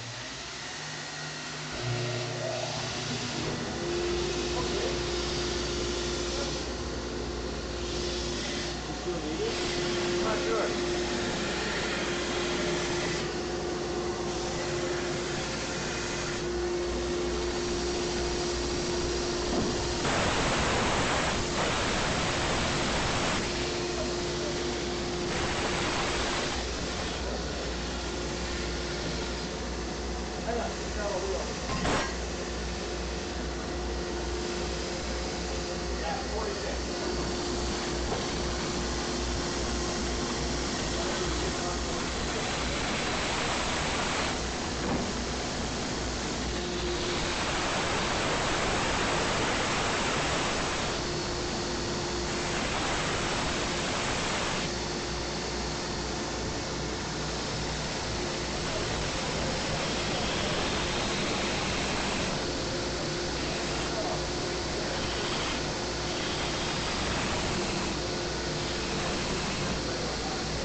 I can't draw a straight line to save my life.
that?